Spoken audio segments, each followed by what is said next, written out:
In a rain-slicked corridor lit by flickering lanterns, a hooded swordsman squares off against the girl in his grip. Dead silence, every second counts. Now what? His mind is racing and there is no good option left on the table. No time to second-guess it now, he has to decide right this second. Then it hits him, Lortel, if anyone can help right now it's her. Lortel's throat goes dry, she already knows exactly what's about to be asked of her. Lightning crackles across her face as raw power starts to build, and it does not look like something anyone can control. The light detonates, glass and sparks explode outward as the surge tears loose. Someone nearby watches, stunned, as the transformation reaches its peak. Glass shards rain down all around her as the girl at the center of it starts to fall. Her hair whips wildly in the aftershock as she drops, the fight completely gone out of her. A scream cuts off mid-breath. Ah, Lortel, someone spots her through the wreckage. Lortel grabs onto a white-haired girl, both of them shaking with relief just to see each other standing. Janica, the realization hits like a punch, that collapsed figure is Janica. Janica lies motionless on the ground, soaked through and unconscious. Ah, I found her, backup finally arrives, swords drawn and ready for anything. They crowd around the fallen girl checking her over, is she actually okay? Has she totally lost it? Someone blurts out, still catching their breath. No, maybe, not exactly the reassuring answer anyone wanted. Nobody's exactly eager to be the one explaining what just happened. Am I misinterpreting this situation? Someone asks, half hoping the answer is yes. No, if anything, the sentence trails off into something a lot more serious. A wolf made of pure blue light steps out of the rain. Nox has arrived. I think you arrived at the perfect time, Nox says, voice steady despite the chaos. The rain just keeps hammering down, washing the tension over everyone still standing. Somewhere else in that same downpour, a pair of bloodied hands grip the wet stone. You were alive, you motherfucker. Someone finally gets a good look at who they're talking to. A hooded figure limps alone through the storm, barely holding himself together. Is that you, Clebius? Yes, I know, I got hella beat up. Clebius collapses to the ground, bleeding, the rain doing nothing to wash away the damage. He knows the fight was hopeless from the start, that he'd never come close to catching up to her no matter how hard he pushed. I should have run away, he admits to no one but the rain. But am I really the only idiot here? He wonders bitterly. Everyone else is too weak to stand a chance against her, that much he's sure of. A massive beam of violet light tears across the sky above the ruined city. Clebius Ace to his friends scrambles towards someone he recognizes, Alvira.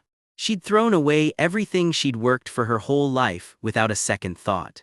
The memory flashes back, flames swallowing a building whole. It would have been so much easier if he'd just given up like everyone else did, but he never did. Instead, he chose to believe he could still become something like a hero, even while everything around him was falling apart. A bloodied fist clenches tight. Fuck. Why wouldn't he just let me run away? Clebius asks, furious at himself as much as anyone else. He pulls Alvira close in the downpour, holding on like it's the only thing keeping either of them upright. Kneeling in a pool of his own blood, he mutters, and I still couldn't even win. It's all wrong again, all meaningless again, so. Thank you, Alvira, thank you, Clebius. A familiar voice cuts clean through the rain. Bloodied legs step into view, standing tall despite everything. Your efforts weren't meaningless, they were truly valuable. His face is streaked with tears and rain alike. Clebius can barely process what he's looking at. The rain just keeps falling on the silence between them. I'm really a dumb loser, Clebius chokes out, just an insect piece of I already know that. Clebius, someone shouts startled. Get it together, Lortel yells, refusing to let him spiral. These aren't empty words, I'm genuinely shocked at you right now. He never thought anyone would have the ability to pull this off, not even himself. It took a full 10 minutes just to evacuate everyone and for him to finally arrive. He stood there that entire time, completely alone. The stakes get spelled out plainly, this was a fight against the awakened one, against Lucy. Exhausted, soaked to the bone under a wide-brimmed hat, Lucy stands alone in the storm. Silence stretches out between them. Based on how things went, I guess I had to die, he admits, and honestly, the timing on that joke could use some work. I'm sorry, Lucy, I should have told you in advance. She just looks at him, taking it all in at once. A sharp intake of breath, ah. Flower petals drift down through the falling rain.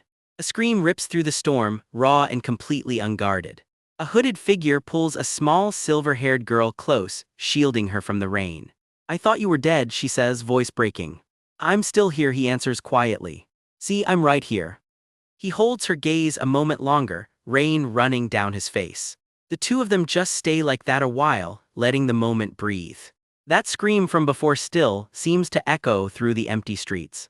Hooded figures move together through the downpour, heading back toward whatever's left standing.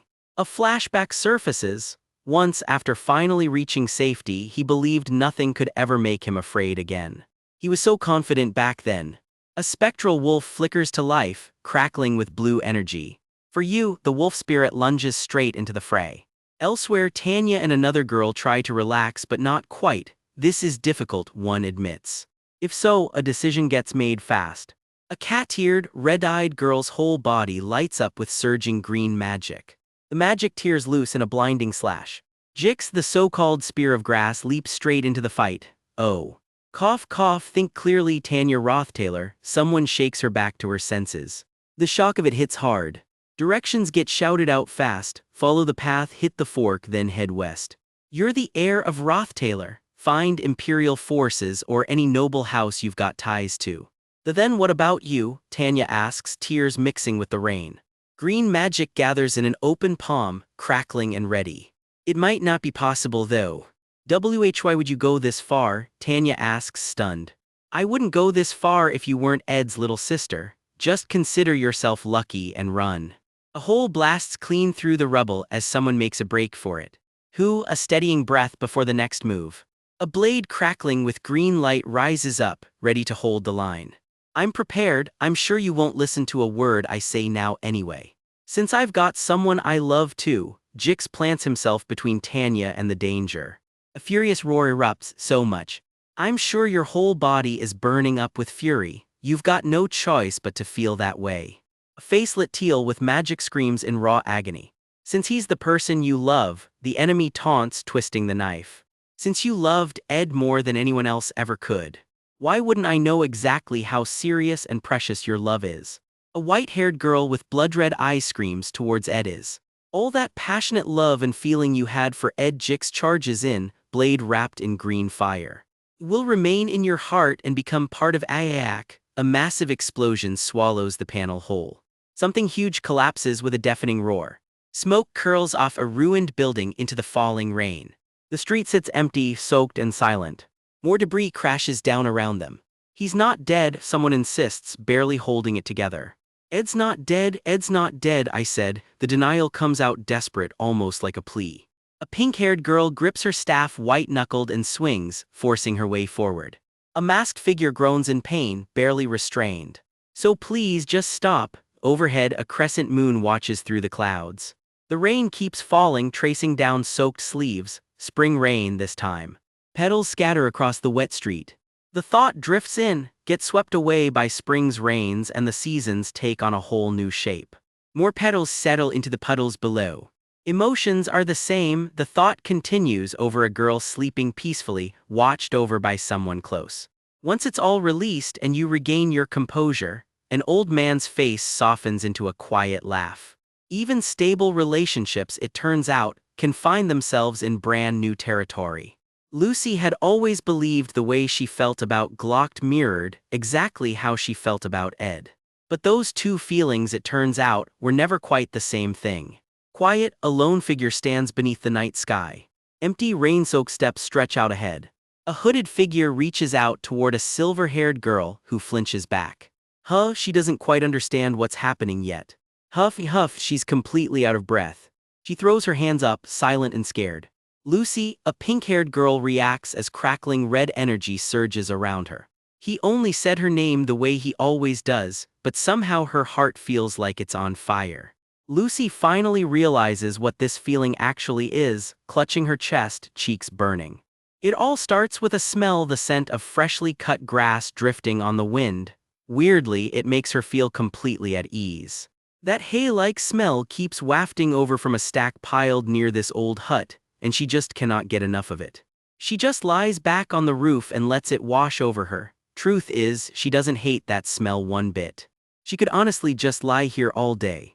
Her maids, meanwhile, are not fans. They're stuck airing out a jacket that reeks like a bonfire. Here's her theory: people who smoke every day carry that stale cigarette smell wherever they go. And a girl who spent her whole childhood running through a peach orchard will always smell a little like peaches, right? What she's getting at is this: once a certain scent gets stuck to somebody's skin, turns out the guy behind that grass smell is working actual magic, right now vines and green lights swirling around him. The academy staff will be here any minute, and Ed's got a lot of explaining to do, which is a lot harder with a crowd watching.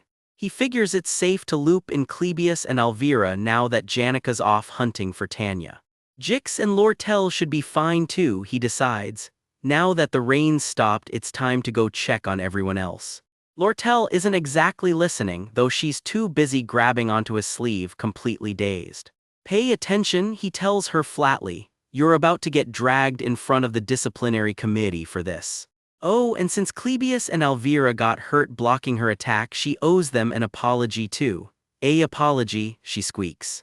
Turns out Elvira basically lost the magic invention she'd been building forever, all from taking that hit for Lortel. In Lortel's defense, she came at me first is all she's got. Ed admits his own magic probably looked brutal from the outside too, even if that wasn't the point of it. So you should apologize too, he says. Lortel just stammers, caught completely off guard. From Lucy's side of it, she was fighting that hard just to make sure whoever came for her didn't end up dead. Lortel just groans, the guilt is clearly landing now. If you don't want to do it, I'll handle it myself since I'm responsible too, Ed offers. That one sigh alone absolutely wrecks her. In her head she's already spiraling, everyone hates her, she's pathetic, and worst of all, Ed's disappointed in her. Ed is disappointed in me, she repeats to herself, absolutely spiraling.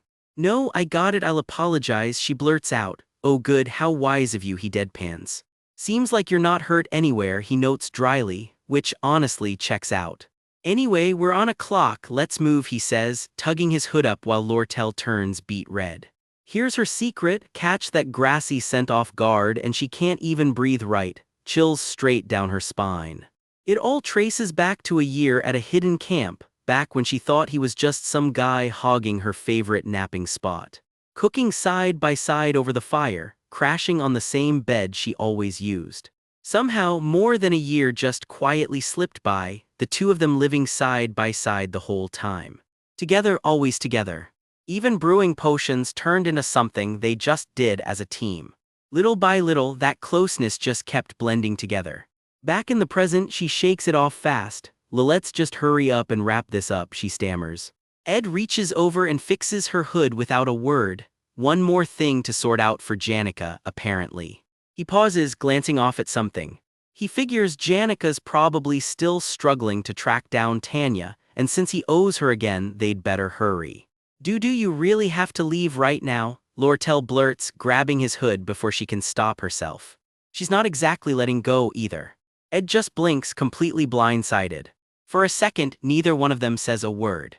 Back with the group, Lortel's already muttering her apology under her breath, bracing herself. Not far off, a battered Tarkin carries Lucy back toward the others, still bloodied from the fight. And just like that, everyone's finally back together in one spot. Clebius clocks Lortel walking up and immediately tenses. What are you doing, Lortel? He asks warily. Janika, meanwhile, goes wide-eyed the second she spots Ed. Lortel clears her throat loudly, gearing up for her big apology. So you really were okay after all, Ed, Janika says, relief creeping into her voice. Sorry for worrying you, Ed offers. Worry, please, I was being completely rational, Janika insists, a little too fast. She even brings up Delheim's hourglass, one of the pricey magic items she'd lent him. Merchants stay calm and rational always, she says, very much not calm. I was totally composed the whole time I checked the facts, right, Jix? Ah yes, Jix mutters, clearly not backing that story up. Wasn't emotionally stirred at all, Janika continues. Sure, I said a few harsh things to Tanya, but nobody got physically hurt. Her expression says otherwise. There's just no way I'd have actually thought you'd die, Ed, she sing-songs, though her face begs to differ. Ed just tugs at his collar, sensing the danger. Janica leans in close instead. Seeing your face like this, it really does put me at ease. Guess I really was worried after all, she admits, softer this time. There's nothing free in this world, she warns, poking at him. You're paying me back for all that anxiety, got it? Wait, what? Ed sputters. Lortel, watching this whole exchange from a few steps away, has clearly noticed. Her eye actually twitches. The tension in the air is impossible to miss. It drags up a flash of memory, the moment things went seriously wrong for Lucy in the fight. Everything goes dark and blurry for a second. Lucy, Tarkin is the one who finds her first, panic written all over his face. For a moment it's total chaos. Lucy's down and it looks bad. Lortel's already moving, jumping straight into the fray. The others close in fast. Everyone gathers around, bracing for the worst. No way, Lucy, you, someone chokes out terrified. What's wrong, Lucy? Comes the frantic question. Everyone's braced for the worst. Slowly, things start to calm down, though the shock hasn't fully worn off yet. Well, almost calm, one more round of panic to go. Cut back to the present and Ed's suddenly surrounded. One of the girls practically shoves him back. Yo, you're too close. Not to be outdone, someone else jumps in. This is an emergency, she declares with zero context. A third girl just about screams. Poor Ed is stuck right in the middle of it. The tension between them is basically visible, like sparks crackling in the air. Nobody's backing down. What the is all Ed can manage. He's not the only one who's lost. Off to the side, Tarkin's just enjoying the show. Oh ho, this, he grins, clearly not helping. Someone finally cuts through the chaos with a pointed excuse me, Tilda. I thought we didn't have much time, Ed reminds everyone, not thrilled. Lortel just perches on the rubble nearby, watching it all unfold. Someone's clearly got more to say. Word is, the Academy staff will arrive any minute and everyone's agreed to keep Lucy's survival quiet, with a cover story ready to go. The whole group huddles up to get their stories straight before help arrives. Yeah, Ed agrees simply.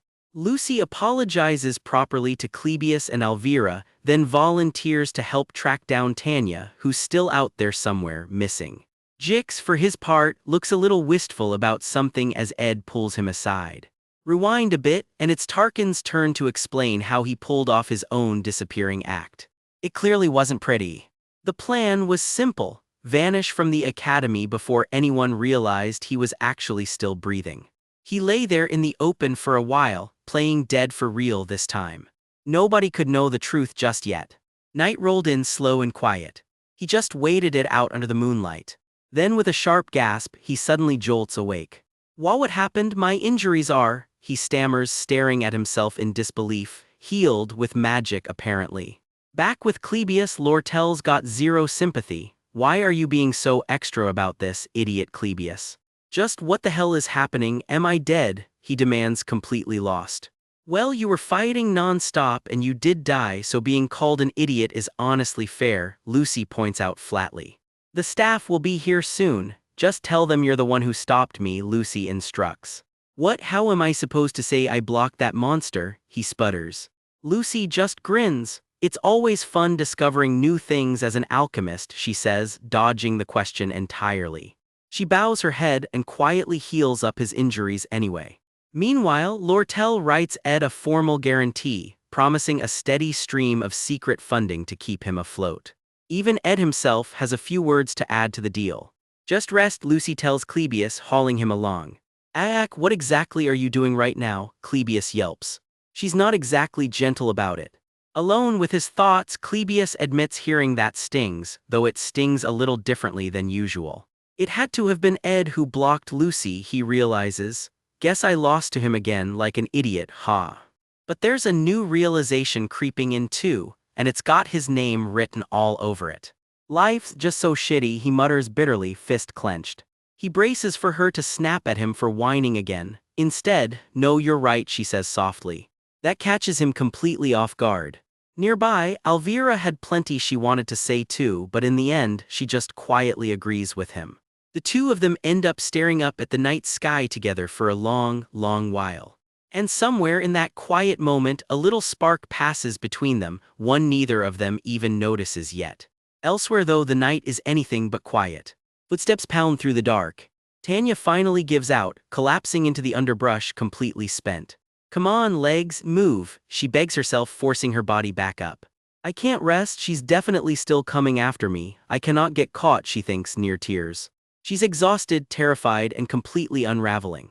Here's the thing though, at this point, literally nobody actually believes Tanya killed Ed.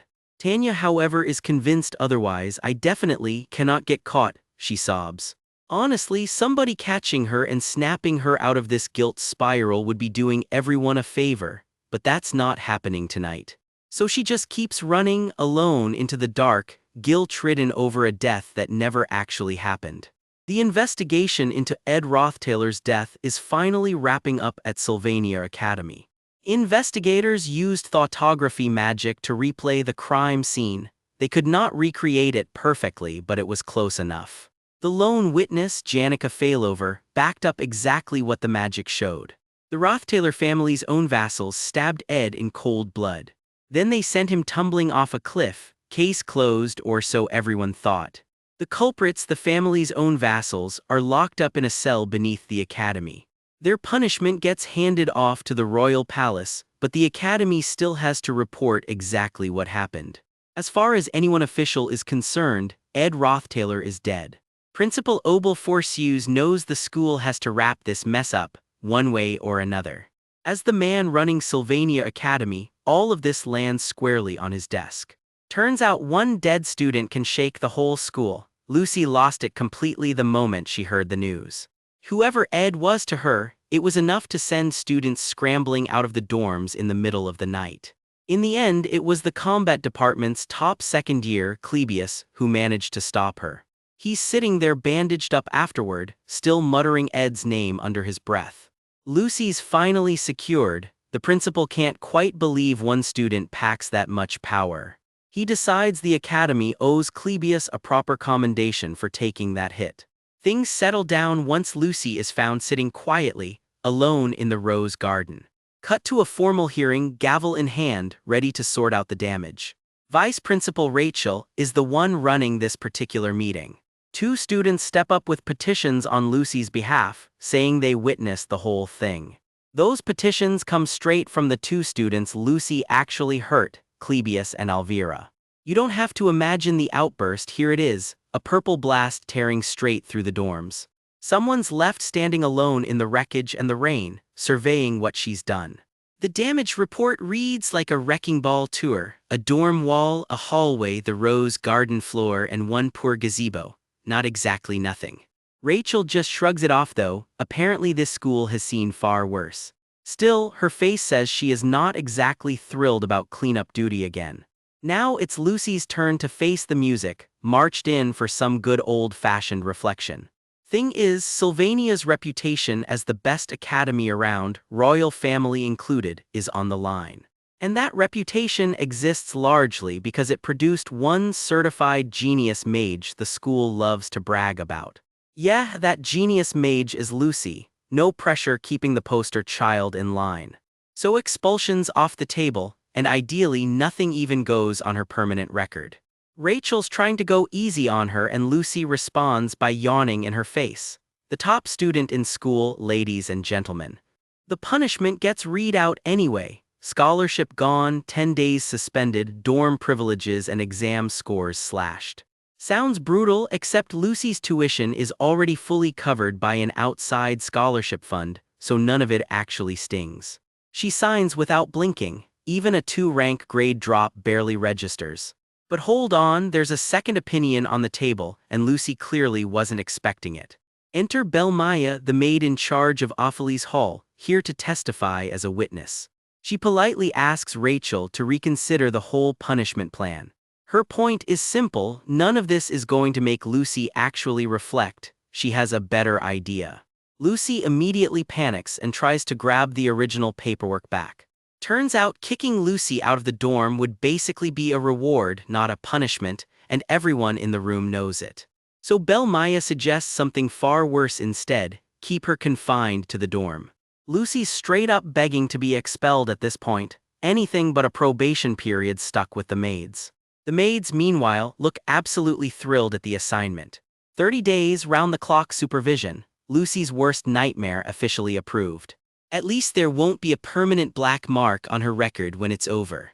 Suddenly Lucy is the picture of remorse, insisting she has learned her lesson after all. It's far too late for that, she's flat out begging now.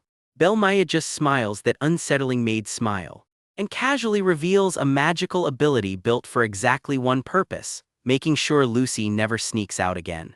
Lucy's face says it all, there's no escaping this one. And with that, Lucy is officially grounded for the foreseeable future. The Opheles Hall maids line up, ready to keep watch and shifts, poor Lucy. Now here's the twist you did not see coming. Someone is cooking over a campfire talking to a guy named Ed. As in Ed Rothtaylor, the one who is supposed to be dead. He's very much alive, and apparently the reason Clebius and Alvira quietly spoke up for Lucy behind the scenes.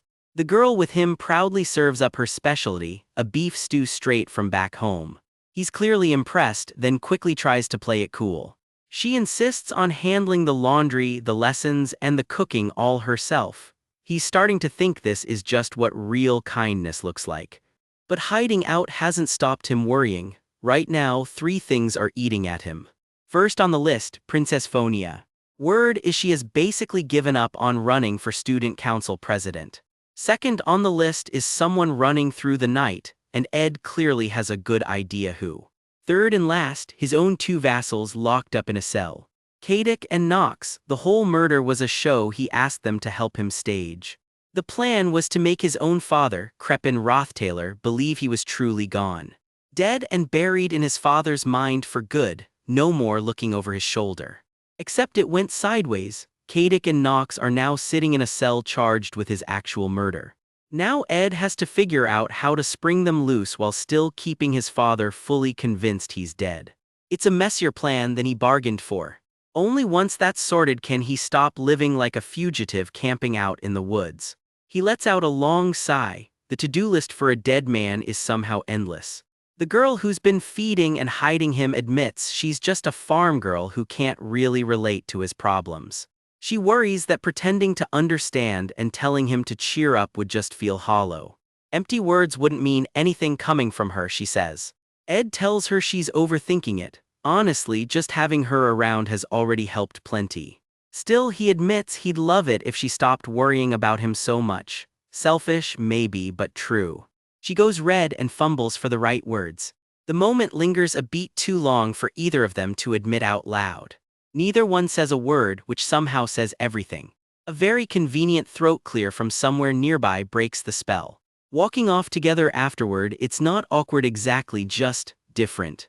He thanks her properly this time, Janica, for being the one person who actually worries about him this much, then immediately cringes at how that sounded. Janica snaps them both back to business. Finding Tanya has to come first. Ed thinks he might know exactly where his sister would run to. He admits Tanya threw him off at first, nothing like the person he remembered. In the story everyone knows her from, Tanya Rothtaylor was always fierce, fearless, and proud. And having seen her fight firsthand, he knows that toughness is real. So he's choosing to believe she's going to be just fine out there, holding her ground somewhere, already 3 steps ahead like she always is. Meanwhile, across the academy, a princess is barely holding herself together. She swears up and down she never ordered anyone to kill him. That's Princess Phonia, and this whole situation has clearly wrecked her. She'd heard about his death right before all this, and her feelings for him were already complicated enough. She'd cleared her schedule specifically to make time for him. One more day, she thought, and she'd finally get to talk things out properly. Then the news came, Ed Rothtaylor was dead. She can't stop thinking that one day sooner, and her own stubborn pride wouldn't have cost her the chance. Somewhere nearby, another girl doubles over, gutted by the same news. All of this ties back to why Phonia wanted the student council presidency in the first place. Sure, it's nowhere near as powerful as being royalty, but it would still be real, earned power within Sylvania itself. A foothold that belongs to her, not handed down by anyone else. An actual independent title, all her own. She refuses to just be remembered as the 3rd princess who coasted on her family name. She wants to stand on her own position, not the family crest. And after everything that's happened, she's more certain of that than ever. Because taking on the rot hiding inside both the Rothtailor family and the royal family is going to take real power, not just a title. Right now though, she's spiraling, convinced she's the last person who should have any power at all. Her hands are shaking just thinking about it. A knock at the door cuts through the spiral. It's Claire, out of breath, asking to be let in. Behind her, an armored knight is escorting someone hooded and exhausted. It's Tanya Rothtailor, standing right there in Phonia's doorway. Phonia has no idea yet what actually went down. But she knows exactly what the official investigation concluded. The evidence points straight at the Rothtailor family's own vassals, and with Ed disowned, Tanya is the only one left on Arkan Island to answer for it. Tanya barely gets the words out, not even sure Phonia will believe her. She swears she never laid a hand on her own brother. Phonia's whole face changes, stunned by how raw that confession is. Tanya just kneels there completely spent. Phonia softens instantly. Whatever Tanya's been through, it shows, and she admits she has her own lessons to learn here too. She pulls her inside and asks her to just tell her everything from the start. No more jumping to conclusions, she promises. Not just because of the family name stitched onto her uniform. Phonia looks her dead in the eye and says it plainly, she believes her. Tanya, cleaned up now, can barely get out a proper thank you. Phonia waves it off. Tanya can lie low here without anyone catching on for now. Privately, Phonia can't help thinking how gentle Tanya actually is, especially after all the political scheming she'd braced herself for. The moment doesn't last. Someone is waiting for her in the reception room. As she heads off, one thought sharpens in her mind. Her real fight isn't with Tanya at all. She squares her shoulders and answers the summons. Whoever this guest is, Phonia greets them like they go way back. Her guest opens with a line about how tragic Ed's death is. Then pivots straight to business. The Academy's plans still have to move forward regardless. Phonia finally asks what she's really here for, and the answer is the Academy's chaotic political mess. This guest claims to be the only one who's actually pieced the whole situation together and cuts straight to it. Why is Phonia hiding Tanya? She takes a slow sip of tea, clearly enjoying having the upper hand. Something is clearly weighing on her mind. Get ready, because we're opening right in the middle of her worst day. She's sprawled out on the bed like she's already given up on life, groaning out a flat "kill me." 29 days left until her probation ends. Yeah, we're going to need some context for that one. Rewind the clock 3 hours to right before two very different girls, Lortel and Princess Phonia, cross paths. Somewhere else on the island, a fight is already tearing up the ground. A tiger made entirely of roaring water lunges out of nowhere, jaws wide open. Icy spikes erupt as a hand channels raw water magic into a full-on offensive. The water surges and twists, barely missing its target. Another burst crashes down, spray flying in every direction. The duel escalates fast, a whole water tiger thrashing through the arena now. A humanoid shape rides the wave itself, weaving through the attack like it's nothing. Water slams down again, relentless, refusing to let up. The clash rings out across the training ground, impact after impact. Even his blade gets a splash of reinforcement mid-fight. Wow, incredible reaction time and ability, pipes up a tiny fire spirit named Mug, thoroughly impressed. Ed wipes the sweat off his face, completely gassed after the bout. Turns out that was his water spirit Leisha talking. She says his close combat is shockingly good for a mage. Meet Leisha properly, a mid-rank water spirit and clearly not an opponent to take lightly. Ed just laughs it off. Honestly, dueling her is exactly the kind of practice he needs. He's also cooking up new spirit formula skills on the side, tinkering with fire, water, and wind infusions. His full spirit roster gets laid out: low-rank fire spirit Mug, mid-rank water spirit Leisha, and a high-rank wind spirit besides. Training with that wind spirit, he admits, might honestly be a bit much to handle. A house-sized wolf as her true form. Yeah, Ed figures that fight would send him straight to the afterlife. That kind of raw power is exactly how she can scout the entirety of the island without breaking a sweat. He feels weirdly proud of how far he's come, even knowing stats barely budge once you're past level 15. Quick stat check, Ed Roth-Taylor, 18, senior, a year-long survivor now officially a high-rank spirit summoner. He wipes his brow, admitting he's getting close to his upper limit for now. Once mid-rank magic is finally in reach, he wonders if it's time to start chasing a signature ability of his own. He can't afford to get comfortable and stop pushing forward, not now. A familiar voice catches him off guard. Janika's been watching this whole time. She teases that she was just enjoying the view, cheeks going a little pink. Ed tells her not to push herself too hard living out here in hiding, urging her to rest when she can.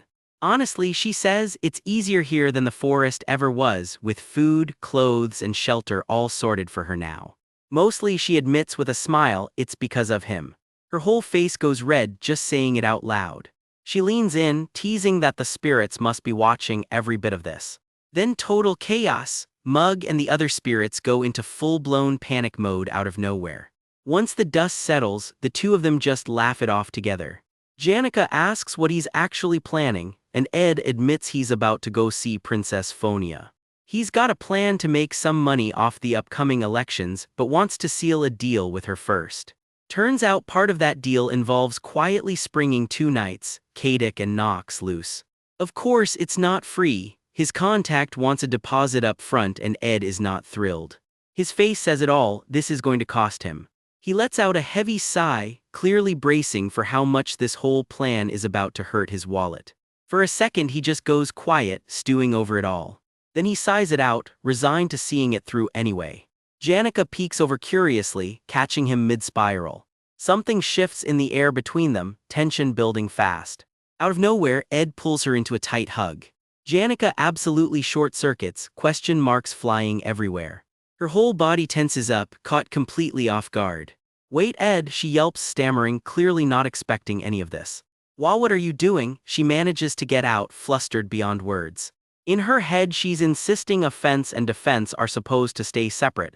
This isn't in the rulebook. She admits she's more than a little confused by her own reaction right now. This feels nothing like the countless times she's imagined a moment like this.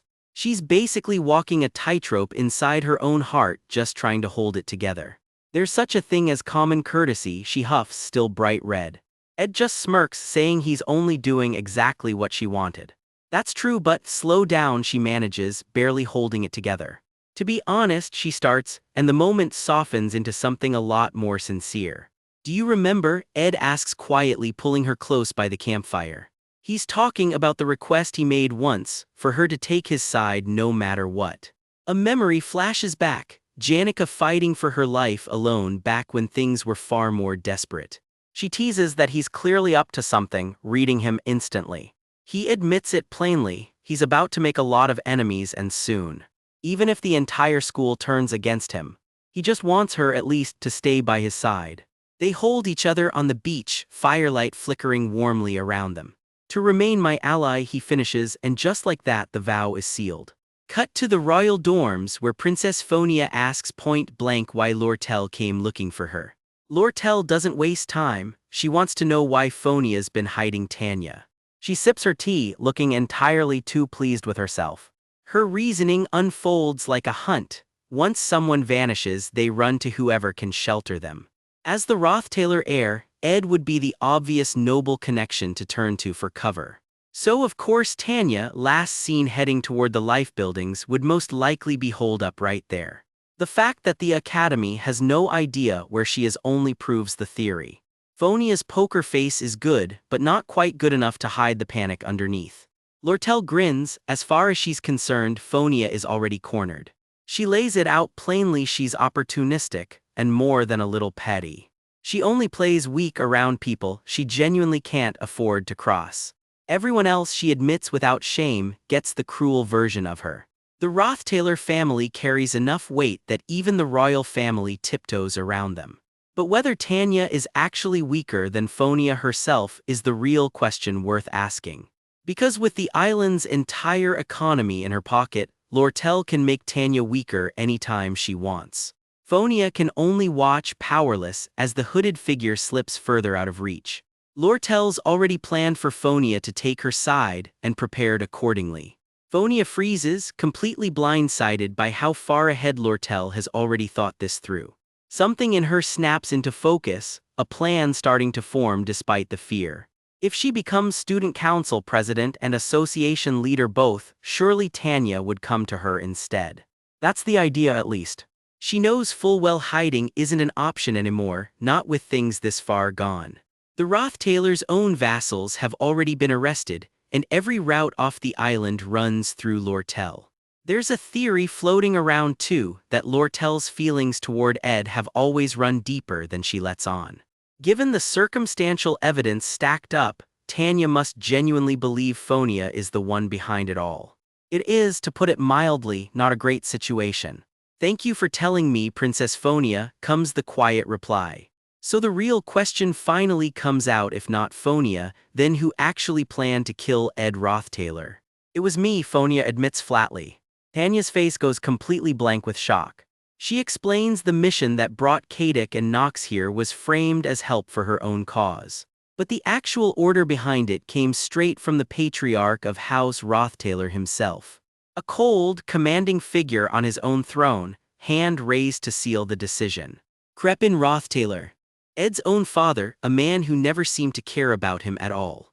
The trigger, Phonia realizes with horror, was her own letter, the one where she'd mentioned Ed by name. Guilt crashes over her, tears finally breaking through. "That's not a crime," Tanya tells her firmly, refusing to let her carry that blame alone. "So do you have a plan?" Tanya asks, already thinking 3 steps ahead. She thinks back to Ed, how he never gave up no matter how bad things got for him.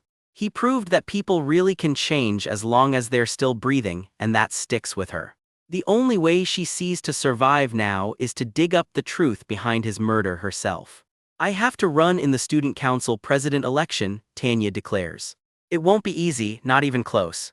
Right now, after all, she's still the prime suspect in her own family's murder. For Ed's sake too," she adds, fists clenched. "I can't just keep cowering like this." Phonia makes her own choice right then. She'll publicly back Tanya's run. Tanya can barely believe it. Why would she go that far for her? Phonia isn't even totally sure herself, if she's honest. There's just something she can't quite explain. She admits it, she still owes Ed Rothtailor a debt she's never been able to repay. A small, genuine smile crosses her face. Their hands find each other, the alliance sealed without another word needed. Whatever comes next, at least now they're facing it together. Meanwhile, Lortel's already deep in paperwork with her secretary Liena, filing her own campaign documents. "You're truly going to run in the elections," association leader Lortel, Liena confirms, a little stunned. Lortel's already got intel that Tanya's running too, with rumors of Phonia's backing swirling around.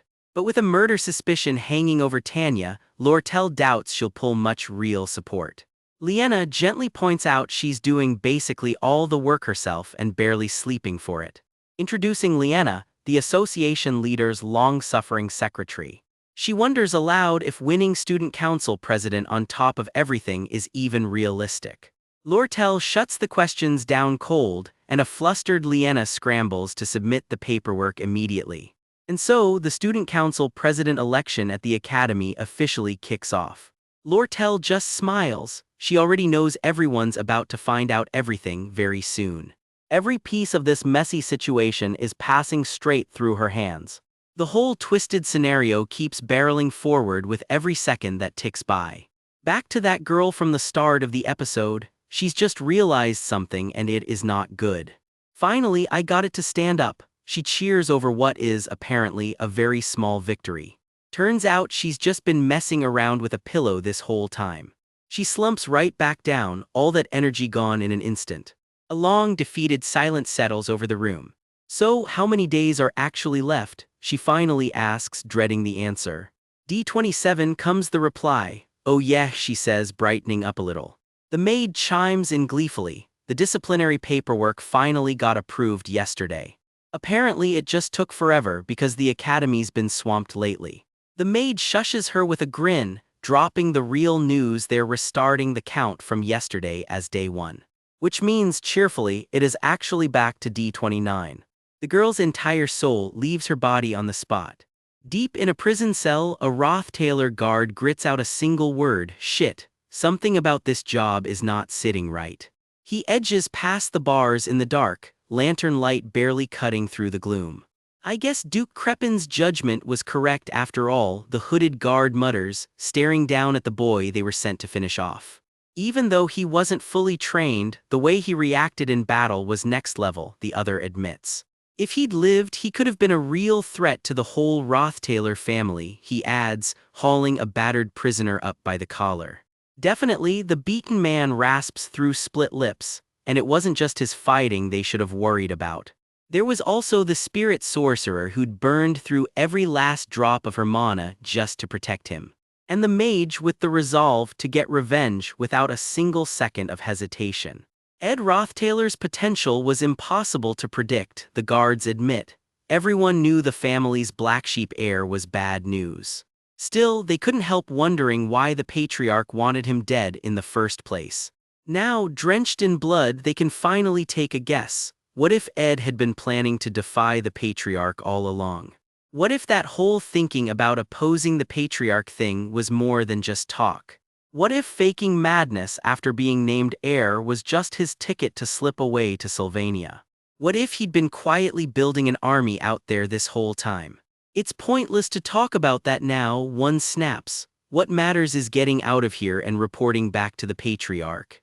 Before they can move another step, something slams against the cell door, both guards freeze solid. A shadow steps into the doorway, and the two of them go rigid with alarm.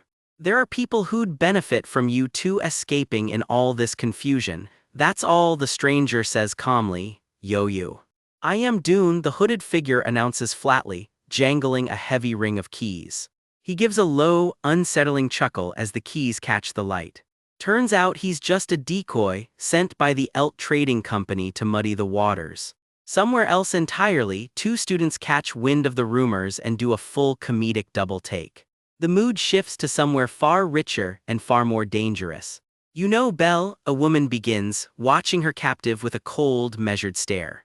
You have 24 days and 3 hours left, she says, like she's reading off a grocery list. Across town, a golden-eyed beauty lights up a crowd of gawking students without even trying. I cannot do that, someone replies flatly, brushing off all the attention. Sorry, she adds, already walking off under the open sky. Students by the scaffolding can't stop staring as a striking girl strides right past them. Her heels click against the stone, completely unbothered by all the attention. Silver blue hair catches the wind, and half the street stops to look. Wow, so pretty, one student breathes. She's got a seriously fascinating aura. That shiny silver hair, someone murmurs. Ah, I used to have silver hair too once. Then just like that, she's gone, she disappeared. A girl yelps, spinning around in shock. A cheerful brown-haired student pumps herself up. There's still so much to learn, let's live every day to the fullest. Clutching a rolled-up certificate to her chest, she chokes out, there'll never be another time like this in my life. She just bows, silent, holding the moment a little longer than she needs to. She sighs, staring up at the sky like it might have answers. She'd hoped to see Tanya the moment Ophelie's hall was retaken, but Tanya's whereabouts are still a mystery. The Academy newsletter runs a surprise headline: Tanya is officially a student council president candidate. It's a relief that she's at least safe, she tells herself, trying hard to hold onto the bright side. Then the real gut punch hits the front page. Third year Ed had passed. He's officially publicly dead. The suspected culprits? The very Rothtailor vassals from the family that once cast him out on that brutal winter night. Ed's own face flickers through his memory, sharp as the day it happened. He remembers every second of it. But Tanya, his very first friend at this academy, is the one paying for it now. She's being named as one of the people who supposedly had a hand in his murder. He still believes in her completely, even with vassals escaping prison and rumors spinning out of control. How could she even think about killing her own brother? Strangers whisper across the courtyard. The mood around the academy since losing Ed has turned ice cold. And Tanya's reputation keeps sinking lower with every passing day. The whole place feels dark and gloomy as a trio heads out into the night to dig for answers. It's an insane amount of work, one of them mutters, but in the end, it all traces back to Ed Rothtailor's death. Someone who knew Ed and has crossed paths with Clebius and Lucy. Is there really no magic professor who fits that bill? A hand hovers over a glowing orb on the desk. There is an assistant professor, comes the answer. Assistant Professor Claire, she blinks, caught completely off guard by the window. Alone in her office, Tanya sighs. Whenever the workload piled up, Ed was always the one who helped. Ah yes, Claire replies quietly, papers stacked practically to the ceiling around her. Claire goes quiet too, the weight of it all settling in behind her glasses. Even cheerful Annie's has stopped talking these days. It was a short meeting that was never going to fix anything anyway. Tanya's face crumples, this pain filling up my heart, she whispers, tears finally breaking free. I can still see Ed glimmering right there in front of me. I'll get through this somehow, she promises herself. Janica was the one who actually testified about the real culprit behind Ed's murder case. However, the rain keeps falling and so does her resolve. I'm having such a hard time, but Janica has it worse, Tanya thinks, slumped over her desk. She really must be suffering more than anyone, Tanya tells herself. Ayla bursts in beaming. I'm gonna try making curry today. Annie's, you're good at cooking, right? What do you think? Fire control's tricky for me, so I wanted something low and steady. I'm fine chopping stuff, but trying a whole new dish still scares me a little. Fair, we've mostly just eaten hot food lately. A stray cut draws a little blood mid-shop. We probably shouldn't skip the veggies either, so maybe a salad too, someone adds. Someone bolts upright in a total panic. Wake up, Janica, Ayla shakes her, voice cracking with worry. He's gone now, he's dead, you have to accept it, Ayla begs, tears streaming down her face. No, so, Janica can barely get the words out. Janica, Ayla tries to comfort her. Shush, she whispers, pulling her close. Elsewhere, Clebius studies a note inside a dim cave, jaw tight with focus. Lady Janica, is this okay? A servant asks gently, offering a bit of comfort. Tanya's made her way back to the academy on her own. She'd been hiding out at the royal dorms, quietly cooperating with the investigation. All to prove her innocence. Now that Princess Phonia has thrown her official support behind her, some of it is actually working. Meanwhile, a crowd whips itself into a full-blown frenzy of campaign fever. Economic President Lortel, President of the Common People, the chants ring out across the courtyard. Registration isn't even closed yet and the momentum's already completely shifted to her, someone frets. But when Lortel came to the cave, Clebius freezes mid-shore, laundry forgotten in his hands. What happened, he asks, bracing for the worst. He goes quiet, scrubbing away at the wash in silence. I know it's none of my business, Ayla blurts out, laughing through what might actually be tears. But at this rate, she trails off, water splashing around her ankles. Lortel's going to become student council president, she finishes, dread creeping into her voice. Okay, Ayla chirps, handing off the wash just as footsteps echo through the cave. A figure in a red, fur-trimmed coat steps calmly out of the shadows. Jix, someone shouts, stunned to see him standing there, very much alive. I came because of my promise with Ed. Looks like Janica beat me here, he says. It doesn't matter if Lortel becomes president, he adds. I went to the royal dorms after Princess Phonia called for me, he reports. But since you put your own life on the line your own way, I can't testify for Tanya either, that's what the princess told him. What I actually want to say is, Janica's voice cracks, eyes brimming with tears. Tanya is in really bad shape, comes the blunt, painful update. The girl who's always been close with the academy's top students simply for being Ed's little sister is now a presidential candidate suspected of murder. She'll have to stand in front of everyone once registration closes, Janica manages, but I don't think she can handle much more of this. Ed, Clebius finally says, just the one word, heavy with everything unsaid. Yeah, you don't have to say anything else, he answers quietly, wringing out the cloth in his hands.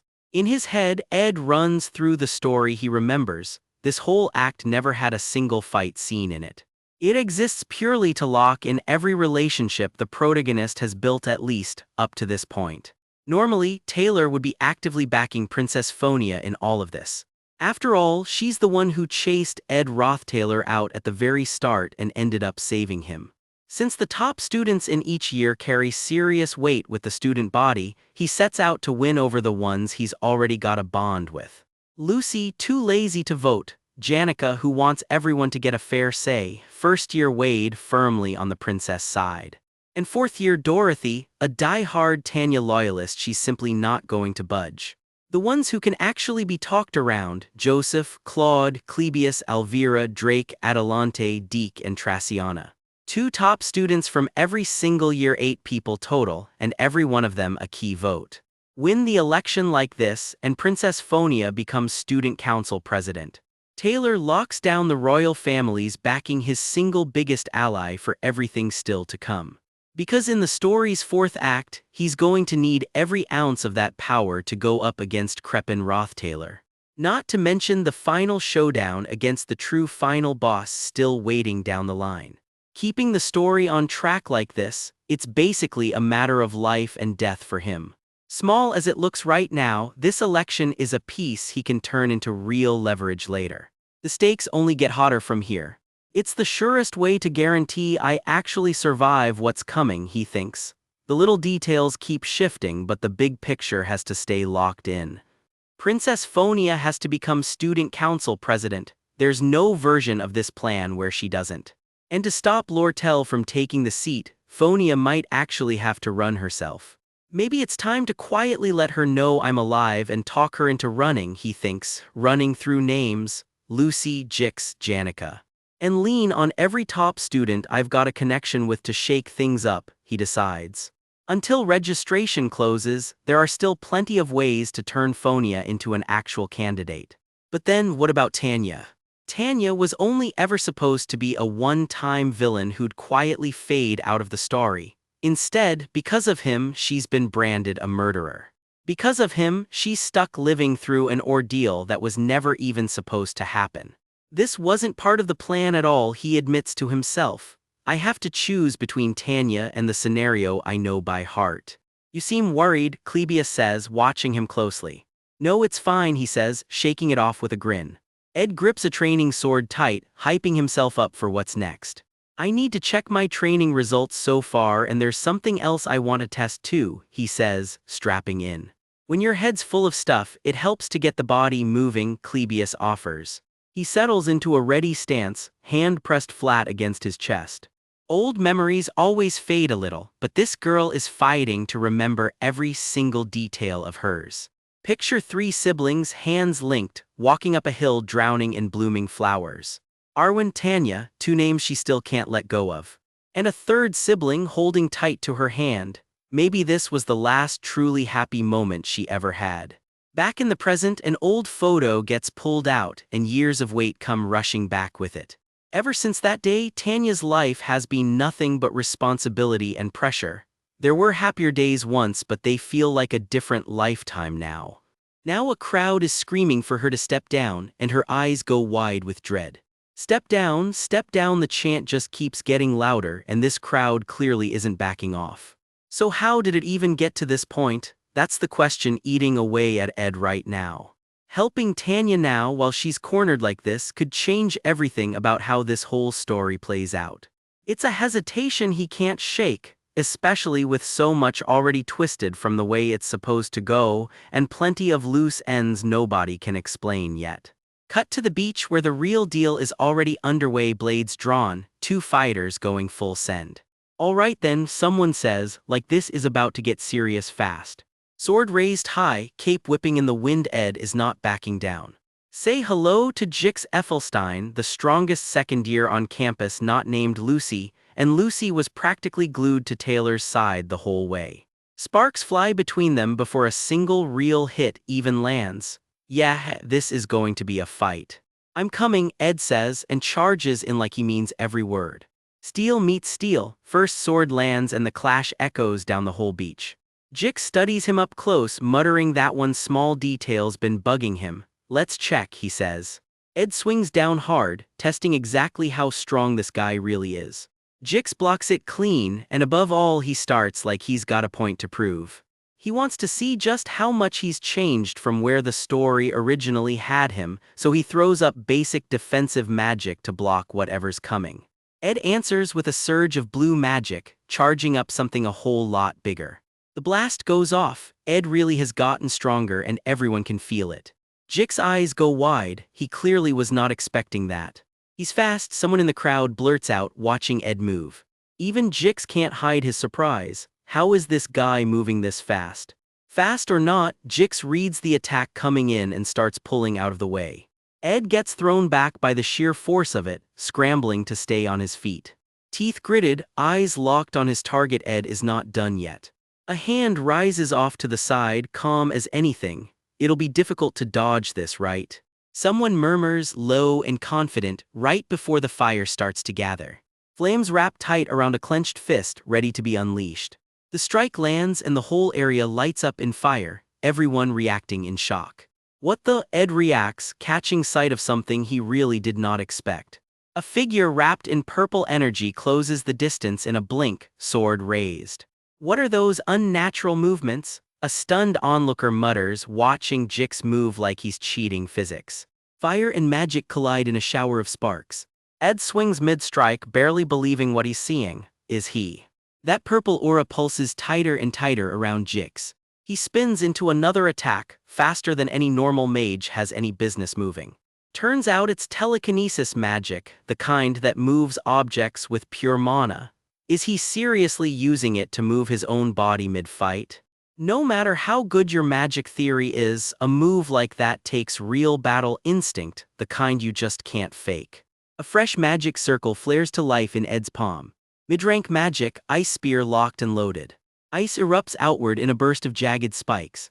Jix throws himself clear of the blast radius just in time.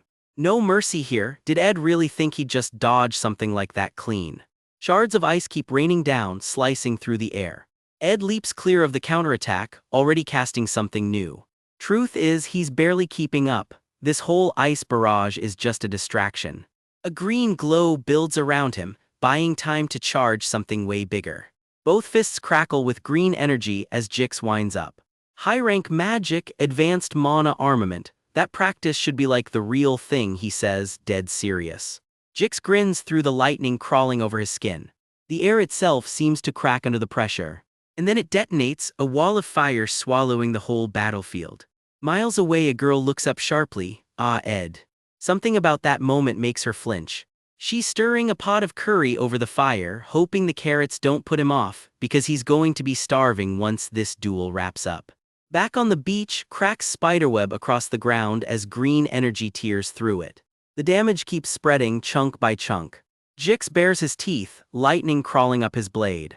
Fists collide with a bone-rattling impact. Blades cross in an X, straining hard against each other. Dark energy sears right through the clash. Ed drives his ice-coated blade forward. A blur of movement, almost impossible to fully track. Another shard of ice rips through the air. Blades keep swinging, faster than the eye can follow. A green snowflake-shaped ward flares to life. See, most mages never need to arm themselves in this many different ways. There's just no reason to bother learning such a brutal high-rank spell, unless you're built different. Jix grins wide as energy roars around him. As the one mage who can wield literally any weapon type without limits. This right here is Jix's signature magic, on full display now. Green energy lashes out in another flurry of strikes. Ed grits out a reaction through clenched teeth, telekinesis again. Another green slash rips clean across the arena. Ed's face twists, straining hard against the pressure. Then his own trick kicks in, blessing of wind. Land a hit on him out of nowhere and the wind itself throws you back. Ed spins right into it, using the gust to his advantage. A scream tears out as the blast lands. Jix gets sent flying, caught completely off guard. Blood flecks the air as Ed presses the advantage. A small orb of green light hovers in the air, ominous. Water sprays up from somewhere nearby. Jix catches sight of it too late, when water is already pooling around his feet. Spirit formula manifest waterhead. Ed's been setting this up the entire time. The water keeps swirling, gathering mass fast. Spikes of water rise up all around him. It splashes and surges, taking shape right before their eyes. And out of it roars a beast made of solid water, jaws wide open. Jix barely gets his guard up in time. Ed follows through with a water and windwrap strike. Bubbles burst around the clash. Jix's eyes go wide again. Fire and lightning erupt together in a massive collision. A stunned reaction ripples through the onlookers. Mid-rank magic, particle explosion unleashed point blank. A pillar of fire rockets skyward with Jix caught right in the middle of it. As expected, Jix is strong, Ed pants, bloodied and out of breath. If he's already learned mana armament, he's every bit as strong as the story said he'd be. At this rate, Taylor's crew won't have any trouble with him as an enemy weight, huh? Through a mouthful of blood, Jix manages a laugh, as I thought, incredible. A foot slams down, sparks scattering across the ground. I can't let my guard down, Ed, Jix says, eyes glowing an eerie red. Green energy coils tight around his legs. Dust and light swirl violently around him. Blood on his grin, eyes blazing green. I'll be getting serious from now on. Advanced mana armament, convergence, this is a whole different level. Energy spirals tighter and tighter, building towards something massive. Ed's eyes widen this. Leisha, he shouts, and a roaring beast of blue energy answers the call. Water and energy collide in a violent burst. And that's the absolute max I ever expected out of this fight, Ed thinks, stunned. I never thought I'd see this form so soon, he realizes. This is Jix's final battle pattern, straight out of a story called The Failed Swordsman of Sylvania. This is the exact move from a legendary cathedral infiltration battle he read about. Twin blades of green light take shape in the air. Jix stands wreathed in swords, ready to end this. Nature's lance. Rather than dragging this into some ridiculous mind game, he says, I figure just crushing you with raw power is the better way to deal with someone like you, Ed. The attack rips forward, unstoppable. Ed grits his teeth, fire wrapping around him in response. An explosion rips through the space between them. The blast keeps growing, green and orange fire tangled together. Huke, it's fast, I'm out of mana, Ed admits, sword still raised. Particle explosion isn't exactly mana efficient, but he didn't have a choice. The real problem, he realizes, is whatever's coming next, the second attack. Green magic slams straight into his guard. A white flash rips through the impact. Swords clash again, blue light streaking through the air. Ed's dead on his feet, gasping for air. He pulls out a small device, a magic engineering tool called the Impact Amplifying Wave Ball. Jix clocks it instantly. The fact you're pulling out an engineering tool now means you're completely out of mana. This is the end. Green energy detonates outward. A dark streak cuts clean across the arena. Jix leaps in, blade wreathed in green light. Ed kicks off the ground, wrapped in a sudden burst of light. Green spikes erupt and shock ripples through the crowd. This, someone mutters, wait, is that actually wind magic? He has to be out of mana, so how? Jix just cannot wrap his head around it. Since you're going all out, guess I've got no choice but to match it, Ed says, arm raised, fire gathering. Legendary rank magic engineering tool, Glass's golden phoenix ring. He's been holding this back the entire fight. Can't let it lock me out of mana for ages like last time, he mutters. Got to use the absolute least amount possible. Fire roars to life just enough to barely manifest it, and it's still terrifying. The clash sends Jix reeling, eyes blown wide. Ed grins through the blood, teeth bared. Jix just stares back, stunned. No altar of substitution, no borrowed mana from Lucy or Janica, just Ed standing there alone. Finally. A gentle voice cuts through the moment. That's a great stride, Ed. A woman with flowing blue hair watches on, smiling like a proud teacher. Light shimmers around her hand, and her dress ripples in a wind nobody else can feel. Crowds already gathering for the big vote, and someone up on the balcony just wrapped up the opening remarks. The place explodes. Sylvania Academy is going nuts for their favorite candidate already. Fists in the air, banners waving, this election looks decided before it even starts. Down in the crowd, some students aren't buying the hype. Why bother with 4 candidates, one grumbles, when we all know how this ends. Word is the results a foregone conclusion, and everyone's already gushing about the sincerity of one candidate in particular. The chant rolls through the crowd like a wave, Lortel, Lortel, Lortel. And there she is, red hair blazing, waving to her fans like she already won. Running a trading company clearly taught her how to work a room. Off to the side, a couple of students wonder out loud what happens if she actually wins the whole thing. The grim answer, nobody left at this school would be able to stand up to the company boss ever again.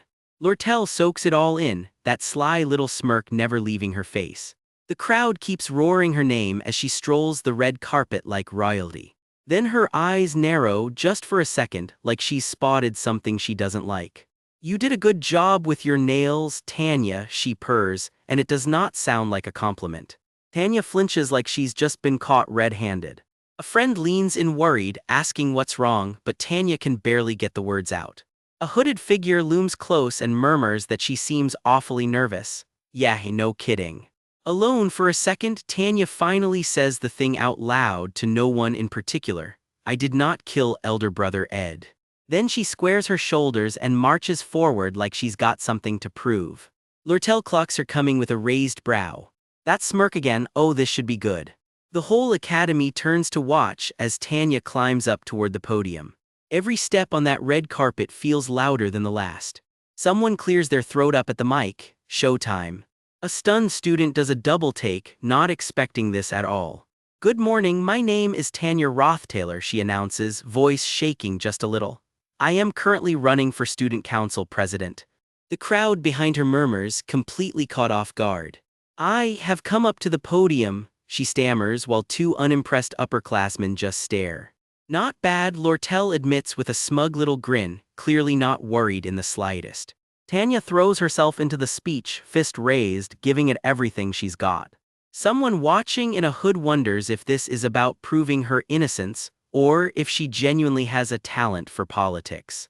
But 10 whole minutes into the speech, here's the brutal truth: not a single person has reacted. Tanya keeps going anyway, arms wide, playing to a crowd that isn't playing along. Dead silence stares back at her from every single row. "That is all," she finishes, and honestly you can feel the second-hand embarrassment through the page. Someone in the crowd flinches, bracing for what's coming next. Something gets hurled her way, a rock, a rose, whatever's on hand. "Explain the murder charges against you," a voice screams over the noise. "This has to do with the internal conflicts in the Rothtaylor family, doesn't it? Just look at the student newspaper," someone shouts, twisting the knife. "Are you not even going to say a single word about your murder charges?" They don't even let her finish thanking them for listening. A rock connects. Tanya grits her teeth through the pain, forcing out a broken "thank you." Someone grinds a thrown rose under their heel, just to make the point uglier. And down she goes, sent sprawling right off the stage. The crowd erupts into cruel, mocking laughter. "Rough crowd tonight." "Laugh, I'll end up laughing too," Tanya says, and it's the saddest kind of joke. Was it foolish of her to even try standing at that podium? Apparently, her tears say it all. "I should have run away," she thinks, as dark figures start closing in around her. "I was reckless," she admits to herself, sorrow written all over her face. Somewhere close, a pair of red eyes glint out of the dark. That's not a good sign. Two menacing silhouettes step closer, and every instinct in her screams to move. "No, I have to run now." A cat-eared bystander gasps, throwing up a hand like she's about to get caught in the crossfire too. Something slams into the scene. A scream tears out as chaos erupts. A surge of teal magic energy floods the air. What? Someone gasps, completely blindsided. A massive spectral wolf tears free from the light, towering over everyone. It lets out a bone-rattling roar while whoever's channeling it braces below. A stunned onlooker freezes mid-motion, jaw dropped at the sheer size of the thing. For a second, everything blurs. Old memories, worn thin at the edges, come drifting back to whoever's summoning this power. A small hand reaches for a bigger one, warm and sunlit from somewhere long ago. "In the end, I couldn't remember, so I had given up on trying to," the memory whispers. "That I can't tell whether they were memories or dreams. But there would be moments when those memories would become so vivid, I couldn't even believe them." And after all that, two hands find each other again, and the moment is almost too tender to watch. A hooded figure stands wrapped in glowing blue light, hands clasped tight. "But for now, let's resolve this situation," he says, steady and sure. The light shimmers, and the whole scene seems to rewind itself. A caption drops, "Several days before Ed appeared on that podium." "That's a great stride, Ed," says a striking blue-haired woman, watching him with a proud little smile. Ed spins around, stunned. Merylda wasn't expecting to see her all the way out here. "Your magic power efficiency has gotten much better, hasn't it?" she notes, clearly impressed. "Of course, there are still restrictions on what you can do," she adds, tapping the bracelet on his wrist. however, this is enough. Ed cuts loose with a roar, green magic tearing through the training ground. Energy rips across the field in wild green streaks. Strange, Merylda mutters, watching closely, brow furrowed. Another burst of power flashes and she reacts fast. Ed's crunching the numbers mid-fight in his head. Assume Jix's growth here is already maxed out. The magic power I've used isn't huge, he thinks, fist blazing, but I've completely drained my reserves. The efficiency's good, Merylda grumbles, but Tilda, I really didn't want this form. Using every trick I've got, it's hard to even talk with this tiny mouth. And no fur means I'm freezing, she complains. And I don't even have a tail, so keeping my balance is a nightmare, she groans, gritting through it anyway. Wait, someone breathes, catching something a beat too late. Merylda smirks behind her hand, clearly enjoying this. When did you? Ed blurts, completely blindsided. The result should be my victory, Merylda declares, utterly confident. It's hard to move in this form, so I can't, she starts to admit, right before it matters. Crystal shards shatter through the air mid-clash. However, the moment hangs there, tension crackling. A body goes flying through a cloud of dust and debris. Hands up in the air, Ed finally admits it, I lost. The dust settles, crystal fragments still crackling on the ground. I can't believe you've trained yourself this much in barely a year, Merylda says, honestly impressed. Ed and Jix bump fists, both of them wheezing from the workout. Jix has grown, no question about it. Stronger than the scenario ever had him. My calculations were wrong. Why is that? You've gotten a lot stronger too, Jix tells him. The two of them collapse on the beach, banged up and breathing hard. Even without you, I would have kept training. But watching you get stronger every single day pushed me, Jix admits. Ed just sits there quietly, bloodied and thoughtful, not saying much. It pushed me forward, Jix says again, grinning through the scars. Both of them just sprawled out, bruised head to toe. Until now, I've tried to do whatever I could to keep the plot as it was, Ed thinks. Holding onto what I remembered of the future was definitely part of that. But there's one condition that's absolutely necessary for Taylor to win in the final act, he reasons to himself. So I believe the plot was the only answer I had. In reality, even with the plot falling apart at the seams, hooded figures race through the dark. There have been dangers, plenty of them, flashing past in fragments of memory. But I've always managed to keep it on track, he insists, fire and fury flickering through the recollections. More flashes of past battles, blades and light clashing in the snow. I had hesitated about whether I should save Tanya or not, he admits, and that confession stings. As such, after hearing that Kaduk and Laisha had escaped, the memory continues, dark and heavy. Bars cut across the frame as a lone figure stands behind them, brooding. I've begun to fear the factors outside of my control. It had already fallen far out of my hands, Ed admits to the dark. But let's focus on what I can do right now, he decides, jaw set. Jix, who's meant to be Taylor's ally in the final act, has to become stronger. That's the whole point of the training. Jix digs into a bowl of soup, bloodied but grinning ear to ear. Just in case, I've made sure I've gotten stronger too, Ed thinks, watching a spirit summoner cheer good work, with her little companions fluttering around her. And above all, the number of comrades I can actually rely on keeps growing. I may be naive for thinking this way, he admits with a faint, tired smile. Deviating from the original plot, the wolf spirit lets loose a warning growl, but I'm sure it's okay to think this way sometimes. The spirit wolf blazes with power, ready for whatever's coming next. Back in the present, chaos rips through the crowd as the wolf makes its move. A student screams, completely overwhelmed by what they're seeing. Everyone, calm down, someone shouts over the noise, trying to hold the panic together. I've seen that high-rank spirit before, one student mutters to another, putting the pieces together. A classmate freezes, eyes wide, realization dawning. I've taken elemental studies before, so I know, that person is, the words trail off in disbelief. Ed Roth Taylor, someone finally shouts it out loud and the whole crowd loses it. Ed steps forward with Tanya right beside him, calm as anything while the crowd loses its mind. He's alive, the crowd roars, I am Ed Roth Taylor, he announces. I was not murdered by the truth, finally out in the open. Word spreads fast. Janica, the third-year top student, reacts with total shock at the news. Lucy, the second-rank student, and even Imperial Princess Phonia have already thrown their support behind Tanya. Combat's top student Clebius and Alchemy's top student Elvira aren't far behind. Lortel watches it all unfold with a knowing little smirk beside her partner in crime. Jix, Magic top student Joseph, and General Studies top student Wade all fall in line too. Winning over their votes shouldn't be difficult. However, before thinking about all the pros and cons, Ed says, raising the megaphone. Please, he starts, voice steady and sincere. As her family, as someone who's always supported her, he says, holding the megaphone up high, Tanya standing teary-eyed beside him. I wish he pauses, choosing his words with care. For her vision to be properly heard, the spirit wolf stands guard over the podium as the whole crowd finally listens. Finally, Ed thinks, breathing out for what feels like the first time in days, I can feel at ease. That's right, he murmurs, staring up at the open sky. Back in an interrogation room, a stern voice recaps it all. Upon being stabbed with a knife bearing deadly poison, you used Delheim's hourglass to survive.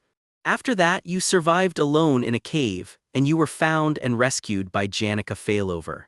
Immediately after that, you ran to the podium where Tanya Rothtailor was giving her speech. And defended her. Is that everything? The interrogator asks flatly.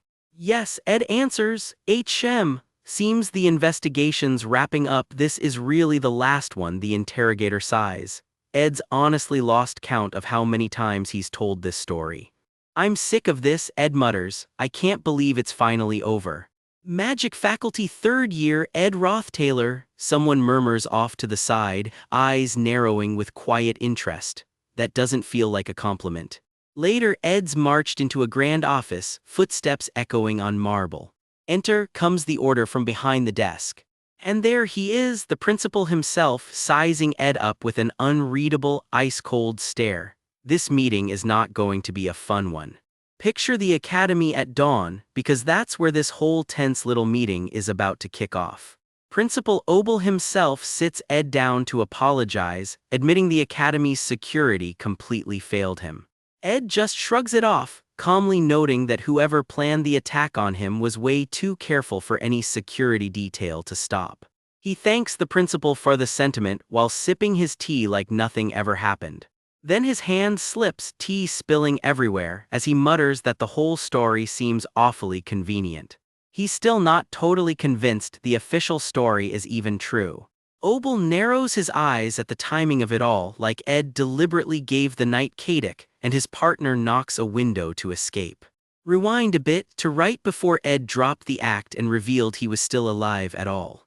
Obel makes it clear he's the one actually running this academy, and outsiders don't get to dictate what happens inside it.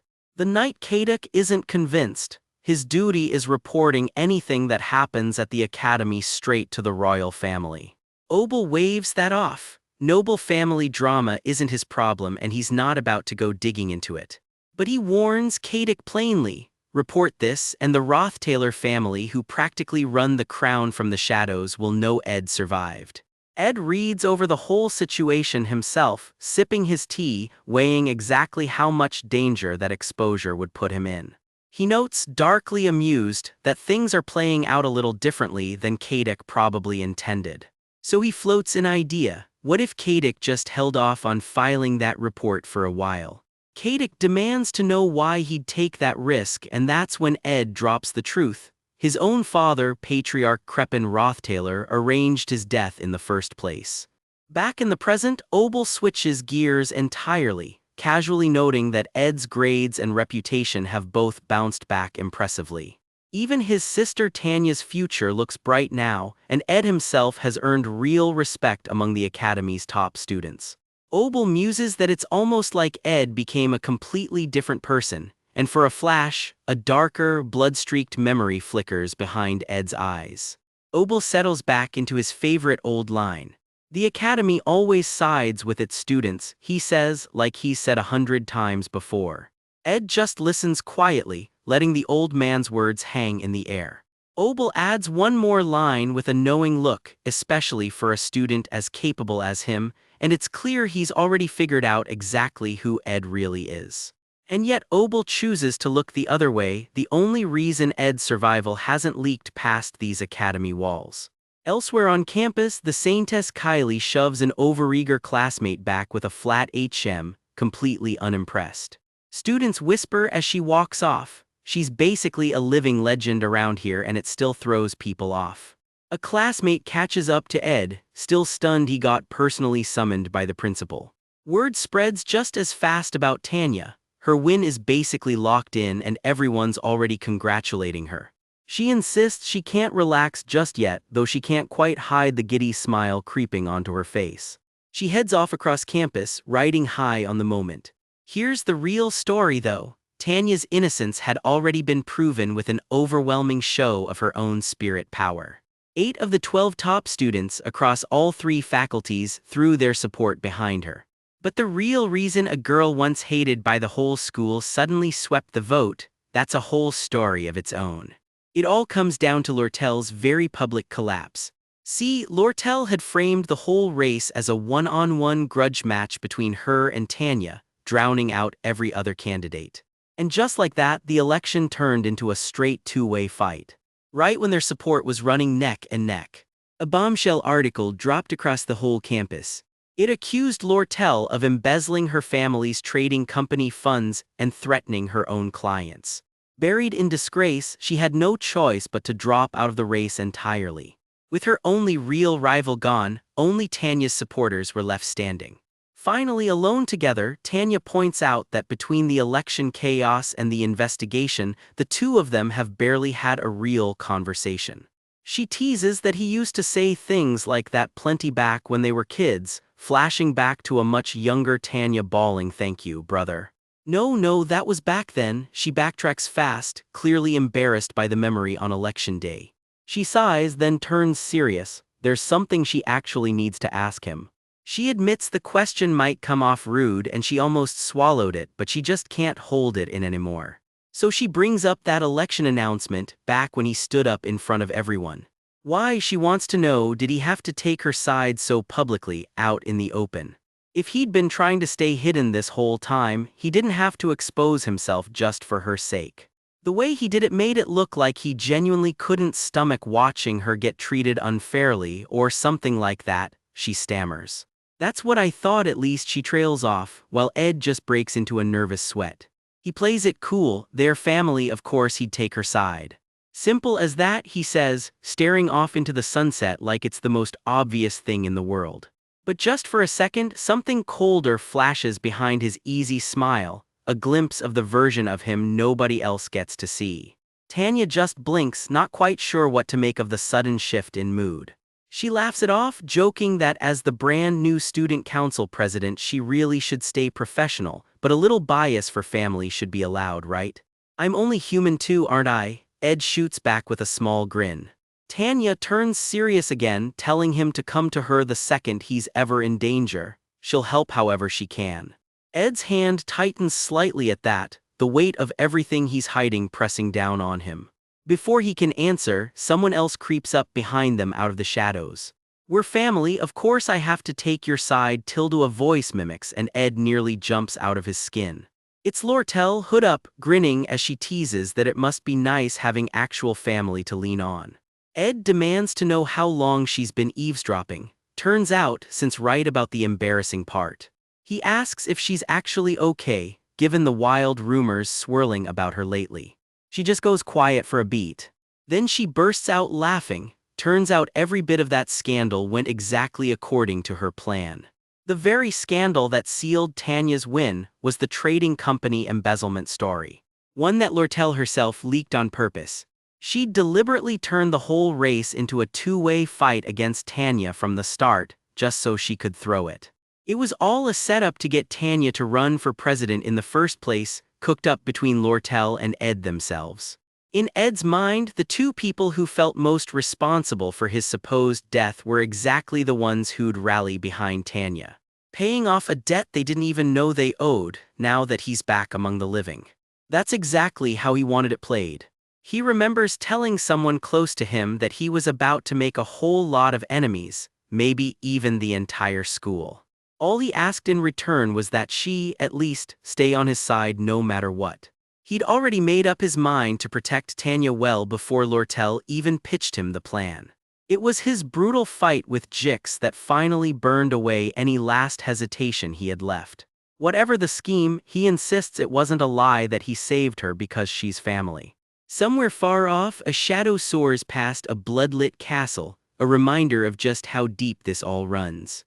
Ed already knows he's an enemy of the Rothtailor name now, no matter how this plays out. But Tanya, still an insider of the family, is his best source of information and his best cover for smokescreen operations. Still, there's a darker side to relationships like these that not everyone gets to see. Some things stay need to know only. Take, for example, a girl who spent her whole life doing nothing but calculating gains and losses. Lortel shrugs that she's basically notorious around the academy these days anyway. And since Tanya's not exactly her biggest fan right now, she figures she'll just leave things in Ed's hands for a while. A quiet classmate looks on, dryly noting that Lortel has a bad habit of stirring up everything she touches. Ed checks in on her again, genuinely asking if she's really alright after all this. Lortel waves it off. Rumors don't exactly cost her any money, so who cares? Besides, she figures the villain role suits her just fine. She adds, half joking, that she'll be just fine as long as she never makes an enemy out of him. Because honestly, there are hidden sides to every relationship, and it's never easy to read someone's true intentions. And with that, this whole scheme is about to take a completely new turn. Nobody's quite sure what Princess Phonia will do now that she's lost her shot at Student Council president. And what happens next between the royal forces and the Rothtailor family is anyone's guess. Even Ed admits he can't call how the rest of this story is going to play out. Cut to Ed slipping back to his old hideaway camp for the first time in nearly a month. There's plenty of cleanup and business waiting for him now that he's back. First things first, tidying up the neglected campfire pit. Weeds have already taken over the place in his absence. He pushes open the cabin door, already dreading the mess he left behind. Instead he freezes, someone's inside snoring away. A witch's hat sits abandoned on the floor, right next to the sound of deep, unmistakable snoring. Curled up under a blanket is a familiar white-haired girl, fast asleep like she owns the place. Ed just stares down at her, caught completely off guard. He quietly picks up a stray item she'd left lying around. A sly little smile creeps across his face. Instead of waking her up, he just quietly tucks the blanket back over her. The stars settle in over the quiet hideaway for the night. He decides they can both deal with everything else tomorrow. For now, they just rest. He's finally back at the one place that still feels like home. 3 days later, the news breaks officially. Tanya is the Academy's new Student Council president. Meanwhile, in the Spirit Studies wing, the Academy's top sorcery professor Melina calls in her star pupil for a talk. Melina dangles bonus marks just to get her full attention. Sure, she's not quite professor level yet academically, Melina admits, but she could at least act with a little more dignity. Because when it comes to raw spirit handling talent at her age, she's already on a whole different level. The girl just looks confused, still not sure why she's the one getting singled out for this. Melina explains there's a joint combat training session coming up, and as the Academy's top spirit sorcerer, she's the obvious pick to help run it. The girl groans, but Melina's not wrong. She genuinely is the best spirit sorcerer the Academy's got. Melina adds with a smirk that lately she's been walking around lessons grinning like the happiest person alive. Honestly, from the outside it looks like you've completely lost it, Melina teases, and the girl absolutely loses it right there. Ed and I, what? She sputters, demanding to know where this is even coming from.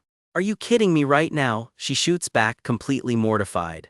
Melina lists it off, not just spirit studies but their shared quarterly lessons, their elemental class, all of it. The two of them are apparently attached at the hip everywhere, from the welfare facilities to the cafeteria. Melina says she has no idea what daydream the girl is off in, but she'll just zone out mid-conversation, grinning at nothing. Especially lately, apparently all she does is giggle to herself for no reason at all. Melina sighs that she basically acts like a kid with a fresh new crush, because well, that's exactly what she is. Mortified, the girl begs her not to say a word to the rest of the school. Melina shrugs that she usually couldn't care less about teenage dating rumors, but this time is a little different. The girl bolts out of the office, her face completely on fire. Because Melina just dropped the actual bombshell, everyone already knows that she and Ed are dating. Her jaw hits the floor, face redder than her own hair ribbon, completely unable to process it. Picture this, the eastern Spart region, so remote you gotta ride a horse for 3 straight days just to get there. This is the wild, misty mountain range that time forgot. Deep in those peaks sits a region they call Pulen, the land of farming, basically the middle of nowhere, but cozy. Follow the streams far enough and you hit Torin, a tiny farm town with maybe 300 people tops. And this is where our girl Janica grew up. She's been seeing spirits since she could barely talk. Village legend says she was basically a genius among geniuses, the kid everyone figured would put Torin on the map. Then one day a mailboy rides in, says a simple hello, and that's where this whole story really starts. Outsiders barely ever showed up in Torin, so when this mailboy kept coming back, Janica definitely noticed.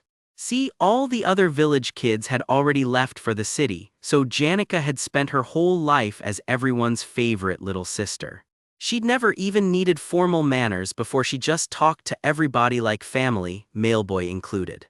He told her about the huge cities out there, and pretty soon the two of them were just easy around each other. Turns out this guy was actually from the imperial holy city and the village's sweetheart. She'd basically never lacked for love in her life. So yeah, it was only a matter of time before the mailboy fell hard and blurted out, "Please accept my feelings." Everybody adored Janica, so honestly, who could blame the guy for catching feelings too? He even showed up with a whole bouquet, ready to make it official. Problem is, Janica was a girl who straight up did not know how to tell people no. But even someone who hates disappointing people has her limits, and this time, all she could get out was a quiet "I'm sorry." He took the hit and bolted. Poor guy didn't even look back. But get this, when he finally showed his face in Torin again, he wasn't empty-handed. He was holding an acceptance letter to Sylvania Academy, made out to Janica herself. And just like that, Janica told him goodbye one last time, letter in hand. She watched him walk off, that acceptance letter the last thing tying them together. Cut forward 3 years, she'd already been at Sylvania Academy that whole time, and formal manners still weren't sticking. These days she can barely even picture that mailboy's face anymore. But some things about Janica never really changed. She's still terrified of being rejected and still totally lost whenever she has to talk formally. Keep that in mind, it's about to matter a lot. Cut to present day, Trix Hall's administration office, where Janica's finally working up the nerve to ask for something. She's clutching her papers, sitting across from the staff, looking like she'd rather be anywhere else. So about that, yeah, she's stalling hard. Her face says it all, she is sweating bullets over this. In her hands, a Trix dorms leave request, filled out, and everything she's trying to ask for time off. The staffer just shrugs it off, telling her plenty of people would gladly help if she just spit it out. Janica heads off clutching her request, hoping someone will actually hear her out this time. Because here's the thing, Janica used to have people flocking around her all the time back home. But now that she finds all that attention exhausting and just wants to disappear into the background, even starting a simple conversation feels like a mountain to climb. Enter Annie's, the admin staffer, who's clearly seen this exact meltdown before. "I should have caught on that he was alive the second you started giggling nonstop," she says. Janica squeaks out a sorry, insisting she had her reasons. Annie's is not buying it for 1 second. "So what's the worry now?" Annie's asks, unimpressed. Janica just kind of freezes up. She finally admits it, she's terrible at turning people down, and once someone asks her for something, she just can't say no. Annie's lays it out bluntly. Because Janica accepts literally every request from a certain guy, she's basically become his personal maid at this point. Case in point, she's out here doing his laundry, even though the guy could easily manage living out in seclusion on his own. Just how hard was the request this time? Annie's demands, watching Janica stir a cauldron like a full-time cook. Janica goes bright red defending herself, insisting she only does it because she genuinely wants to, not because she can't refuse. Annie's just gives her a flat, yeah, translation, sure Janica, sure. Then she drops the real suggestion, maybe Janica and this guy just need some distance between them. Wouldn't putting space between them make it way easier to actually say no next time? Annie's figures they're just way too close for comfort. If they are too wrapped up in each other, she reasons, maybe some distance would finally calm that fluttering heart down. Janica's brain immediately short-circuits. Can she actually put distance between herself and him? Feels flat out impossible. But then a scarier thought hits her. What if they drift too far apart and he ends up completely alone? Before Annie's can even finish her sentence, Janica cuts her off. Thanks, she blurts out, hugging Annie's and bolting before the poor woman can even react. I have a good idea, I'll get going now. Famous last words, honestly. Annie's is left blinking, completely bewildered, as Janica sprints off yelling, see you tomorrow, Annie's. Meanwhile, somewhere else entirely, a simple snap of the fingers is about to cause some serious chaos. Whatever just got said, it leaves her completely stunned. What have I done? Yeah, that's never a good sign.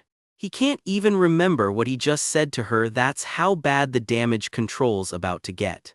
Zooming over to Ed, who's been busy leveling up his magic engineering skills behind the scenes. He stacked up a whole pile of crafting formulas along the way. Making all of them would be flat out impossible, but there's one item he wants more than anything else. The thunderstruck 1,000-year-old wooden cane. It amplifies spirit sensitivity and mana efficiency across the board. Basically a dream item for spirit magic. Only catch, it's not made from just any tree. He needs a branch from something over 1,000 years old that's actually been struck by lightning. Ed's already out camping in the wilderness, whittling away by the fire, plotting his next move. 1,000-year-old trees like that aren't exactly sitting around waiting to be found or bought. Luckily, there are supposedly a few of them tucked away in this northern forest he's camped out in. The real problem though, the thunder part. Thunder, Ed mutters to himself, staring off into the trees, already scheming. Turns out he's not camping alone. Lucy's crashed out asleep right beside him, hat pulled over her face.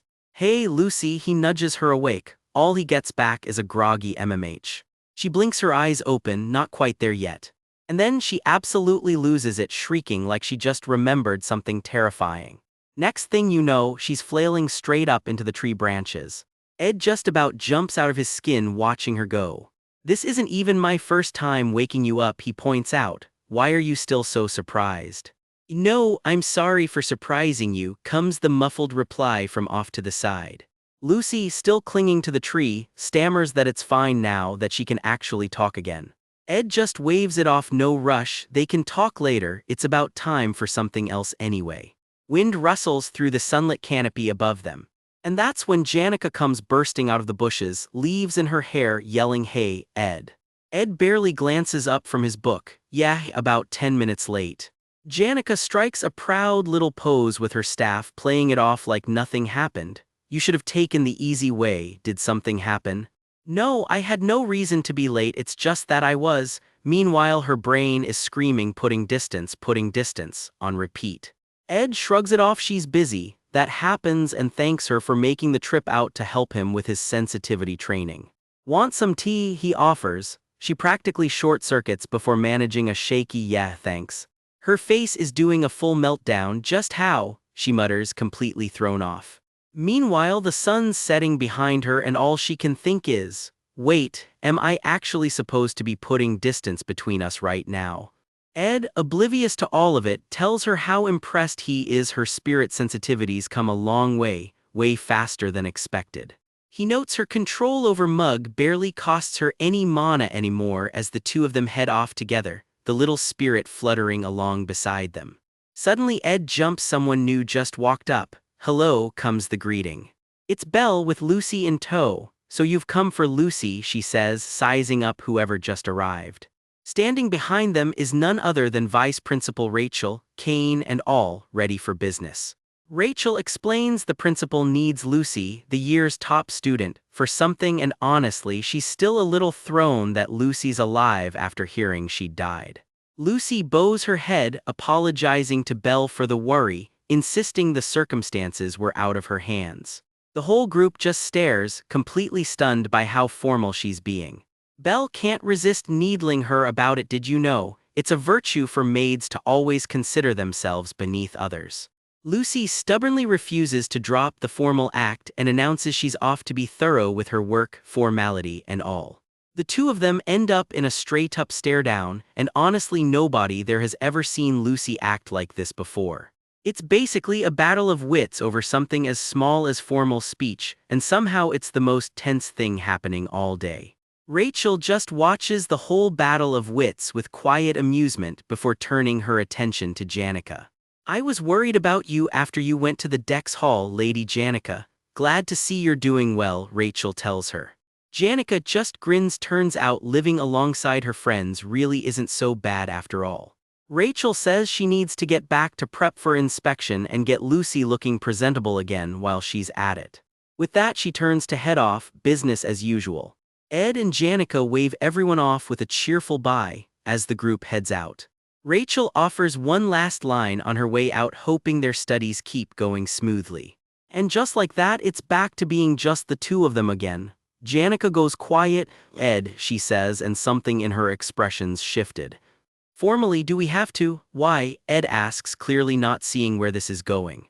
Janica hops around trying to explain it's not that it's awkward exactly, but talking with proper respect and courtesy toward each other kind of feels. Ed just blinks, totally lost. She stammers, losing her train of thought. "I just wanted to try it out once," she finally admits, walking alongside him. Dead silence, then Ed figures, well, if she's that set on it. "Okay," he agrees, though you can see the sweat forming already. With curfew closing in, they figure they'll just trade a few formal lines back and forth before he sends her off for the night. Janica bows stiffly, blushing hard. "Hello, Sir Ed." Ed's face just freezes up completely. This was clearly not what he signed up for. "Oh yes, but still this is," even he can't finish the sentence. His grip tightens on nothing in particular. Her awkwardness is apparently contagious. He genuinely has no idea why she's this embarrassed, watching her face go redder by the second. His voice won't even come out right. Somehow her nervous energy is infecting him too. 3 minutes later, still nothing but crackling campfire between them. So, Ed finally attempts breaking the silence. Janica just shrinks into herself by the fire. Never mind. Yeah, that formal speech idea is officially dead on arrival. They'd sat in awkward silence together plenty of times before, but never anything quite like this. "This is way more nerve-wracking than any of that," Ed groans, rubbing his head. He thought they were basically family at this point. Now it's just gotten weird. The awkward silence just keeps stretching on and on. Ed stares at the ground, completely stuck on what to even say next. So Janica starts, gripping her staff so tight her knuckles go white. Then she suddenly snaps out of it. "Oh, would you look at the time? My curfew's almost up," followed by a hasty "thank you for today." She just wants this whole vibe to be over already. She takes off in a dust cloud practically mid-sentence. Then, "I'll see you tomorrow, sir." Ed's left sitting there alone by the dying fire, staring into nothing. "Wait," he mutters after her, way too late for her to even hear. Somewhere close by, someone else is doubled over, completely out of breath, like they just sprinted a mile, and whatever's coming next definitely isn't good. Before things get complicated, take a second to breathe in this view. A peaceful lake, one ancient tree, and Ed hiding out here with a book, completely at peace. But peace never lasts. A voice from the tree calls him out. Is he still doing that stiff, overly polite thing with Janica? Ed just laughs it off. Why ask when she clearly saw everything? And the voice fires back that she's not exactly free to follow him all the way to school. Chilling on a branch, Ed gets curious himself, asking if anything interesting actually happened in class today. "Nope, same as yesterday," he says. Cue the flashback. Some overexcited underclassman comes skidding down the hall just to tell him it's nice seeing him. It was weirdly awkward, honestly. Maybe that's just her way of dealing with nerves, Ed figures. He didn't think much of it in the moment, but sitting with it now, he can't shake the feeling something's a little off. "You're worried about her, aren't you?" the spirit asks, cutting straight through him. "Of course I am," Ed admits without missing a beat. She just laughs, moving on, she says, like that wasn't a big deal at all. Ed asks if he can snap a couple of branches off the tree. He's got plans for a special, thunderstruck 1,000-year-old cane. Another tool, she teases. Here, I thought you were just distracted thinking about Janica. You're always busy, huh? She leans back against the tree beside him. Though. You don't need my permission for a few branches, she points out. Isn't this literally your tree anyway? It's named Merelda's guardian tree, Ed reminds her. She just smiles because of an old friend. It's a bit complicated, honestly. If I'm being precise, I'm protecting this whole forest, she admits. An old friend, huh? Ed can't resist teasing back. Given how long she's been alive, she's probably had all kinds of relationships. She stops him right there. Problem 1, why do spirits always take the shape of animals in the first place? She hops down and wraps herself in a shimmering cloth, casually turning a serious lecture into a whole production. Turns out she had a human form from day one, and that wasn't easy to pull off. Animals, she explains, are just easier to copy since they're everywhere. Same deal applies to getting a human shape, she says, an enormous ice wolf flickering into view behind her. So exactly whose form did she copy? Even she seems to wonder that one out loud. Who knows, she teases. I did make a contract with you so I can read your thoughts, and... She leans in close, way too close. And what? Ed asks, bracing himself. I took the form closest to your ideal type, she says with a smug little grin, and suddenly Ed's ears are burning. That's unexpected, Ed mutters, flustered. Of course it is, she fires back, clearly enjoying every second of this. Then, just as fast, she drops the real bomb. She was lying the whole time about the ideal type thing. A flash of memory hits, 2 kids sitting together way back when. Are you joking? Ed asks, not sure what to believe anymore. She backpedals a little. Reading minds isn't actually possible, and shapeshifting is way too hard to just copy random people. I've lived a long time, she says quietly. Long enough that this whole academy's rise and fall barely registers as a blip to me. I met this kid back when the island was still empty, way before the academy even existed, she reveals, and Ed's jaw practically drops. She never dressed up, always easygoing. Turns out my whole look is based on how she used to be, the spirit admits. Wait, is it? Ed starts to ask, putting the pieces together. She was the most unique person I've ever met, the spirit says softly.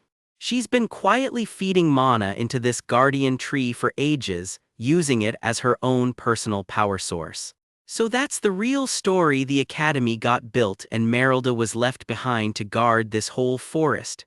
Definitely not something you'd learn from a school handbook. So that's how they were connected all along, the unmatched mage and scholar herself. And there she is, the legend in the flesh, hair like starlight, smiling like she's got 1,000 secrets left to tell.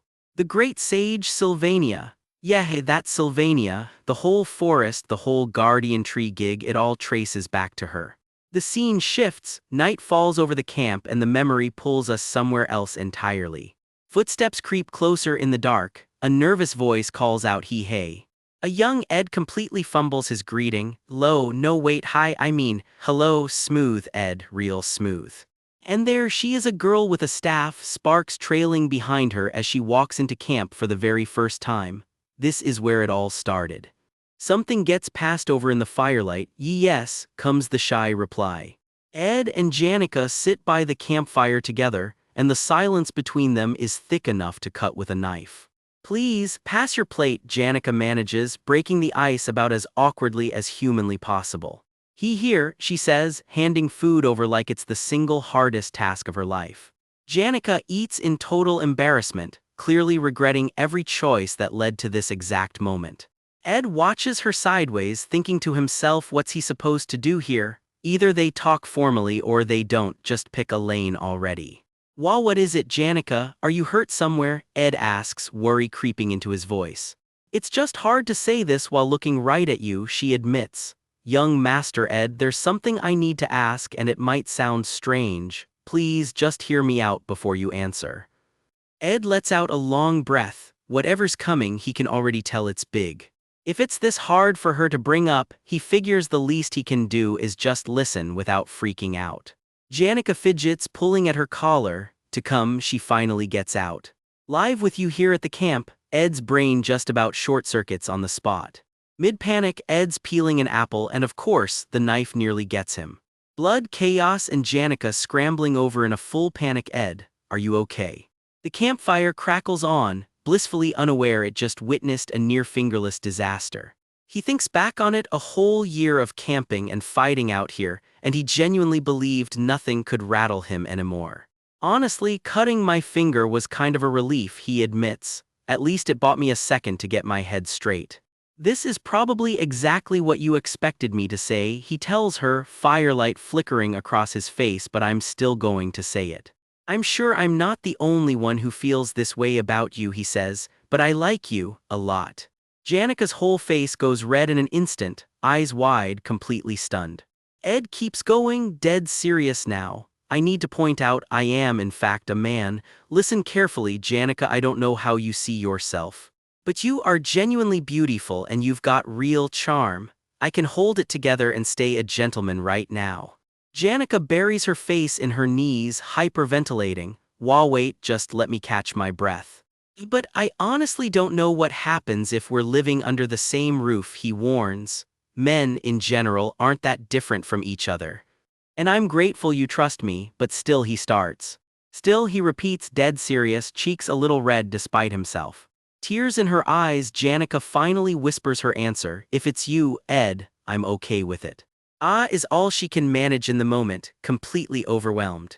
Looking back on it, Ed realizes he and Janica had been quietly balancing on some strange emotional tightrope for a while now.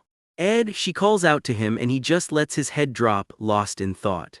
Talking formally with no real reason behind it anymore, it just made everything feel both familiar and completely new at the same time. It's a strange kind of feeling, he admits, familiar and unfamiliar all at once. And right when he'd finally settled into feeling relaxed and free back at camp, Janica's sudden request to move in completely blindsided him. Could he handle this? Could he actually keep his composure? The whole situation was basically daring him to lose control of himself. Janica, he says quietly, however. Whenever something unexpected happens, Ed figures, there's always a reason hiding behind it. Janica bringing this up out of nowhere means there's got to be something deeper going on beneath the surface. Really, Ed, Janica says, staring up at the night sky. She smirks a little, there's nothing about me you don't already know, huh? I don't know, she admits under the moonlight. I guess I just wanted to run away from something. I actually miss having my own single room back at Ophelie's Hall, she confesses. I probably sound like an idiot, huh? Flashback further, a young Janica, sitting completely alone, isolated from everyone around her. For a girl who used to spiral just from the pressure of people watching her, surviving a whole year in the normal dorms was never going to be easy. An entire year of pushing through it day after day, just to prove she could handle a normal life. Forcing a kind smile through it all, she admits this camp had become something like a refuge for her. I guess I wanted an escape route if one ever existed, she says quietly. I know this must be a lot to dump on you, Ed. I know running away won't actually fix anything for me, but I still wanted to ask just this once. A quiet laugh escapes them both, somewhere between amused and nervous. Janica's expression turns serious. It really is a burden, I know that. Yeah, Ed says, but Janica, isn't whether it's a burden to me kind of a separate question entirely. Janica blinks, caught off guard, huh? Life is just carrying burdens for each other back and forth, he explains. And honestly, if I really thought it wasn't worth it. Next time I'll just hit you with a burden of my own. We're not exactly a short-term thing here. This relationship's built to last. I still think living together is a lot, he adds, but what if instead Janica's already tearing up before he even finishes? Ed half expected her to be jumping for joy right about now. That's just who she is, usually. Instead, something comes flying straight at him. Oof, not exactly the reaction he was expecting. Yeah, thanks, she says softly. Janica throws her arms around him in a full-on hug, catching them both off guard. You dropped the formal talk, Ed notices, a little stunned himself. She tries to pull back and put some distance between them, tries being the key word, it doesn't really work. Ed pats her head gently, though honestly, would anything have really changed if she had managed to pull away? She's just that kind of girl, the type who always shows up for people, even knowing she'll probably never get repaid for it. And if a girl like that ends up crying on the floor in front of him, well, Ed already knows exactly what he's going to do about it. He'd have caught her shoulder without even thinking twice. Fast forward, turns out promising to build someone their own hut is a lot easier said than done. Between prepping lessons and figuring out this whole new living situation, Ed's already losing sleep over his schedule. Then out of nowhere, he jolts awake in the middle of the night. "Ah, you're awake, Ed Rothtaylor," comes a voice that definitely shouldn't be in his room right now. "I need your advice," the voice says. "I have exactly zero experience building huts." Somewhere else entirely, a massive fire dragon bursts through the sky over a panicking village. "Yeah, that's not concerning at all. You look exhausted." "Honestly, same," the voice tells him, completely unbothered. Turns out this particular spirit just partied all night at some celebration back in the spirit world. Must be nice. Spirits swarm into action, building at an insane speed. It's kind of romantic, one of them muses, opening the door every morning and seeing each other. Two spirits argue logistics, build the new hut right next door, sure, but maybe leave a little privacy in the mix. A tiny fire spirit perched on Ed's shoulder disagrees entirely. Closest possible proximity is clearly the best option, apparently. "Sir Tarkin, the plan is 10 days, Ed announces, trying to sound like he's in control of any of this. Enter Mug, the fire spirit put in charge of the whole operation, sworn to make this as efficient as humanly possible. 10 days, someone mutters, unconvinced. Tarkin himself, an enormous fire dragon, looms behind Ed, casually confirming the timeline is, in fact, realistic. Then Tarkin launches into a classic old-timer speech, "Back in my day." Carrying a spirit sorcerer non-stop for 3 days, hiking snowy mountains for a week, then fighting the next day, totally normal. "These days spirits have it easy," Tarkin grumbles, "resting well, eating well, working on their terms. At this rate, when are you even hitting mid-rank?" A little bat-like spirit whispers reassurance, "It'll all be done in 5 days, just try to ignore the noise." 5 days, Ed sweats, "That took me several months." Mug, the poor fire spirit put in charge, hypes himself up under all the pressure. I can do it, he chants while Ed cheers him on from the sidelines. Ed immediately feels guilty. "I'm sorry, Mug, I really didn't mean to put you through this." Tools down, job done, a well-earned sigh of relief. With his schedule finally free again, Ed can breathe a little easier. Now he's finally got time to finish that special enchanted cane he'd been planning. There's a lot Ed still wants to do to repay Janica for everything. Because honestly, just giving her a spot at camp doesn't feel like nearly enough. He's not even sure she'll like it, she's always used a plain oak cane after all, but he keeps carving anyway. "I still hope," he thinks, sanding down the final rough edges. Sunlight breaks through the leaves overhead, birds cutting across a clear blue sky. A pretty good day, all things considered. Outside the cabin, Ed puts the finishing touches on the cane, one careful stroke at a time. Meet Lucy, or the sun thief to some, though right now she just looks like she could use 8 more hours of sleep. Somewhere close by, someone is already up and yelling for everyone to get moving. Turns out home is a ranch stuffed with glowing, half-mythical critters, a griffin here, a floating deer there, because sure, why not? Construction hammering away all day probably did not help her get any sleep. But the real reason she is cranky, that is a whole different story. And that story starts with this girl waiting for her, bright and way too chipper for the hour. The second she spots Lucy, her whole face lights up. That is Janica, greeting her best friend like she has not seen her in years. Janica is terrible at hiding her feelings, so naturally this turns into a full-on wrestling match. She absolutely refuses to lose, even over something this ridiculous. Surrounded by all her ranch pets, Janica is glowing, easily the happiest girl on the continent right now. Lucy breaks the news she will be staying here for a while.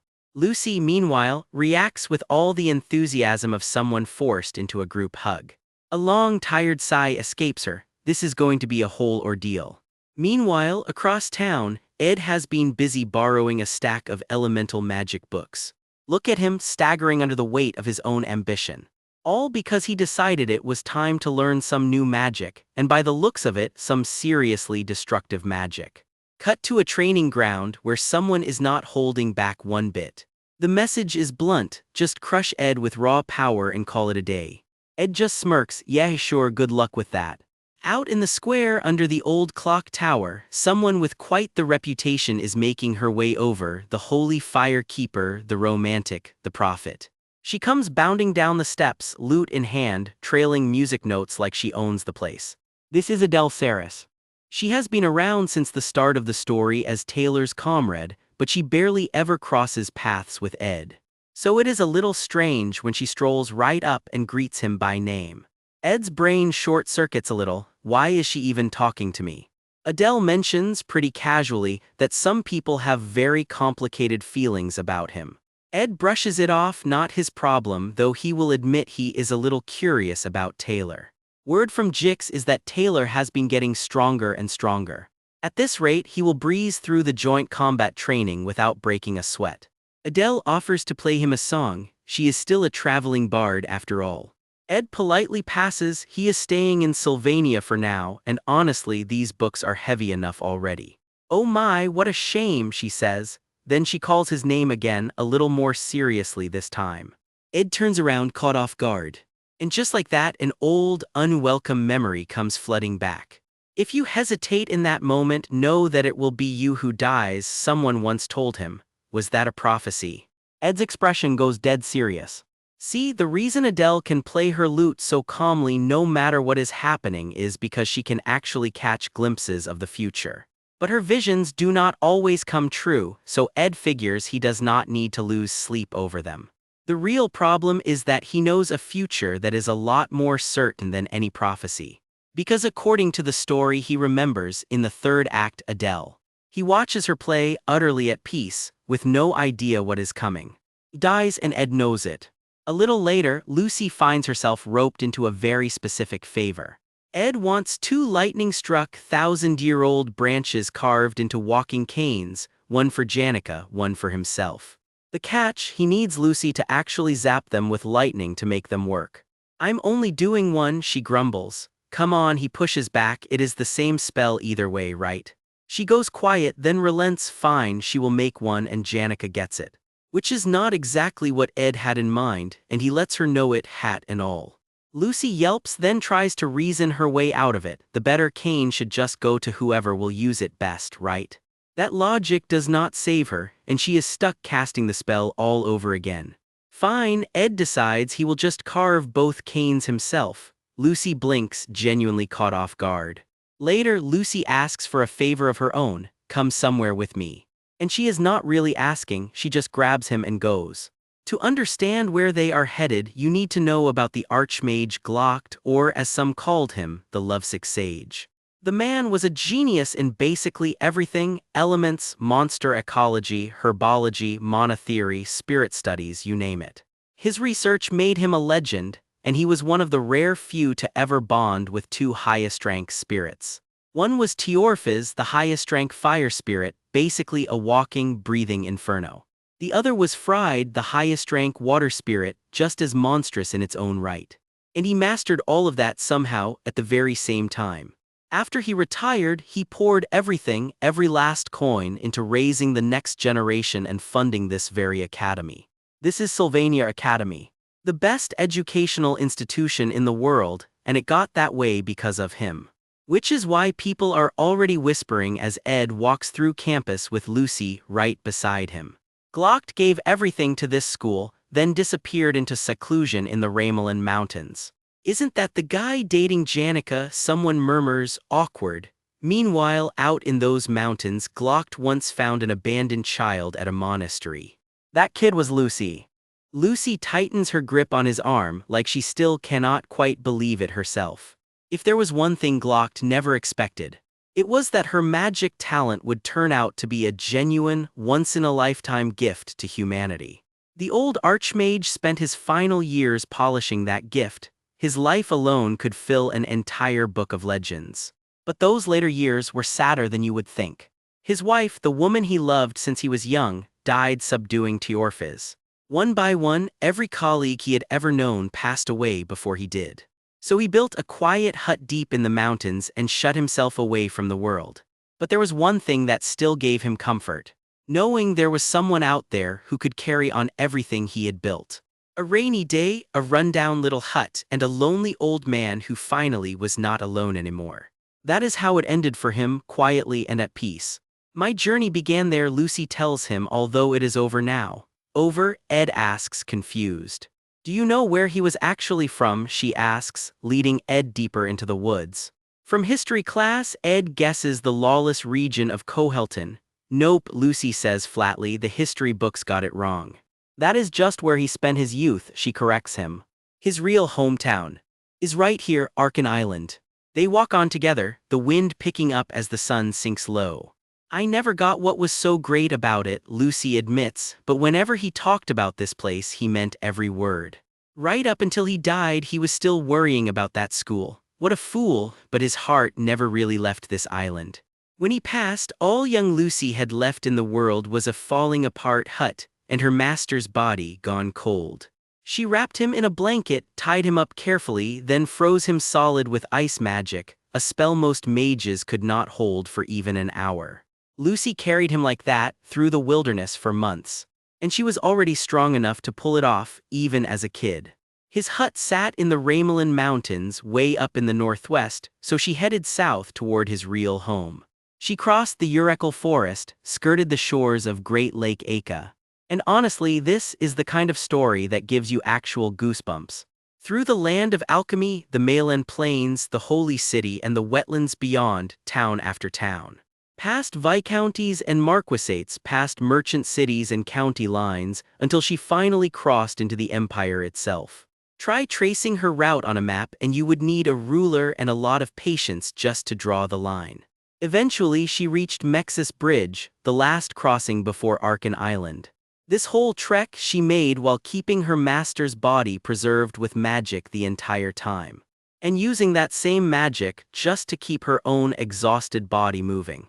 It took 3 months, she tells Ed. I got a bit lost, took me a whole week just to find this spot. Standing here now, years later, she points out exactly where it happened. This, Ed breathes, looking around. According to his records, this is where the Archmage and the Great Sage once trained together. This is where my journey ended, Lucy says quietly. A single staff still stands there, glowing faintly, marking the spot. Then Lucy pulls out a book and asks if he wants it. It is Gluck's Travelogue of the Southern Continent, his own thoughts on magic scrawled across every page. A book like that would sell for 7,000 gold coins, easy. It gets better, this is his actual posthumous analysis of something called aspectual magic, one of the greatest books in history. Its worth is honestly incalculable, Ed says. Take it, Lucy shrugs, I already know everything in there anyway. Ed just stares. I remember every word Grandpa ever left me, she says simply. It gets Ed thinking. He has not even lived half the life he has been given. Maybe one day he will start a journey of his own. Or maybe he will just keep drifting along, half committed the way he always has. Still, something about today feels different. Hey, Lucy says suddenly, if danger ever comes for Sylvania, I will protect it at least once. It is not exactly a happy story and it is not fun to listen to either. Coming all the way out here was a pain, honestly, but I just wanted to show you this, she finishes. Her very first journey wrapped up the day she buried her master here on Arkin Island. But that has not really set her free. Lucy still has not stepped out of her master's shadow, which is exactly why she keeps waiting for danger to come find Sylvania. Sometimes she waits for it eagerly, sometimes she dreads it. No wonder she acts so lazy all the time, Ed realizes. She has just been waiting this whole time. So today, Ed decides he is just going to be lazy right along with her. Waves crash below, and a warm late spring breeze rolls in off the water. It is the kind of afternoon where you could sit forever and never feel too cold or too hot. For once, the weight of that old grave feels just a little lighter. Ed reaches over just to let her know he is there. Meet Elka, staff in hand, staring wide-eyed at a log cabin that just popped up out of nowhere. I didn't know it could be built this fast, she mutters, still stunned by her own spellwork. She just about squeals with pride over her brand new magic hut. Nearby, a jittery little fire spirit babbles nonsense while the other summoned critters just look completely done with today. One of the spirits nearly tips over from exhaustion. Guys, I told you to take it easy, Elka yelps. Tarkin the fire spirit faceplants mid-task, and Elka's scolding fizzles into a defeated nevermind. I think we can ascend now. Have a happy camp life. The spirit's work here is finally done. One by one, the little spirits start dissolving into sparkling light.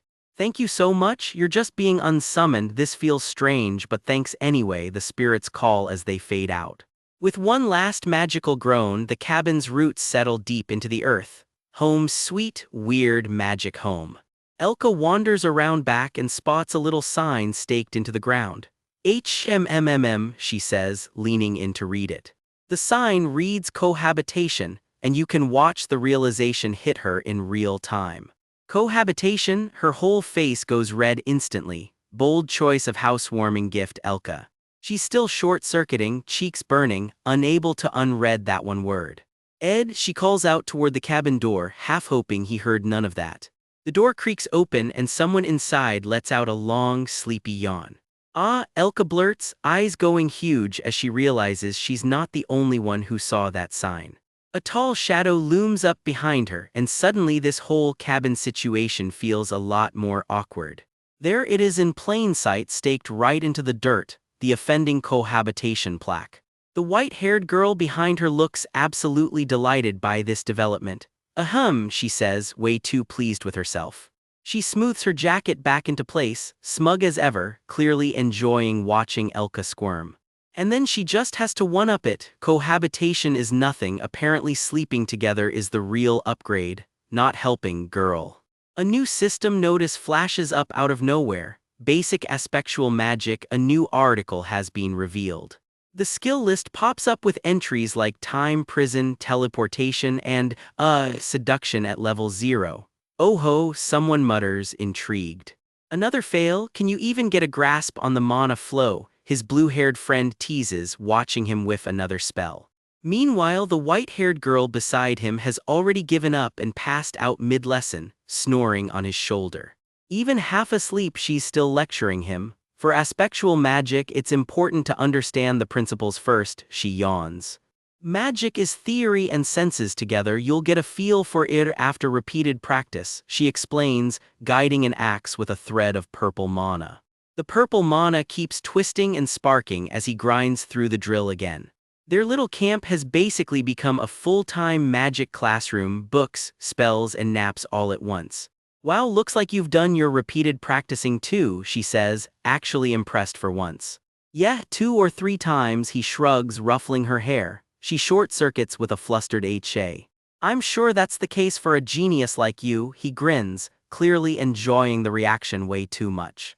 In his head, he can't shake it. This is the kind of magic that never even existed in the game he remembers. Aspectual magic bends time, space, and mind itself, the strongest power out there and the least understood. Apart from the danger, it's hard to even understand, he admits, staring down the glowing orb of power in front of him. The only other person who's pulled this off is Lucy, and she learned it purely on instinct, which makes her a rough teacher at best. His mind flashes back to just how wild that kind of power can get once it's unleashed for real. It would have been great if I had Professor Glast, he thinks, wishing his old teacher were still around to guide him through this. Yeah, he mutters quietly to himself, the thought sitting heavier than he'd like to admit. If Professor Glast was alive, the thought trails off, and the memory that follows isn't a gentle one. A wounded young man with pale hair lets out a tired, aching breath. Whatever happened to Glast, it clearly wasn't peaceful. Even if you have large aspirations as a man, booms a dramatic new voice, storming in like he's about to deliver a prophecy of doom. Footsteps crunch closer with way too much theatrical flair for a random Tuesday afternoon. Who knows what kind of hell you'll really face, he warns darkly, red cape flaring for maximum drama. You'd be really done for at this rate, he shouts and then just casually flicks a spark of leftover spirit magic at him. He doesn't even flinch, all that ominous buildup for a static shock. "Ah, sorry, that was just the spirit from last time, I jumped to conclusions," he admits, scratching his head sheepishly. The blue-haired girl gets zapped instead. "Why, I was having so much fun reading this," she yelps, hair standing on end. Turns out this dramatic entrance is just Jix dropping by with a stack of old books. What is it? Ed asks. Old magic books that need to be scrapped. Thank Elka for me, borrowing them every time would have been annoying, Jix explains, dropping off the heavy bundle. Elsewhere, a sharp-eyed green-haired guy corners Jix with an offer. What about doing student council work with me? I'm flattered, but because of the previous incident, Tanya, Jix starts trailing off. A dark memory flickers by, a hooded figure crackling with purple lightning, tangled up in something nobody wants to talk about. No, the student council president trusts me quite a lot, Jix says, not exactly humble about it. She wants people she trusts close by, so I'm asking if you'd want to join the student council, the green-haired guy explains. This is a huge deal. It's the first time in Sylvanian history a first year has ever become student council president. She's planning on making the cabinet the best it can possibly be, Jix adds, arms crossed. The recruiting list reads like an all-star roster. Top student Deke, magic ace Joseph, alchemy prodigy Dorothy, and a noble lady from Curral County. Meanwhile, in a far darker corner of the story, a shadowy trio watches events unfold with anything but friendly intentions. She's only gathering trustworthy, talented people, but you're going to reject it, Shem, the green-haired guy presses. Back at camp, Jix lists everything else he's already juggling: engineering, spirit sorcery, training, and now a whole new type of magic on top of it. Oh, a new hut. I expected that, but the student council president will be disappointed, Ed says, spotting the cabin. He expected it, Ed thinks, caught off guard that Jix saw that coming too. Small predictions feel meaningless, he thinks to himself, the weight of knowing too much starting to show. Jix stands off to the side, quietly lost in his own thoughts under the stars. Ever since Tanya was saved, the story's been drifting off the script Ed thought he knew. Jix joining the council was never supposed to happen. By his old timeline, the joint combat training should be kicking off any day now. I remember that event well, as one with an unpleasant ending, he thinks, a bloodied hand flashing through his memory. However, the scenario is out of my hands now, he reminds himself, staring up at the sky. Whether things play out exactly as he remembers or spin off into something totally new is anyone's guess now. It is all now unknown, he thinks, watching his sleepy companion doze on peacefully beside him. Far away, something massive is rumbling down the road toward Sylvania on a giant golden wheel. Mages are literally casting weight lightning spells all night just to keep this thing moving. This is a carriage so enormous it should never be able to move at all, and yet here it comes. The guard escorting it looks like a full army, and every citizen watching knows exactly what that means. Deemed too wasteful to keep running, this palace on wheels rarely strays far from the holy imperial capital. It's further than I expected, but it's a relief we could check on the Saintess's situation all this way, one passenger says. That's Archbishop Verdio chuckling to himself over his papers, looking every bit the jolly old churchman. It's thanks to your planning of the noble territory visit, the timing was perfect, comes the reply from his travel companion. And that companion is none other than Holy Pope Eldine himself, on his way to Sylvania in person. The Pope's expression is all business, sharp eyes fixed on the road ahead. We'll be at Sylvania soon, the Pope announces, and somewhere the whole academy is about to feel that pressure. Since the Holy Pope himself is visiting, there'd better be no problems with the preparations, right? Someone worries back at the cathedral. Ceremonial robes get laid out in a hurry. The scramble to look presentable is officially on. Both of them visiting at once, mutters the cat-eared secretary, scribbling furiously at her desk. This is not a small errand. Officially, it's about spreading the faith and holding baptisms. Unofficially, everyone knows that's mostly for show. Bring that this way, someone shouts as the office descends into last-minute chaos. The real reason for the visit finally comes out. They are worried about Saintess Claris, the heart of the entire order. Wait, there's one more meeting request, the secretary notices, flipping to another page. The ledger points to a second-year student named Adele. Who is that? She wonders, flipping through the file photos. Anyway, plan my schedule so I can meet the Saintess, comes the order. Yes, the secretary chirps. Today's the day. The Holy Pope himself is arriving all the way from the Holy Imperial capital. So instead of just Kylie, she has to step back into the role of the real saintess in front of the whole student body. She flinches as her attendant, Belle, starts dressing her for the part. I really was looking forward to mixing with the other grades. I don't want to go back to the capital, she admits quietly. Student life is like a dream, and I still haven't even met the person I meant to, she sighs. She's thinking of the girl who tends the holy fire, always staring off into the open world like she belongs somewhere else. The wandering minstrel, Adele, that's the name that keeps drifting through her head. I took so many walks hoping to bump into second years, she recalls, but that girl is always in and out of places. It's hard to even see her here, she admits, frustration creeping into her thoughts. I want to hurry and meet her, she thinks, remembering old exam stories shared with a friend. Her mind drifts to a hut she once searched for in the middle of a storm, in the dead of night. Have stories to tell too now, Adele murmurs from somewhere far off, lute in hand, lost in her own world. Of course, I don't want to tell the Archbishop all of this, she thinks, and the mood suddenly turns a lot more serious. A dark memory surfaces. The top student of the school once tore straight through the dorms and left them in ruins. Then there's the fallen noble who got swept up in a murder case, another mess trailing behind her. If Verdio, a man who's always preached a pure life, ever finds out about any of this, he'll make me leave the academy for sure. It's always so hard to refuse his words, she thinks, hair falling over her shoulders. It's not because he's some master mind reader, she reminds herself, glowing red eyes cutting through the dark. Mind reading falls under holy magic, and it doesn't even work on me anyway, she notes, more curious than worried about that part. He's been like a teacher to me since I was young, that's exactly why it's so hard to say no to him, she admits. She stiffens suddenly, mind racing, Belle steadying her from behind without knowing why. Well, it's fine for now, she tells herself, trying to talk her own panic back down. As long as she keeps the one condition in place, nobody finds out who she really is. If another student ever catches on, she'd have to give up her whole student life. Then it hits her, wait. Her eyes go wide with sudden alarm as one specific name flashes through her mind. Rothtaylor, the one person who already knows exactly who she is. Of course, it doesn't seem like he'd spill it, she reasons, trying to stay calm. But what if Verdio and Ed Rothtaylor actually meet? The thought alone is enough to spike her pulse. Saintess, Belle asks carefully, catching the sudden shift in her mood.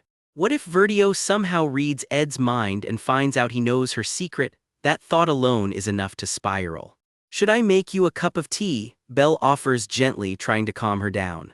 No, it's fine, but I do have a request. Help me get ready to go out, she says, already making up her mind. We don't have much time. Where? She asks, already halfway out the door in her head. Ed, she says softly, the name landing with a weight that's about more than just secrets now. Ed Rothtaylor. Her face goes red just saying it, and for a second the panic looks a lot more like something else entirely. I think I'll calm down if I meet him, she admits, hand pressed to her chest. I need to meet him right now, as quickly as possible, she says. Pardon, Belle blinks, not quite following the leap. The academy just posted the joint combat training match list, and everyone's crowding around to see who they're fighting. One student in red is bummed nobody's lined up to challenge him for this year's training. At a cafe table, his friend Janica asks if there's anyone he'd want to challenge. He shrugs it off, feels a little arrogant to him. And with that, the joint combat training officially kicks off, though he's clearly more interested in his tea. Same as last year, it's basically a school-wide exam where students fight each other and the results go straight into their grades. Lower-ranked students still get thrown against higher-ranked ones, rank 1 versus rank 2, and so on, same as always. The one new twist this year, you can send an actual duel request letter to call out whoever you want to fight, though judging by that heart seal, not everyone's using it for combat. Meanwhile, out past the school walls, a lone figure stands watching the sunset, the kind of quiet moment that never stays quiet for long. This year's freshman and sophomore classes are stacked with talent, so those are the matchups everyone's hyped to watch. Nobody's nearly as excited for the third and fourth year fights, though guess the upperclassmen just don't have main character energy this year. Case in point, here's Ed casually planning dinner with Janica like the whole tournament isn't even happening. He admits it himself, their own third-year class isn't exactly loaded with powerhouses. Last year, only Janica managed to beat a junior in these matches, so on paper the fourth years should be able to steamroll anyone below them.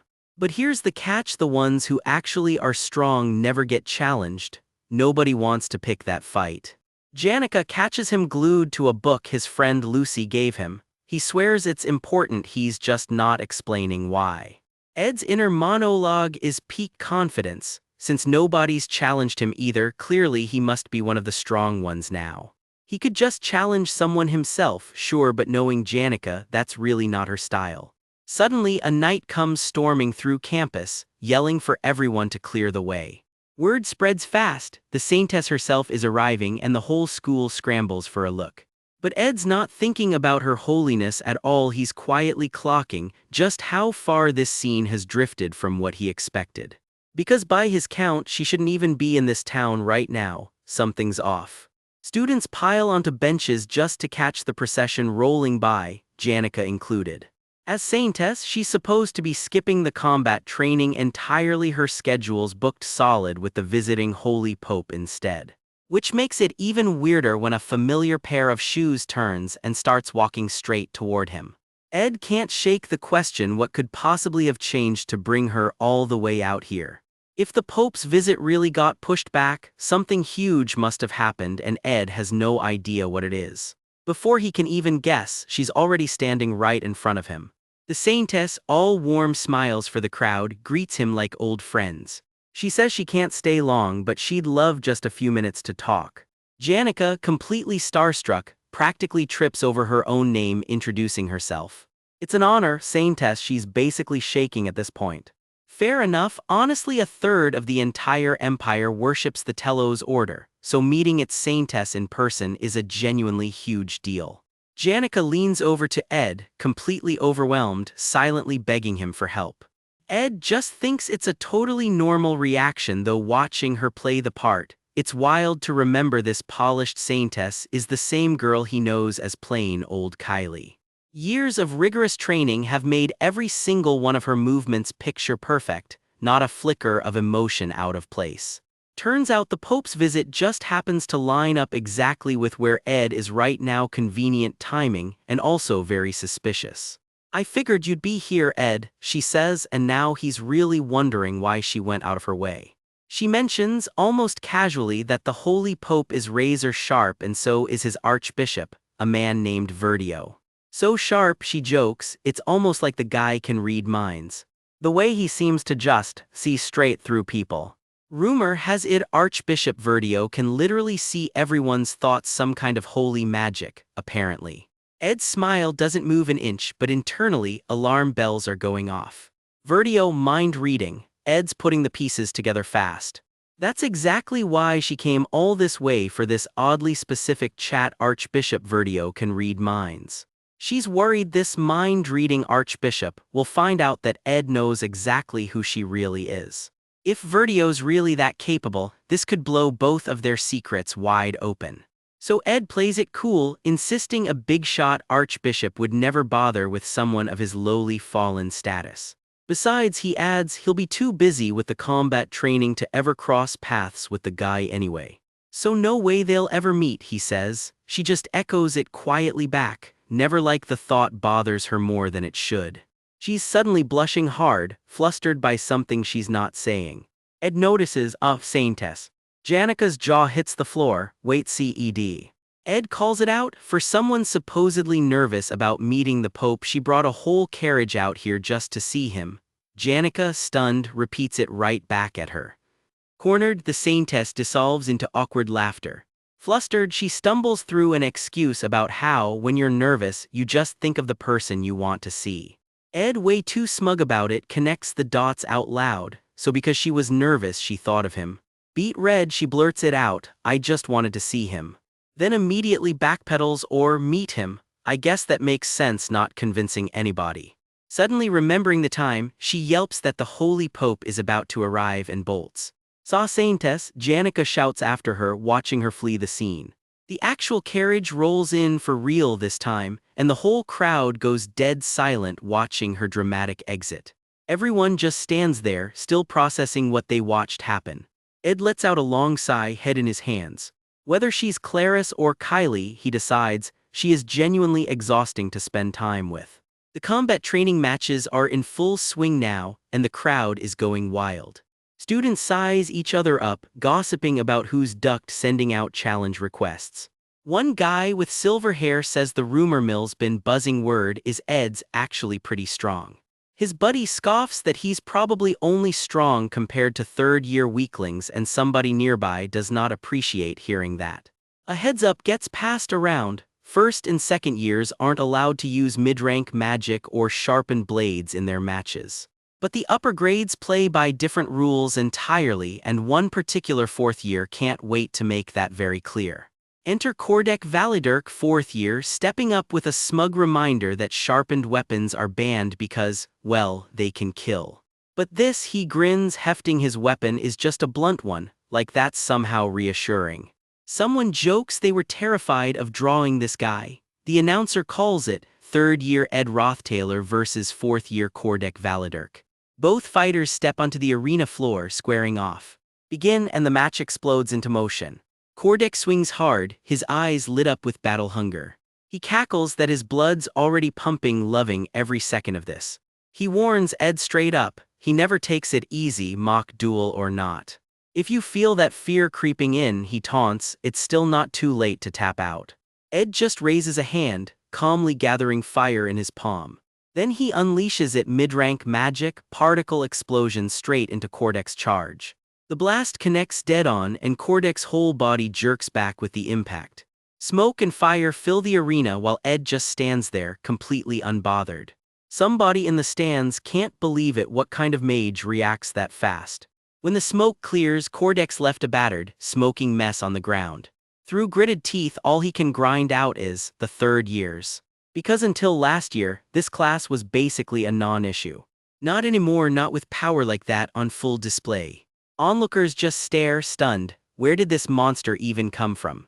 Lightning and fire crackle through the air as the dust starts to settle.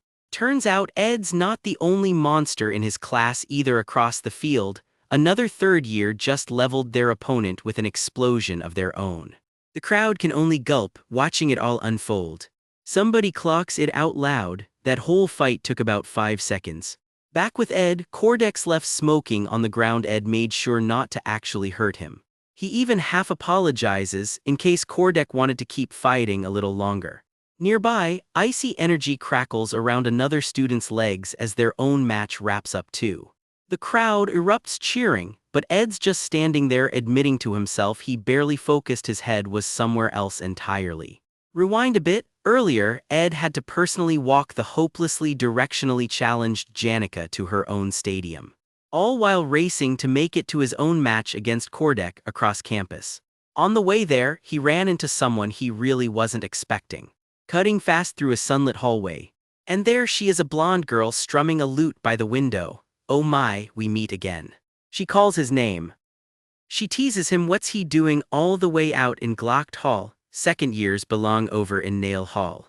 What a coincidence, she grins. Guess even the wind blowing this way is fate, we must be pretty closely connected.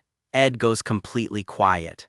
Clearly uncomfortable, he makes his excuses. Once the training's over, he's got to go. She lets him off easy. This is Tanya, the girl Ed personally got installed as student council president, nudging the story even further from whatever he originally expected. He used to think it was arrogant to meddle with things he had no real power over. But thinking about everyone he's already had to let go of, he just can't look away anymore. His fist clenches. Hey, he says. Tanya turns to him. Yes, Ed. He hesitates just for a second. Then he looks her dead in the eye. You will die soon. Walking beside her in the sunlight, he braces for the obvious response that it's hard to believe that trying to convince her would. His face freezes. Something is very wrong here. Tanya just laughs, her back still turned to him. What? She already knows she's going to die. Has something possessed a person exactly like him? How is that even possible? No way, he needs to find Taylor right now. He takes off running, desperate to see just how far the story's shifted and what that means for Adele. Everything blurs into chaos around him. Footsteps pound through the halls as he sprints. Then the ground itself starts shaking. An earthquake, what is that sound? Even with everything he's planned and predicted, nothing prepared him for this. He throws a window open to look. Whatever's happening out there is way past anything he could have imagined. Blue energy floods the sky right behind him. A massive eye stares back at him. Why? Is that thing really here now? A being the legends themselves say went extinct. A jagged, lightning-wrapped wing tears open across the sky. This is a calamity no human strength alone is going to stop. Lightning rips down across its enormous frame. It's the final boss of Sylvania itself, given form. The full creature rises, wreathed head to tail in crackling lightning. Its head rears back with an earth-shaking roar. Bolt after bolt of lightning rakes down its enormous frame. Waves crash against the bridge below as the ancient thing makes its presence known. Picture this, the strongest freshmen at the academy all lined up and Taylor just steamrolled every single one of them. One blast of pure magic and the fight was already over. Dude didn't even break a sweat. Then he finished off Claude, the academy's unhinged alchemist who'd literally been drinking an evil god's blood and walked out of his exam like it was nothing. But the second he stepped outside, the good mood died. Word came in that Adele had been killed. It wrecked someone else too. Sweet, innocent Clarice never saw it coming. Her grief twisted into something cold and furious, so cold, people started calling her the faithless saintess. Turns out the order doesn't do subtle. The moment she turned against them, they sent an army straight to Arkan Island to shut her down. But things didn't go how anyone planned. Someone else snapped first and single-handedly wiped out the Order's whole strike force. That someone was Lucy, fully awakened and apparently the final boss of this entire arc. Except that's not what actually happens, that's just how it was supposed to go, however. Something huge stirs in the storm wings, claws, lightning crawling over scales that shouldn't exist yet. The sky itself seems to crack open around it. Say hello to the real final boss, the sacred lance dragon. And it is very, very awake. Lightning wraps around its jaws like it's just warming up. Meet Wellbrock. In the original story, he's not supposed to show up until Act 5, the true final boss of the whole saga. He's meant to appear at the very end of the story. So somebody broke things badly because Taylor is staring out a window wondering what just happened. Wellbrock has woken up 2 whole arcs early and Taylor can already feel it. Just what is going on here, he mutters. The tide turns instantly. One look and you can tell this isn't a fight anymore. A shockwave rips through the building and someone gets thrown like a rag doll. That hit came from Wellbrock just casually shifting his foot. No spell, no roar, nothing dramatic. Just an insignificant movement and a grown man goes flying anyway.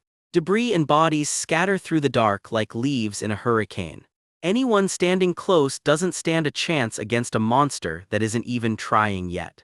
Someone screams bloody murder as the shockwave tears through. Honestly, fair reaction. Because half the dormitory just got vaporized in an instant. Whatever carved those slash marks into the rubble wasn't holding back. Ice blue claws the size of pillars are the only clue left behind. Reduced to ashes, someone narrates grimly, admitting the only reason they survived was dumb luck. They happened to be in the faculty building. That someone is Taylor. Even he'll admit his survival came down to nothing but luck this time. The shockwaves keep coming, throwing figures through the air like they weigh nothing. Taylor braces for the worst. I may not be able to use magic for years, he thinks. Then, darker still, I might never be able to use magic again. So naturally his answer to that fear is to go bigger. Maximum output, don't stop, he tells himself. Blue energy rips out of him in a spiral, raw and completely uncontrolled. A wolf-shaped burst of magic roars out of the storm, teeth bared. I'd die either way, he figures, so why not go all in? The roar that follows says everything. His grin is more manic than confident, but hey, it's working. Run, Merylda, he shouts. Even if he does nothing, he's dead anyway, might as well save someone on the way down. And that's the flashback done. Now the actual chapter. Rain hammers down over Trix Hall as someone screams the only warning that matters. You must run, Saintess. And run, a wounded knight begs her to take his hand, half apologizing for even grabbing her like this. I'll escort you to the carriage we prepa, he starts to say. he never finishes the sentence. Something slices through him first. A claw the size of a tree crashes down out of nowhere. Another knight goes down screaming, blood spraying across the courtyard. The blast catches the saintess directly, light and fire swallowing her whole. Kaya, she barely gets the scream out before the world goes white. When the dust settles, there's nothing left standing where the knights used to be. She's alive, barely gasping for air. Just what is going on here, she stammers. Then she spots them scattered in the wreckage. Massive, glinting shards. Are these scales, she whispers. Another knight drags himself to her. You must leave now, please pardon my rudeness, he says, right before all but throwing her towards safety.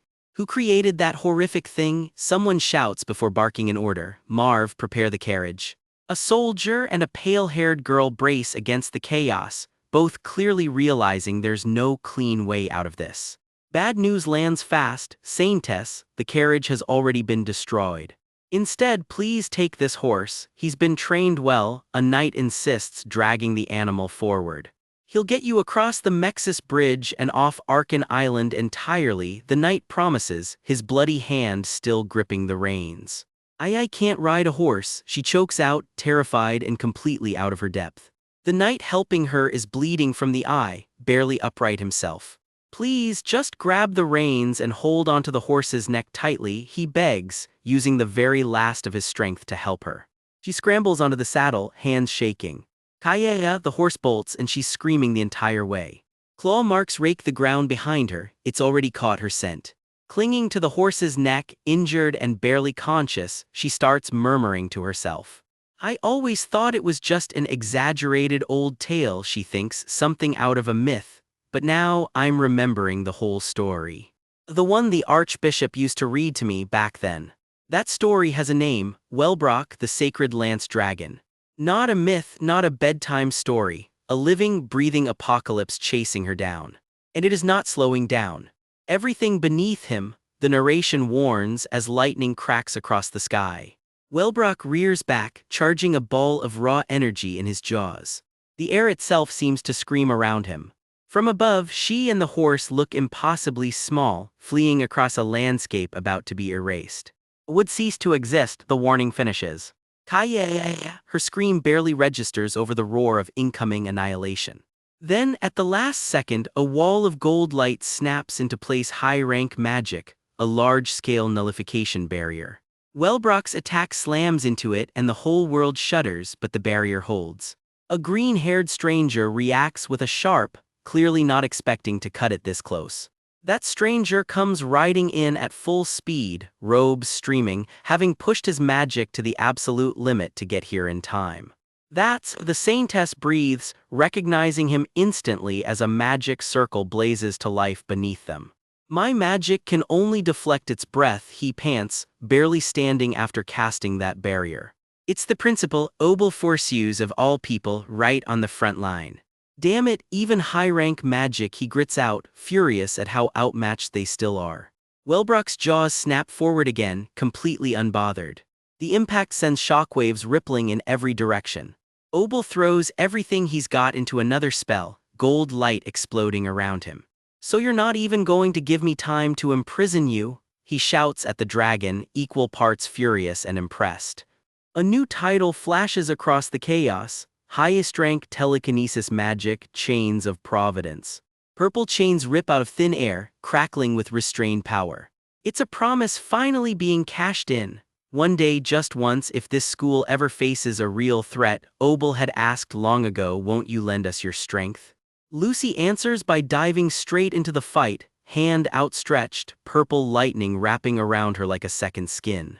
This is what I had in mind, old man, she says dryly, not exactly thrilled, but she showed up anyway. Wellbrock roars back, a sound that seems to shake the bones out of everyone nearby. Chains and dragon collide in a blinding wall of light and noise. The chains wrap tighter, straining against pure muscle and scale. For 1 second, it actually looks like they might drag him down. Wellbrock's eye narrows, he clearly wasn't expecting that much resistance. A massive purple beam slams into his wing, tearing through it. He roars in pain, more furious than hurt. The blast keeps expanding, swallowing the courtyard in light. Debris rains down like confetti made of rubble. The shockwave catches up with the fleeing Saintess again. She screams as it nearly throws her clean off the horse.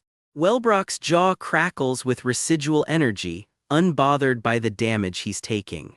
Something glows purple in the wreckage, a shard of whatever magic just got unleashed. Through the smoke, the witch stands untouched, hat tilted, completely calm about the apocalypse behind her. A golden barrier blooms out of nowhere, catching a falling figure mid-descent. Someone new steps out of the haze, a wide-brimmed hat, and an aura that says they mean business. Highest rank defensive magic activates, gold lightning crawling across the battlefield. The barrier hardens into a full hexagonal shell around everyone caught in the blast radius. It has a name too, the shield of the god of creation. Blue and gold energy collide against it, and for a moment it actually holds. But holding isn't the same as winning. Something small gets flung loose from the fight anyway. It's her. She hits the ground hard, coughing, barely able to move. Blood soaks through her clothes as she lies there, completely spent. I have to run away. No, her thoughts spiral, panic finally catching up to her. She's laughing and crying at the same time, completely unraveling. What do I do now? She cries out to no one. A familiar voice answers her instead. So you were safe, Saintess. She looks up stunned. See Senior, Ed. He's breathing hard, clearly having run halfway across the island to find her. Thank goodness you were here, he manages.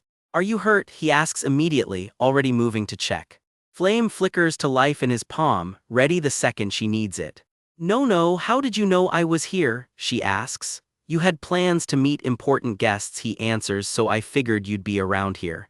It's pointless, he tells her flatly, that area's too crowded, and even leaving the island won't save you. You can't outrun that dragon's range, you just die for nothing. He hauls her onto the back of a massive spirit wolf. Please hold on tightly. His face is grim under the blood. Human strength alone can't beat him, he thinks. In the distance, tiny against the chaos, Lucy and the principal are still holding the line. And even with both of them fighting together, he thinks all they can do is hold him back. So he starts running the numbers in his head, according to the original story. Taylor was supposed to max out his power here and unlock his ultimate swordsman form. Static fills his thoughts for a second, then, should I just give up? No, electricity crackles up his arm as he makes his decision instead. The main story has completely fallen apart, he realizes. Right now, I need to find the biggest deviation, whatever broke the plot this badly. Somewhere behind him, magic keeps colliding with claws and scale. If I can find it, he reasons, it should lead me straight to a way to put this dragon back to sleep. Up until now, whenever the plot went off script, it was always because of me, he admits. At first I assumed this was my fault too. But even if a butterfly's wings can cause a tornado, isn't the entire world nearly ending a bit much for that? Why is Act 5 final boss showing up at the tail end of Act 3? First things first, he needs to know exactly who summoned Wellbrock. He starts running through faces in his memory, the Saintess, himself, and whoever else might have thrown the story off course. I need everything I can find on the major players of Act 3, he decides, ranked by how much damage they could actually do. Right now, at least one of them is out there holding a dragon back with her bare hands, Lucy. He winces, still hurting from the fight, but his mind won't stop turning. Taylor's the exception here, he reminds himself. He's probably out there right now, running himself ragged trying to save everyone he can. Which means the only other person changing this story besides me is. His face goes pale, it can't be. Whatever the answer is, it clearly shakes him. The trail leads him to Nail Hall, or what's left of it after the chaos rolled through. Students are still scrambling to get clear, screaming as more of the building comes down. Something on the ground catches his eye and notice, half buried in the rubble. It's a match announcement. Adele Saris versus Claris, still waiting on a confirmed opponent. The next line explains why it never happened. The match got scrapped last minute thanks to a sudden change in the Saintess's plans. What a shame, someone had written underneath. We could have met. Whoever wrote it wasn't ready to let it go, but I'm sure they added fate will have us meet one day. He pictures her, Adele, glancing back over her shoulder, alive and completely unaware of how her story ends. Quick refresher, this world runs on game logic and its final boss is a monster named Wellbrock. And apparently he just woke up early, right in the middle of Act 3. Word is, fighting him head-on is basically a death sentence, nobody wins that fight. The only shot anyone's got is sealing him away, and that means figuring out what woke him up in the first place. So before things get messy, let's meet a couple of the players who matter most in Act 3. It's not Lucy, it's not Taylor either. And it's not Clarice, the school's saintess, who everyone figured had to be involved. Nope, the one holding the answer is a golden-haired girl named Adele. Cut to the chaos, a battered young man named Ed is flying through a ruined sky, Clarice cradled in his arms. Find Adele, he thinks, and the truth comes out. But then boom, a fireball rips through the wreckage right beside them. Ed's whole arm is crackling with fire and lightning now, and he knows it, he's running out of time. Time is running out fast. They touch down at Ophely's hall and somehow its barrier magic is still holding. First bit of good news all day. Ed tells Clarice to get inside and sit tight for a bit, and she clings to him, calling him senior with pure fear in her eyes. She's shaking, whatever she just remembered it isn't good. The barrier around the hall keeps glowing steady, humming with protective magic. But Ed isn't sticking around to admire it, he takes off again, however. The barrier fails, something just tore straight through it. Clarice stares at the wreckage in horror, barely able to finish the sentence. Everyone inside Ophely's hall is. She chokes back a sob, blood on her hands, unable to even say the word. Not everyone, she forces out, there's still hope. Because the barrier was active a second ago, someone up in the top floor maintenance room must still be keeping that spell alive. That means there's a survivor up there. They take off running. They find her half-conscious, having dragged herself there somehow, bleeding badly. The sight alone is enough to make your stomach drop. Ed kneels over her, already tearing into every last bit of holy magic he's got left. I'll use holy magic, he swears, I'll make sure she. But his face already says it before his mouth does, it's hopeless. She'd already taken the first hit of the attack and somehow crawled all the way up here anyway to keep that barrier running. Just in case anyone else made it out alive. Her hand trembles, reaching for him anyway. She coughs, barely holding on. Blood pools beneath the magic circle, she's somehow still powering. Clarice catches up and screams her name, Miss Bell. Ed throws everything he has left into keeping her alive. She wasn't even a fighter, she just did what she had to do. Her hand falls still. Clarice can't process it, how could this happen? Grief and magic crackle around her in equal measure.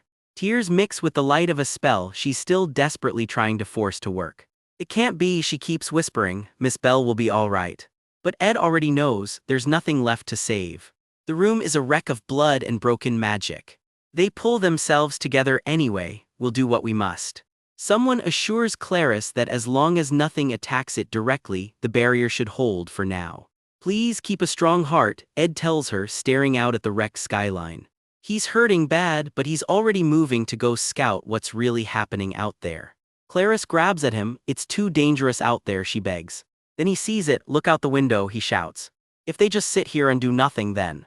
Whatever it is, it stops him cold. Is that the dragon itself circling back around? Ed's eyes lock onto a massive magic circle. Wait, is that aspectual magic? And it's not the normal kind either. Could this method be? He brushes it off as unrelated, though Clarice clearly isn't buying it. What's he even doing right now? He starts tearing through the Saintess's room, hunting for something specific. It has to be in here somewhere, holy magic textbooks everywhere he looks. They're Glock's introduction to aspectual magic, bingo. He flips it open, forcing his brain to work through the pain, think. Somehow, someway the sacred lance dragon, Wellbrock itself, was just brought back from the dead. And the one lead they had, Adele, has vanished. Clarice swears she knows nothing about any of it. This isn't Obel's magic and it isn't Lucy's either. It's a technique Ed has genuinely never seen before. And Wellbrock isn't waiting around for him to figure it out. The dragon's whole body ignites with raw power. It unloads everything in one devastating blast. The shockwave alone could level a whole city block.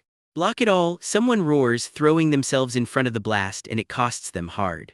No, that direction is, someone screams, realizing where the attack is actually headed. Lightning tears through the ruins in response. Even mid-disaster, Ed's mind clicks into place. He finally gets it. Wasn't this whole thing twisted from the very start? Senior, did you figure something? Ooh, someone starts to ask, and then everything goes white. Ed's whole body is lit up with fire and lightning, pushed past his limit. Blinding explosion swallows the whole scene. Someone screams as they're thrown clean through the air. The light, it's blinding, overwhelming, impossible to look away from. Everyone's caught in the blast radius, no exceptions. The light just keeps spreading. It swallows the whole hull. When it finally fades, all that's left is silence and ash. The dust settles over what used to be Ophelie's hall.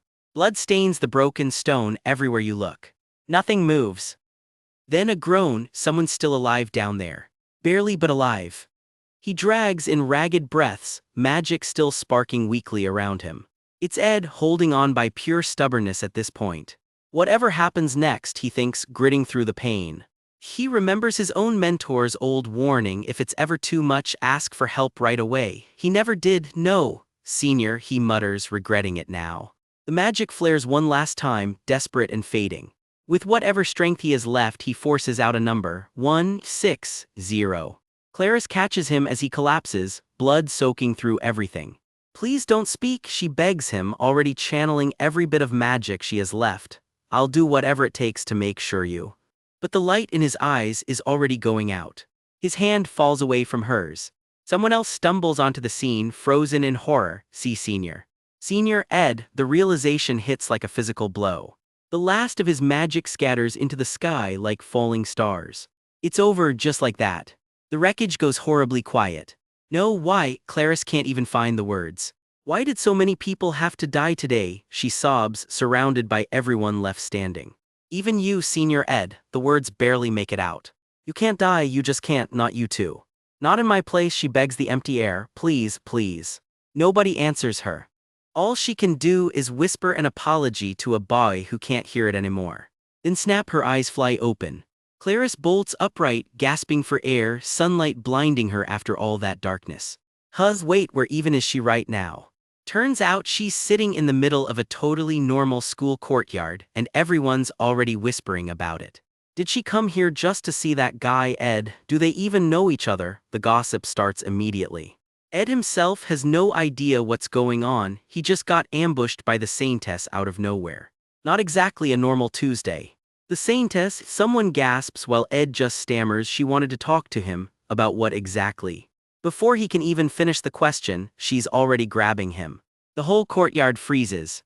What are you? Ed barely gets the words out before she's ripping his shirt wide open. Saintess.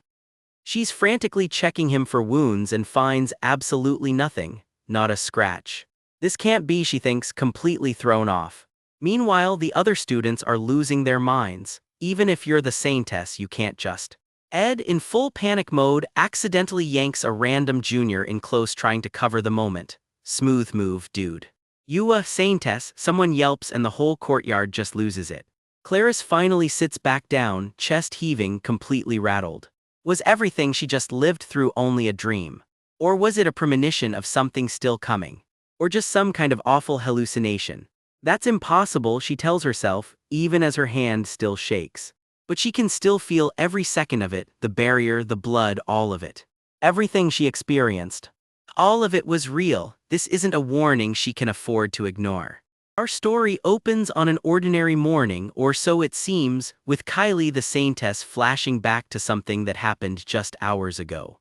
She'd quickly pulled her Senior Ed aside just to keep him from running into Verdio, the campus mind reader, before heading off to Trix Hall to meet the Holy Pope. While she waits at Trix Hall, surrounded by guards and servants, something starts to feel very wrong. Kylie's mind starts to unravel while she waits, hair whipping, eyes going wide. Then it hits her, a blinding vision, lightning tearing through her mind like a blade. A monstrous shape rises inside the vision, wings of ice and lightning unfurling. Shards of frozen light rain down all around her, and she can't look away. Her own face stares back, distorted, eyes wide with dread, gasping that she's going to die. The vision drags her in deeper, someone bloodied and broken, screaming that everyone is about to die. The words echo through the dark, everyone will die at this rate. A bandaged, bloodied wrist rests on a table. Whoever this is in this vision, they're already hurt badly. Back in the grip of it, Kylie pants for air, barely holding herself together. A stranger nearby notices her spiraling and calls out, wondering if she's really the saintess. Meanwhile, totally oblivious, Ed's just fixing his tie at a cafe table with no idea what's coming for him. Back with Kylie, the vision's grip tightens. Something's very wrong and fast. Someone shouts that they all need to run, and the whole group scrambles in a panic. A girl with wild red eyes lunges, grabbing an arm and dragging someone away in a desperate dash.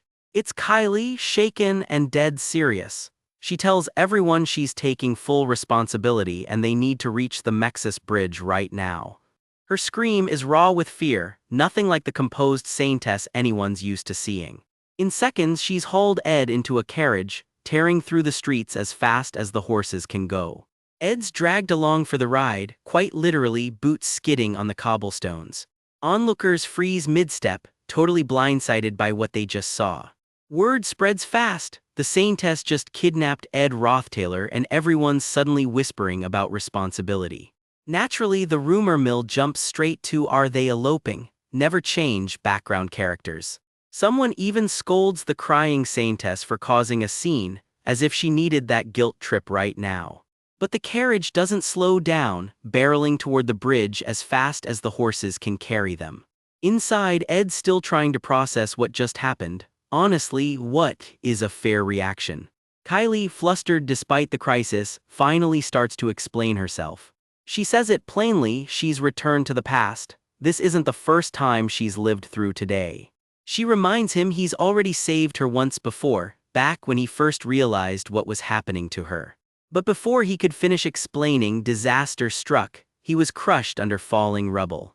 He died in her place, she chokes out before time looped her back to try again. She'd promised herself that whatever happened, she'd come find him for help, no matter how insane it sounded. Ed honestly doesn't even know how to respond to something like that. His face says it all, stunned but slowly starting to believe her. Outside, inspection guards block the way at Mexis Bridge. They're going to have to wait. One guard insists this whole route was a mistake, and they should just turn back to meet the Holy Pope instead. Then Ed does something strange. He starts reciting numbers under his breath. 1, 5. Kylie's caught completely off guard by it. 500, he keeps going, like it means something only he understands. 160, somewhere nearby, a hooded figure seems to react to it. Someone's eyes go wide with shock. Chaos brews in the crowded street as those numbers hang in the air. Even some random old-timer by the gate can't help but do a double take. Back at the checkpoint, Ed decides waiting isn't an option. They need to get through now. He leans out and hollers that this is an emergency, telling the driver to just push past the guards. A guard protests, worried the academic society will have complaints if they force their way through. Ed cuts him off cold. The saintess is in danger. No, he says, everyone is. As long as there's a chance, he yells, break through. Nothing else matters right now. Please hold on tight, someone warns right as the horses rear up, ready to bolt. The coachman isn't messing around either. 22 years in the seat and he swears he could cross the ocean if he tried hard enough. The carriage tears through the street, scattering people left and right. As the horses gallop on, a chilling line hangs over everything. Soon, the sacred lance dragon will be revived and they will all die. Ed decides to just believe Kylie's story completely, no matter how absurd it sounds, especially after the numbers she recited. Numbers nobody else in this entire world should know. 15500. It's stamped right on a dog tag around his neck. A string of digits from a life nobody here should recognize. Because before Ed ever came to this world, he lived an entirely different life somewhere else. That number was his military service ID, proof that Kylie somehow knows something impossible. So if even the Opheles Hall has fallen in some other loop, there's nowhere left on Arkan Island that's actually safe. That's exactly why they chose to run instead of hide. Ed lays out what he knows. Only aspectual magic, by current theory, can mess with the flow of time at all. Kylie, still clinging to him, mostly just wants to stay like this a little longer, thanks very much. Still, he admits, rewinding time on this scale should be flat out impossible for a human's magic. But if what she's saying is true, then something else entirely is going on. And that's when the real nightmare rips into view, the sacred lance dragon roaring to life. Its full monstrous form fills the sky, crackling with raw magic. A bolt of the dragon's power lances straight down toward their fleeing carriage. Kylie screams as the shockwave hits, hair and cloak whipped by the blast. Ed grits through the pain, but this time, somehow, they've actually made it out alive. But then it happens again. The nightmare doesn't let go that easily. In her memory, rubble and fire consume everything. It's a living nightmare, plain and simple, and someone's asking if she's even okay. It's Kylie from an earlier loop, crying out for her senior. Her eyes go wide with horror at what she's seeing. Ed bloodied, a shard of ice buried in him, barely holding on. He coughs blood on his lips. Someone urges her not to give up, to keep pushing forward no matter what. But Kylie's already breaking down, swearing over and over that she'll make sure he's okay. While he was busy saving her, she realizes. He died all over again just to protect her. And here she still is, she thinks, having done nothing for him while leaning on him for everything. Back in the present, real tears, real blood. Ed's actually hurt this time from the dragon's strike. He tells her there's no reason to cry, he'll help her again, he's sure of it. So she starts voice trembling. Please don't, she begs, holding onto him. Cry in despair, senior, echoes back at her, half question, half plea. The wrecked carriage sits behind them, a stark reminder of how close that was. Alone with her thoughts, Kylie grips her own arms, furious at herself. He should have gotten this power instead of someone like me, she thinks bitterly. If only she could do something, anything differently.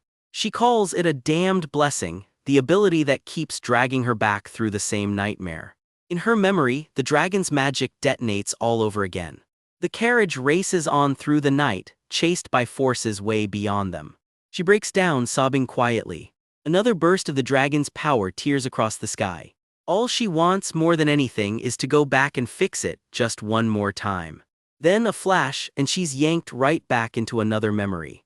Someone calls out to the Saintess in broad daylight, completely unaware of what she's been through.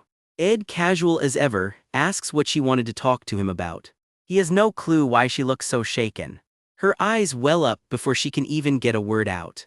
Without warning, she yanks him by the arm, causing a scene right in front of everyone. A chair clatters to the ground as bystanders gasp, stunned to see the Saintess acting so out of character. No matter what, she vows, she's going to save him this time. Ed, dragged along and thoroughly confused, just wants to know what's actually going on. In this version of events, she urges everyone to run east instead, hoping to change the outcome. She lays out the whole situation to Ed while they are already fleeing, scrambling for anywhere to hide. So off they go again, carriage tearing down another road at night. But the dragon's power finds them anyway.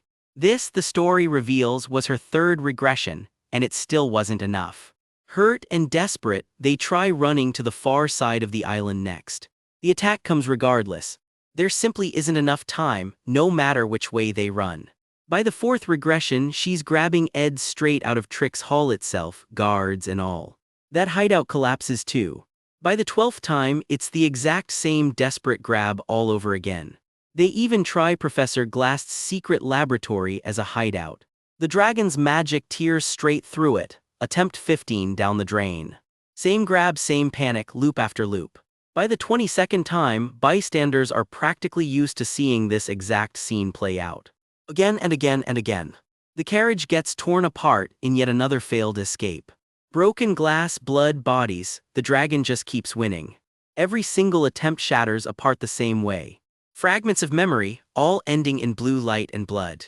And again she gasps, utterly exhausted by now. She collapses into the wreckage, completely broken. Snapping back to the present, someone calls out to her, startled by her state. She admits she has no idea why time keeps rewinding itself around her. No matter how many loops she tries, the Holy Pope and the Archbishop are always somewhere else. Doesn't matter where in the academy they search, those two are never actually there. Ed, present day and utterly confused, just wants to know what's going on. She admits it flat out. She's lived this exact day dozens of times, and every single time he saves her. And every single time, he dies in her place instead. Someone calls out to her again, worried. Ed recites those same numbers once more, while she wonders what on earth she's supposed to do now. He just goes quiet, his hand resting over hers.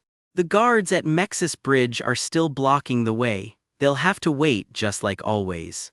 Same street, same carriage, same impossible loop. She realizes, they really are back at the bridge again. This time though, Ed does something different. He tells the driver to stop right here, right now. Kylie doesn't understand why, not with everything on the line. The carriage pulls to a halt in the middle of the street and Ed steps out. Please get off, Saintess, he says. She can only ask what. He tells her he doesn't know how many times this has been for her. She leans out of the carriage, watching him, worry written all over her face. But she protests, grabbing at his sleeve.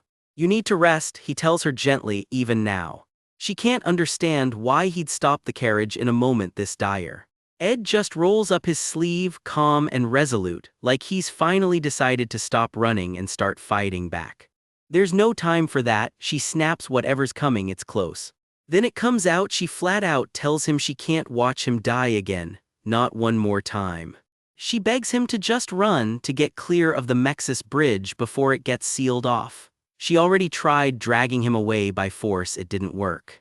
Every version of the plan has failed. She's tried it a dozen different ways and someone always ends up bleeding. All he says back is that it's okay, like that's supposed to make any of this easier. She's chased every faint glimmer of hope she could find. Nothing has worked, not once.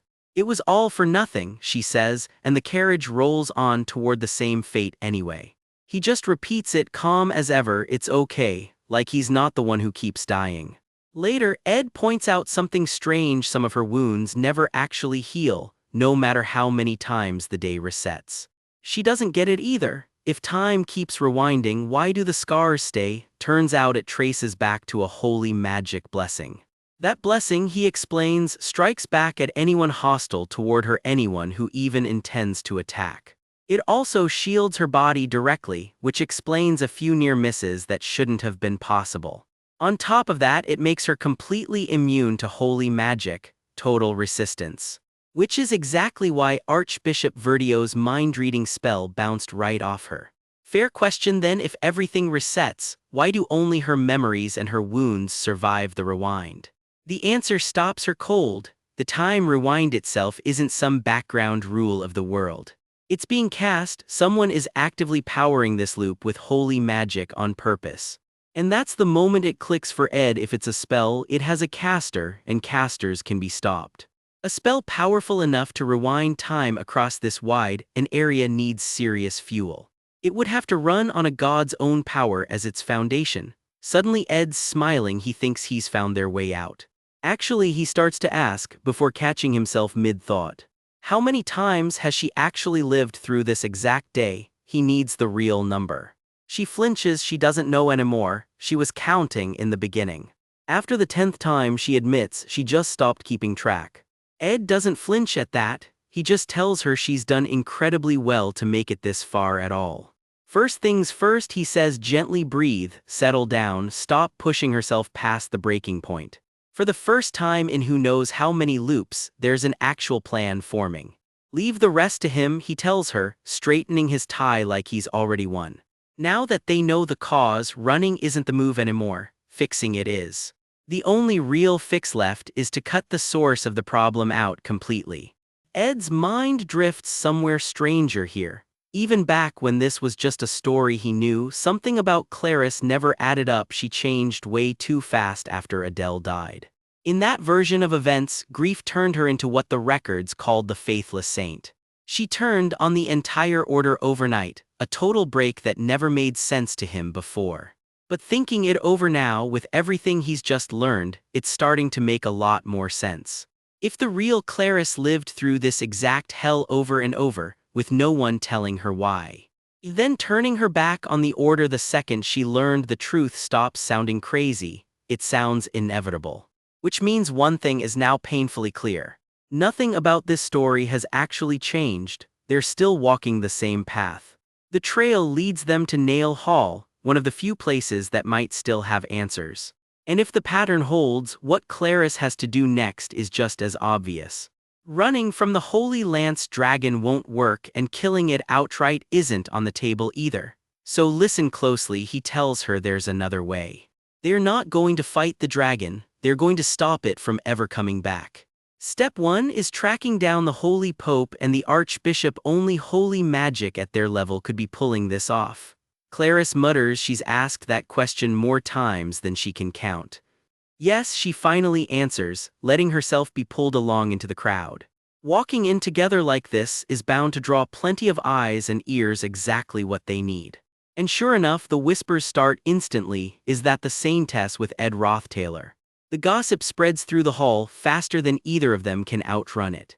Cut to Taylor, mid-spar with a guy named Wade, supposedly the exact scene where he's meant to awaken his swordsman form and win easy. Except this time he actually gets clocked, not exactly the flawless victory the story promised. The crowd around them is too busy gawking at each other to notice the fight's gone sideways. Taylor picks himself up, muttering that the story's clearly changed after all.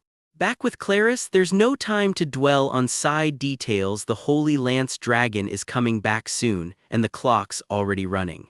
Right now, only one lead matters, and it runs straight through one person, Lortel. They need to find the Pope and the Archbishop, last seen vanishing somewhere near the Mexis Bridge. And if anyone on this island knows where they went, it's her. Ed doesn't waste time with pleasantries, he just asks her to sell him some information. She comes strolling down to meet him, in no particular hurry. "Oh my," she says, clearly delighted to see him show up out of nowhere. What a pleasure, and is he here because something profitable just landed in his lap? She'll hear him out first, she says, already sizing up the deal. And if it's Lortel Ketchelm thereafter, she says, tilting her head. Well, that's just her, isn't it? Ed's already buttering her up, noting how she never loses her cool, how hard she's been drilling new spells lately. Then, almost too casually, he asks if she's picked up any hypnosis spells recently. Lortel just stares at him. He backtracks fast. There's someone specific he needs to find right now, no time to explain the odd question. He needs it done before the joint combat training wraps up, at the very latest. And he'll pay whatever price she names, he's not messing around. That kind of blank check offer makes even Lortel go quiet. Before she names a number, she wants to know exactly what's going on. The trail picks back up near the Mexis Bridge at the local carriage depot. There, someone reports in every scrap of witness testimony from around the bridge has been gathered, just as ordered. Lortel lays out her price. She usually charges plenty, but today's rate is going up since she dropped her own spar just to come running. She admits she gets it, though this kind of impulsive urgency is just who he is. But the Saintess acting so differently, so suddenly, that, she says, she genuinely doesn't understand. She points out it took them a while just getting here, on top of everything else feeling off.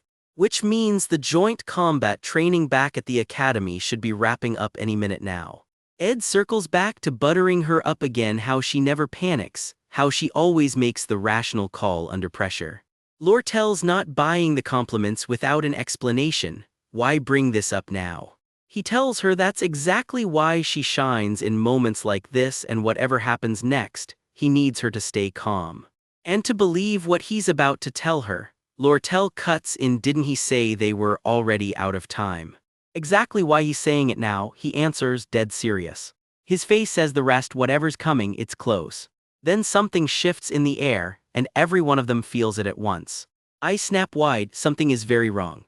The horses scream first, and then the carriage slams sideways out of nowhere. Everyone's thrown, tumbling through wreckage as the ambush hits full force. A burst of raw magic tears through the street. Ed takes a hit hard enough to draw blood and a scream. Someone's shield shatters a heartbeat later. Whatever this is, it's tearing through their defenses. The attacks keep coming, one after another, no let-up. Lortel's caught in the middle of it, fighting just to stay standing. Her eyes are locked on something coming in fast. Then it shows itself, wings wreathed in crackling blue lightning, unmistakably draconic. The Holy Lance Dragon isn't a rumor anymore, it's here. Lightning rips across the sky as it moves. The whole street lights up white for a second. It's fast and it's not holding back. Every strike lands like the last one wasn't enough. The onslaught doesn't slow for a second. A wave of raw force flattens everything in its path. Then, just as suddenly, it's over, and the rain starts falling on the wreckage. What's left of the street barely looks like a street anymore. Someone finally manages to choke out the question everyone's thinking: what just happened? Lortel's down, hurt, rain soaking into the wreckage around her. She coughs, barely conscious, but she's still breathing. Ed drags himself upright anyway, bloodied but still moving. Someone cries out his name in disbelief that he's even still standing. He doesn't look good, barely holding it together but conscious. For a moment, nobody says anything. There's nothing left to say. Lortel's breathing hard, dragging air into lungs that don't want to cooperate. The rain just keeps falling on all of them. Still, Lortel manages a weak joke compared to almost dying. This is nothing. Looks like she owes him now instead of the other way around, she says. She doesn't want anything for it. Ed manages a tired smile. What a lucrative deal that turned out to be. Between the two of them, they piece together 13 witness accounts. The Pope and Archbishop slipped away using a concealment rune, escorted down back roads by troops. Which leaves one question hanging: where were they actually headed? Someone's already wrapping Ed's wounds, though it's clearly not enough. A voice cries his name again, panic creeping in. His legs finally give out, and someone catches him before he hits the ground. No, Clarice says, voice cracking. He doesn't get to collapse now, not after everything. Are you okay? Someone begs, hands already reaching for him. Lortel's panicking too. He's bleeding badly, and she doesn't know what to do about it. Her hands are shaking, but she doesn't let go. Ed cuts through the panic himself, quit stammering. He says they need to move. One of the horses, somehow, is still standing and barely able to move. It's the only stroke of luck they've had all day, and they're not wasting it. Hurry, Ed says, reaching for the reins despite the state he's in. His hand is shaking as it closes around the leather. Even with a saddle, cramming more than 2 riders on isn't going to work. Someone has to stay behind, and it has to be the Saintess and Ed who ride on. Lortel starts to argue, but the word dies in her throat. It's a long story, Ed admits, but there isn't time to tell all of it right now. With a grunt, he hauls himself up onto the horse anyway. And with that, they're off, galloping into the rain. Left behind, Lortel watches them go, something steadying in her expression. I'll believe in you, she says quietly, to no one who can hear her anymore. Ed had already thanked her before they left, swearing he'd repay this debt one day. For now, all she can do is wait in the rain. No, she mutters to herself, shaking her head. She's not about to just sit around doing nothing. He'll be paying that debt back starting right now, she decides. Meanwhile, on horseback, Ed and Clarice are riding a lot closer together than either of them planned for. Clarice goes bright red, sputtering, clearly not used to this much contact. Back at the wreckage, Lortel's expression hardens into something far less playful. Something or someone is watching from the shadows. Seems like she's the one who got left behind a second time. Senior Ed, she mutters to herself. Fine by her though, she needed the insurance anyway. Back on the road, the two of them ride on in silence, closer than either would ever admit. A sudden jolt makes Clarice yelp and grab on tighter. Somewhere, Lortel would absolutely be teasing her about this. There's a proper order to things in the real world, she'd say. Cling to something someone else has already claimed and things get messy fast, she'd warn with a grin. But the smile doesn't last because someone else is approaching and they are not here to joke around. No, the stranger says calmly, they're not confused about anything at all. The Holy Lance Dragon's calamitous reign was supposed to have ended 300 years ago. Put on a smile, Lortel Ketcheln, the stranger says, and it sounds less like a request and more like a threat. Lortel doesn't move. She can't tell yet if this is a friend or her ending. Sweat mixes with the rain on her face as she braces for whatever comes next. He who laughs in the face of danger, the stranger begins, voice low and amused. That same crackling blue power from the ambush surges back to life around them. Will find himself the victor in the end. They finish and it's clear exactly who they think that's going to be. We drop straight into the chaos. Someone's whole body erupts in blinding, screeching magic, energy just tearing the sky apart.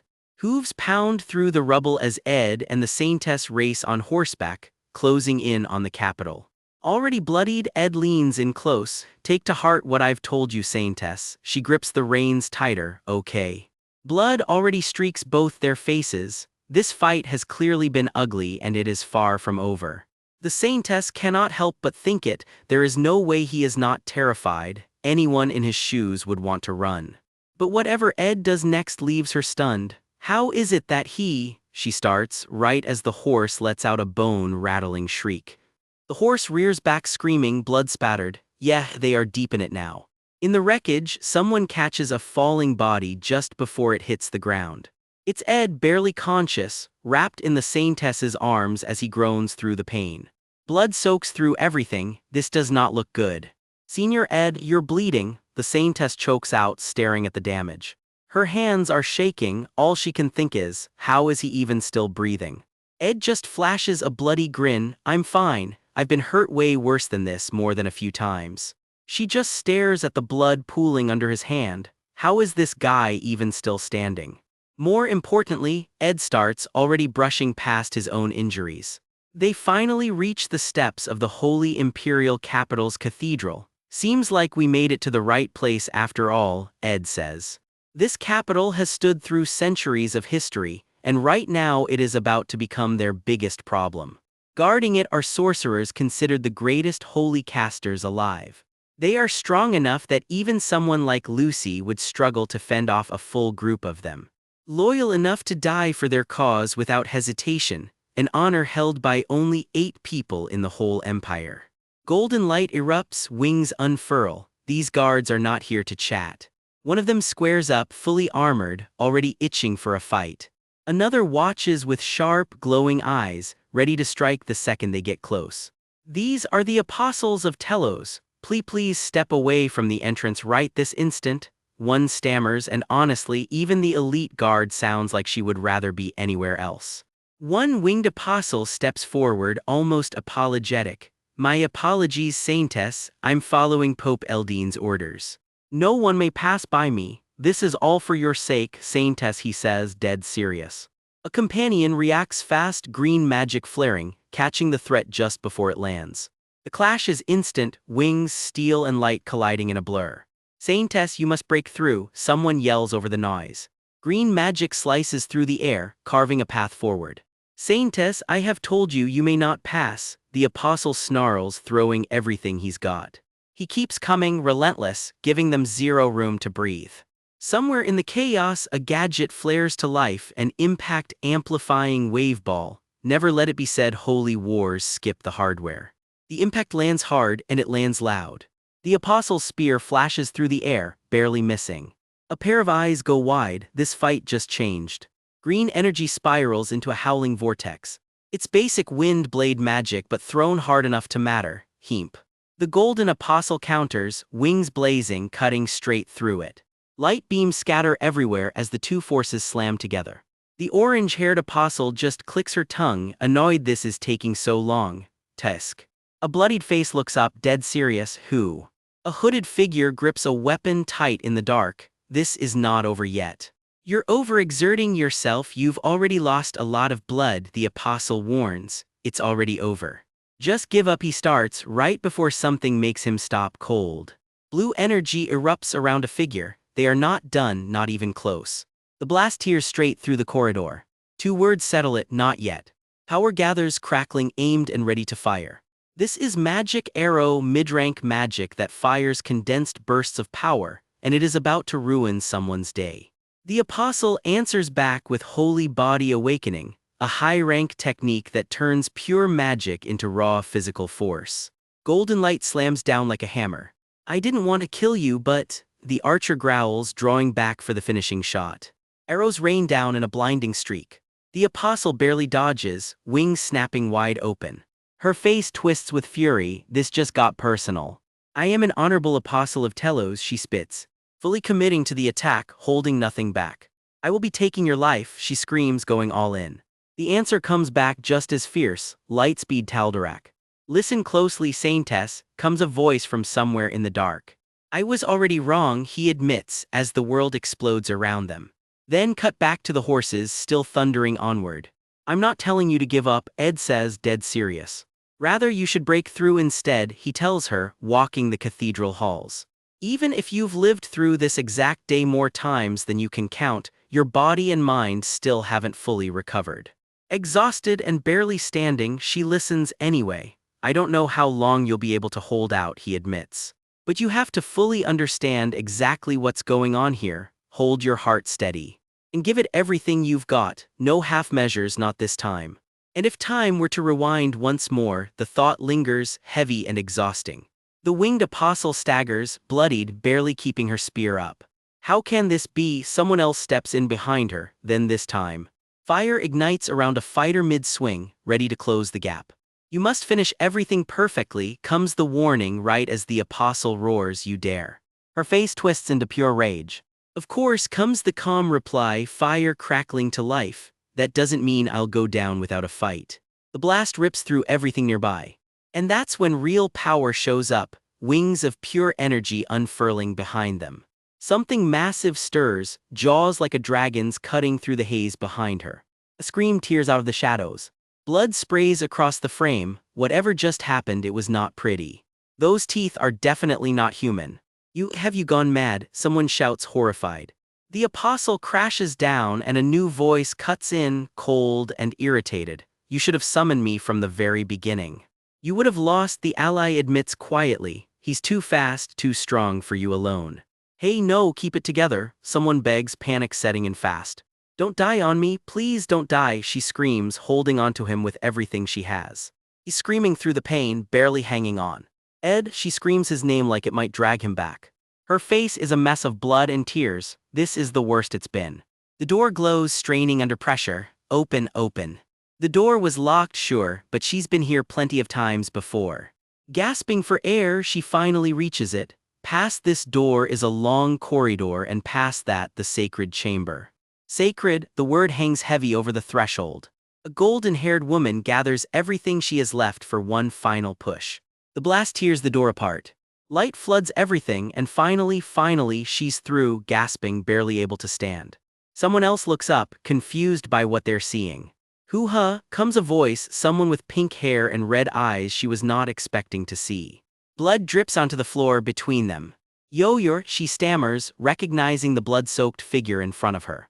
Adele, she screams, and everything stops. Adele takes one slow step forward, drenched head to toe in blood. The saintess pulls Adele into her arms, breathless. Adele, what happened? How did this happen to you? She begs for answers. Saintess, Adele manages, you're here sooner than expected. Her whole chest is soaked in blood. How is she even conscious right now?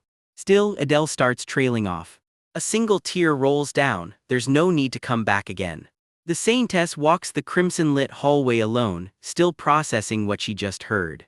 Something flickers, magic circling to life. That's a holy blessing, apparently requires the combined power of the archbishop, the 6 bishops, the 8 apostles, and the holy pope himself. Adele's whole body starts to glow, gold light bleeding out of her. The light spreads fast, swallowing everything around her. This right here is the saintess's story, and it is about to get a lot heavier. Someone gets dragged into the light, disappearing before their eyes. How? Adele manages, there isn't much time left. Blood-streaked and fading fast, she begs, it will all be over soon. Please wait just a little longer. What are you talking about, Adele? The saintess screams, reaching for her. Adele, she shrieks as Adele is pulled further and further away. And just like that, she's gone. Cut to now, a young noble finds her. Saintess, you asked to speak with me. What did you want to talk about? He asks, waiting. On a sunlit ship, someone leans in close. Saintess. Yes, comes the quiet answer. Off to the side, someone smirks, clearly not surprised this conversation is finally happening. Her hands clench into fists on the table, bracing herself for what comes next. And with one last steadying breath, the saintess looks up, ready to finally tell him everything that really happened that day. Picture this, a bright blue sky over a harbor, seagulls wheeling overhead. This is the story's very first memory, and it belongs to a girl who's about to change everything. A voice cuts through the calm. Stop right there, someone's chasing someone else along the docks and the chase is on. A little boy bolts down the pier past the lighthouse, cackling like he just pulled off the heist of the century. A girl chases after him, breathless, yelling for him to slow down before he wipes out. He skids to a stop, confused, right as she catches up to warn him he's one loose rock away from a faceplant. Watch where you're going, she scolds, and the two of them end up parked on the rocks together, already thick as thieves. She can't help but smile, this random kid on the docks is already growing on her. The wind picks up over the water, and this perfect little afternoon starts to fade into memory. Here's the backstory. Her parents fled their homeland for the trade city of Oldek, running from a war that never really let them go. But escaping the war didn't save them. They got played and scammed the second they arrived, left with nothing. From then on, their days boiled down to survival, scraping by on whatever they could find. Some days a single piece of bread was the whole budget. That's how tight things were. Still, a kid finds joy in the small stuff. Even a couple of cookies feel like a feast. And now you finally get her name, Adele. A voice calls out to her while she's happily eating on a bench. Her mom tells her to sit tight. Her dad's got some business to handle and he'll be right back. Adele just shrugs it off with an easy okay, no idea what's actually coming. Her father walks off into the crowd, footsteps fading down the street. He meets up with a group of shady-looking men in the crowd, and already this feels like it's heading somewhere bad. Someone comes running toward them in a panic. Something's clearly gone wrong. Cut back to Adele savoring a sandwich, one she says she'd never normally be able to afford.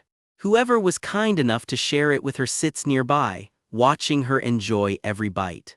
But strangely, when he takes a bite himself, he can't taste a thing. His mind's clearly somewhere else entirely. Now then, time to go, someone says, and Adele's left standing alone on the rocks again. Someone shouts a warning, hey, be careful, right before a scream of pain rips through the air. There's a crash on the rocks below, a body goes down hard, and Adele just watches, her face gone completely still. Footsteps drag away across the stone, and whatever just happened, it's already changed everything for her. Welcome to the Deldaros orphanage, because in the trade city of Oldek, faith was about the only thing anyone had left. Adele's stuck sweeping floors now, just another kid earning her keep the hard way. Rough as it was, this place was actually one of the better options out there, backed by the Telos order. The upside of being treated like a servant of God, at least prayer time in the chapel doubled as a break. Adele picks up a busted lute someone tossed out at the docks and teaches herself to play hymns on it, anything to dodge more scrubbing. Then one day, everything's about to change again. Archbishop Verdio rolls into town and the crowd practically trips over itself congratulating him. Rich donors line up to shower him with offerings, desperate for a favor. Allow us into the holy imperial capital, they beg, and Verdio just grins. This guy's clearly working an angle. Then out of nowhere, fire, someone screams as flames catch. Fire, people scream, scrambling to get clear as the flames spread fast.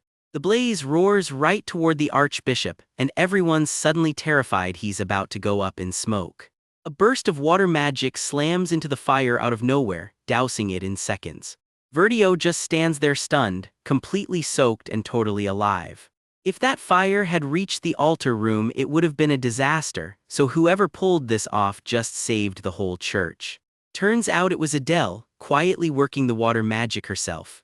How did you know this would happen? Someone demands, and suddenly all eyes are on her. Adele just shrugs and says the quiet part out loud, I saw it in a dream.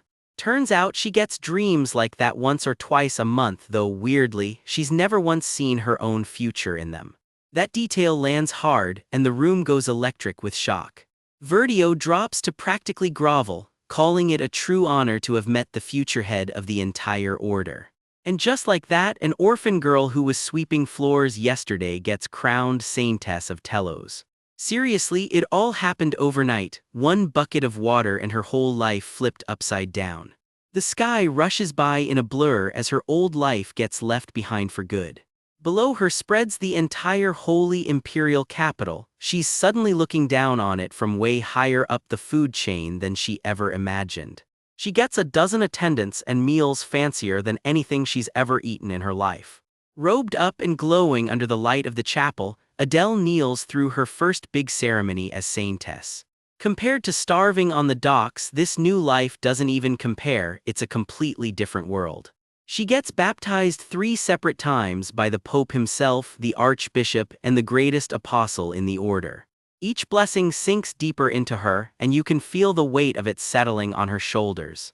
A holy mark burns itself onto her back, permanent proof she's now carrying the will of the whole capital. With every baptism, her holy power just keeps climbing higher and higher. She finishes every ritual except one, the baptism of the stigmata, and for the very first time. She's finally able to see her OWN future, and judging by her face, whatever she sees is not good. Whatever that vision showed her, it's left her shaken to the core. Cut to Verdio absolutely losing it. What do you mean you'll give up on being the saintess? He's fuming, and honestly, who wouldn't be after landing a golden goose like her? Adele kneels before him, calm as anything, thanking him for everything he's done for her so far. She tells him straight up she wants to serve the church some other way, just not as the saintess. Her eyes stay locked and steady, not backing down an inch. Verdio explains her precognition isn't ordinary magic at all, it's aspectual magic, powerful enough to bend the flow of time itself. That exact ability is precisely why she got picked to be saintess in the first place, no accident about it. Your talents are just too great, he snarls, realizing she's finally powerful enough to see her own future coming. Years roll by after that standoff, the tower standing quiet against the night sky. Adele's still there, still the saintess, still keeping the peace on the surface. A small flame crackles and burns, steady as ever, in the room she calls hers now. She's become the official caretaker of the holy flame, spending her nights playing lute just to keep herself company. But every time she drifts off to sleep, her future comes back to haunt her. The same nightmare keeps clawing its way back into her dreams over and over. And it's always the same monster, a massive dragon crackling with lightning, jaws wide open. It growls low and deep, close enough that you can practically feel it through the page. Someone's screaming in her vision, the plan has gone awry. It's Verdio shouting about needing to calm the god-eating holy lance dragon of creation before it destroys everything. Being this close to the top means Adele hears everything, all the secrets nobody wants leaking out. Officially, the world's at peace thanks to the supposedly brilliant rule of Holy Emperor Cloel. But peace has a downside for the church. When things are calm, nobody bothers praying anymore. With no crisis to save people from, even the Holy Pope's influence starts quietly shrinking. And Verdio, equal parts clergyman and businessman, is not about to let that slide. He knows exactly what keeps the donations flowing: fear, good old-fashioned fear of ruin. So he sets the stage for a miracle, something big enough to send everyone running back to church. Chaos erupts, bodies falling through golden light and fire. And right on cue, a miracle of God swoops in to save the day, conveniently right when the church needs the PR most. The Order stages the whole thing, planning to look like heroes by subduing the very disaster they engineered. Turns out Verdio had been hunting for a saintess to use as a sacrifice to seal the dragon from the very start. And here's the gut punch: that sacrifice was supposed to be Adele all along. The vision shows her bloodied and broken, exactly what waits for her if she stays. She convinced herself that by running away she'd erase that future for good, but several years later, someone calls out her name. A new girl's stepped into her old shoes, though she's nowhere near as gifted at aspectual magic as Adele was. The new saintess in training waves her over, all smiles and completely unaware of what's coming. But her grace and warmth make her a natural fit for the role. Honestly, everyone around her assumes she was just born to be the saintess. This girl looks up to Adele completely, asking her what it takes to live a truly pure life. And that's when it hits Adele. It was because she ran away that this innocent girl got pulled into the role instead. Adele realizes her own survival is about to cost this girl her life, and she can't just let that happen. She remembers her own defiance back then. She'd rather die in the gutter than live as some blank, obedient canvas for the church. So she does the only thing she can: she writes a song hiding a message inside the lyrics: you have to run away. She sings about the green fogs of the Denkin swamp, weaving in the words "run away where no one else would notice." City after city gets a verse: the golden fields of Clolan, the red roofs of Oldek. The message is simple: anywhere but here is fine. One more verse for the scholarly lands of Sylvania, and one quiet please slipped in at the end. And there it is, the girl's actual name comes out in the lyrics: "Run away from me, Clarice." She keeps singing like nothing's wrong, playing it off as just another pretty song. But every time she sees Clarice smile, guilt stabs straight through her chest. She knows this whole gilded life Clarice is stepping into is built entirely on lies. So early one morning, Adele does the only thing she knows how to do: she runs. Again. This time she becomes a wandering minstrel, drifting from town to town with nothing but her lute. Her road eventually leads her somewhere unexpected. Sylvania Academy, and she shows up bleeding, barely able to stand. Blood trails behind every step she drags across the courtyard. A crowd gathers fast, someone shouting to ask if she's okay as she finally collapses. At this point she still doesn't fully understand the timing of the dragon's return. That part comes later.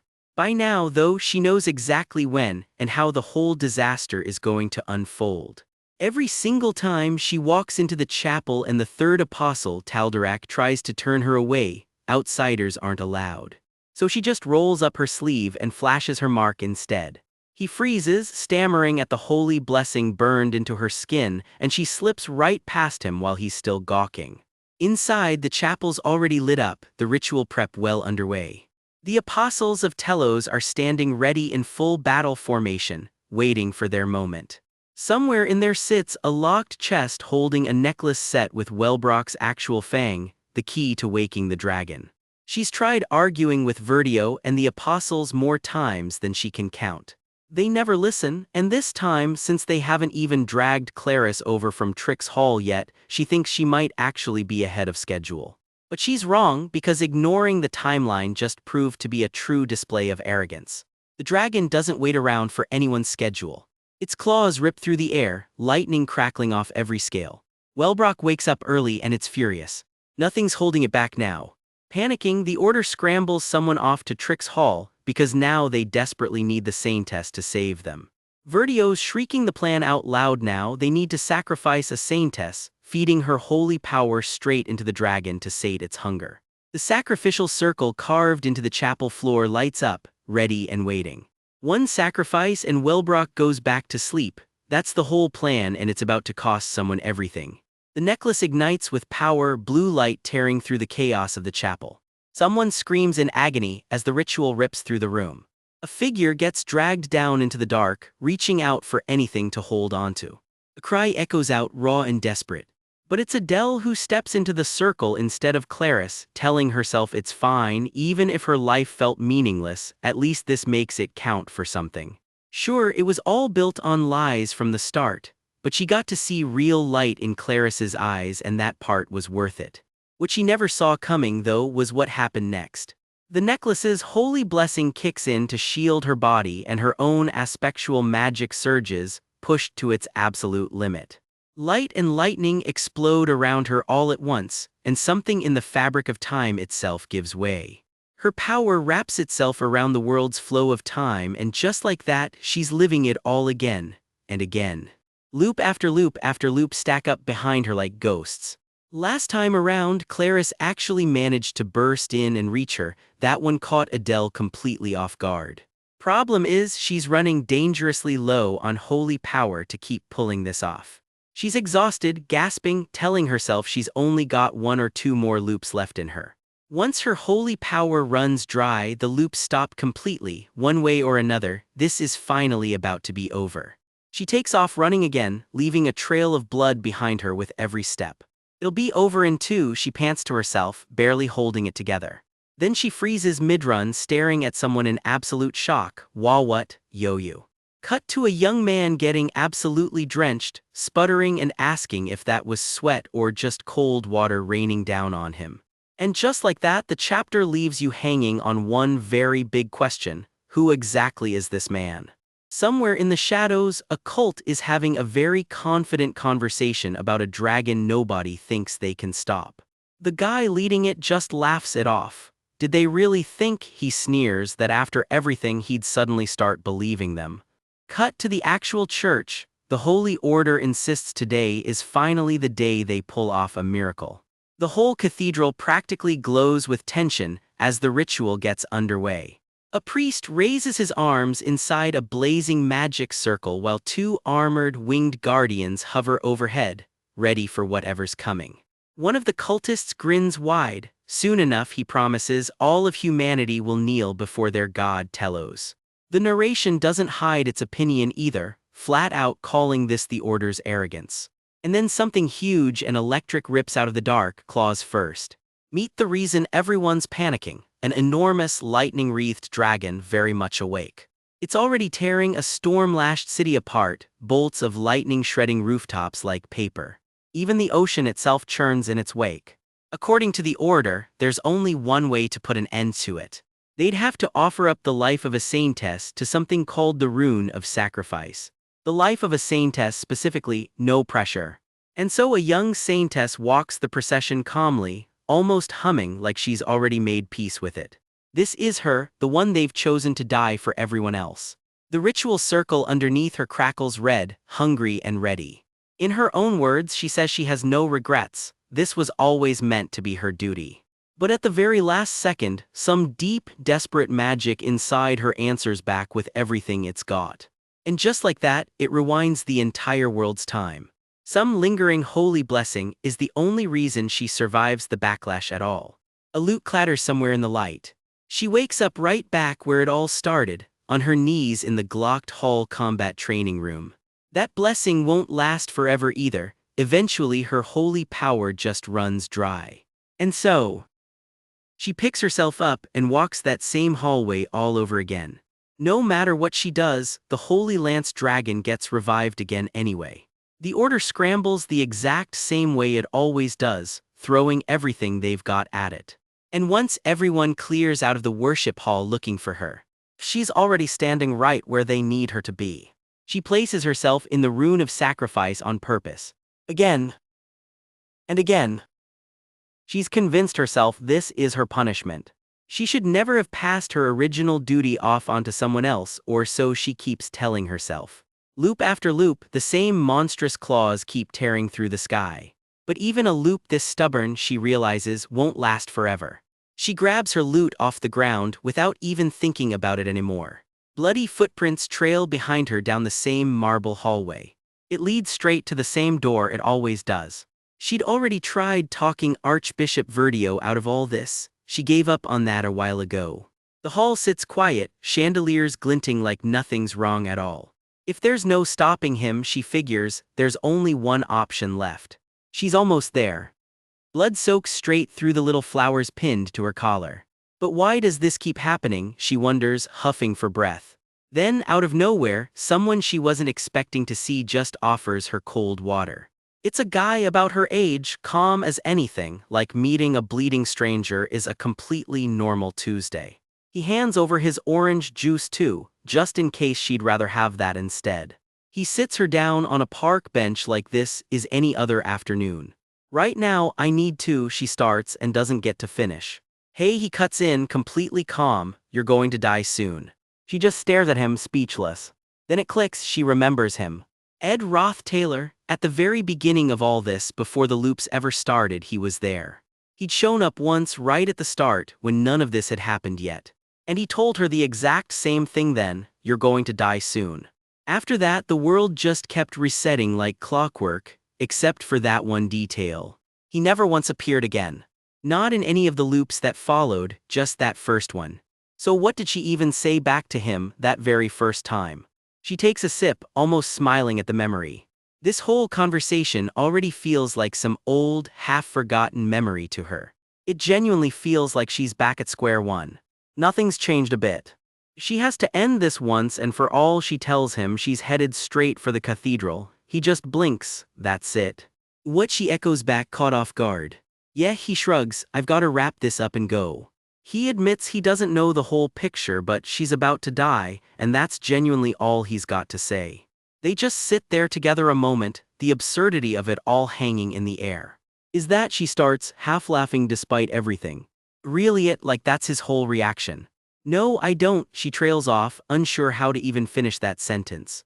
She's confirmed her own death countless times now, across loop after loop after loop. She will die, she's known that for a very, very long time. Her mind drifts back to quieter nights, alone on some rooftop under the stars.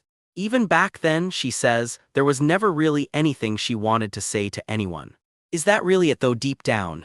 She wonders if maybe she did have more to say, she just sang instead. Wasn't that enough, she used to tell herself. Was that really it though, deep down? A memory surfaces of her shouting at someone to just stop, please. Leave me alone, she'd screamed back then. Just leave me, she starts again and wonders if that really was all there was to it. The memory shifts, younger now, cleaner, a totally different kind of afternoon. Just her small, sitting on a bench, waiting. Someone walks away from her, footsteps echoing down the path.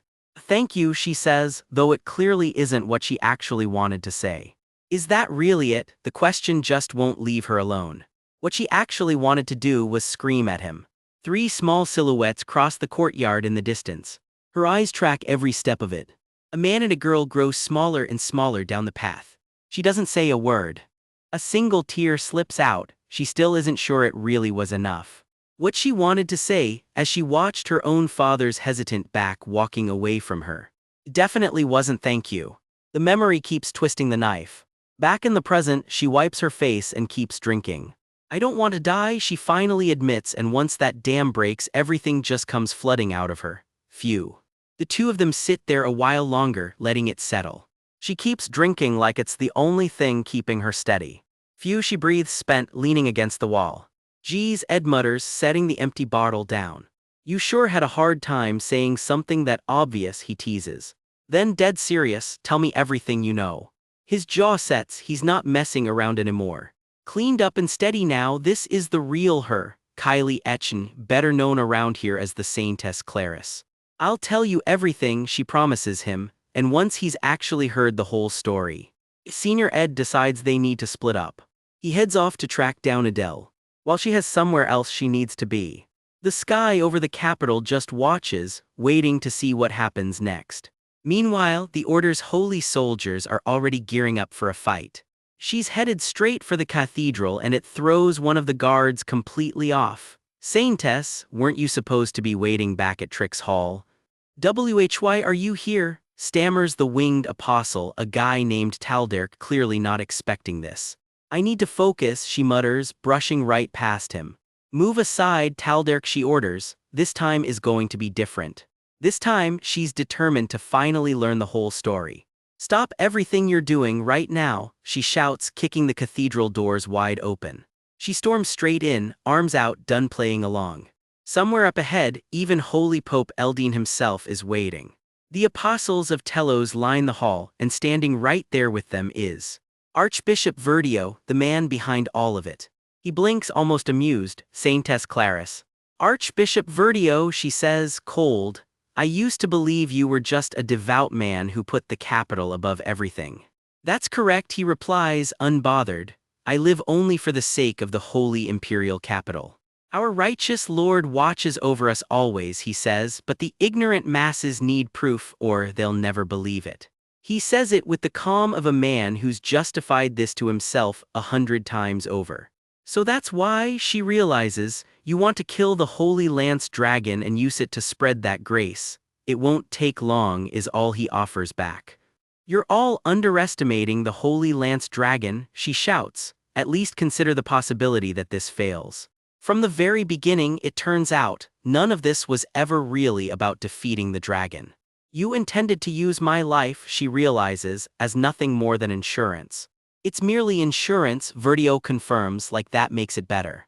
That plan only kicks in, he adds, if things don't go the way he's promising they will. Somewhere else entirely, a shadowy figure watches all of this unfold. Yeah, the truth here was never going to be pretty. Meanwhile, Ed's getting the same story from a different angle entirely. They're racing to piece it all together before it's too late. So that's why the Archbishop revived the Holy Lance Dragon. Simple version, the order's been broke for years. Somewhere else, Kylie's still catching her breath, banged up from everything so far. Did you even try talking the Archbishop down? Ed asks. Verdio's been exactly like this since he was a regular priest, comes the answer. As someone who fled the capital myself, my word means nothing to him anyway. Not that he'd listen to anyone, he'd simply use force to make everyone comply, and he didn't come alone. He brought backup that could beat pretty much anyone, no contest. The apostles of Telos, the single strongest fighting force the holy imperial capital has, capable of holding off an entire army by itself. Back at the cathedral, Verdio just turns his back on her, completely unbothered. This won't take very long, he says coldly, so why don't you just stay asleep for a while? Against firepower like that, there's genuinely nothing she can do. She cries out as the apostles close in. Everything blurs into speed and light. And then Ed's suddenly there, scooping her up and bolting. What do you mean by that? Someone screams, right as a wall of purple lightning tears the air apart. It slams straight into the cathedral itself. The spell even announces itself, high-rank electricity magic, divine punishment. Bolt after bolt crashes down without warning. Whoever's casting this is not messing around. Who is that? One of the apostles screams, just who could possibly? Verdio himself gets caught in it, howling out, "Do you not fear the Lord, Telos?" Nope, comes the flattest possible answer. Another apostle gets sent flying by the next bolt. Smoke curls off the wreckage where Verdio's army used to be standing so confidently. Verdio himself is left twitching on the ground, groaning. A figure steps out of the smoke, staff in hand, and finally answers the question everyone's been screaming. "I'm an atheist," she grins, and honestly that tracks. She doesn't believe in a god, she says, ice cold right to his face. Purple lightning tears through the chapel as she throws herself at her robed apostle. But she does believe sinners deserve punishment, she adds. The apostle screams back, "What do you mean by sin?" He reels as lightning arcs through him, panic finally cracking through the fanaticism. Her eyes stay flat and cold under the brim of her hat. She's not even breathing hard. "It's written into your own temple, your own laws," she tells him. "You don't get to act surprised." Another burst of lightning drives the point home. From the wreckage, one word echoes back at her: arrogance, bold talk from the guy currently losing. "Just what are you doing?" he screams, spit flying. "You've turned away from the grace of our Lord Telos," he howls, like that's supposed to scare her. Reinforcements arrive. The 8th seat Linos dives in on golden wings, lance blazing. The 2nd seat Reuben throws his weight behind a glowing fist, aiming to end this in one hit. Gold light tears the air apart as both apostles converge on her at once. She grits her teeth under the hat, bracing for the impact. Reuben's beam rockets straight for her, point blank. As Telos wills, they roar together, twin blasts of light and gold crossing like blades. One of them screams, her counter lands first, and it lands hard. She stands untouched in the middle of her own storm of hexagonal light, barely winded. A new voice booms across the chapel: "How dare you taint this sacred place?" She just smiles. You know it's bad news for the bad guys when she starts smiling. "I am the 3rd seat, the lightspeed apostle Taldarak," he announces, wings flaring wide. Blades clash in a blur of smoke as the fight spills across the whole chapel. Feathers and wind whip past in the chaos of it all. Taldarak streaks through the air on wings of gold and blue, living up to that title. "I will be your end," he sneers, closing in for the kill. His beam of light rockets toward her faster than sound. For 1 second her eyes go wide. Then she's gone, swallowed in a flare of magic. Watch the tag's spatial leap. This was never a matter of speed, she thinks, perfectly calm.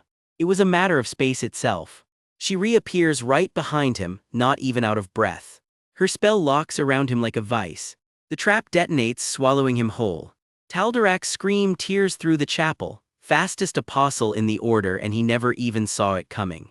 Cut to the real masterminds behind all this, an old order leader shaking with rage. "And yet," he growls. "Even with 6 of them," he mutters, watching her cut clean through the wreckage below.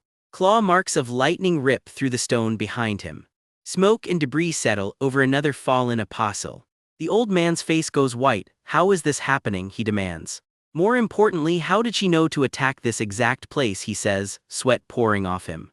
Turns out this was never just a raid. The Order was quietly planning to revive the Holy Lance Dragon and stage a fake miracle to grow their power. And they picked this exact spot, Arkan Island, right where the students would be. This secret was never supposed to leak. The plan has failed, so if that's the case, he snarls, reaching for something dark hidden nearby. "Running away?" she asks, not remotely impressed. A magic circle blooms across the floor beneath her feet. She names her next spell-time prison. Chronistic magic most mages never even get close to touching.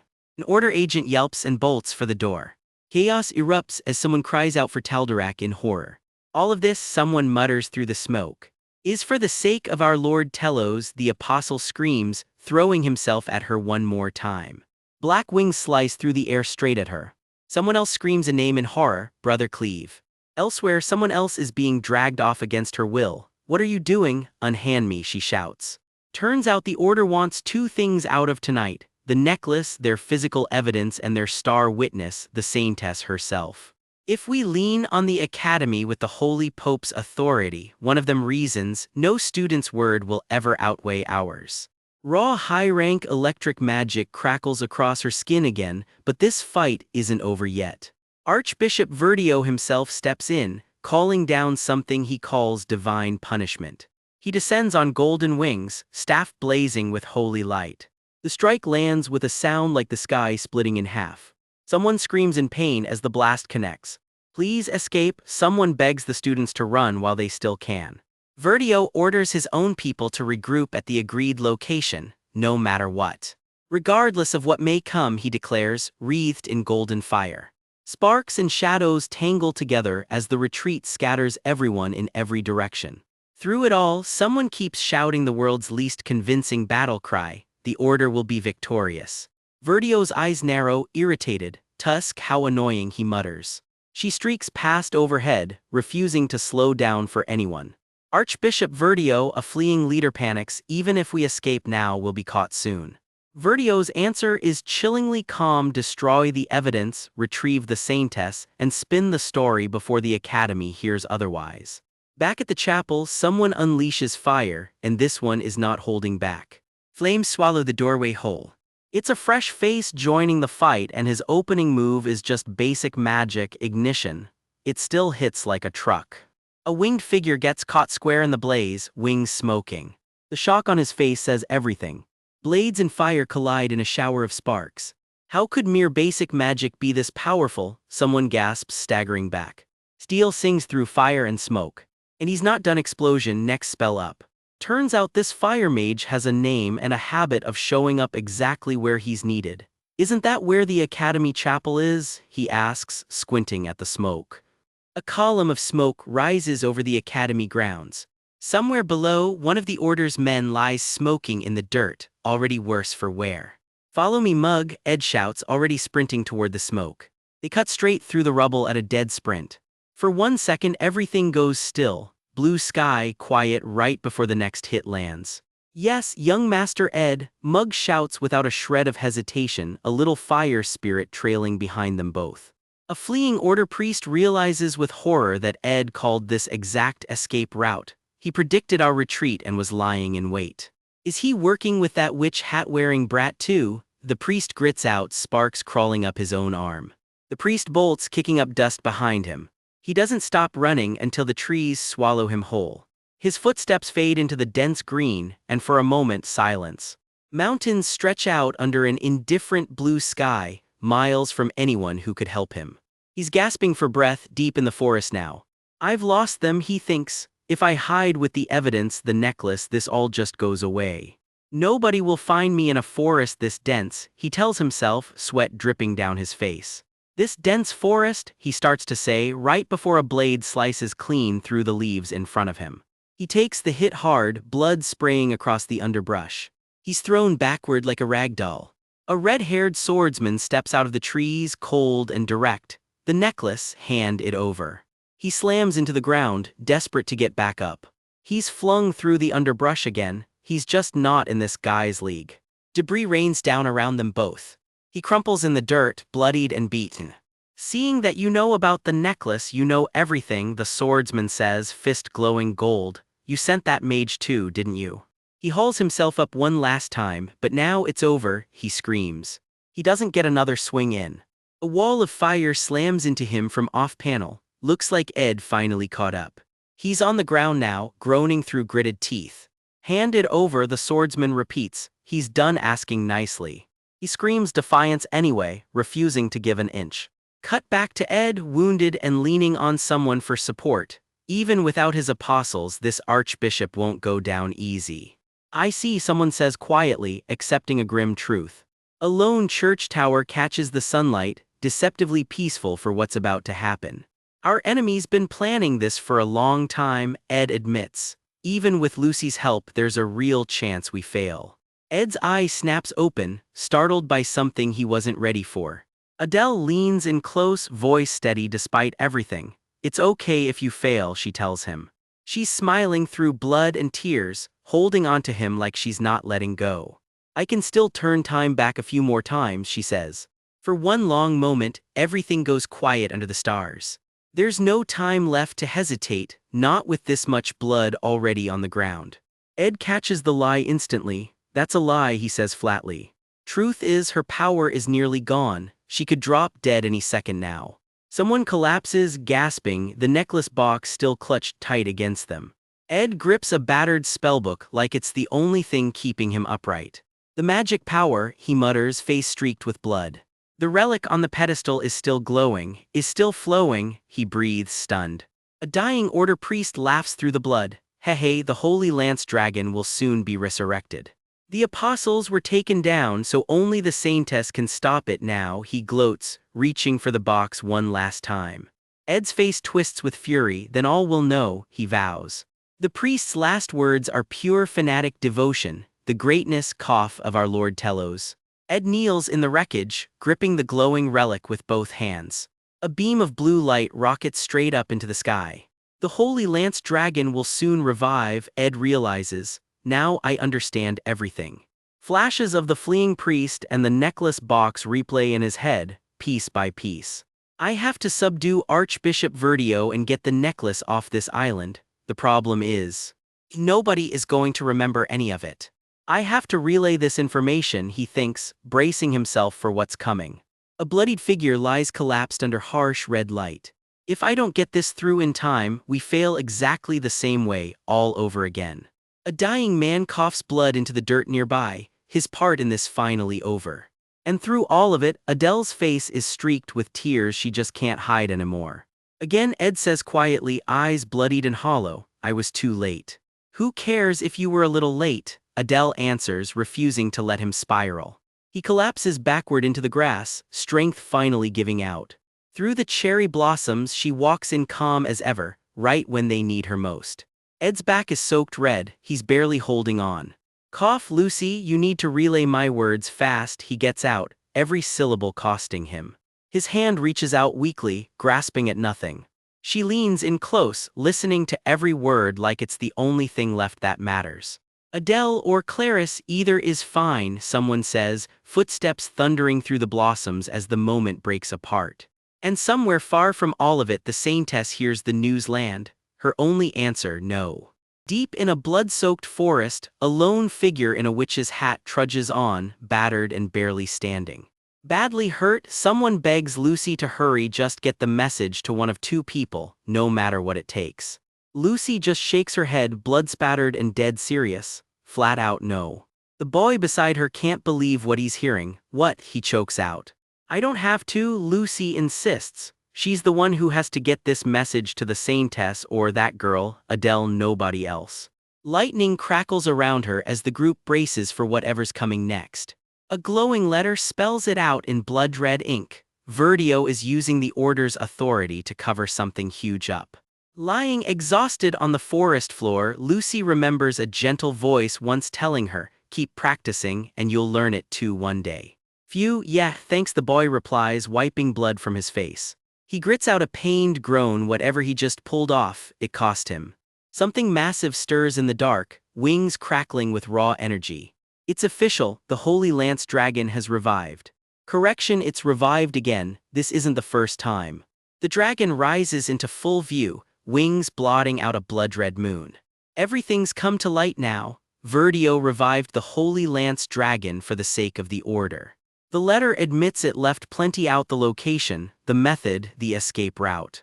Even if she pulls this off, will losing her memories again make her faster next time or slower? Can he dodge the apostles, grab the necklace and get off Arkan Island in one piece? He starts to explain himself, then stops. He made a promise to the old man, if the academy was ever in real danger, he'd protect it just once. Battered and leaning on each other, Ed and Lucy catch their breath. Yeah, I know, she starts, you told me already. I know, you told me last time, Ed finishes for her. That's exactly why, he says, even if time gets rewound over and over, I'd face that dragon down every single time, no question. The dragon roars back, and the fight explodes right back into motion. Yeah, he admits, I came to this academy to keep one last promise, but maybe I was here waiting for this all along. Lucy's done waiting around too, she says. But if time rewinds again, none of this will matter anyway. So he asks, then I'd rather die in your arms, Lucy says, and she means it. He pulls her close instead, holding on tight. We'll probably forget all this anyway, he murmurs. This memory, it'll be gone for good. I guess so, Lucy replies, half lost in the chaos still going on around them. Then there's something I want to say, she tells him, something she's never found the right moment for. The battle keeps raging around them, indifferent to the moment they're trying to have. It's possible Lucy would never have said any of this if things hadn't gone this far. I can't live without you, she tells him, plain and simple. So please, she begs, don't go. Her hand tightens around his, like letting go was never an option. That wasn't even that hard a thing to ask, he mutters, holding her anyway. Blood soaks through his sleeve as his hat slips to the ground. The dragon lets out a roar that shakes the whole forest. It began to rain. Energy crackles through the downpour, the fight isn't done with them yet. Neither of them cries out, not one groan even through the pain. They just hold onto each other's warmth instead. A long time passes. Eventually the rain lets up. Somewhere else a lone figure stands amid scattered, glowing crystal shards. And through it all the two of them just lie there, still wrapped in each other's arms.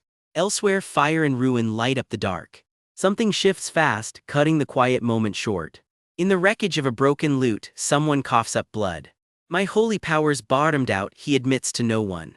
He can't touch the flow of time anymore, can't see the future either. He can finally die. In the end, he couldn't stop the Holy Lance Dragon from coming back. Getting to see Clarice one last time hurt, but it made him happy too. It's a shame she wasn't smiling when he saw her. Even if it was a lie, he wishes he could have sung for her one more time. Meeting Ed Rothtaylor though, awful. For one weak moment, the urge to just survive crept in. That flicker of hope wrecked every bit of his resolve, but even now in agony, one breath from death. He keeps moving, he has to stop the dragon's revival, has to make it so this never happened at all. He has to die exactly the way fate laid out for him. But the plan he's chasing, it's impossible. First, Clarice needs time just to convince Ed, who'd have lost every memory of this all over again. While Ed's still working out a plan, the whole morning slips away. Then he has to round up enough force to face the apostles of Telos, and that takes time too. No matter how fast Ed moves, he won't reach the cathedral before dusk. And by then Archbishop Verdio's plans will already be in motion, the necklace charged, the dragon's revival just a matter of time. Elsewhere, someone slips down a sunlit hallway, closing in on the chapel. Now I just have to get inside and offer myself up as the sacrifice. Something stops her cold. Her eyes go wide, locked on something we can't quite see yet. A vision flickers into view, inside a glowing orb, a black bird cutting through the sky. Back in the present, a voice cuts through the haze, Ed, what's wrong? Outside the academy, a friend rushes to his side. She shakes him hard as he chokes out a pained groan. Nearby lies a dropped textbook, open to a chapter on aspectual magic and how some people build up resistance to it. Turns out rewinding time takes both aspectual magic and holy magic working together, and holy magic's blessing grants resistance to itself. That's exactly why Clarice keeps her memories, loop after loop. Senior Ed, maybe it's because Adele lost her strength or because Ed's been digging into aspectual magic himself. Right before his last regression, the aspectual magic in his own body pushed back against Adele's. And because of that, everything shatters around him. Rubble and light collapse in from every side. Someone screams as it all comes down. His memories and everything he'd lived through never faded with time. He remembers dying, crushed to death under the rubble, every single detail. I'm losing it, he gasps, the memory still clawing at him. His friends look down at him, alarmed. Ed. One of them reaches for him, worried, blood on her hand. Something catches her off guard too. Ed grips his head, teeth clenched, trying to hold himself together. It's a race against time, he says, and he means every word. Meanwhile, the Archbishop's practically giddy. Soon the Holy Lance Dragon will revive by the grace of Lord Telos. Somebody's having a great day. Back with Ed's group, there's no time to waste, we have to move as fast as we can. The order will rise to glory once again, the Archbishop cackles, milking every last second of his villain moment. Green light rips through the air as things kick into gear. A shape descends fast, wings spread wide. We have to get to the Academy Cathedral, Ed says, already moving. He sprints hard, magic trailing behind him. A hand closes tight around a blade. And grab the fang necklace, he adds, that's the real target. He grips the dagger tight, ready for whatever's waiting inside. You dare, the old priest chokes out, stunned. Someone actually made it this far. Stop him, he shrieks, Brother Linos. A winged figure crashes in fast, magic tearing through the air. Ed's thrown off balance, barely keeping his footing. Through every loop he's lived, the start was almost always the same, he thinks. Saintess Clarice would drag him into her carriage, every single time. She'd explain the loop, hand him his service number, and give him time to think it all through. But do you really believe you can beat the holy apostles of Telos? The apostle sneers. Golden light rains down as the apostle strikes. Ed's knocked back hard, but this time, the answer he needed was right there beside him the whole time. Green light explodes across the cathedral as backup finally arrives. Someone sprints in faster than any carriage ever could. It hits far harder than Ed ever could alone. The apostle's smile falters. Someone's actually here to help, no explanation needed. A massive glowing beast answers the call, eyes blazing in the dark. Because the truth is, help was always close by. It was always right there beside him. Deep beneath the academy, something ancient is waking up, and you can feel it crackling through the air. The green light churns and howls, like the whole sky is bracing for what's coming. Let's go, Ed, someone shouts, and Ed just grunts back, his eyes already locked on the target. Janika's spirit magic flares to life around her, bracing herself for what's ahead. HM is all Ed says, already reaching for the strange pendant wired into his gear. It's a race against the clock. They made it here in under an hour, but the necklace's magic is already kicking in. That necklace is the key to waking the Holy Lance Dragon, and the moment it fully resonates with the beast sealed under Arkan Island, it's game over. And there it is, the Holy Lance Dragon, stirring beneath the island with power that should not exist yet. There's only one option left, and it means smashing straight through a wall of stained glass. Before the dragon fully wakes, they need to grab the necklace and get it far enough away that the magic can't finish activating. "Wow, what do you think you're doing?" someone shrieks as Ed makes his move. Hurry, and the words get cut off as a blast of fire tears through the ice around him. Someone reaches through the chaos, fire already licking at the edges of the fight. A blade wreathed in flame cuts clean through the air. The whole tower takes the hit, chunks of stone and fire raining down below. Debris is still falling as the smoke slowly starts to clear. And through it all, that green phoenix-like spirit just keeps climbing, dragging danger behind it. It rockets higher, wings blazing a trail across the sky. Janica, Ed's voice cracks as she shoots straight up into the clouds.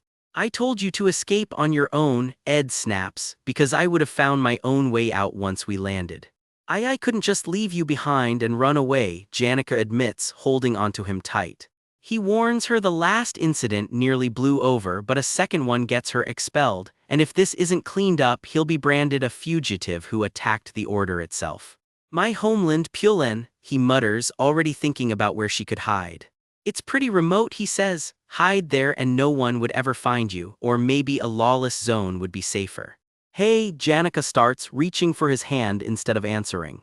"What? How did she?" Ed freezes, one look at her face and it all clicks. A flash of memory hits him, the two of them crumpled together after some earlier disaster. "If you're getting expelled," Janica says, "then let's get expelled together. It'll hurt less if we're sharing it. Even if we're branded fugitives, let's carry that fate together," she insists. "I won't ever simply let you suffer through this alone," she finishes, tears welling up. Janica, Ed can barely get her name out, completely floored. For a second he just stares at her, stunned quiet. Then a swarm of golden shapes drops out of the sky behind them. The apostles of Telos have found them. "Let's go as fast as we can, we don't have any time," Ed shouts, and they bolt. He grabs Janica and blasts off through the sky at full speed.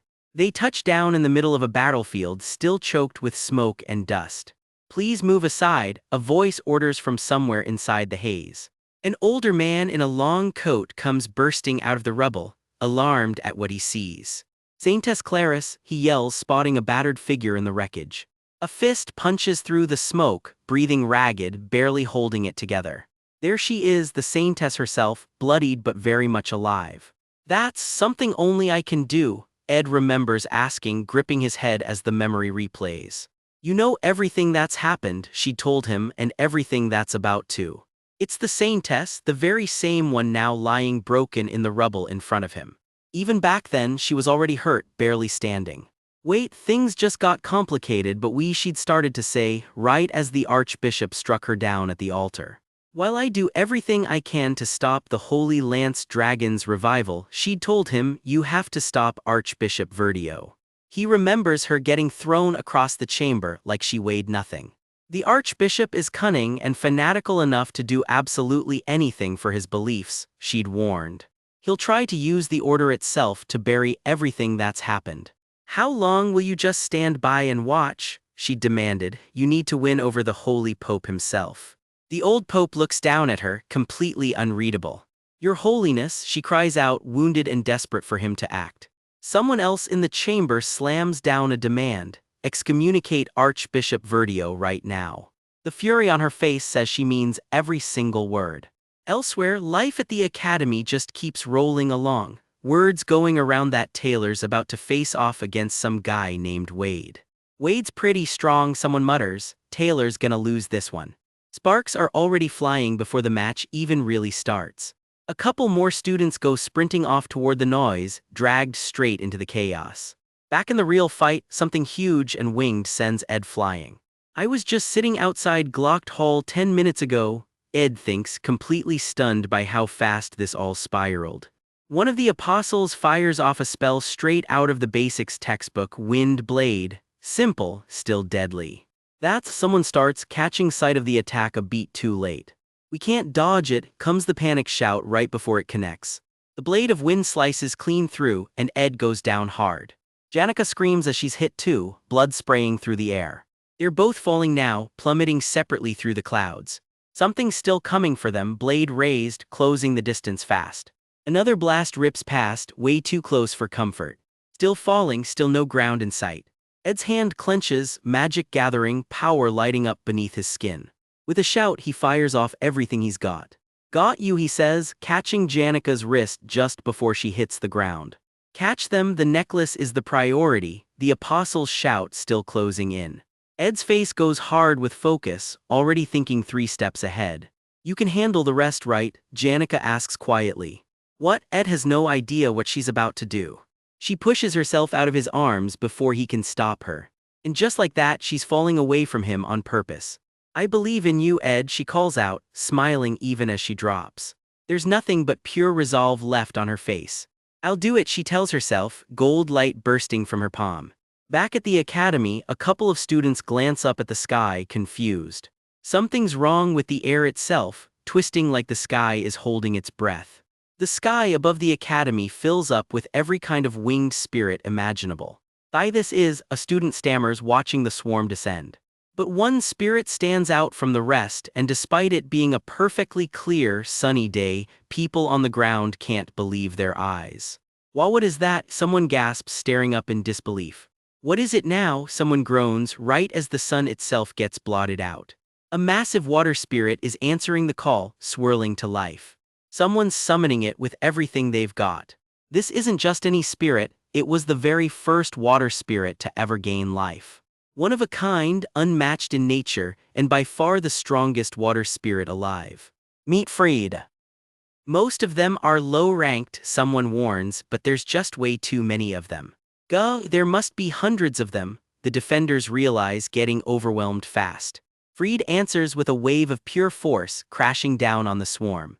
Down below, the summoners brace themselves against the shockwave.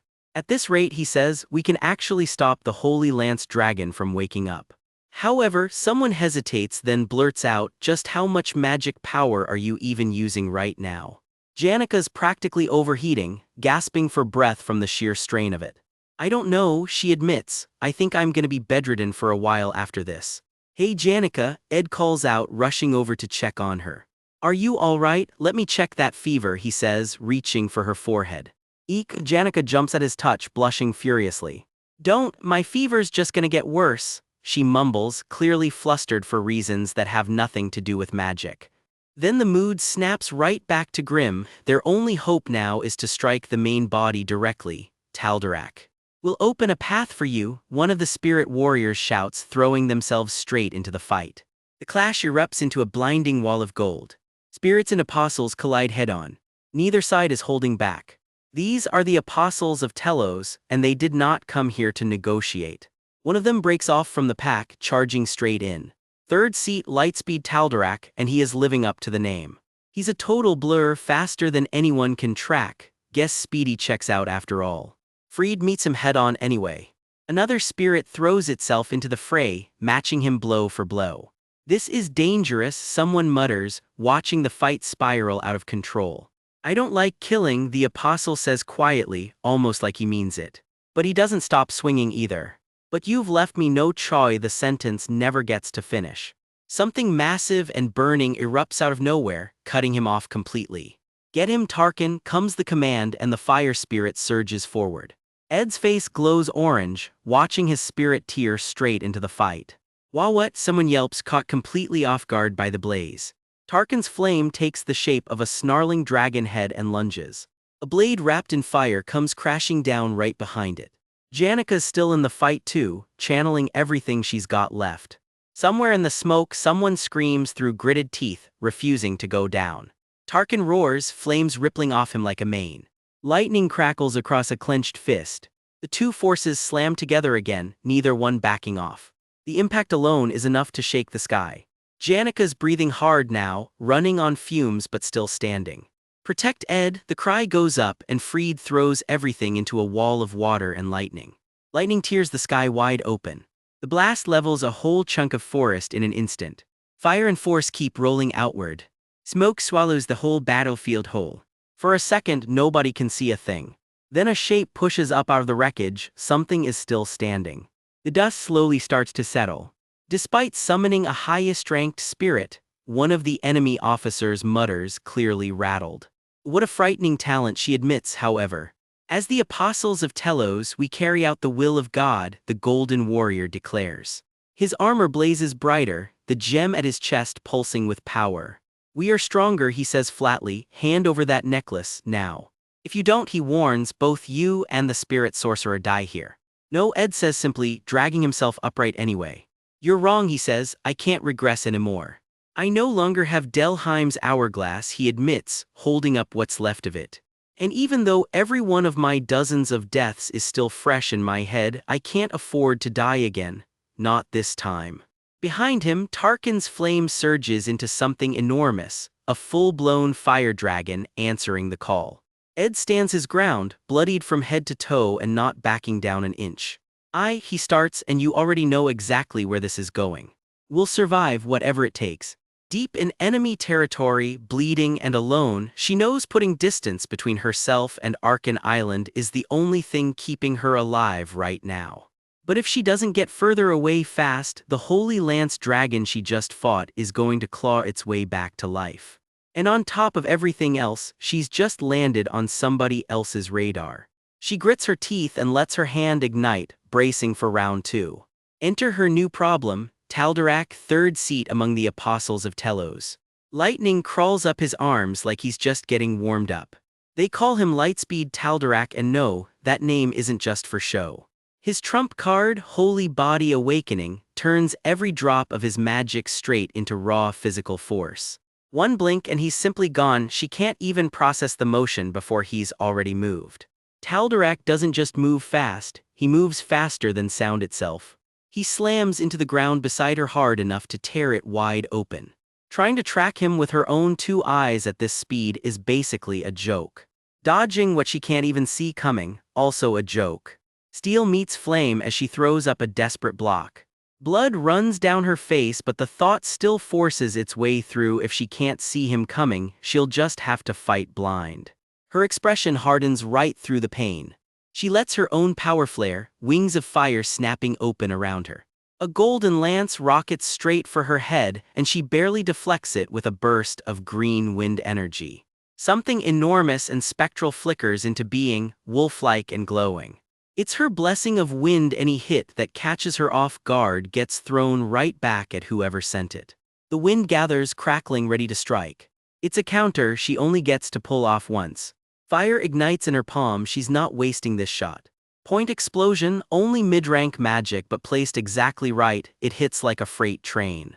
The blast rips straight through Taldarak's guard. Taldarak roars in fury, blood streaming down his face. He did not see that coming. "So you intend to resist after all," he snarls, while she finally lets herself breathe. Bloodied and gasping, she admits the ugly truth to herself: she's completely out of decisive firepower. That's when a voice cuts through the smoke, offering to cover exactly what she's missing. A massive fire dragon's head rears up out of nowhere, jaws blazing. To me, the voice says, and just like that, Tarkin's flames swallow the whole battlefield. See, ordinary magic doesn't even touch Taldarak. Can't make this too easy, apparently. But raw physical fire, that's a completely different story. And her bonded fire spirit Tarkin has plenty of that to spare. Still, nothing about this fight was ever going to be simple. The dragon's roar shakes the sky itself. Wrapped in fire wings of her own, she launches herself straight at him. The two of them collide in a blur too fast to follow. Streaks of light and sparks tear across the clearing. Her flame wings flare even wider, refusing to fold. Impact after impact rocks the battlefield. Taldarak roars back at full volume. He's speed incarnate, built from the ground up for exactly this kind of fight. The clash detonates in a wall of blinding light.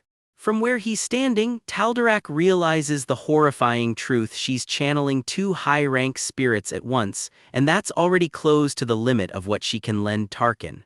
For him, that's the worst news possible. She surges forward anyway, sword wreathed in flame. The flames climb higher around her blade. She plants her feet, ready to swing. Then something new sparks to life in her other hand, cold, blue, and completely unexpected. Taldarak's eyes go wide with pure shock. She cuts through the space between them, fire and frost trailing behind her. Ignition, water flares against flame in a burst nobody saw coming. Water magic and fire magic mixed together. Taldarak can't even process it. However, Taldarak isn't finished yet. "Your trickery is clear to me," he bellows, diving straight back in. He closes the distance in an instant, sword drawn. Blood sprays as his blade finds its mark. Torn feathers and fire scatter through the air. Even wounded, she has to admit it, Taldarak really is that strong. In the end, there's only one option left that can actually win this. She calls a single name into the smoke: Merelda. A towering shape of wind and water rises up around her, jaws bared. The last time she pushed herself this far, Merelda ended up carrying the whole fight for her. This time, her ally Janica is leaning on the golden phoenix ring to get the job done. She, on the other hand, has never once summoned Merelda entirely on her own strength. Not until right now. The doubt hits her like ice water: does she really have no other options left? A colossal golden shape crashes straight into her spirit's jaws. The impact throws sparks in every direction. Fire and wind crash together in a storm of feathers. So does she really have no other options left? A blinding explosion of white and violet light swallows them both. The fire keeps roaring around her. Somehow all of this feels painfully familiar. Something old is crawling up from the depths of her memory. The flames keep tearing through the clearing. A single golden eye burns in the darkness of her mind. Death, that single word says everything about what she's remembering. Pierced by shadow claws, stabbed through by scales, bled out slowly, burned alive, memory after memory of dying over and over again. Those memories, every single one of them. Her spirit connections spike, connection and understanding both climbing fast. Level after level ticks upward, one right after another. Everything goes dark and silent for just a moment.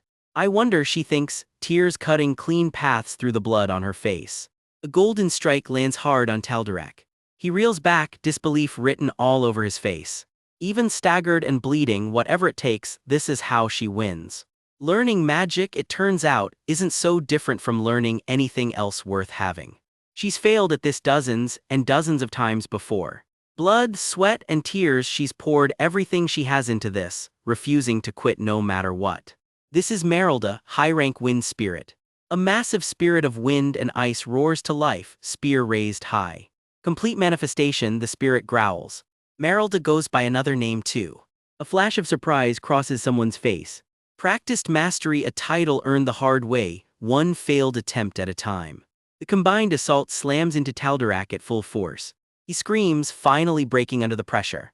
You don't even know if it'll work out, she reminds herself, but even then, so what? Tarkin's flame cat face flickers with something like pride. Have things ever really been any different for her? Taldarak takes another brutal hit, his golden wings shredding apart. Everyone's got their own reasons to keep fighting, to struggle and survive. A blast of water and wind rips clean through the air.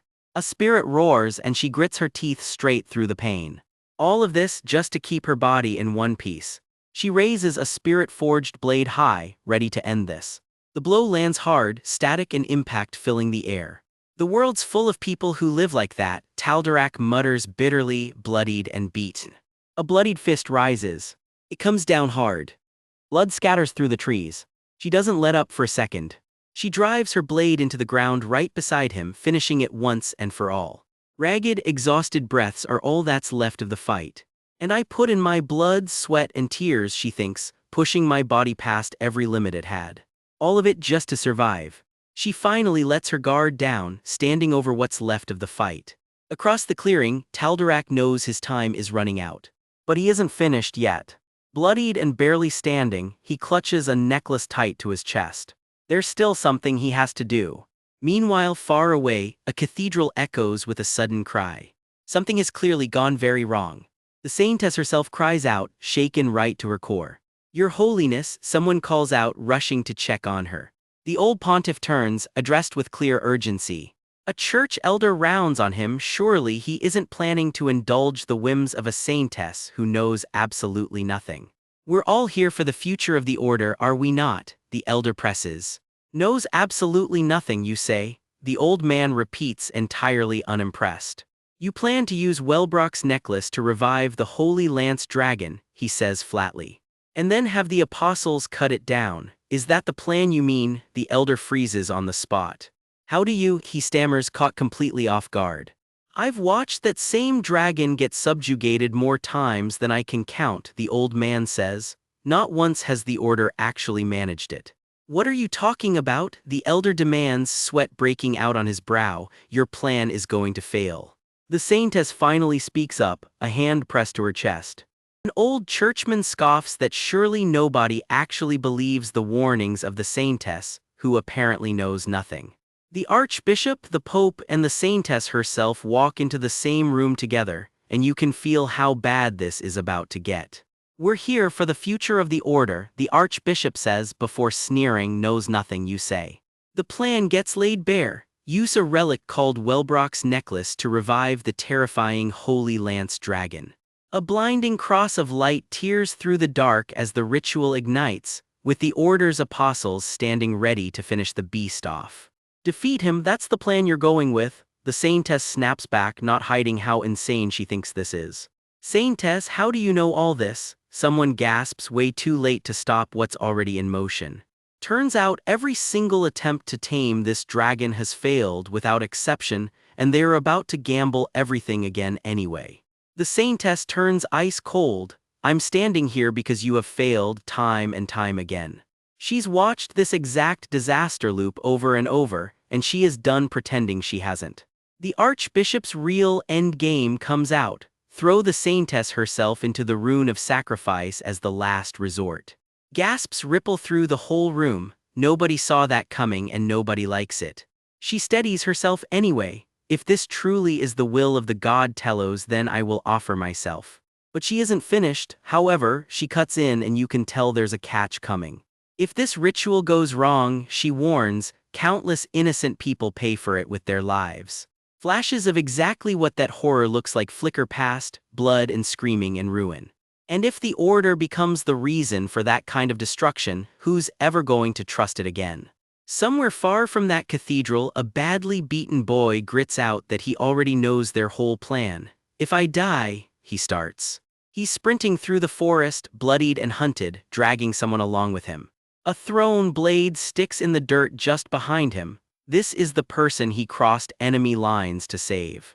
He stumbles into a room coughing up blood, barely able to stay on his feet. If this fails, it isn't just him. The whole world pays, and this ugly truth ends up echoing across every corner of it. Blood drips silently. The order's name is about to become poison in everyone's mouth.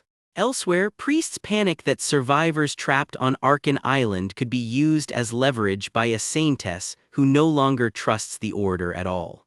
The authority of the Holy Pope, someone murmurs, putting the pieces together. The old Pope admits it himself, decades on the throne, and he's been too much of a coward to ever choose between doctrine and reality. So he finally makes the call. I place the order's future in the hands of someone with greater conviction than me. He hands it to the saintess, now shining with the brightest faith in the whole order. I will follow your will, she answers. She steps forward to take up the mantle, and everyone around her knows the ground just shifted. Dark magic crackles unseen just off to the side. Not everyone in this room is playing fair. The archbishop can't resist gloating. Your plan never succeeded, not even once. This time isn't any different, he mutters, and it does not sound like a bluff. In the name of Holy Pope Eldine, most devout servant of the god Telos, the ceremony begins. And I, Saintess Clarice, she declares, the shaken clergy standing behind her. I hereby excommunicate you, Archbishop Verdio. Clarice's shock says it all. She wasn't ready for that either.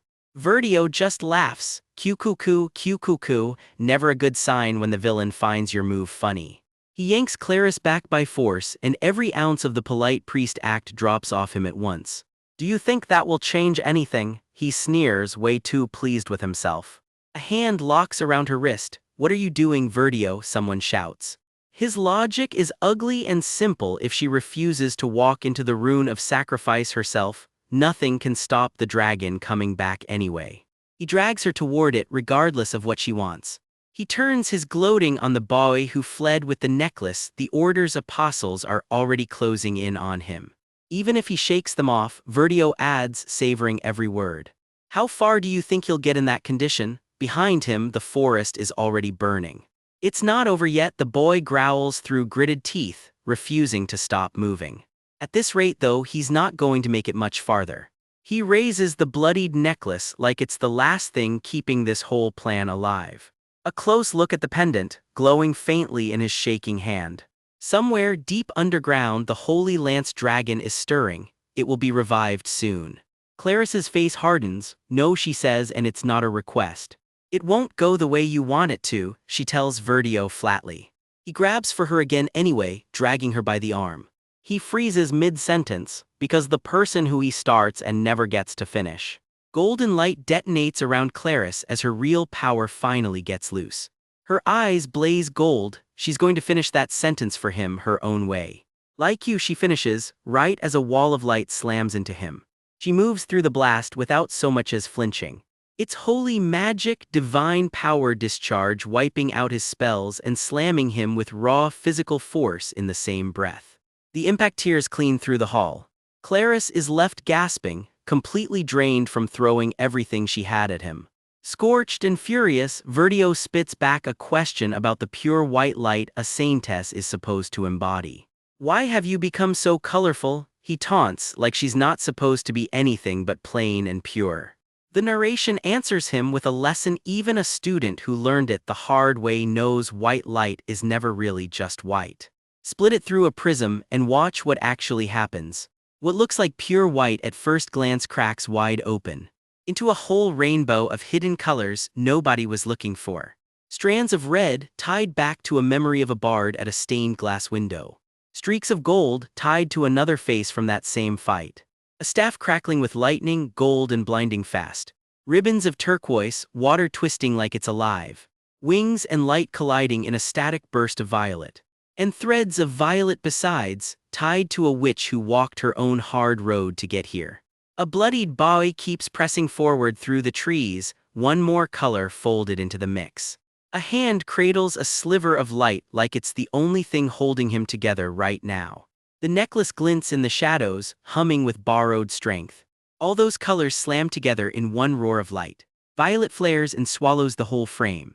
Cyan lightning answers right back. In every color, all of it together becomes light. Light that finally reads as pure white again, the truth Verdio never wanted her to say out loud. Now here's what happens when every one of them finally stands together. Now an upperclassman, Taylor squares off against a whole wave of first years in combat training. Their resistance is no joke. Everyone wants the bragging rights of beating their senior. Blades lock in a shower of sparks, neither side backing down. His opponents just keep coming, relentless, one after another.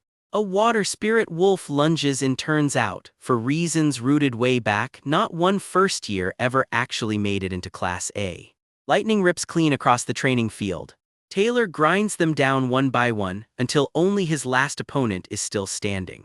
Claude, top student of the Faculty of Alchemy, drops to his knees, bleeding out of the fight. But Claude won't accept the loss. He cracks open a forbidden potion, literal evil god's blood, and drinks it down.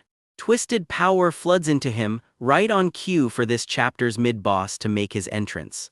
Green fire consumes him as the transformation locks in.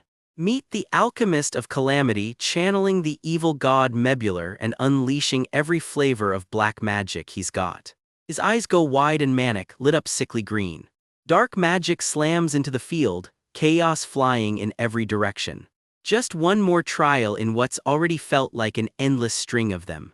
The episode's winding down, and Taylor's already been through the ringer. A spectral beast lunges at him, just one more enemy in an exhausting line of them. He can barely hold his footing anymore.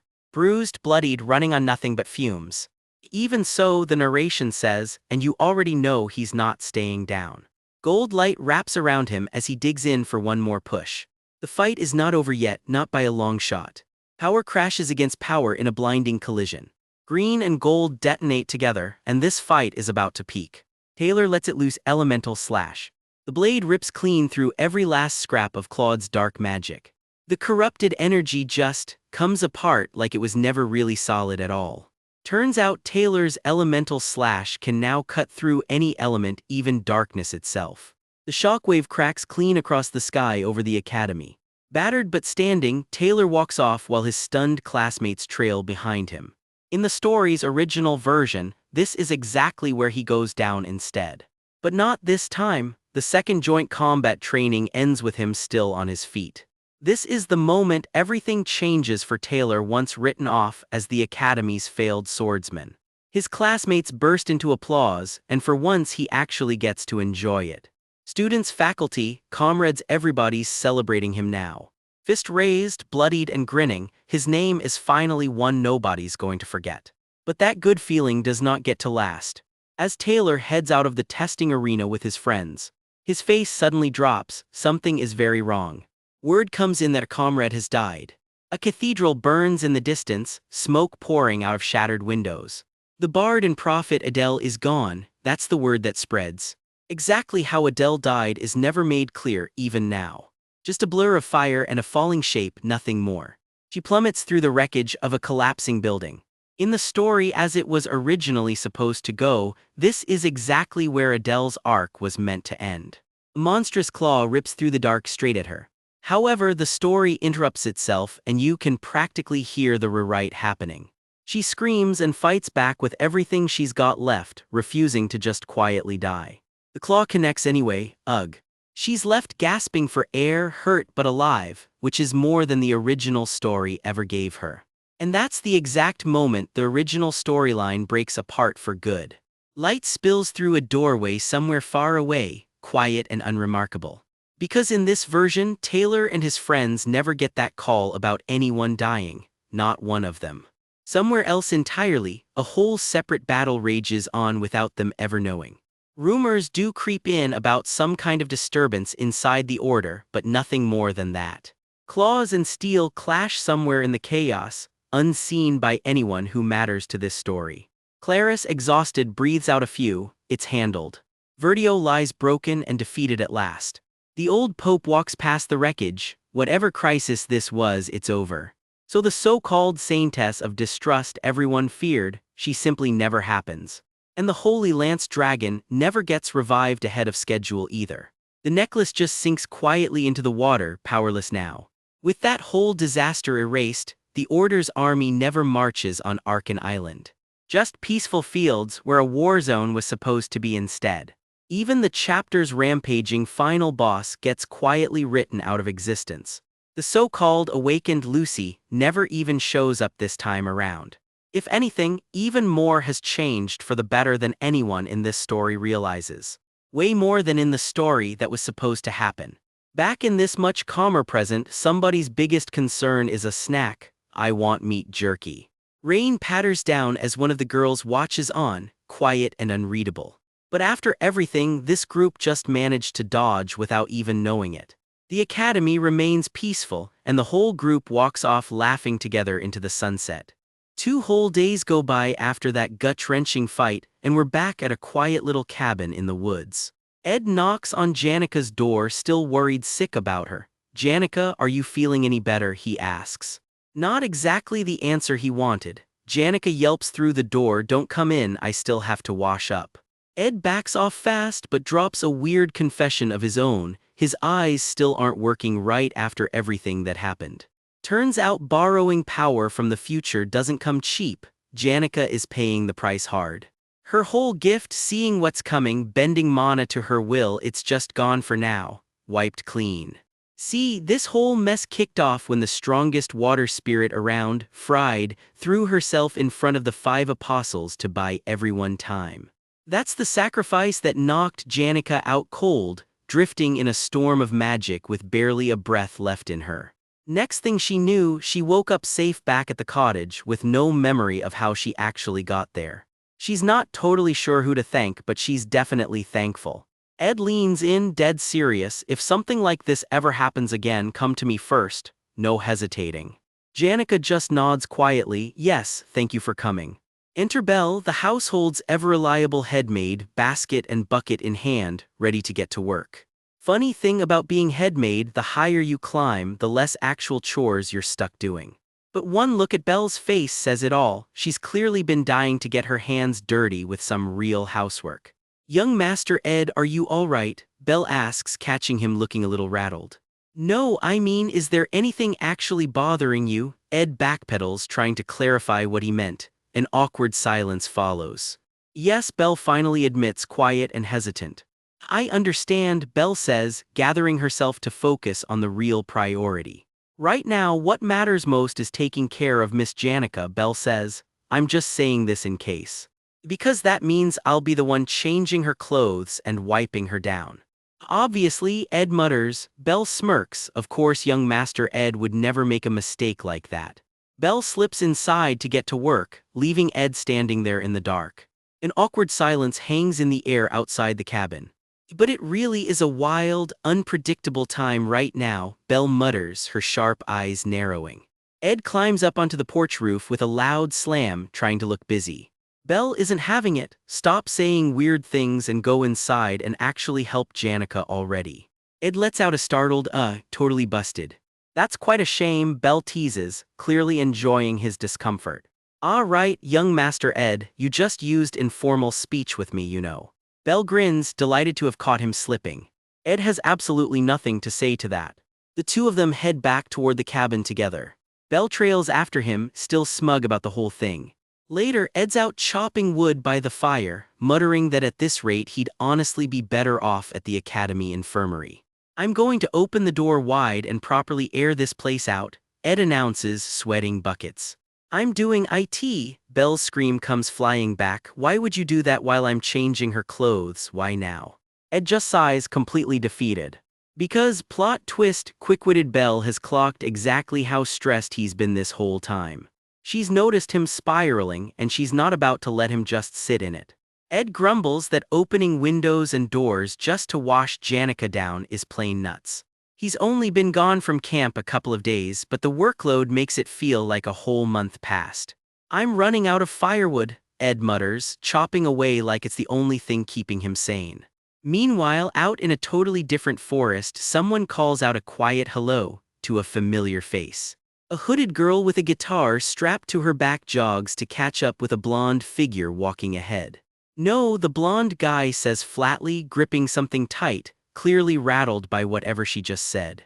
Kylie, he says under his breath, watching her in the fading light.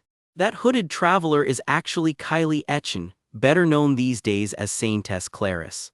Word spreads fast, Archbishop Verdio has just been officially excommunicated. Is that so? Someone replies, unbothered, pouring a coffee. By order of the Pope and the Apostles, he's being marched off to the Holy Capital under guard. Turns out Pope Eldine himself has finally owned up to the mess his own passive leadership caused. Wild to think one misguided archbishop held that much sway over a church already on shaky ground.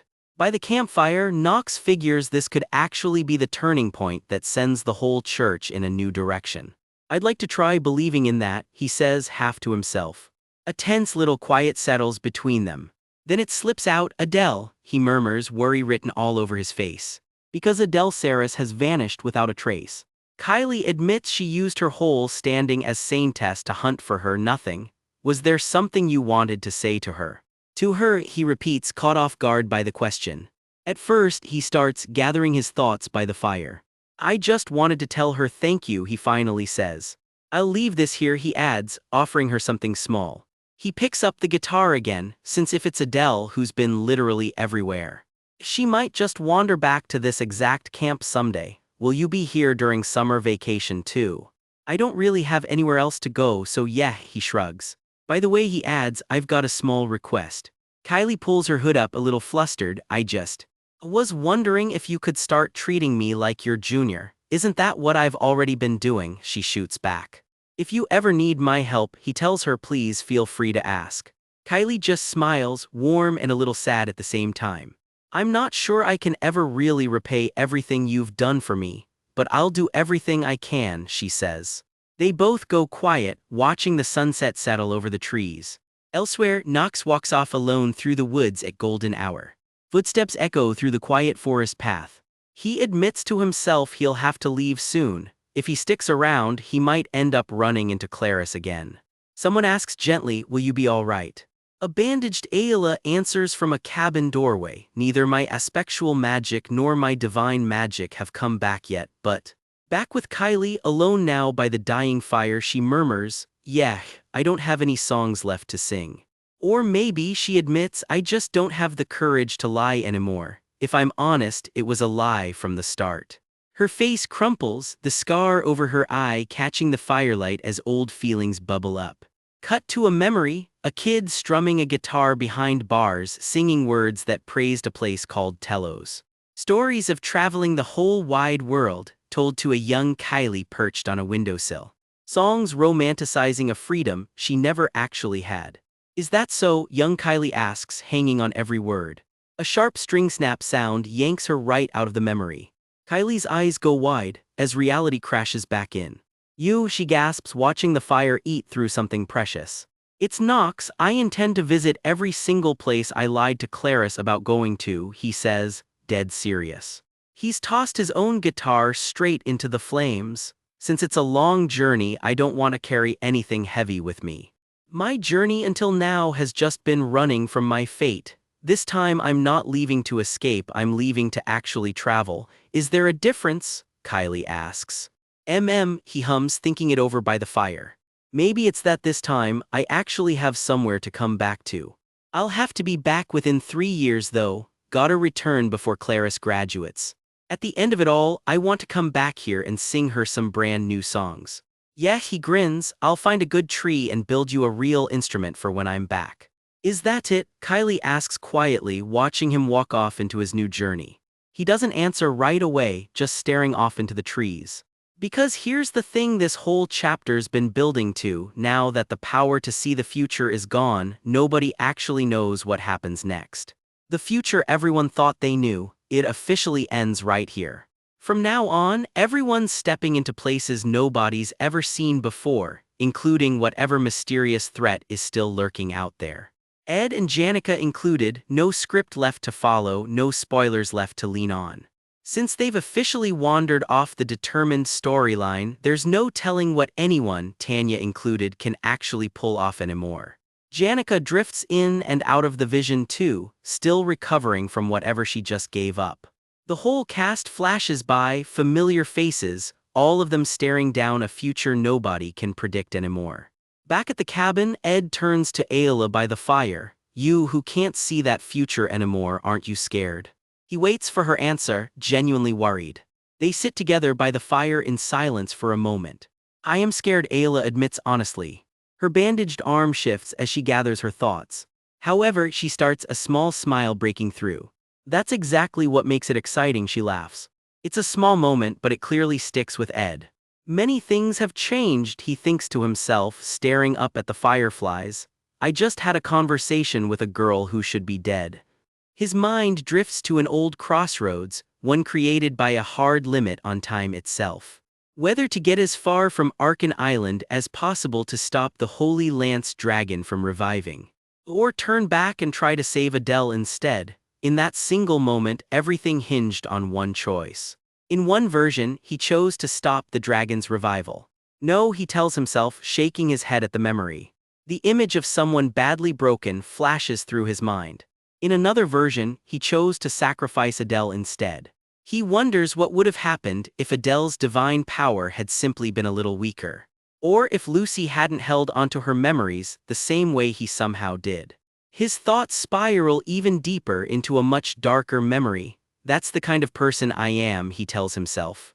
A masked figure moves through a bloodied, wrecked corridor, gun raised. A person who can throw all of that away, the thought repeats, cold and certain. Using the excuse of survival as a shield, whatever it takes to make it out alive. Compassion, a sense of duty, all of it gets weighed and apparently all of it can be tossed aside. The memory cuts sharp, blood, pain, a face barely holding it together.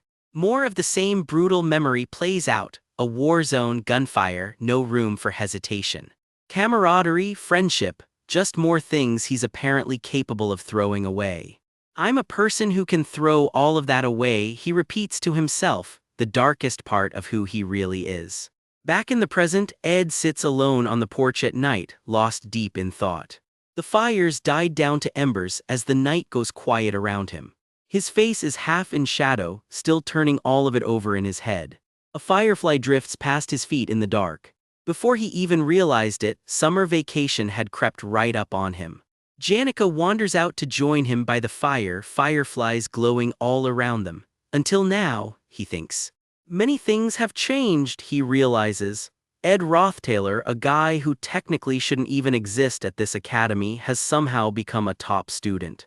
And Janica leans in close beside him at the fire, warm and easy in a way that would have seemed impossible not long ago. The boss of the very first act, Janica, is right here by my side, he thinks, almost in disbelief at how far they've come. Fireflies drift up into the night sky above the cabin. Ed and Janica sit together by the fire, quiet and close. He thinks about it, whether it's rewriting a fixed history or looking away from someone else's sacrifice, somehow some things never actually change. He starts to think, watching the fireflies drift by. He leans his head close to Janica's, the two of them just soaking in the quiet. Have survived, he finishes the thought, and after everything, you already know we'll be seeing this crew again soon. Night settles over a quiet camp, just the fire crackling in the dark. But something's missing tonight. Adele the Bard is gone. At sunrise she'd walked off smiling, pack on her shoulder without so much as a goodbye. In his head, Ed can't stop turning it over. The story he thought he knew has completely changed. The one thing he's still got to go on is one huge looming showdown, lightning tearing across his memory. The battle to take down Lucy, that's the closest thing to a clear next step he's got. In his mind's eye, it's already chaos, fire, and gold light tearing the place apart. Win it, and the experience sets them up for whatever's next. Problem is, his ally Taylor's growth has completely stalled, and that's eating at him. Flashes of an old fight flicker behind his eyes. He can't keep clinging to a story that's already twisted this far off course. Taylor's growth was supposed to be my insurance, he thinks. Right now it feels like a bad bet. Somewhere out there, beating Lucy is the one clean shot at letting old grudges go, Glocks included. Maybe, he figures, just talking to her himself would clear things up. Problem is Lucy, the camp's most dedicated professional napper, hasn't shown her face around camp in days. Are things really okay, he wonders, just lying there staring at nothing.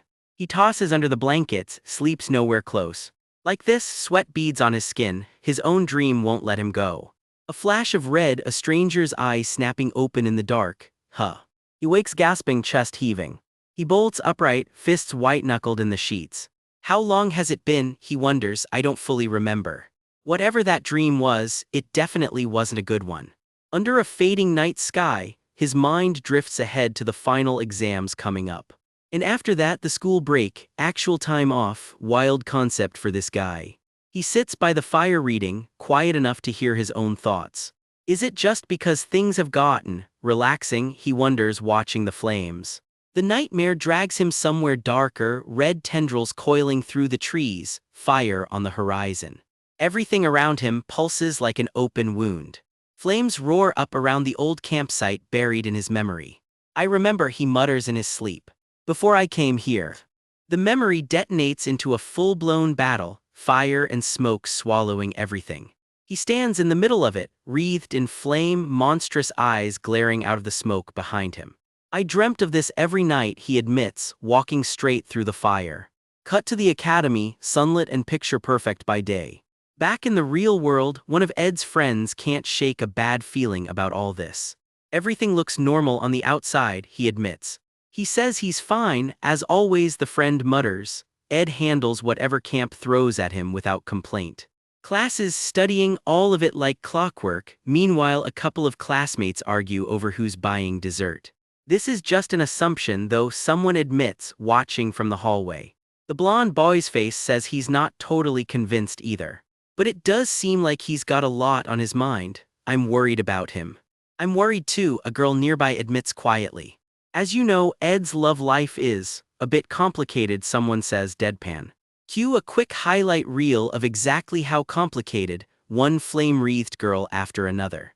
I'm aware, comes the reply, sweating a little. And Ed getting into some kind of trouble, kind of his whole thing at this point, the friend shrugs. Some people might even call this an opportunity, someone points out. The competition, in other words. And it's about to get a whole lot more heated. Back at camp, Janica tells Ed she thinks she can handle lower-level spirits again now. I'm a little worried my mana gets all twisted up, she admits, but I'm still going to try since you're here, Ed. Fair enough, Ed says. Alright, here goes, Janica calls out, staff raised high. She launches into a full incantation, fire and light crackling around her. The spell whips itself into a spinning column of flame. Ed notices something's off. Janica never needs the full recitation for a lower spirit, she's just being extra careful since it's been a while. His eyes narrow, that spell. The whole yard lights up in a burst of flame. Something claws its way out of the blaze. You finally called me again, Lady Janica, the little fire spirit crows. Then Janica doubles right over, coughing. She clutches her head, wobbling on her feet. Her knees just give out from under her. Ed lunges to catch her, are you okay? He's got her cradled in his arms. She stirs against him, dazed. You, she mumbles, cheeks going red as Ed checks, can you hear me? Head inside for now, Mug, Ed tells the fire spirit, waving it off. Alright, Mug chirps, admitting it's been a while since anyone summoned him. Janica insists it just took more mana than expected, but Ed's not buying that she's fully recovered. That's not actually about the mana, Ed. I already knew that, Janica admits, blushing. He pulls her a little closer, quietly surprised to see it playing out for real. A cheerful voice cuts through the trees, a grinning redhead waving. Lortel strolling through the woods, all smiles. I came here to see you, Ed. But one look at the scene and her smile cracks. I even prepared myself for this, but this is. To think you actually settled down out here, she mutters, taking in the cozy little camp. Ed and Janica both freeze, catching sight of her. Arms crossed, Lortel demands an explanation, or, on second thought, maybe she'd rather not hear it. That voice, is that you, Lordle? Ed asks. Yeah, it's you, Lordle, he confirms while Janica goes quiet behind him. Then Janica pipes up, beaming. I decided to move in with Ed. Hands on her hips, she doubles down. We're living together now. Lortel's smile goes a little too wide. Living together. I think it's more accurate to call you his neighbor now, Janica corrects. I came to check on Ed today, Lortel adds, but I've also got some important information for him. Ed blinks. Important information on what? I don't know how your finances look, Ed, but I'd stock up on next semester's supplies early, Lortel advises.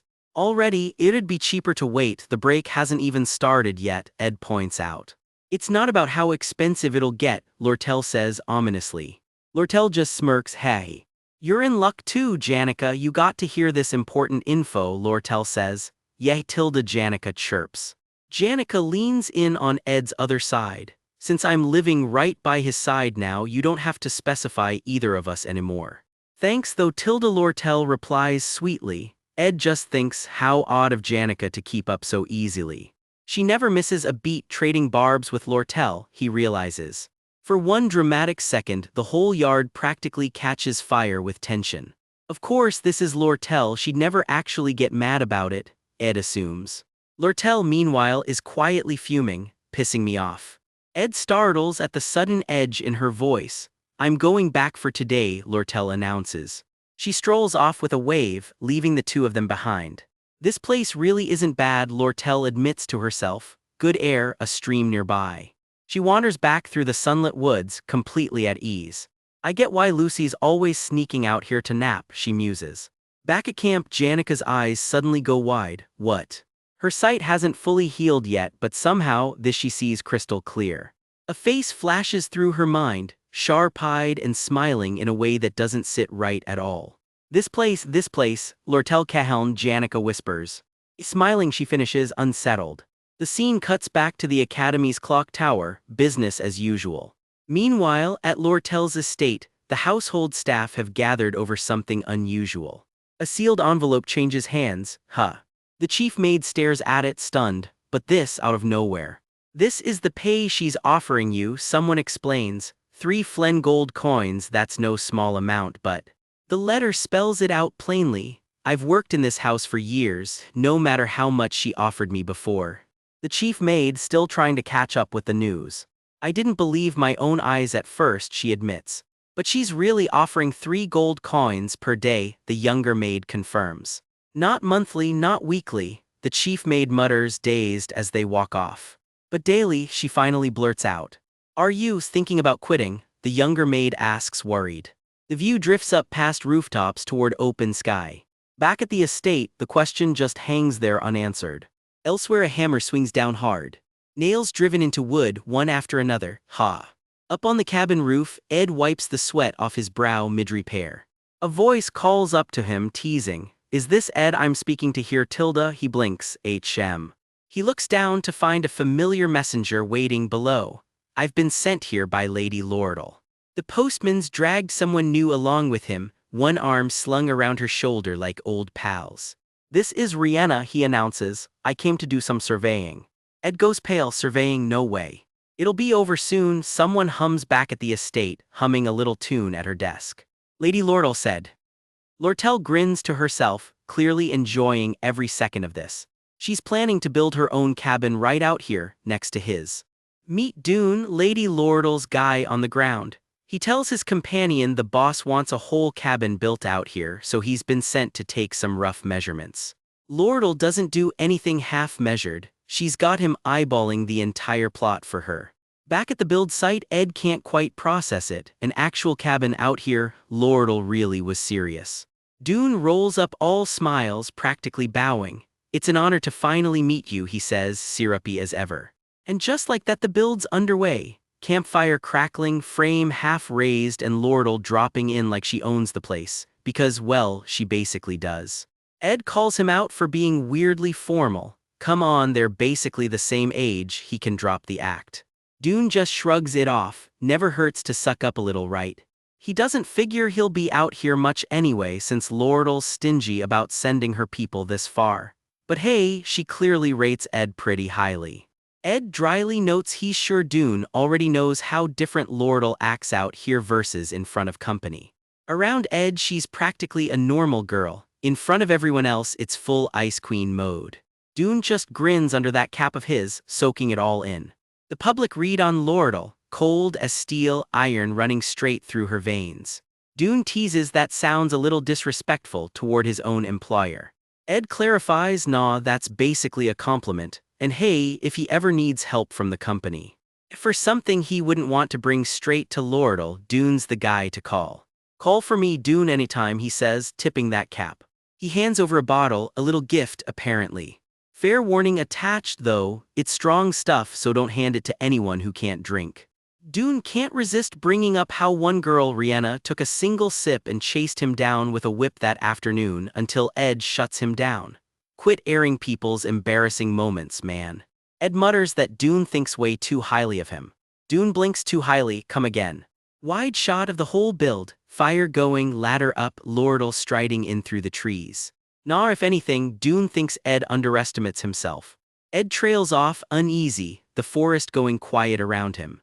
For just a second, something colder flickers behind the mood, like a warning nobody's saying out loud yet. A tense breath, nobody says anything else. Cut to Ed wandering a shopping street, half listening to the noise around him, mind on his shrinking wallet. Lordle's advice sticks with him, stock up before the semester starts since prices only go one way from here. Ed figures he can craft most of what he needs himself, honestly. So really, it's just the consumables he actually needs to buy. Then hold up, a familiar face cuts him off mid-thought. Why are you here? Someone asks, catching him off guard in the middle of the shop. He turns to find a girl in a red uniform standing right behind him. Anna's, he asks, surprised to run into her here. She goes quiet, a little too quiet actually. Then she snaps out of it with a bright, sparkly smile like nothing happened. Anna's tells him straight up she already knows about his situation and even looped the professor in, told him to take it easy since Clebius and Onyx can pick up the slack. He needs those scholarships after all. Ed doesn't really know what to say to that. All he manages is a flat yesh. He mumbles a thanks and tries to wrap things up. Now then, But Anna's is already bouncing off. I'll get going, she chirps. Then her bag catches on something overhead. Cut to her walking off, munching a snack, paper bag in hand, none the wiser. The clock's ticking and she's clearly in a hurry, footsteps quickening down the hall. And then it slips, Ed's hand shoots out just in time to catch her falling bag. Awkward silence, neither of them really knows what to say. Because what's inside is rough. Sprouted potatoes, a rotten apple, spinach that looks like she dug it up with her bare hands. And the bread straight up moldy. Anna's panics and tries to wave it off. Never mind, she says, reaching for the bag. She insists there's nothing special in there anyway, no reason she'd need to impress him with it. Then the mask slips a little, so what if he sees her like this? Is being poor something to be ashamed of? She doubles down, flustered. Does she really need to impress him, And then it just tumbles out. What are we, dating? Both of them equally blindsided by that one. Ed practically short circuits. I wanna die, he groans internally. Here's the thing about Anna's Halen. Word around the academy is she's more noble than most actual nobles. Polished, put together, always says the right thing. But her family went bankrupt the second she enrolled, forcing her to work just to stay afloat. Ed always figured she'd be struggling. But turns out she's had it worse than him this whole time, living out of a literal camp. She just gives a soft, awkward thank you when he brings it up. That cookie he's munching on, Anna's bought that for him. Apparently she's even been splitting a bakery membership with her friend Clara, just to make ends meet. Sitting on a bench together sharing snacks, Ed almost wishes he never found any of this out. Someone clears their throat nearby. A new professor's coming in to replace Professor Glast, apparently. Anna's reaction says she's got feelings about that. Ed mentions offhand that he heard school supply prices are about to spike. Anna's matter-of-fact says she checks prices daily, and everything's already about 10% pricier than last month. Ed blinks. Wait, she does that every single day. She gets defensive fast, if you think I'm doing too much. But Ed cuts in, no, it's not weird. If anything, he thinks the two of them are pretty. Similar Anna's, same struggle, different day. His mind spirals a little further though. Get sick, you can't work, you lose the dorm, you're out of the academy completely. Cut to Anna's hunched over a desk, clearly worn down, letting out a tired groan. Ed figures she's probably powered through plenty of sick days already just to survive. Because that's what this place really runs on, survival. Flashback montage of happier days by the fountain, the two of them just laughing together. Anna's darting around, carefree, sunlight everywhere. But make no mistake, this academy is a jungle and everyone's just trying to survive it. A quiet, genuine thank you from her, no jokes this time. She smiles, holding her bag a little tighter, cheeks a little pink. I actually thought the same about you when we first met, she admits. Ed's mind drifts back to business. He's still got to stock up before prices climb even higher. Whoever's swinging prices around this hard, it's gotta be the Elt Trading Company pulling the strings. And if that's true, whoever's behind it is bound to clash with someone big. Cut to two figures squaring off in the shadows. Ed shrugs it off for now. The head of Elt's probably smarter than him anyway, surely they've got a plan. Annis waves goodbye in the sunset glow. I'll go now, thanks for telling me, Tilda. Ed watches her go, that curiosity nagging at him. He can't shake it. Why is any of this happening? Why is Elt deliberately jacking up the price of school supplies? And when you're this curious about something, the best way to actually find out is to just ask directly. So Ed sets off through the night woods with a bag of drinks in hand, though he admits Clentru liquor makes a pretty rough gift. He shows up at the campsite, pouring a drink by the fire. Come on, Dune, he mutters, waiting. Except it's not Dune who answers. Lordle steps out of the dark instead. Being more expensive doesn't mean it's better, she says. She drops down right by the fire like she was never worried about being seen. Ed calls her out, that's mine, you know. He holds up the box anyway. Well, it came from me either way. Then she drops the real bomb. Dune's been skimming funds here and there this whole time, bringing back little gifts like this. He has no idea she already knows. Ed asks the obvious question, why let it slide then? Her answer's ice cold, so she's got leverage if he ever oversteps. It's just how she operates. Doesn't matter who it is, she needs insurance before she can fully trust anyone. Then she looks right at him. It's weird to call him special, but she still hasn't found a single thing to hold over Ed. So Ed throws it back at her. What if they both knew each other's weaknesses instead? Lordle just smiles, offering nothing but a knowing look. She's sure he's got plenty he wants to ask her. A lot he's apparently been wanting to ask. Cut to nightfall near the professor dormitories, quiet, empty, the perfect place for a secret. It's a bit of a walk out here, Ed notes. But somehow, following her, that's exactly where he ends up. Not many people around this late. Good, since this clearly isn't a conversation for an audience. Lordle calls him out. This whole classical scheme thing isn't really his style. Then she gets to the point, it was never really about the price tag. It's that once breaks over you won't be able to buy this stuff at all. She flashes him a small knowing smile. She's blunt about it. She's the only one on this whole island who can set prices however she wants. Honestly, she never expected him to get curious about how Elt actually runs. Ed asks point blank, is she worried about him? She almost brushes it off. In situations like this, you're supposed to just say yes, even if you don't mean it. But then she actually says it for real. I am a bit worried, no games this time. Ed doesn't know what to do with that, just a stunned, silent beat. She admits it again softer, I suppose so. Then she starts letting the moment hang. Under the moonlight she finally says it, should we trade secrets? Ed's on guard immediately. Now here, what exactly is she planning? She lays it out, she wants them to trade weaknesses. Tell her his and she'll tell him why she's really jacking up prices.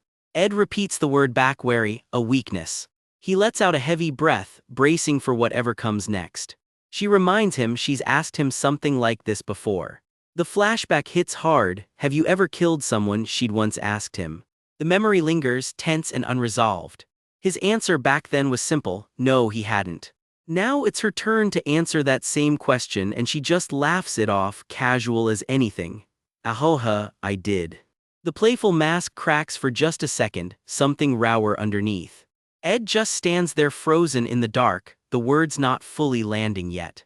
She says it again, flat and matter of fact this time, I've killed someone before. Then she adds the part that really lands like a gut punch, a countless number. Her hair catches the light like something out of a nightmare, eyes gone strangely calm. Whatever's behind that smile now, it's nothing like the girl from the fountain earlier. This chapter opens deep inside somebody's memory. It's up to you to believe it or not, a voice says, standing over a city getting torn apart by war. Explosions rip through the streets and soldiers scramble for cover as gunfire chews up the smoke around them. The voice admits it himself. I was once on a battlefield in some far-off foreign land, he says, hand raised toward the wreckage. Another blast rocks the ruins around him, and you get a good look at just how deep in that war he really was. When you get dragged through a war zone like that, you end up watching people around you die way more often than you'd like. And among all of them, there are always a few you just can't help thinking you have to save. Especially the ones you got close to, the ones you actually talked with and spent real time with. Comrades, he calls them. Out on a battlefield, holding onto that word can get you killed. At first, you grit your teeth and fight like hell to keep them alive. Even knowing you're about to collapse from exhaustion, you still haul a badly wounded man onto your back and sprint straight through the middle of the fighting.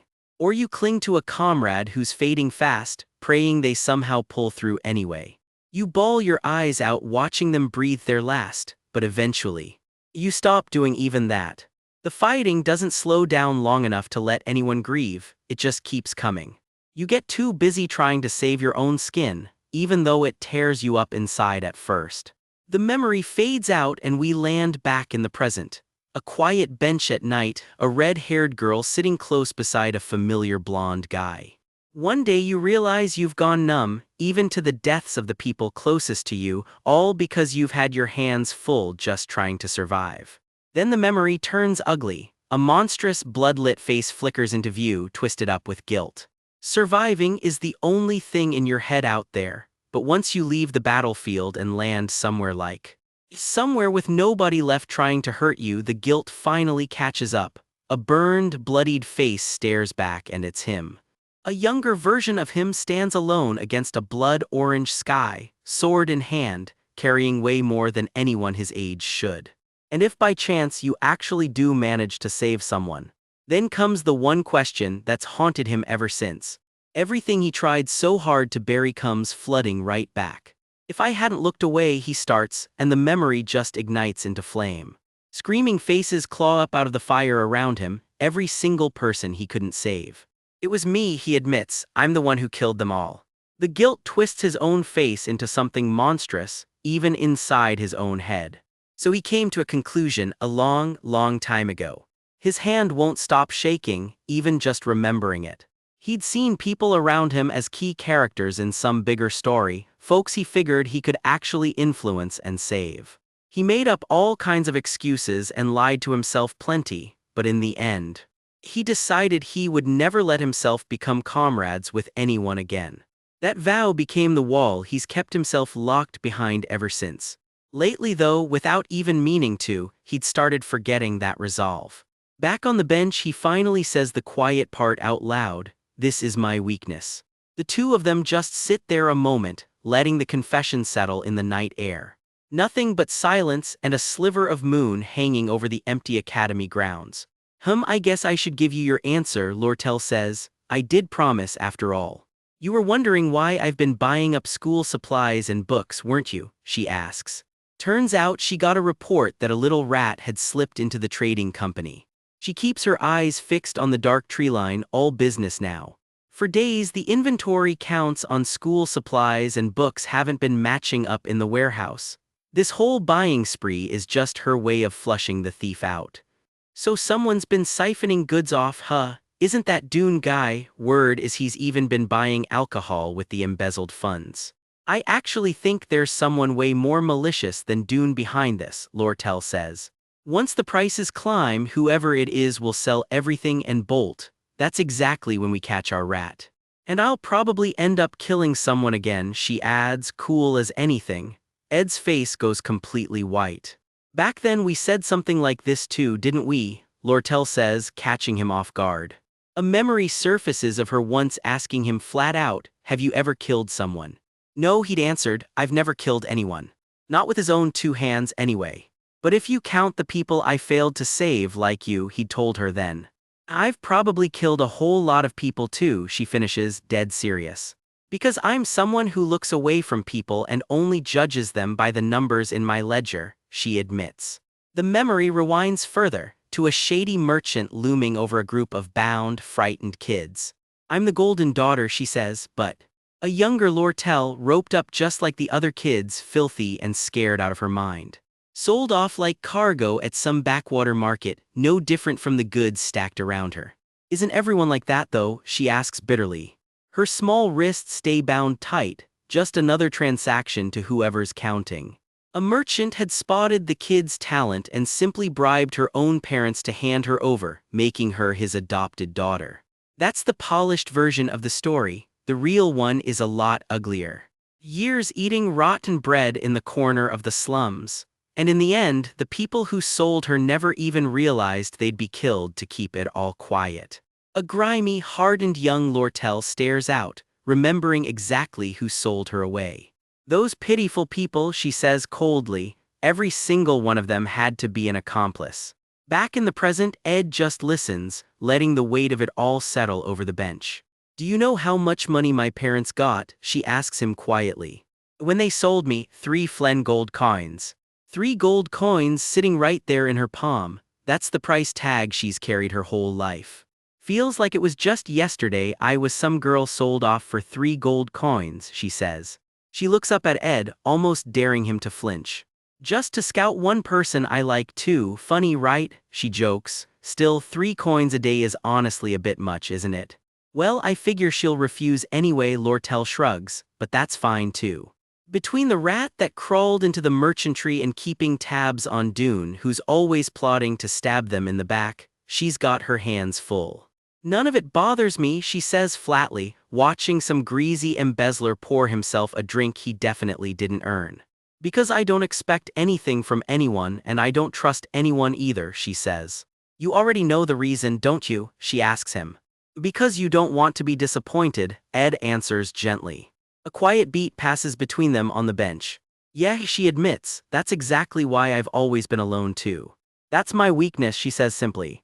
So that's the real reason you carved time out of your busy schedule to drag me on this night walk, Ed says. I do have ears, you know, he teases. Honestly, I can hear a little wider and farther than most people. Lortel leans into his arm, playful for once. Seems like she'd heard the rumors that he's looked depressed lately, like something's been draining the energy right out of him. Apparently, among noble families, there's an old ritual for couples getting married. They exchange their weaknesses with each other. Because once both sides know each other's weak points, they're supposed to grow that much closer, or so the story goes.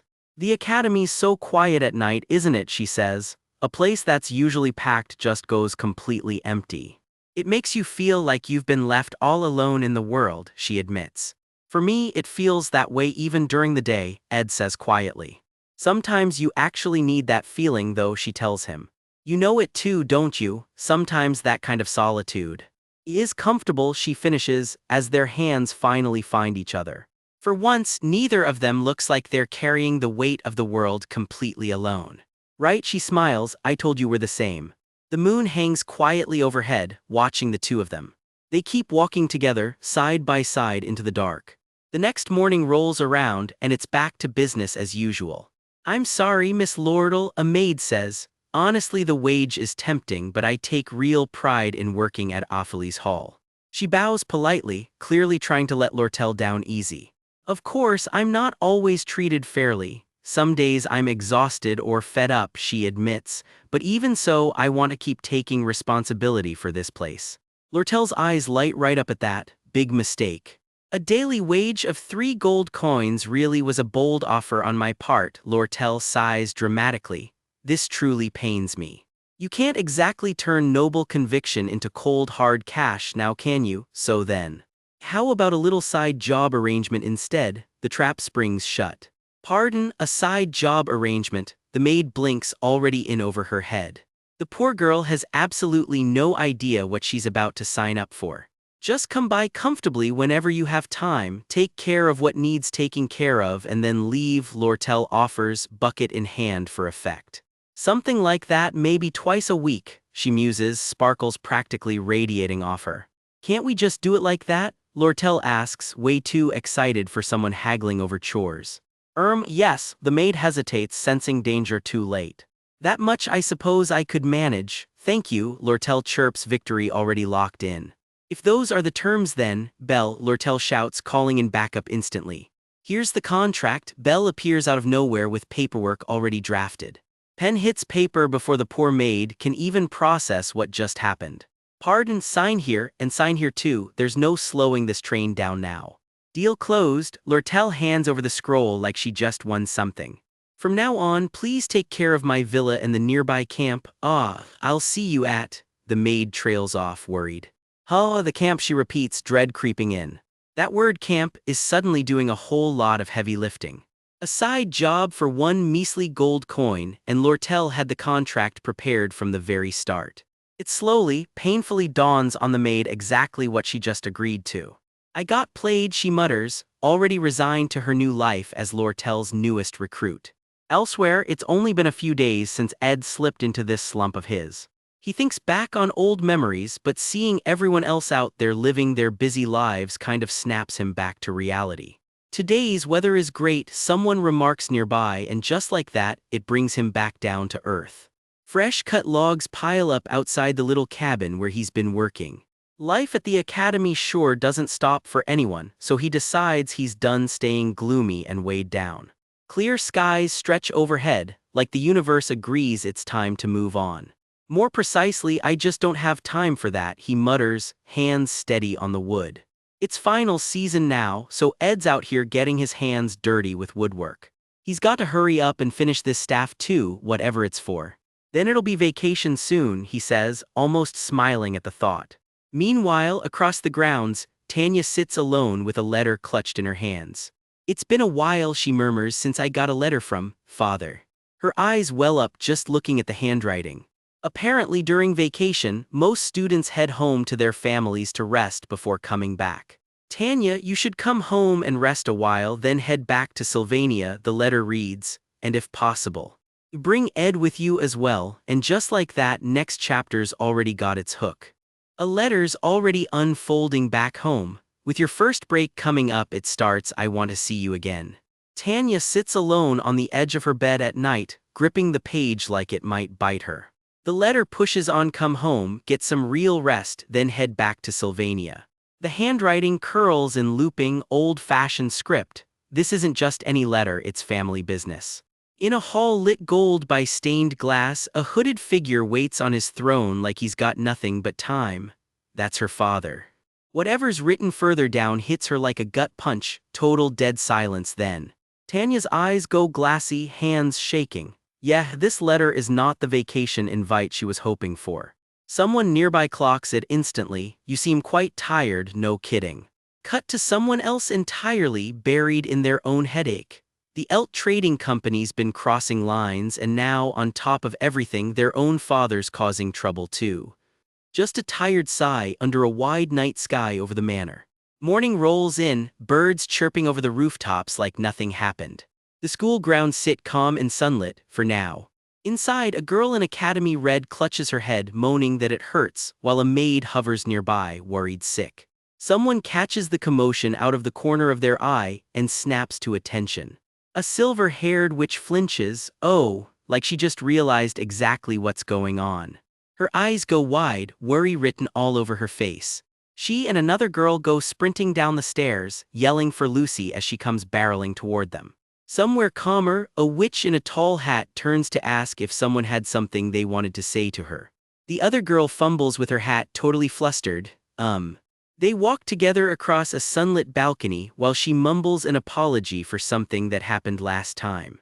I made a mistake, the witch admits quietly. For just a second, raw magic crackles around her. One glowing purple eye is all it takes to remind you she's dangerous.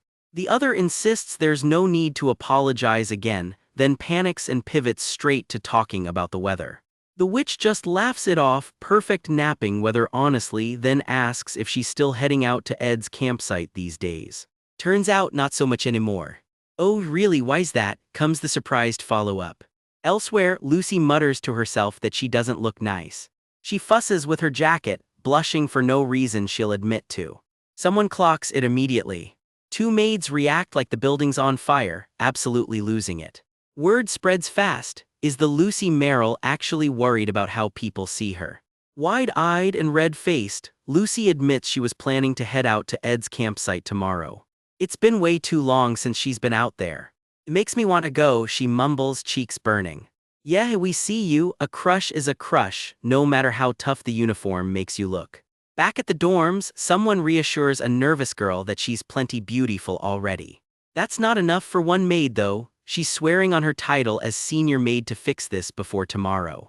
Cue actual flames behind her as she strikes the most dramatic pose humanly possible. I will dress you up as best I can, she vows like she's heading into battle. Her official title card pops up. Opheles Hall Senior Maid, Primary Duty, Assisting Students. Secondary Duty, Love Advice. Apparently she knows exactly who's crushing on who around here. Scary, honestly. The poor girl on the receiving end just sweats in silence, completely overwhelmed. Cut to the woods, birds calling, sun catching a little cabin roof tucked in the trees. Out there, a little bird naps peacefully on a log, not a care in the world. Then it snaps awake, chirp, like it just heard something it shouldn't have. Dark tendrils creep through the trees toward a quiet campsite where a familiar face stands his ground. Ed. The bird watches from the shadows, tense and alert.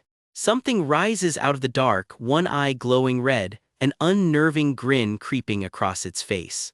You really built this, it murmurs, almost impressed. A pair of eyes snap open in alarm, glowing bright blue. Light rips through the clearing without warning. A surge of teal energy floods the whole campsite. Whatever this is, it's powerful.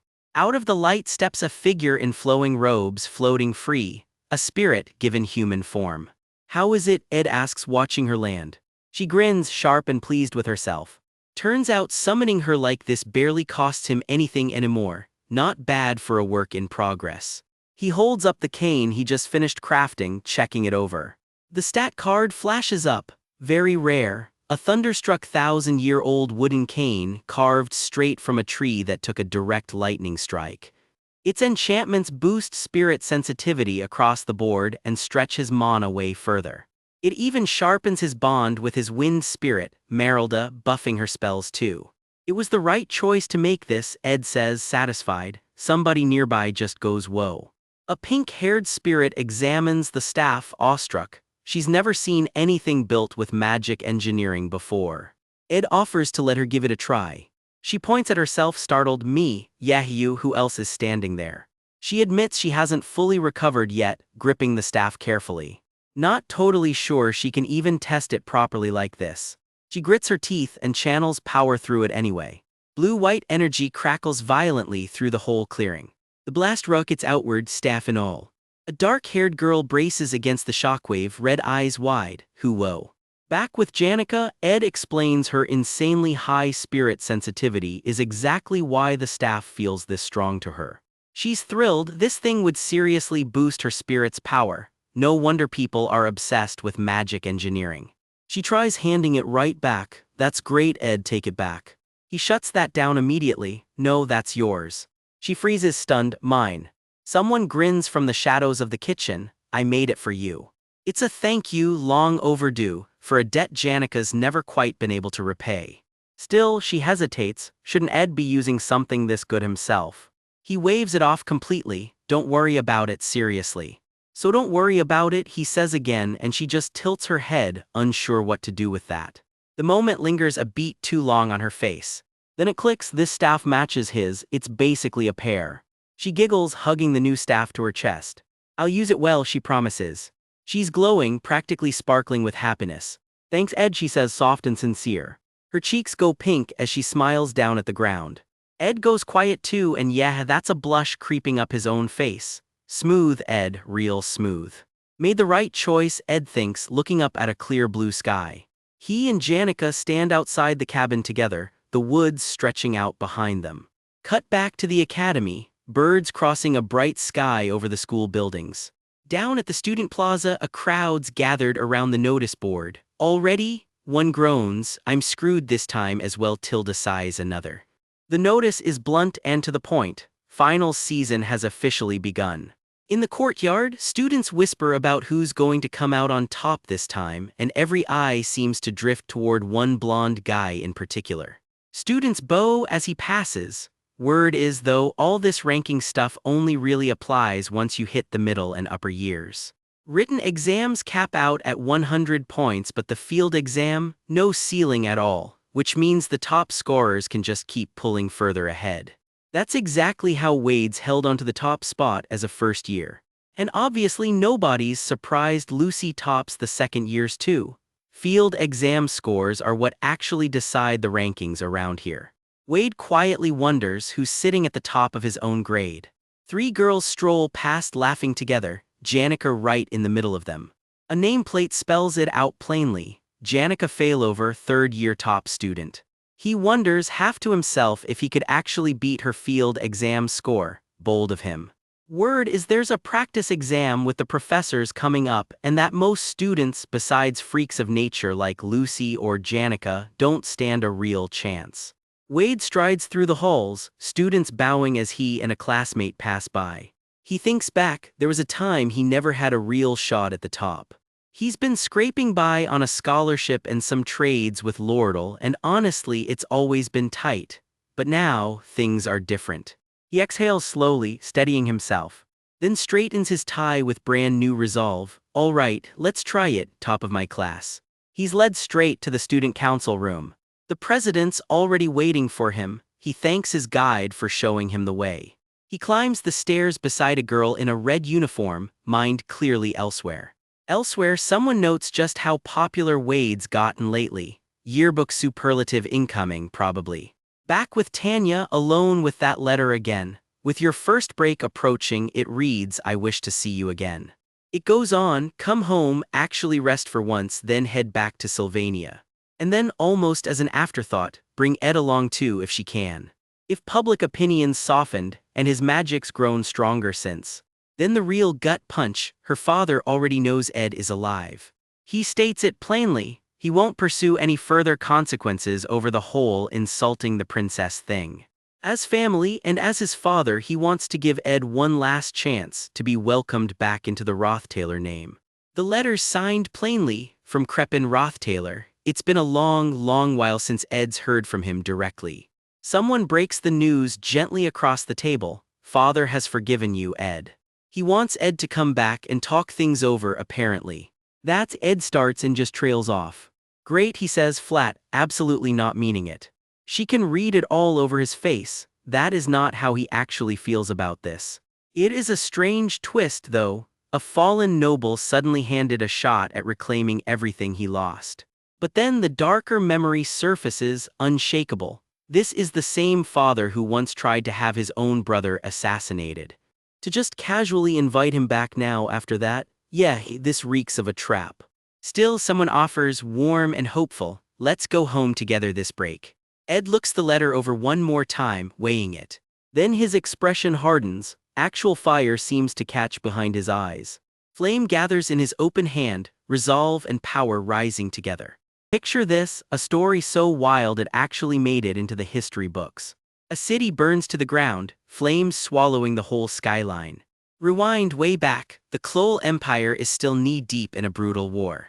The enemy, the demi-humans, and they are not playing nice. Their army crashes straight into the capital, Clorin, at the Empire's most desperate hour. Steel meets Claw as a lone mage duels a monstrous demi-human warrior in the chaos. Leading the charge from the very front lines is the Emperor's own hero. His name Obel Fursius. Backing him up were three young mages who fought right by his side. First up Glast, the one they called the Seeker. Next Zelen, nicknamed the Carver, a blade specialist crackling with lightning magic. And rounding out the trio, the Outcast, a chain-smoking wildcard nobody expected to matter. His name gets carved into legend too, Khalid. Years pass, the Outcast, once fading out of the history books, quietly comes back to Sylvania Academy. So what actually dragged this guy back as a professor? Good question. Cut to the present, where someone's about to find out the hard way. Professor Khalid, a voice calls out, finding the legendary war hero sprawled out, feet on the desk. The final exam is in 3 days, she reminds him, urgent. Khalid just naps under an open book. Cigarette smoke curling, boots up on the desk. The guy is the definition of chill. We need to create the rubric for the field exam and turn it in. His assistant presses on. What, we can just wing it, Khalid shrugs. She about loses it. Really, it's the final exam. The final exam where all your students participate. You know this, she yells, his fix, come up with something in your lab and turn it in. She just stares at him, completely done. Sigh, it'll be better than having me interfering and whatnot, she mutters, giving in. Okay, she trudges off to go build the whole exam herself, typical. Elsewhere, someone's mulling over the request to fill Glass's old teaching spot. Well, he starts. A tired sigh, I doubt it matters, he figures.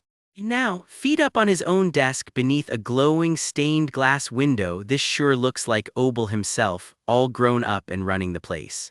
Cut to Khalid's side of things, a wine bottle on the floor, a matching magic circle etched below. The scene drifts quiet for a beat. Ed, someone calls out, as the academy's tower rises against a clear blue sky. Across town at a grand estate, a pair steps up to the door. What brings you here? May I enter Ophely's hall temporarily? Ed asks, facing down two of the household staff. Technically no, but since you are trustworthy, if you tell me your purpose, I do have the authority to grant you access. Two maids exchange a look in the hallway. They both react startled. The reason I'm visiting Ophely's hall today, Ed narrates, as a maid rushes off with real purpose, is to prepare for a future danger, he admits to himself. Make no mistake, stepping into the Rothtaylor mansion is dangerous.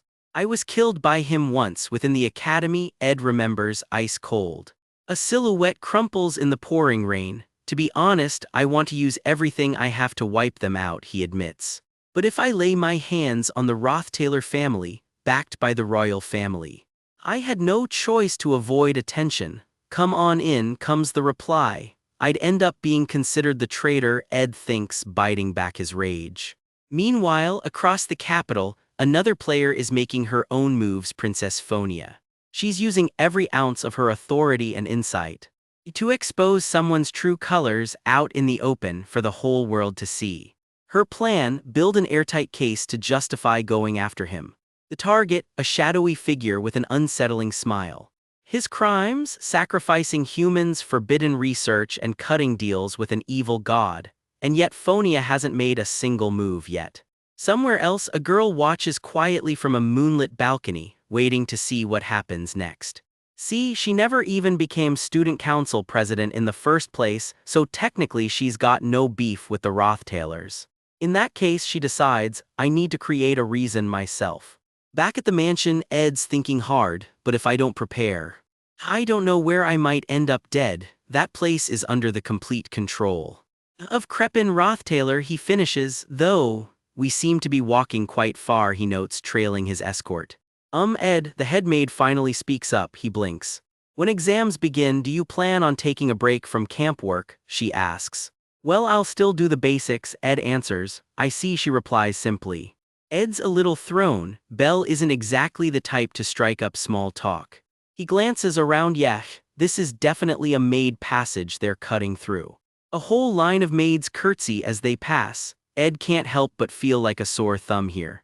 Even if we take the long way, Belle explains, and Ed suddenly gets it, she's keeping to a discreet path on purpose. So that any students who know he got kicked out won't clock him. Climb up this way, carefully, she says. They start up a long, winding staircase. Whoa, Ed mutters, impressed. I see, this is the thoughtfulness of the headmaid, he thinks, genuinely touched. They keep climbing, however, Belle starts hesitating. Ed notices they've slowed way down. Why are we going so slowly, he asks. Belle jumps a little caught.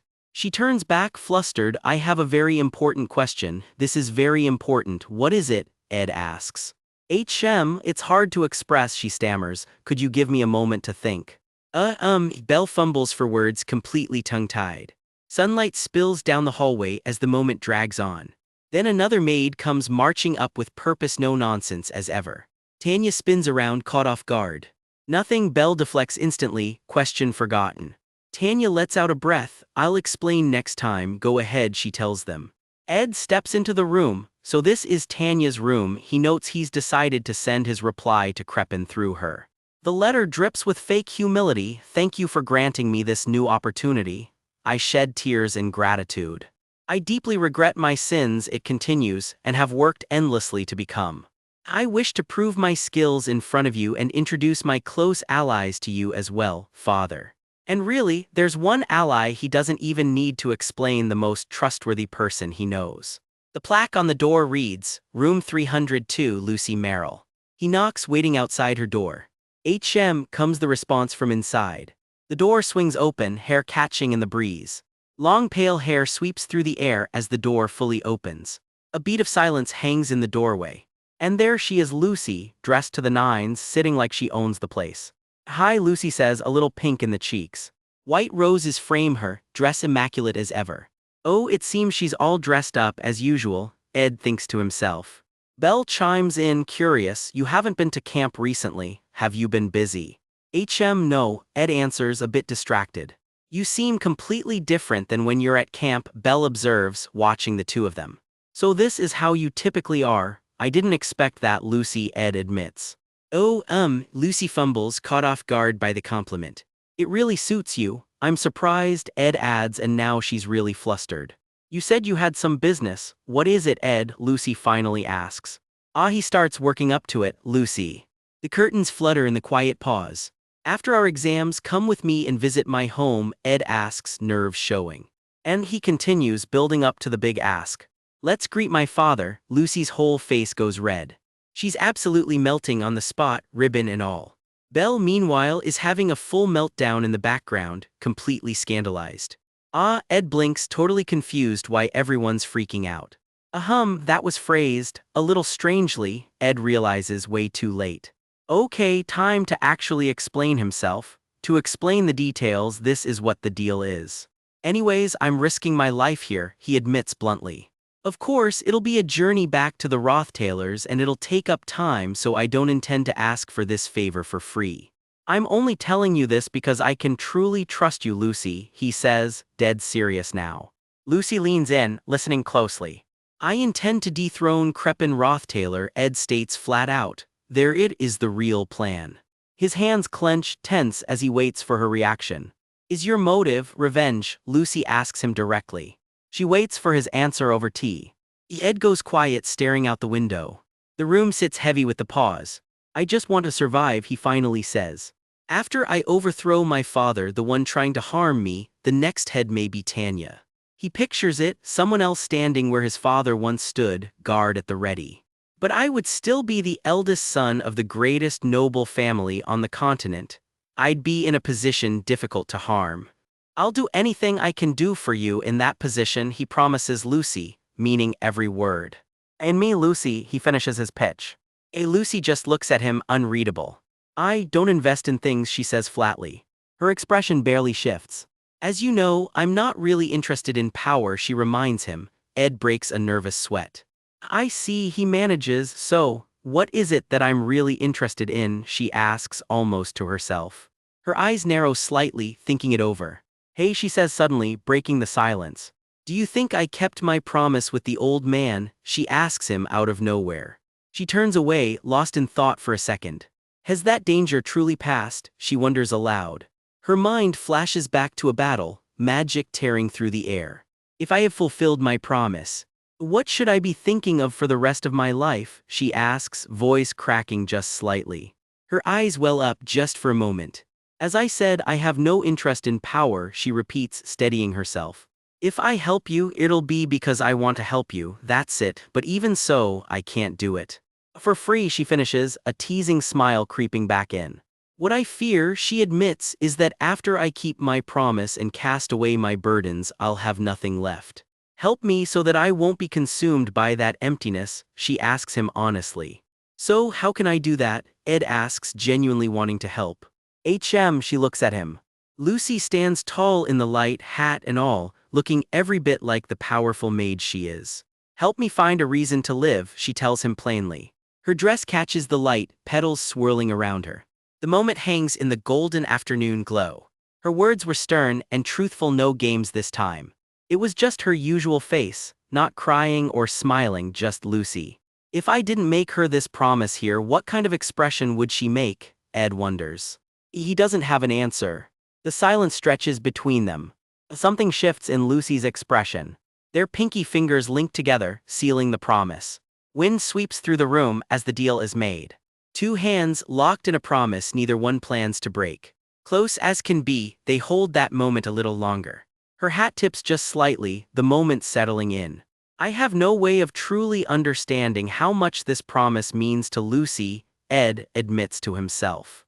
His hand grips his shirt tight, however. He repeats, the thought trailing off unfinished. Lucy, he says her name quietly, like it means something now. Sunlight pours through the curtains, wrapping the whole scene in gold. The light lingers on her, warm and quiet. We open on a quiet study hall, students hunched over their books before finals kick off. A banner marks the written exam site, everyone's about to sit down and sweat over their papers. Janica turns to Ed with a dead serious look and drops a bomb. You and I are enemies, she says. Ed just blinks, totally lost. Why? Janica's eyes go full competitive mode. Turns out it's nothing sinister. Janica just means she's coming for his grades. I just mean I'm going for top student this time, Ed admits with a small smile. Ever since he woke up in this body, in this world, Ed's had one goal burning in the back of his mind.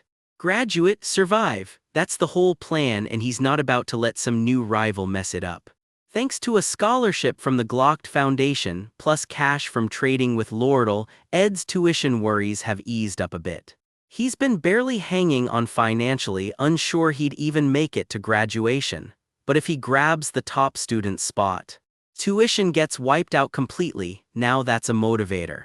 He never used to have a shot at that title. After everything he's been through, now he actually might. Janica catches him cramming and teases him. Ooh, going for top marks? If I let my guard down you might actually beat me, Ed. Most of the other third years are just average next to Janica. Everyone's scrambling to cram before books get confiscated. Ed can't touch Janica in spirit arts, but in memorization-heavy subjects like history and magic engineering, he's got a slight edge.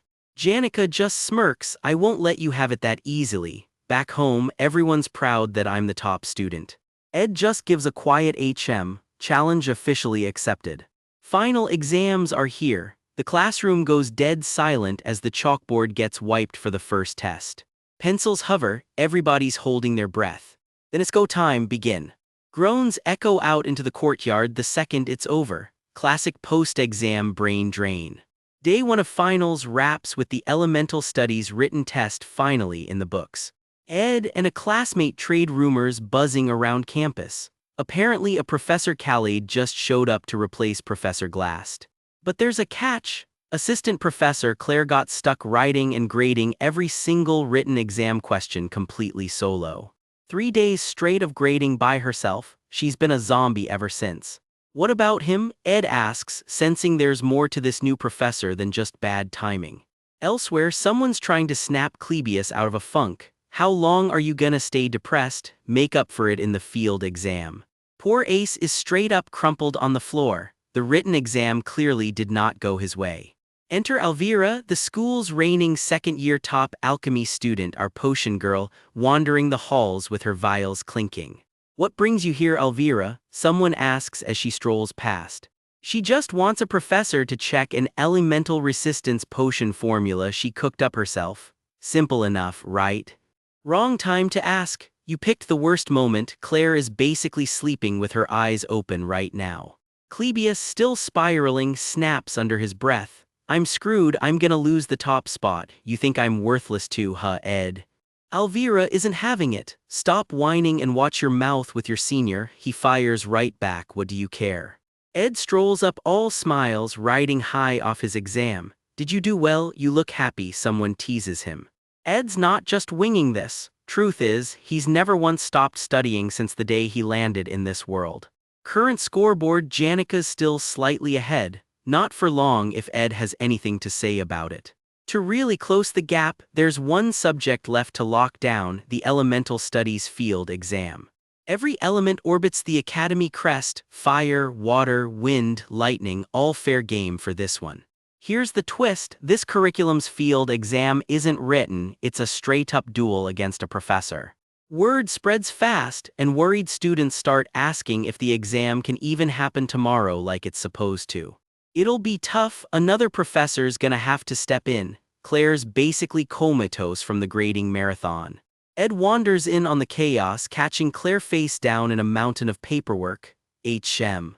Assistant Professor Claire, a voice calls out and she barely lifts her head off the stack of exams. She's basically a zombie at this point, one long groan away from passing out completely. Cut to a rough-looking guy rubbing his face like he just got hit by a truck. This is Professor Khaled. Claire practically screams his name in relief the second she spots him. Professor Khaled. What brings you here? She stammers, already bracing for whatever chaos he's about to bring. I just took a beating from Dean McDowell, Khaled grumbles, nursing his bruised pride. Apparently the dean flipped out that every exam submission got filed under Claire's name, the youngest professor doing all the work alone. And he told me I needed to actually do something about it, like he can just boss me around cause he's the dean. Claire panics, bowing and apologizing like it's somehow her fault. Khaled's about to admit something big. Khaled rakes a hand through his hair, clearly still hungover and in a mood. Then get some rest. I'll handle the field exam myself, he tells Claire, stepping up to cover for her. He starts flipping through the roster with a look that says he's already picking a favorite target. Let's see. His eyes land on one name and stop cold. You're Ed Rothtaylor. Meanwhile, Ed's just chilling in the library, no clue he's about to become someone's problem. Somewhere nearby, someone reacts with a sharp gasp, sensing trouble brewing. Khaled's mouth curls into a grin that spells nothing but bad news for our guy. Wanna fight? He says, dead serious, like that's a totally normal way to introduce yourself. Yeah, this professor's bringing some seriously unhinged energy to a supposedly routine exam. The next day, everyone gathers at the Oval Hall Combat Training Grounds for the big showdown. Whoa, there's a ton of people here for something that isn't even group training, one student mutters, scanning the crowd. Word's already gotten around, Professor Khaled is about to throw down with that third year, Ed. Look over there, someone points, and even more important faces start filing in to watch. Turns out even the student council president showed up for this one. Chief Secretary Ziggs and Dyke are here too. Honestly, I don't expect Ed to win. Harsh but fair, aside from resident prodigy Lucy, no student really stands a chance against a professor, especially one who's a literal war hero. Khaled shows up looking rough, dragging himself down the stairs toward the training grounds. Ugh, I feel like absolute garbage, he groans, clearly still paying for last night's drinks. He mutters some trash talk about the kid who's about to get hurt, blaming his own aching joints on sleeping off his hangover on the floor. Don't bother drinking milk, it won't help with what's coming, he taunts, eyeing Ed across the grounds. See, war hero Khaled's got another title floating around campus. They call him the Mad Dog, judging by that grin he's living up to it. He unleashes a wave of raw green magic straight at Ed without so much as a warm-up. The blast tears through the training hall like it's nothing. Ed barely gets clear, caught in the edge of the shockwave. He kicks off the ground, twisting out of the way just in time. Khaled actually looks a little impressed. Your firepower isn't bad. He's already winding up for the next one, not planning on going easy just because he approves. Something crosses his mind mid-fight, he goes quiet for a second. Ed's whole body crackles with static, something's building up fast. Khaled's eyes go wide, an incantation. Then this isn't just basic magic, he realizes, tensing up for real now. Ed channels it into a real spell, mid-rank lightning magic flash. Lightning rips across the hall and slams home. Khaled grunts hard, actually staggered by the hit. He shakes it off with a surprised little laugh. Oh ho. Good reaction time, he admits, right before sending Ed flying clean through a window. Someone watching gasps, eyes locked on Ed as he drops. Khaled doesn't let up, chaining straight into a basic impact spell, Magic Shockwave.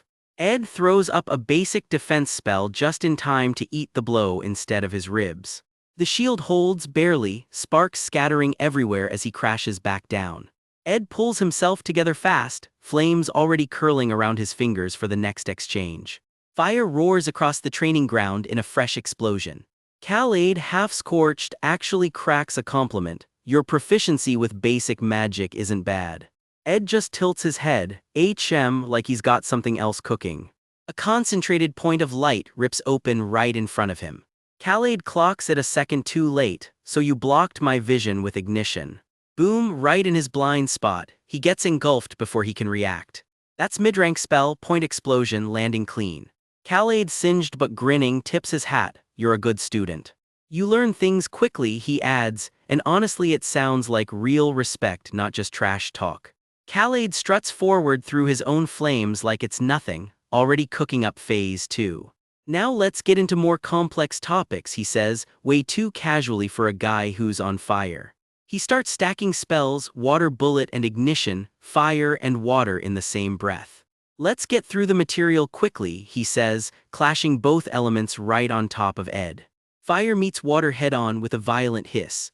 The whole arena fogs over instantly, thick steam swallowing everything in sight. Ed just stands there in the haze, completely unbothered. Steam made from water and fire smashing together. He's used to environments way worse than this. And he trails off, clearly already 3 steps ahead in his own head. He ducks another blast that comes tearing out of the fog. Khaled keeps firing blind into the steam, testing him. A jagged shard of ice starts forming somewhere in the mist. Basic spell Ice Shard joins the fire and water combo. Talk about overkill. The whole area lights up green as more magic tears through the cloud cover. Ed's eyes are locked, dead focused, tracking every single attack. Ice claws through the fog straight toward him. It catches him off guard, and he goes down hard this time. Khaled doesn't sugarcoat it. You've got good reaction speed, but you think for too long.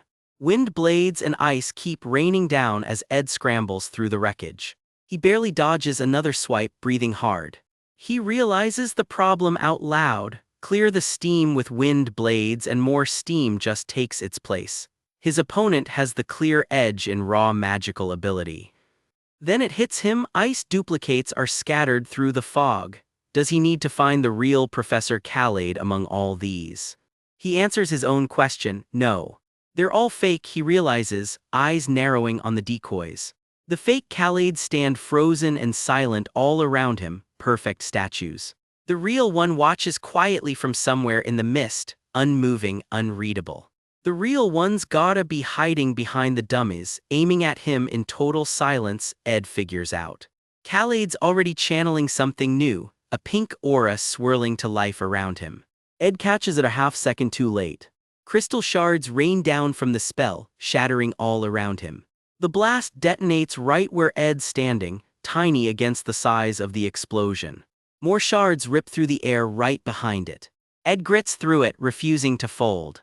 It's a basic aspectual spell, one that messes with the mind, not the body. Forced concentration locks in, and Ed lets out a strained groan. He fights it off with a dispel, snapping his focus back before it fully takes hold. Ed answers back with basic wind magic, Wind Blade. A green arc of pressurized wind slices clean through the haze. He puts everything into the swing, teeth gritted with effort.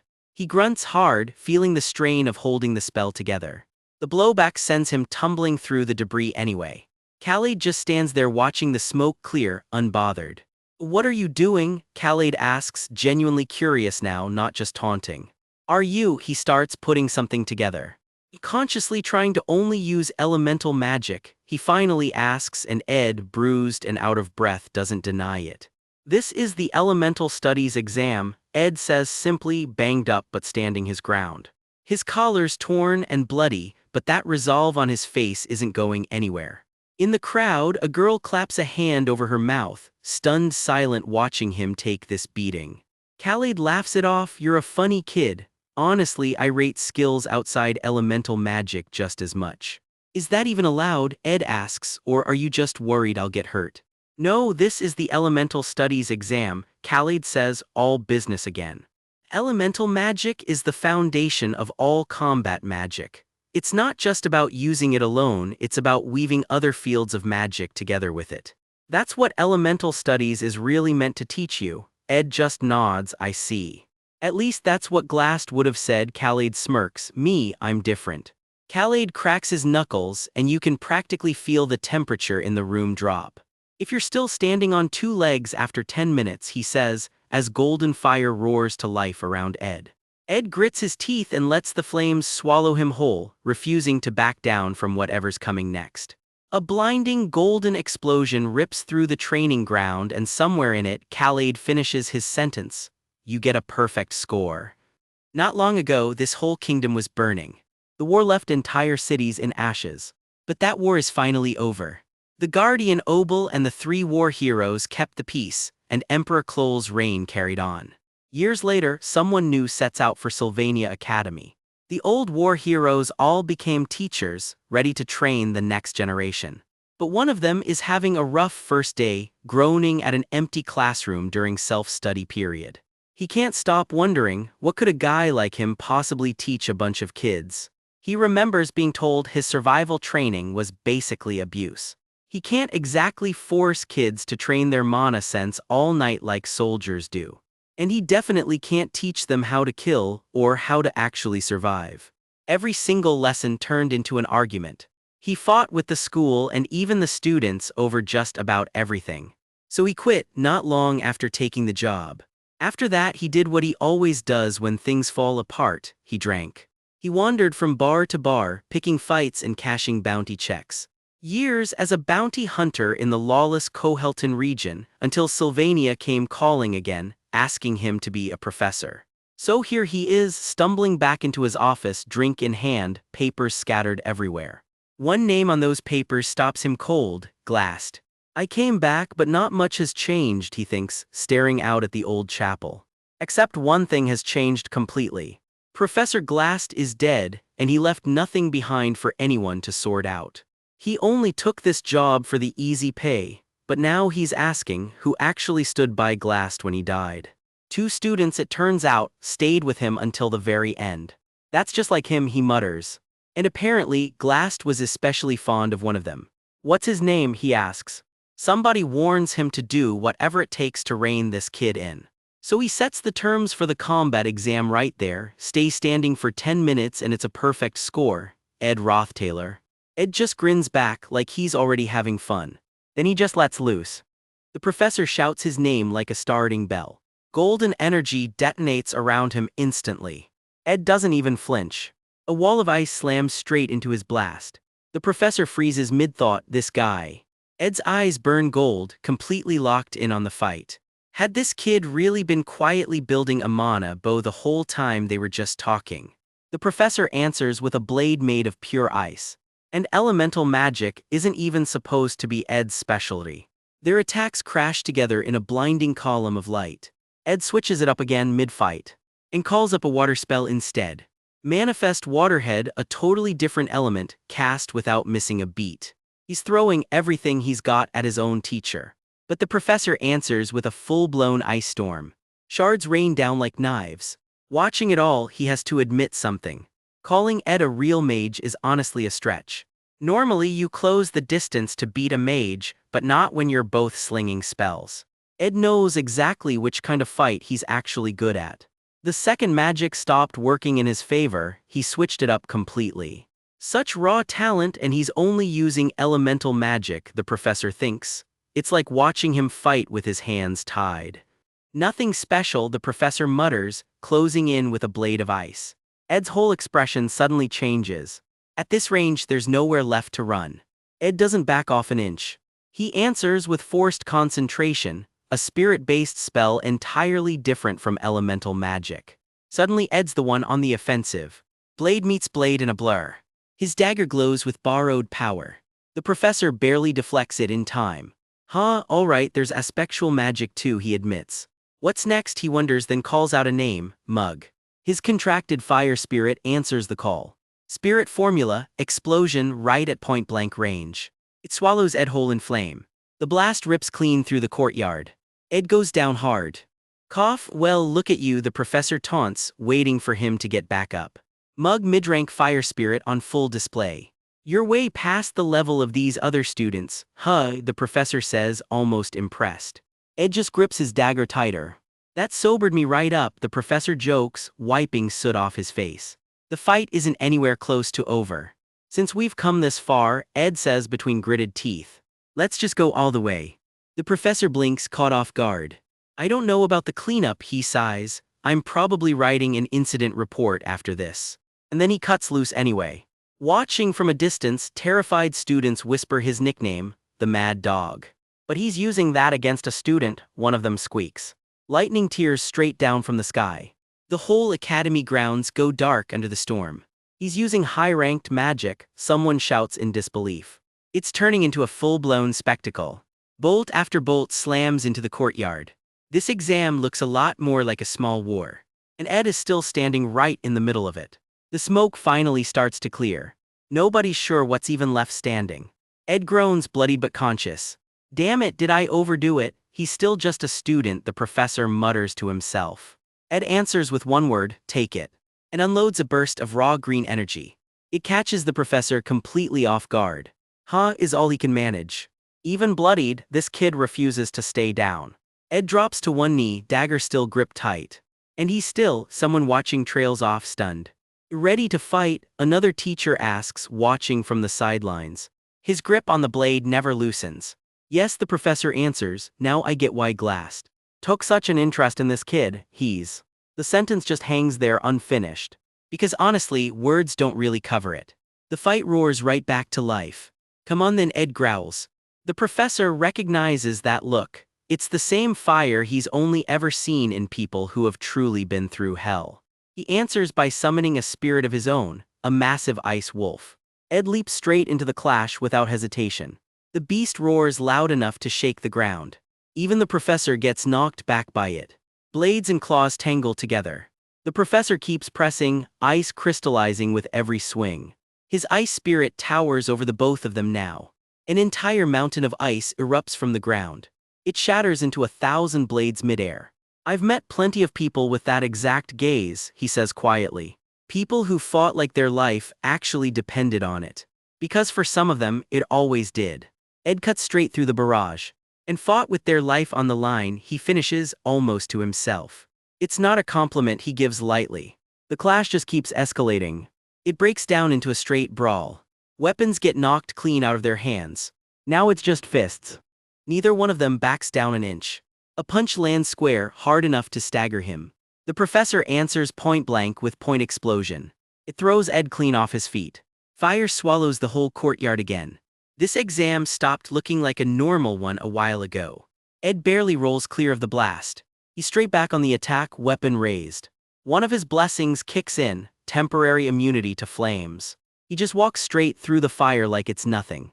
The professor can't quite believe what he's looking at. So he throws another explosion straight at him. Ed just laughs it off. And answers with a burst of green wind energy. Another blessing, wind, triggered the instant he takes a surprise hit. It sends the professor flying. Wait, had Ed taken that hit on purpose just to trigger the blessing? On a real battlefield, one moment of weakness means death, the professor reminds himself. Ed's playing this like it actually is one. You understand that better than most, he admits. But this time you were one step behind. His ice spirit rears up behind him. He unleashes permafrost, one of the highest ranks of ice magic there is. It locks onto Ed before he can even react. Too late, he says flatly. To Thor out now. Ed is frozen stiff, completely locked in place. The ice starts cracking under the strain. Everyone nearby just holds their breath. Something moves fast through the wreckage. A blade cuts clean through the ice. Someone's stepping in to break this up. The frozen exam finally starts to crack apart. A massive bandaged fist clenches, unimpressed. 10 minutes have already passed, a new voice cuts in. Ed's barely conscious on the ground. You've gone too far, the newcomer says, dead serious. He's a huge senior, and he clearly means business. This is Deke Impellin, top of his combat class and a senior student council member. Ed Rothtaylor can no longer fight, Professor Khalid, he says. A young girl rushes to Ed's side, panicking. Brother Ed, are you okay? Are you hurt? Professor Khalid, that's his name, just shrugs it off. Yeah, I got a little too excited, overdid it. Thank you for understanding, Deke says. No need, Khalid sighs, that incident report's already hanging over my head anyway. Once things calm down, Ed jokes there's no maximum score on this test. Khalid tells him to just take the highest score possible then, since he's probably topping the class anyway. Then quieter, I see why Glassed was so fond of you. I don't get why a noble's kid lives the way you do, Khalid admits. Ed just says he had some personal issues after getting disowned. Got pretty used to living out in the woods, Ed adds, almost casual about it. No, Khaled cuts him off flatly. I'm not talking about the camping. You live like you're still at war. That one actually lands, Ed freezes up. Whatever it is you're running from, Khaled says, you'd better quit it as soon as you can. Stay in that headspace too long. And it'll turn you into a degenerate who can't function without being drunk on something, like me. The group stands together in the aftermath, Ed bruised, a girl fussing over him, Deke still frowning, and Khaled only half joking about his own drinking problem. Alone again, he pours himself another drink, and for a second, he really doesn't look like a teacher at all. The dust hasn't even settled, and this rival's already threatening a rematch. I'll see you again, he tells Ed, dead serious. Look at the state of him. Ed's hunched over, wrapping up a bloodied hand like it's just another Tuesday. Somebody's rattled, hands clutching his head, still trying to process what he just walked into. One onlooker can't help but mutter that the kid he just watched fight is one hell of a lunatic. Someone else comes sprinting in, screaming Ed's name, desperate to know if he's hurt. Fuming, she storms off, vowing to file a formal protest against the academy itself. Someone else mutters a grim promise to see this whole mess through to the end. Another voice just sighs with relief that it wasn't a whole lot worse. The guy in the red vest just stands there, jaw dropped, completely blindsided. Turns out he could have melted that ice with ease, he just wasn't bothering to. The staff slams down through the blizzard, and the real fight finally kicks off. Red mana floods up the length of the staff, crackling and hungry. That crimson glow isn't fire at all, it's holy magic, and that changes everything. The blast rips through the ruined hall in a wash of red and white light. He grits his teeth, bracing to unleash it, one shot to end this. Ice and holy fire collide head-on, and neither side is willing to back down.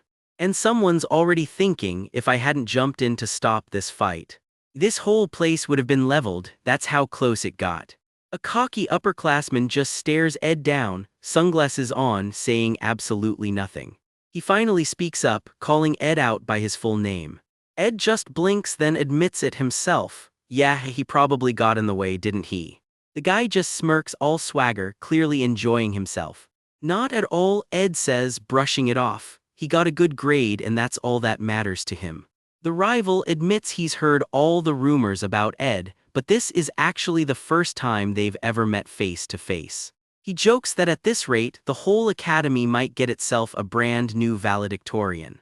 And hey, he adds, everyone knows Janika's no slouch either. Yeah, haha, he laughs it off, watching Ed and Ayla head down the hall. Exhausted, Ed half carries her along. All that's left now is one thing. Waiting for the grades to finally be revealed. Someone nervously greets Professor Khaled outside the academy halls. Khaled just blinks back, looking utterly out of it. He can't even remember who she is at first, typical Khaled. She introduces herself as Anis Halan, the student TA, said to be sharper than half the actual professors. He hands over a stack of papers, mumbling that it's the grades, and tells her to go post them. Anis checks, is this really the top 20 ranking list for the whole semester? She says she'll get it sorted and posted. She's not totally sure about the practical scores, but the written exam rankings, she says, she's got locked down.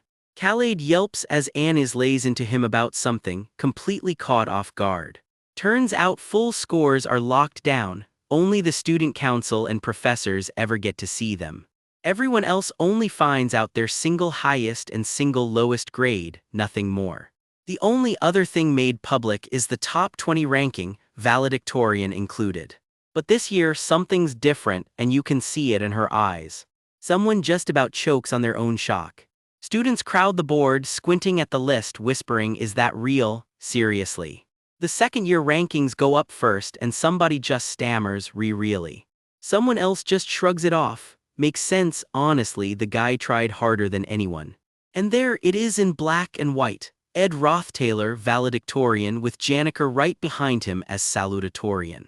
One more year's worth of names goes up on the board while everyone keeps staring. People keep scanning down the list, like rereading it will change what it says. Not everyone's thrilled though. One guy scoffs that apparently trying hard just makes you valedictorian now. Ed just lets out a long, tired breath, letting it all sink in. Some would call it a huge leap in such a short time, he thinks. He'd call it barely hanging on long enough to get here. A year and 7 months, that's what it took him to climb all the way to the top. No more busting his ass just to afford next semester. Now he can spend that time preparing for what's coming. And what's coming looks a lot like this, something massive, something with way too many eyes. Or maybe this, a storm-wreathed dragon that could swallow a kingdom whole. Bottom line, he figures, his odds of actually surviving all that just went up drastically. He tells himself what he's feeling right now is just relief, plain and simple. But then he pauses, something else is welling up in his chest and he can't quite name it. For once he actually looks kind of at peace. Someone comes running up, calling his name. It's Janica, practically shouting it across the courtyard. He's on top, he actually did it. She laughs it off, saying she's stuck at second place now since he won it in the end. Someone calls out Janica's name, and she turns around, confused. Ed looks just as puzzled, not sure who's interrupting them. Janica gets pulled along down the path before she even clocks what's happening. Ed pulls her aside, saying he needs to talk, somewhere with a lot fewer ears around. Janica follows, nervous, asking what's actually going on. He finally gets to it, it's about the written exams. He lays it out flat. His elemental studies score was 95, hers was a 30, and he wants to know, did she bomb it on purpose? You let me have it, didn't you? He presses, and Janica just freezes on the spot. She admits it quietly. Yeah, she even left the dorms early that day too, just to make sure. She confesses she's honestly scared of the expectations people keep piling on her and decided it was fine to step off the top spot. Besides, she adds with a smile, his grades were plenty good enough to be valedictorian anyway. Ed's whole face goes red. She thought it would just be better if it were him, she says, sweet as anything, while he's practically nosebleeding on the spot. Ed just exhales, completely flustered, trying to keep it together. All right, thanks, he finally manages, standing a little straighter under the old clock tower. He tells her straight up, this is all thanks to her and he's not going to forget it. She waves it off, giggling, insisting it's nothing, that he works harder than literally anyone she knows. Then a new voice cuts in, there you are. Janica jumps, it's Annie's and nobody expected her here. Annie's greets Ed casually while Janica's still doing a double take. I'll be borrowing Janica for a bit, Annie's says coolly. Looks like Janica forgot they had somewhere to be. Ed just nods along, a little thrown by the whole exchange. And just like that, Annie's walks off with Janica in tow, leaving Ed standing there. The second they are alone, Annie's doesn't hold back. You messed up, Janica. Janica just blinks, caught completely off guard by the accusation. Annie's just sighs, clearly not thrilled about having to spell this out. I'm sure you didn't mean any harm, Annie's says gently. You just wanted the best for Ed because you like him. I saw Ed's scores, Annie's says flatly, even if you'd aced every single one of yours. Janica cuts her off, near tears. He really, genuinely wanted to be valedictorian and he tried so hard for it. Don't you get it? This is because of you, Janica shouts back and Annie's just answers flat. Ed didn't make it to the top. Janica just freezes, the words landing harder than she expected. You just put him there, Annie's says again, blunt and cold. That's right, and you of all people should know that. Being on top of anything, Annie's tells her, being merely good was never going to cut it. Janica goes quiet for a long moment, then finally just admits, yeah. The two of them just sit there together as the sun goes down, letting it settle. If not even you have faith in him, Annie's trails off, leaving the rest hanging in the air. Elsewhere, thunder rolls across a darkening sky. Lightning flashes over a quiet house, far from the academy. Ed sits with his own thoughts. The only reason he ever wanted valedictorian was survival, plain and simple. By that logic, he tells himself, it shouldn't matter at all how he actually got there. But the crummy feeling just won't quit. Maybe, he admits, there was more to it than just survival for him. He thinks back to the duel against Professor Khaled. It was the exact same feeling then too. He could have just stood there for 10 minutes and walked away with a perfect score, no risk at all. He could have held back completely and played it safe. But he's only ever had one real goal since the moment he got here, so he didn't hold back at all. And lately, for the first time, he started worrying about things that have nothing to do with just surviving. He tosses another log on the fire, alone with his thoughts. It doesn't matter, he tells himself, trying to shut the thought down. The semester's over now, and there's no time left to dwell on any of it. Whether he likes it or not, there's somewhere he actually needs to be. He's got to start thinking about how to survive wherever he's headed next. I'm heading to the Rothtailor Manor now, he decides, and just like that, he's off. Meanwhile, clear across the kingdom, at the royal palace itself. Something's already stirring inside those walls. A striking blue-haired noblewoman strides straight out of the throne room without a second glance back. Behind her on the throne sits the emperor himself, watching her go. She murmurs it's a shame she has to leave before her sister gets back. I understand you want to see Fonia, the emperor says. This is Emperor Kloll himself, and he clearly has other plans for her. He suggests a visit to the Rothtailor Duchy instead. She quietly suspects he's just trying to keep her and Fonia apart. Still, she has to admit, House Rothtailor really is the single greatest duchy on the whole continent. In her mind, it's just a tool she'll need to master on her own path to becoming emperor, and plenty of nobles are already lining up for the parties ahead. But if she had to rank every noble house in the kingdom, she admits that family would sit right at the very top. There was apparently a son meant to return too, she recalls, except he'd already been kicked out. Not that it matters to her, she figures, she doesn't need to worry about him at all. I'll be going now, she announces, already halfway out the door. Then be on your way, comes the reply from behind her. She sweeps down the grand staircase without breaking stride.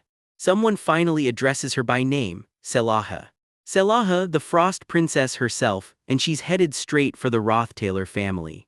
Whoa, yeah, that about sums it up. Ed's dragging his little tag-along through a place that looks like it was built by actual angels. I say this every time I come here, Ed mutters, eyes wide, and honestly, fair enough. This place feels like a whole different universe, his companion whispers, gripping his sleeve as they step inside. Turns out this is Opheles Hall, the single most expensive, most extra property on all of Arkan Island. Second only in how much gold got dumped into it. You could film 100 music videos in this hallway alone. Only half the size of Opheles Hall, sure, but when the doors creak open and a stone-faced attendant says please come in, it still feels like walking into a vault. What actually sets this place apart, Ed's about to find out, and it's not the square footage. It's that literally everything here belongs to one very particular, very powerful person. Down a hallway dripping in gold trim, Ed walks in with his young companion in tow, both trying very hard to act like they belong. And there she is, golden hair, sharper eyes than anyone her age has any right to have. Third princess of the Kloll Empire, Fonia Elias Kloll, the one whose name alone can open or slam doors for a disowned noble like Ed. Thank you for allowing us to visit, Ed says, bowing low. Whatever pride he's got left, he's swallowing it for this meeting. He gets straight to it. Princess Fionia, the reason we've come today is. She cuts him off cold. You have a use for my authority, Ed Rothtailor, not a question. She already knows exactly why he's here. Then she drops the real bombshell. She's the one who pushed hardest to get him thrown out of his own family in the first place. And now she's offering the opposite, her public recognition, which would make it a lot harder for anyone to block his return. That's a bit blunt, but it's true, Ed admits, standing in a room that could buy his old life back twice over. Ed's already picturing the mansion he grew up hating. Lucy's coming with him this time, but muscle alone won't cut it against what's waiting there.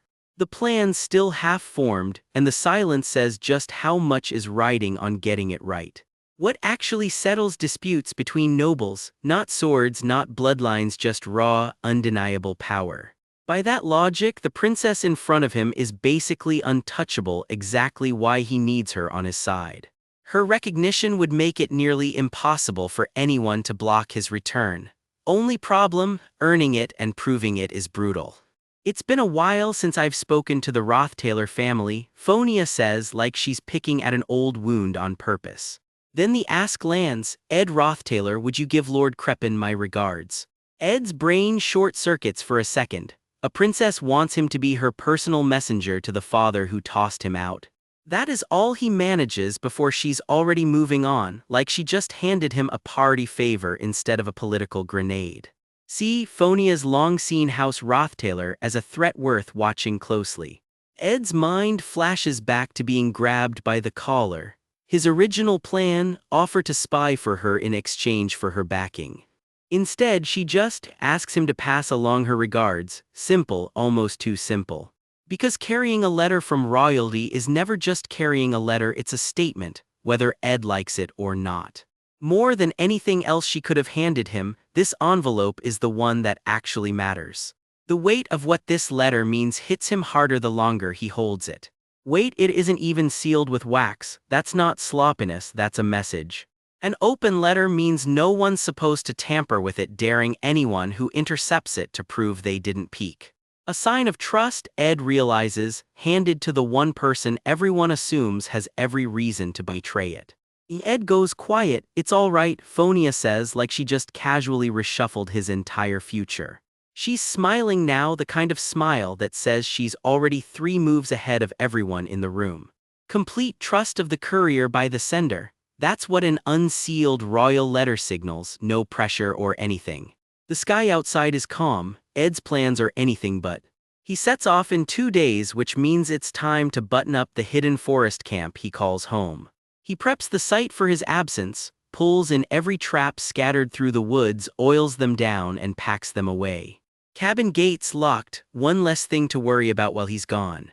Just the food stock left. Anything that won't survive long-term storage has to go before he leaves. Ed, someone's sneaking up behind him, and from the stammer she's got something on her mind. You're here, Tilda. Ayla lights up the second she spots him, already elbow-deep in a pot of curry. Belle gave me some herbs, so I threw them in. I kept tasting as I cooked, so it should be good. Smells amazing, Ed has to admit. But then he catches it, the way she's been tiptoeing around him lately. Why does it feel like you're walking on eggshells around me? She yelps like she got caught red-handed. Yeah, she's been like this for a while now. If he had to guess why, he's got a theory. Is it because you got valedictorian, because you think you took something from me, he asks straight up. No, let you have it, that's exactly it, busted. She deflates a little. The thing is, she starts. I thought I knew a lot about you, Ed, but sometimes it feels like I know nothing at all. That you, Ed, actually hate me, she admits, eyes welling up.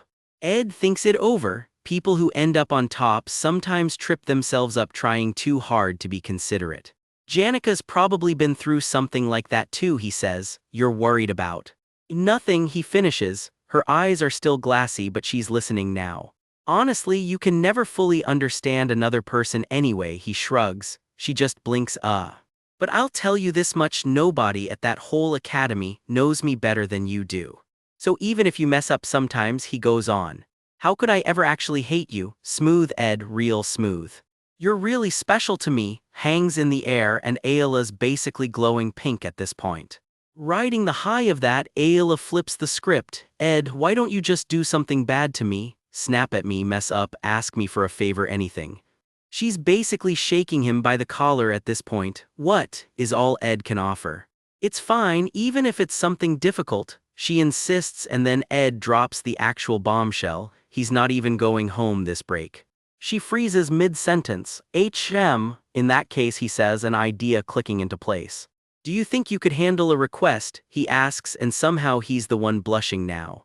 Ayla's whole face lights up, gripping her braid like she just won something. Yes, anything, no hesitation whatsoever. She's coming with him, and she couldn't be happier about it. Just like that, a favor turns into a travel companion. 2 days later, they're on the road. To get anywhere from the coast to the capital, you've gotta cross straight through Rothtailor territory. Rothtailor land isn't just big, it's the buffer zone protecting the whole crown. A messenger hawk cuts across the sky, carrying word ahead of them. People call these lands the shield of the crown, for a reason. The family's duty runs that deep. In the carriage, Ed's drifting off, hand twitching near his side like even his sleep is on guard. Brother, someone's shouting, his young travel companion, clearly rattled by something. The air itself feels wrong all of a sudden, violent almost. And there it is, a figure wreathed in furious red light, radiating pure menace. Meanwhile, oblivious to the storm brewing in Ed's head, someone else in the carriage mutters, "Are we seriously going to be like this the whole way there?" The figure's eyes burn red and it's staring straight at him. Turns out half the carriage has passed out on top of each other. Lucy's sprawled clean across Ayla's lap. Get off, someone hisses, trying to untangle the pile before it gets any weirder. Ed's out cold, snarling, while Ayla, very much awake, leans in a little too close. HNH. Get off, it's dangerous to sleep like that. Somebody's trying to be the responsible one here and failing spectacularly. The whole pile finally topples. His young companion's face crumples, genuine panic, not the comedic kind. Why, she chokes out. Whatever Ed's dreaming about, it's turned dark, twisted shapes, a shadow that shouldn't exist. Coming with, the nightmare snarls, crackling with sick purple light. Scary, scary, brother please, she's outright begging him to wake up now. And he does, eyes snapping open, hand already halfway to a blade before his brain even catches up. Every muscle's still coiled, ready for a threat that isn't actually there. He blinks, disoriented, trying to figure out where the nightmare ends and the carriage begins. Silence, except for Lucy still passed out sideways like nothing happened. Ayla, meanwhile, is very much enjoying being this close to him. What's going on? Ed mutters, still half convinced he's dreaming. A bead of sweat rolls down somewhere between relief and lingering dread. We should arrive tomorrow, someone finally says, breaking the tension. The carriage rolls on under a sky gone fully dark, one more night before they are standing on Rothtailor's soil. Camp set up for the night. Ed, Janica, and the rest huddle around the fire before the final stretch. I guess since the start of the semester, Ed starts. Janica, failover's spirits have been acting up and this whole place is crawling with them. Janica reacts fast, clearly not thrilled about being called out. There's some very cozy leaning happening by the fire. Ed's not exactly complaining either. Janica crosses her arms, trying to play it cool and failing. Ayla steps in on her behalf. Give it a rest, she tells whoever's teasing Janica. What? There's a horde of spirits crowding the camp too, comes the report. Ayla sighs. Every single time something happens, they all come running straight to you to report it. It's obvious. Ed shrugs while a tiny spirit floats by and chirps, looking good today. Subtle, guys, real subtle. Ayla can't resist poking at it. Don't you think it feels like he's getting spied on? No, Janica squeaks. That's just the spirits, doing it on their own. Sure, Janica, sure. You could stop them but you didn't, acting all innocent, but Ayla isn't buying it for a second. How scheming, she finishes, deadpan, while Janica's face goes redder than the campfire. Ed just shrugs it off. I don't mind. Honestly, given my situation, having extra eyes around helps with safety too. See, he doesn't mind. Ayla declares it, case closed as far as she's concerned. I didn't expect you to be tracking every detail of my life though, Ed adds, and that lands like a gut punch. Janica's whole face short circuits, cover officially blown. Scheming, Ayla repeats one more time just to twist the knife a little. Somebody pushes their luck with a joke. If I were you, I'd feel so bad I'd just disappear, ouch, and gets bonked for it. Give it a rest, Ed says flatly, unimpressed by the theatrics. Time to get serious. We're almost at the Rothtailor Manor. We need to figure out what we're doing once we're there. Because make no mistake, the Rothtailor Manor is technically enemy territory, letter of trust or not. Don't forget that, Ed reminds everyone and himself, staring into the fire. The real mission, find hard evidence, something that actually proves Crepin Rothtailor's guilt. Just one more night before they are standing at the gates of the place Ed used to call home. And there it is at last, the Rothtailor Manor, gleaming under open sky. 6 full buildings visible from the gate alone, somehow even bigger than Ophelie's Hall. A place where the Rothtailor name outweighs the crown itself, and that's not an exaggeration. In here, Rothtailors, the old steward begins, fumbling nervously with a locked case, outrank royalty. His hands are shaking as he works the latch, not exactly a reassuring welcome. The old man practically folds himself in, half bowing as Ed steps down from the carriage. Every footstep Ed takes lands like it's being watched and judged. Somewhere close by, a nervous eye watches the whole scene unfold, sweating. I apologize, master, the steward blurts, and an entire line of staff drops into bows along the courtyard. Row after row of servants kneel on the stone path, a welcome that feels less like hospitality and more like fear. God, someone murmurs under their breath, and it's painfully clear exactly who they mean. The steward completely spirals. Your glorious figure was too bright, I couldn't help but make a mistake. Please, forgive. His face twists into full melodrama. Somebody's definitely overcompensating for something. It's all right, let me carry it myself, Ed says, taking the case before this turns into a bigger scene. Even Ed's a little thrown by how far these people are willing to go. The steward still frozen mid-apology, case forgotten, while Ed's young companion looks equal parts confused and unsettled. From here on out, to ensure my survival, Ed's mind is already 3 steps ahead, calculating every move. The group heads inside, past pillars taller than the house he grew up hiding in. Somewhere deeper in the manor, something drips dark and deliberate. Welcome, a voice says from the shadows, and it does not sound welcoming at all. Footsteps descend the staircase, unhurried, completely in control. My son, the voice says, and just like that, the temperature in the room seems to drop. There he is, Crepin Rothtailor, grinning like he's already won, red eyes gleaming with something between amusement and malice. Ed walks back through the doors of the family that once cast him out, Tanya at his side, down a long gold-lit hall toward a waiting portrait. Tanya breaks the quiet first, nodding up at the painting. It's been a while since you saw this portrait of our sister, Arwen, she says. You really hated it when you lived here. Ed just walks on beside her without a word, not exactly the warm welcome home you'd hope for. Arwen Rothtailor. Just reading the name off the frame is enough to make Ed's eyes go sharp. Tanya explains Arwen was the eldest Rothtailor child, gone from this world now. Still, she admits she's curious about something. There she is in full, golden-haired and smiling down like she still owns the place. The sister nobody in this house has let go of. Tanya wonders quietly if their father secretly misses the daughter who left before Ed ever did.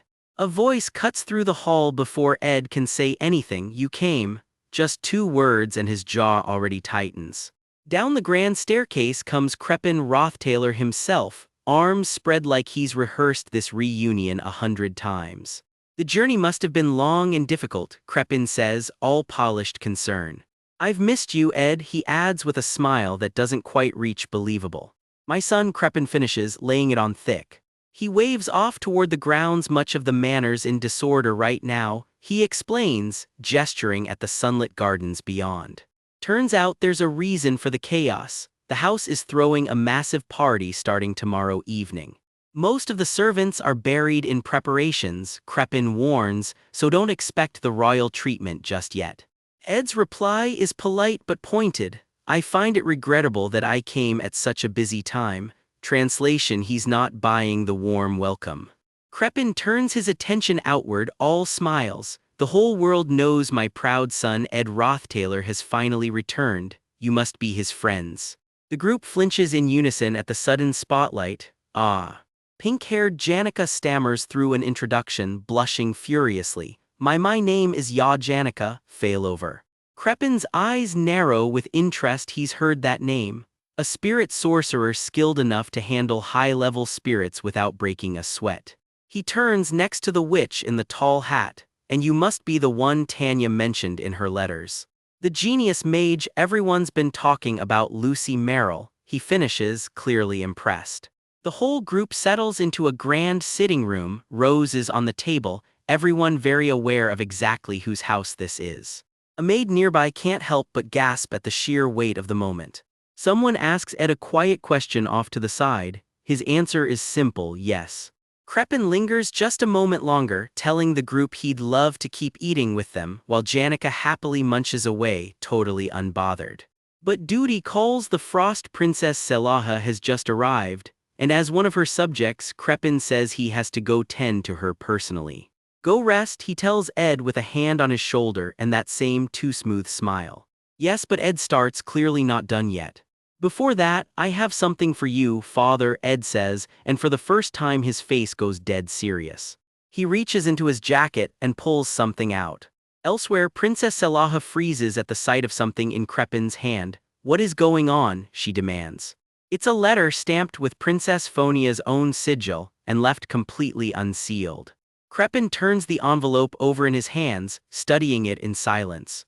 An unsealed letter is a symbol of absolute trust, which raises an alarming question in Selah's head. Has the powerhouse Crepin Rothtailor already sided with Phonia? There seems to be a misunderstanding, Ed cuts in smoothly. I was the one who received this letter, he clarifies, not his father. Crepin's own eyebrows shoot up in surprise. An unsealed letter symbolizes trust, but not for the recipient, Ed explains. For the messenger, right? He turns to Selah with a knowing look. I'm sure you're very curious who delivered this letter to me, Princess Selah. Somewhere else in the manor, someone else has stopped in a hallway, eyes narrowing. This place. He stands there a moment, taking in the room in front of him. It clicks, this is Ed Rothtailor's old room. He leans in for a closer look. Something about it clearly has his full attention now. Lucy strolls up beside him, hat tilted. Weren't you going to be in the next room over, she asks. Wake me up if something happens, comes the reply, already halfway to the bed. And with that, someone heads off down the hall alone. This is it, Ed Rothtailor's actual personal room, preserved just as it was. It genuinely surprises Ed how untouched the place still is, considering the family cut ties with him completely. Then again, maybe it's not that strange. Arwen's old room has apparently gone untouched too. Rooms like this can just sit empty, Ed figures. When you've got a manor this big, you've got rooms to spare. Thankfully, he mutters, running a hand over an old drawer. It's locked. Ed reasons that as the family's official troublemaker, breaking it open wouldn't exactly raise eyebrows. Still, he can't bring himself to smash it open without knowing what's actually inside first. Can I just break this lock? He wonders, studying the mechanism. The second he touches it, purple light crackles to life around the keyhole. It jerks back with a startled ah. His eyes go wide, completely caught off guard.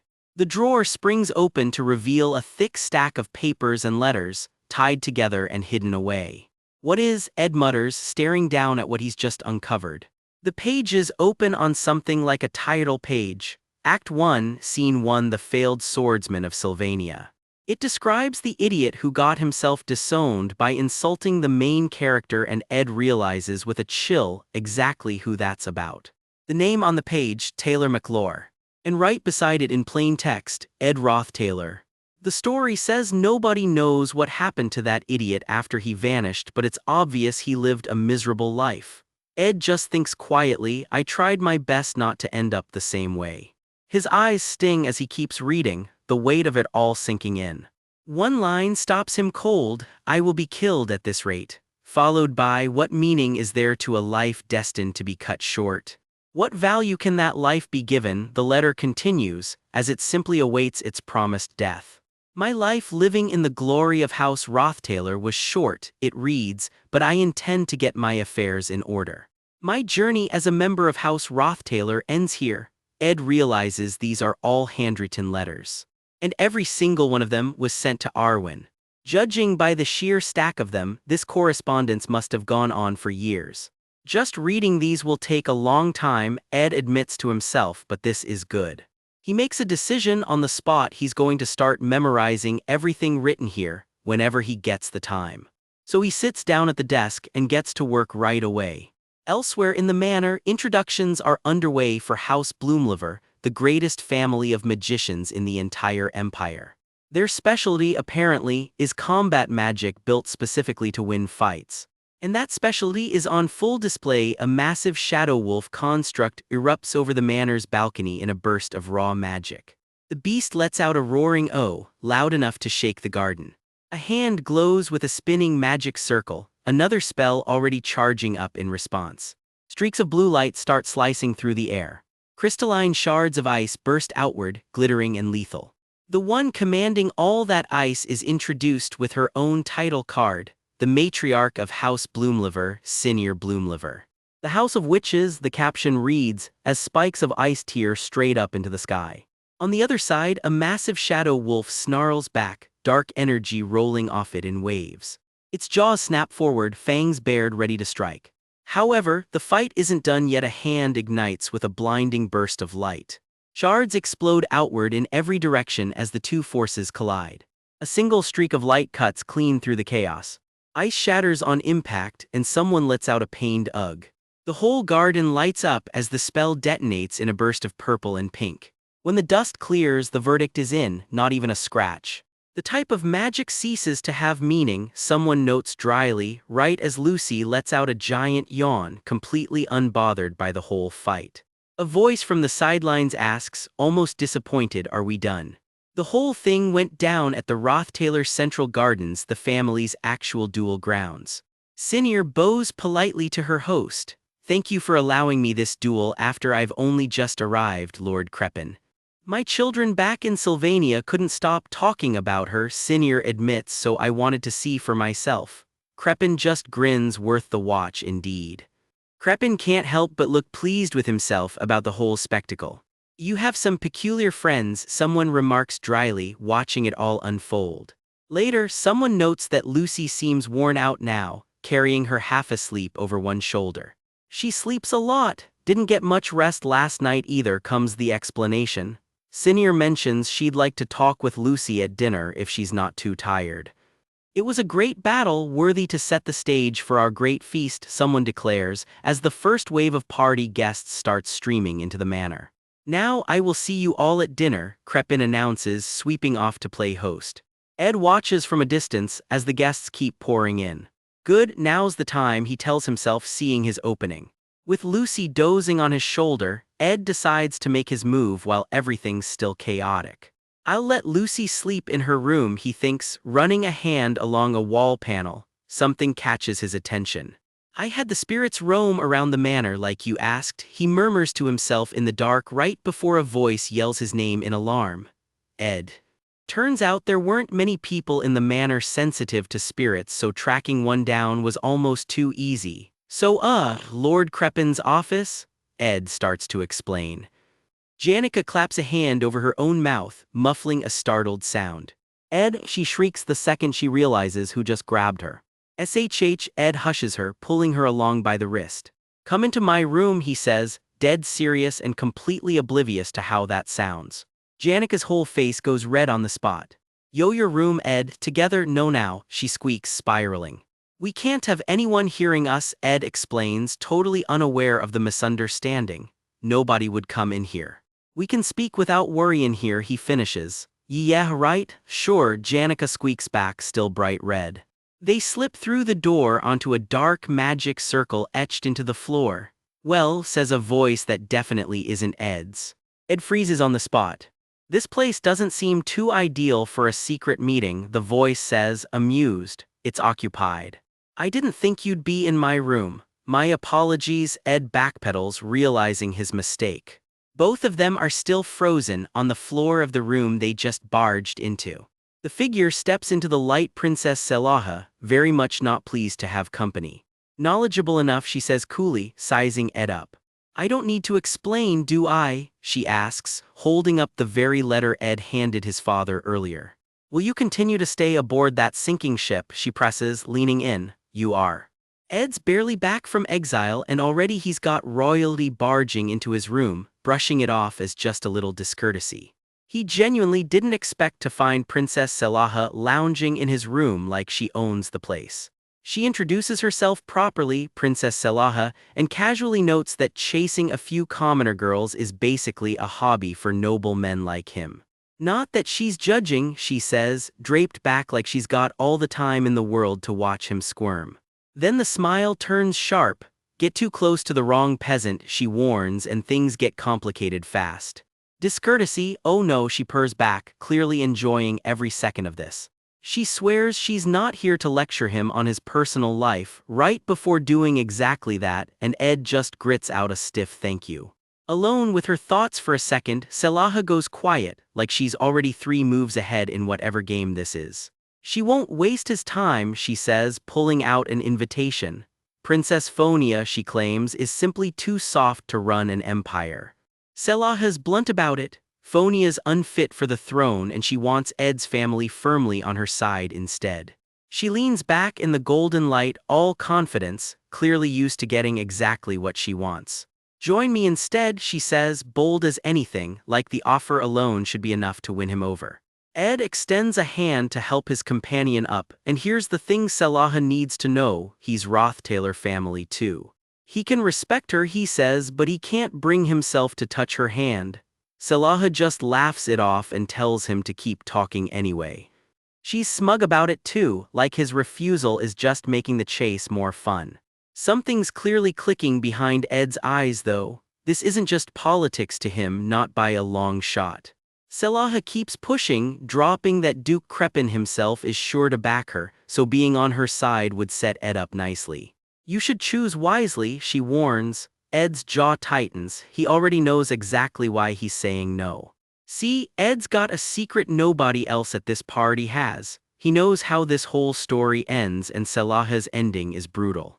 In the future he's read about, Salaha teams up with Crepin and gets handed the powers of an actual evil god.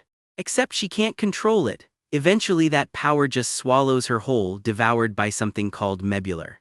Worst ending in the whole story, honestly. So if Ed needs an excuse to turn her down without starting a fight, he's got one ready.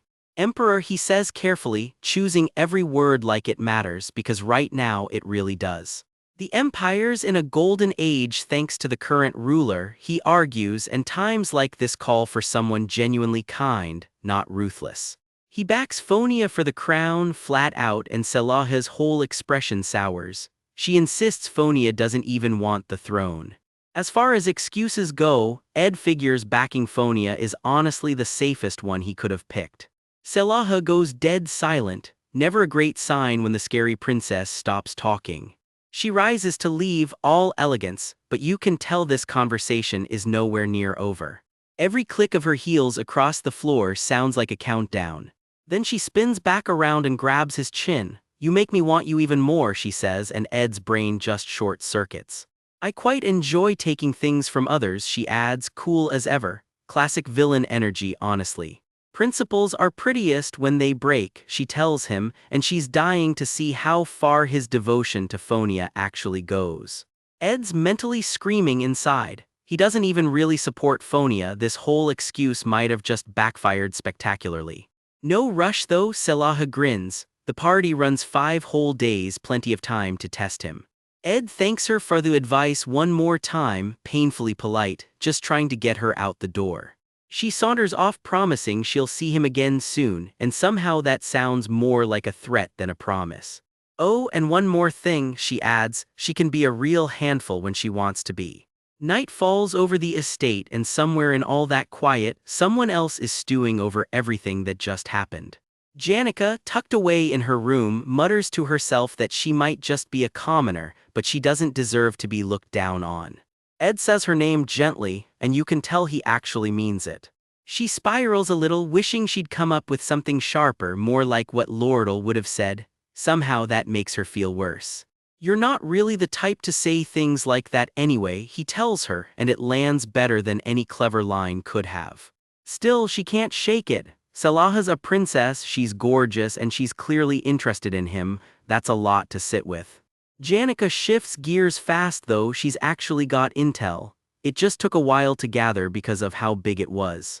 Her familiar mug picked something up, she says. Ed's ears perk right up. Turns out there's an unusual amount of raw mana floating around somewhere it really shouldn't be. It's leaking out from directly underneath Duke Crepin's personal study, of all places. Problem is, according to the floor plans, there's supposed to be nothing down there but a kitchen. There's just no good reason that much mana should be pouring out of a kitchen. Yeah, hey, that's suspicious, all right. Ed figures they need eyes on it in person, but that study is basically the Duke's personal territory. And it's locked down tight whenever he's not around, so sneaking in won't be simple.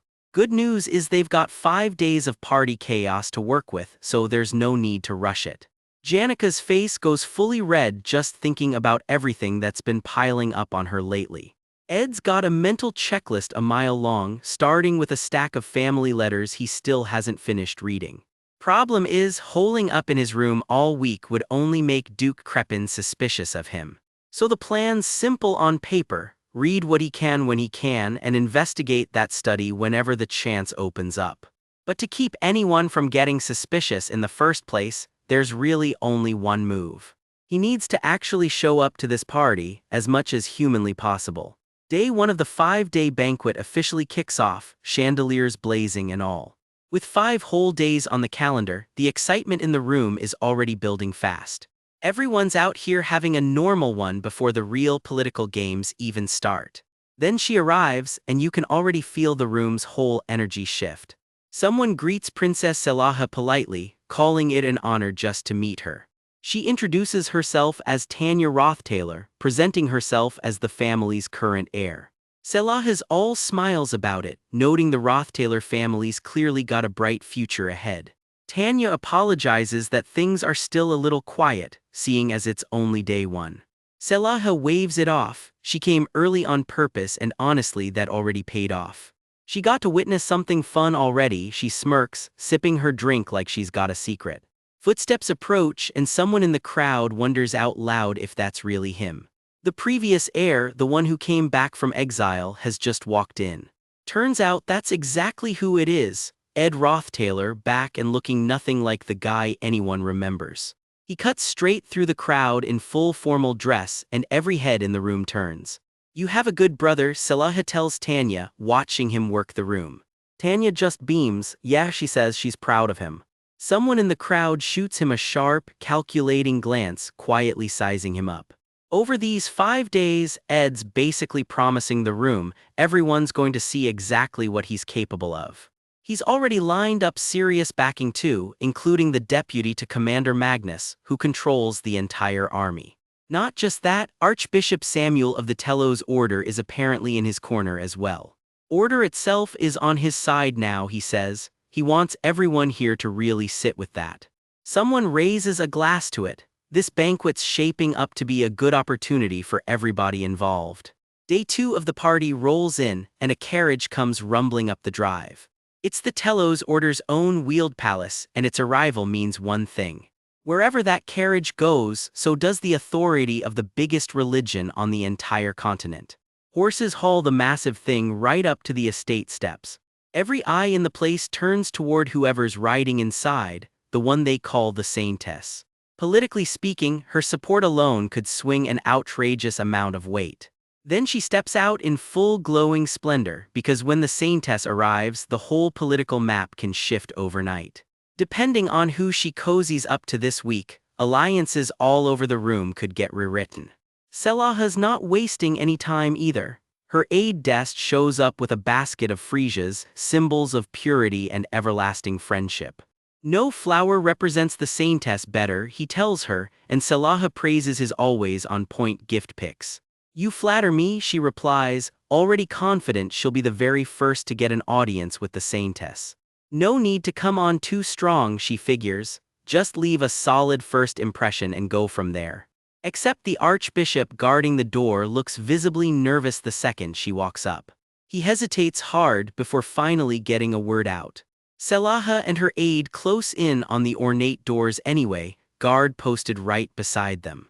The Saintess isn't actually here right now, the archbishop admits, sweating through every word. Selaha's smile drops instantly. What? Meanwhile, somewhere else entirely, a very different meeting is happening, hand in hand and a little too close for comfort. Ed can barely get a word out, calling the moment an honor before he's even sure what's happening. "Honor," the Saintess echoes back, clearly enjoying watching him fumble. "The honor is mine," she says instead, smiling like she's exactly where she wants to be. Their hands stay linked a beat longer than strictly necessary. She lets the word Saintess hang in the air like it's a title she's not always thrilled to carry. They'd slipped away using the excuse that she just wanted a tour of the mansion.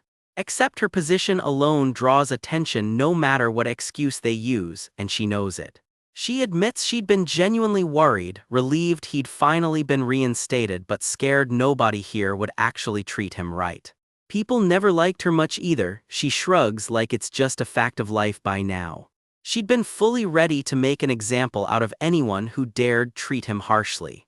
Thankfully, she adds, that hasn't actually been necessary so far.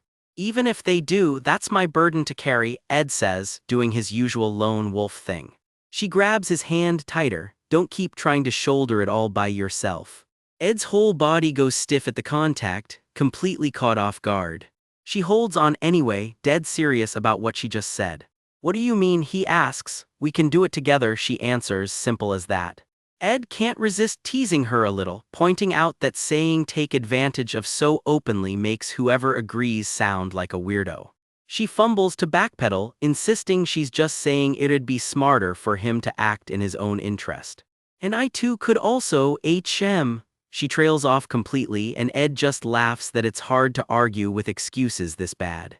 Fine, I'll stop making up reasons, she huffs, giving up the act entirely. Then she just says it straight, she needs a partner for tonight. Her whole face goes red the second the words are out, hands clutched to her chest. Would you dance with me during the banquet? She finally asks. It'd be good for his reputation, she reasons, hands still wrapped around his. And maybe, just maybe, it'd be good for her too, or not, but probably worth it either way, she decides. She drops the real bomb next. She's turning down every single dance request tonight. Every single one, except exactly one person. Ed's brain absolutely stalls out trying to process that. She turns away, blushing hard, pretending she didn't just say that out loud. Neither of them says anything for a second. Sometimes silence says plenty. She clears her throat and grabs his hand one more time before she has to go. I'll get going now, I do need to meet the other guests here, she says, back to business. There'll probably be people annoyed she came to see him before anyone else, she admits. But why did you? Ed starts to ask. Who knows, she smiles, walking off without giving him a straight answer. Back in his room, someone bursts in completely unannounced. Ed nearly jumps out of his skin. Brother, it's Tanya, peeking through the door, clearly not expecting to walk into whatever this was. Tanya, Ed manages, still catching up. She stammers that she only came looking for his coat, that's all, nothing weird. She finally found it too, but wait, the Saintess was just here, that's suddenly a much bigger deal. What are you even thinking? She explodes. Janica, Lucy, and now the Saintess? How am I supposed to act around any of them anymore? Tanya, Ed says, bracing for the lecture he clearly knows is coming. He starts rubbing his face. I honestly don't know is the best answer he's got. Elsewhere, someone's sprinting through the gardens, completely out of breath. It's the Saintess, racing back through the estate grounds like time's running out.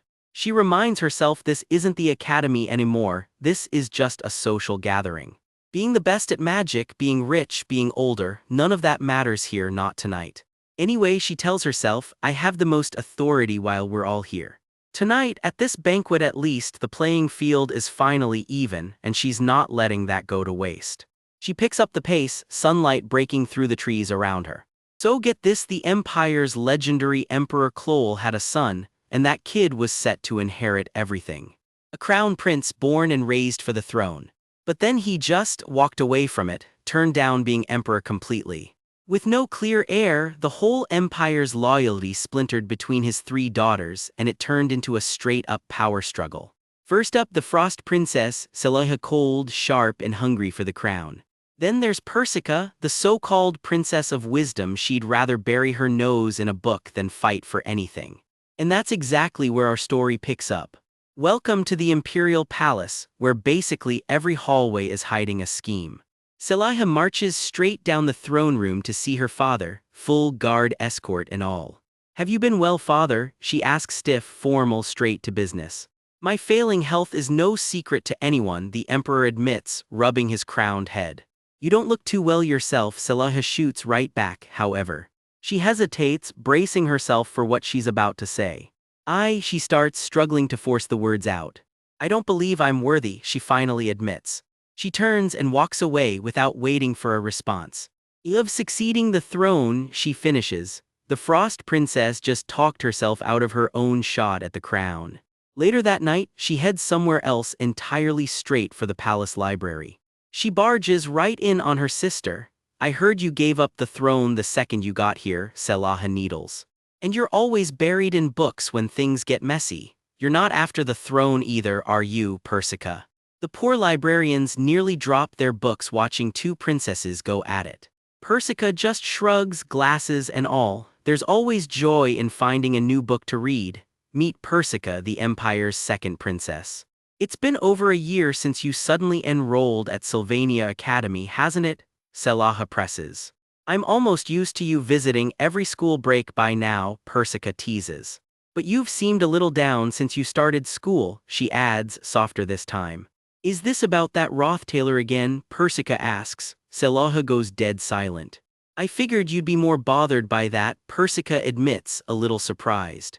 Why would it bother me? Crepin Rothtailor is a loyal servant and a model noble, Selaha replies coolly.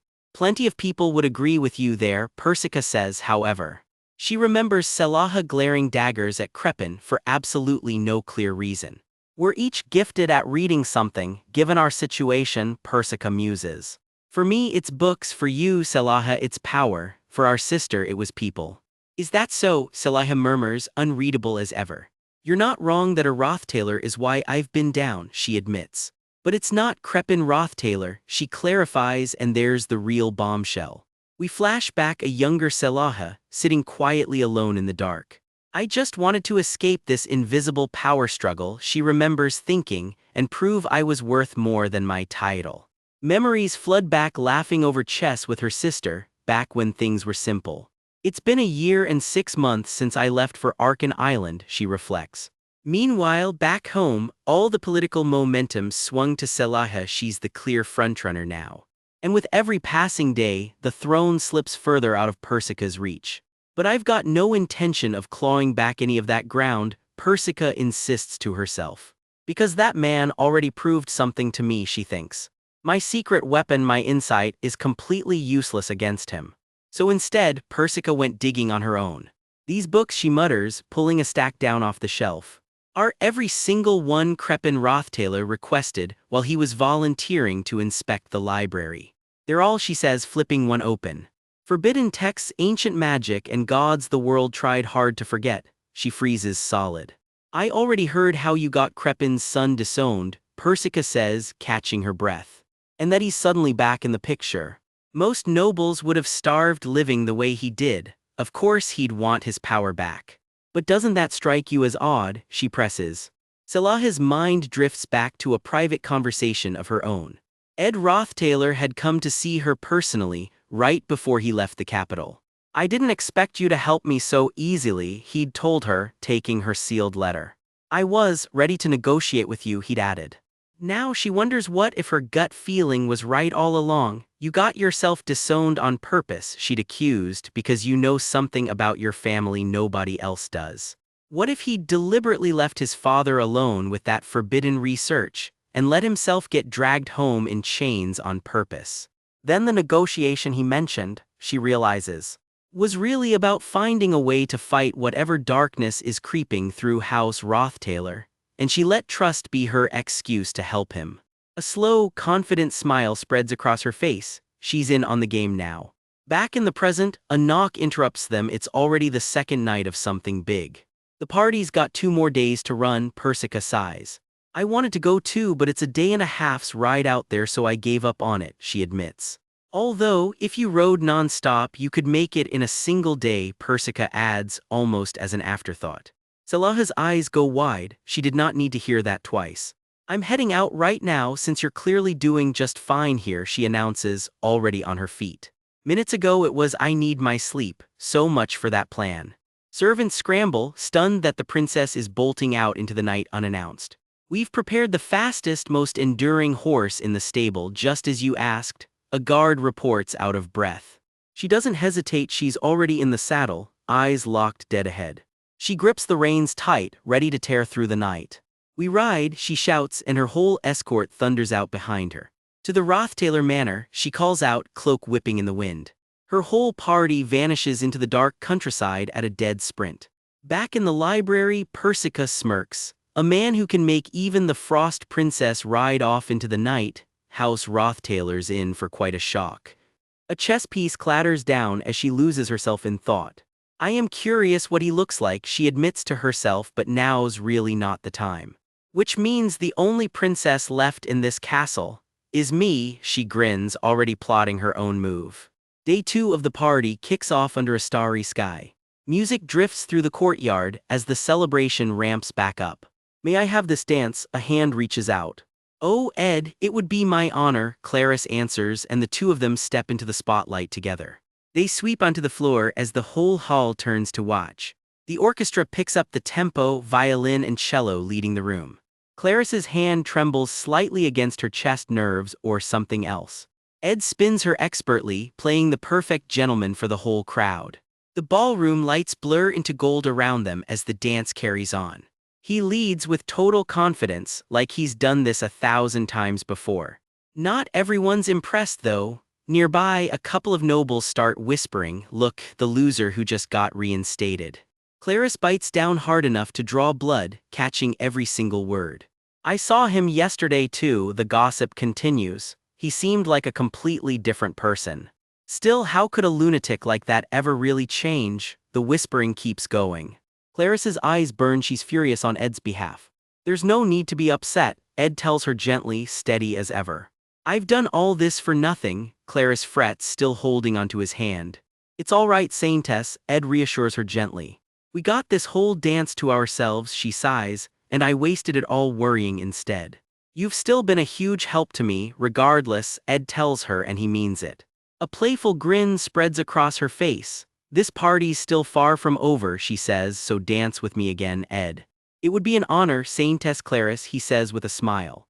Day 2 of the party rolls on, and now the real mission kicks into gear. Up on the roof, the so-called legendary mage prodigy Lucy is posted lookout, ready if anything goes sideways.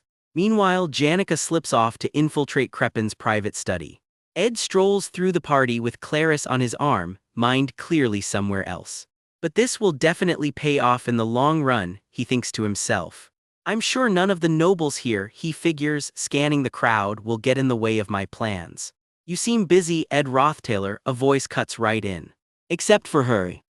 Princess Selaha herself, striding in with her maid right behind her. "Leaving this grand party behind. It's pretty obvious what you're really after," she says coolly, wine glass in hand.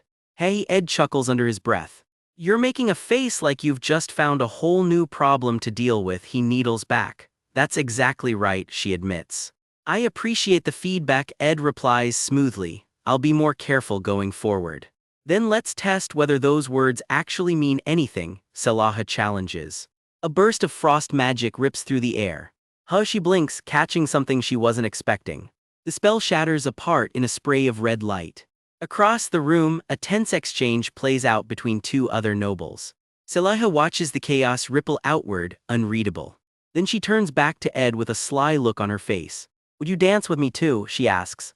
"Usually it's the man who asks for the dance," Ed reasons internally, hand hovering.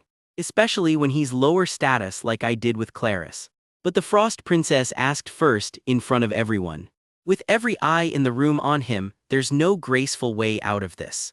Nearby, Janica disguised as a maid fumbles and drops something, drawing a split second of unwanted attention.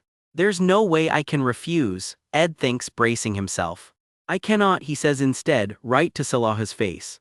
"How could I possibly dare lead a dance with the princess? I'm simply unwell and would only cause trouble." Salaha studies him for a long, silent moment before walking away. "Unbelievable," Salaha fumes the second she's alone. "This party was supposed to be where I cemented myself as the next ruler," she seethes. "I met the patriarch Crepin on day 1. And I was set to meet the Saintess on day 2. Not only did Ed get to meet her first, he turned down my dance offer too. Has he really resigned himself to just be someone else's dog?" She scoffs. "He's only shortening his own lifespan.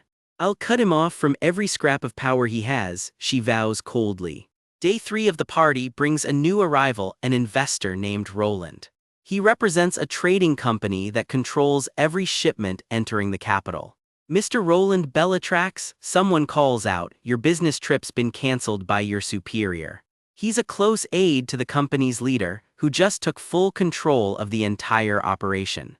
"You've been ordered back to headquarters to keep working," the messenger explains. "No way, why?" Roland demands. "The leader's going instead." "That's ridiculous," he mutters.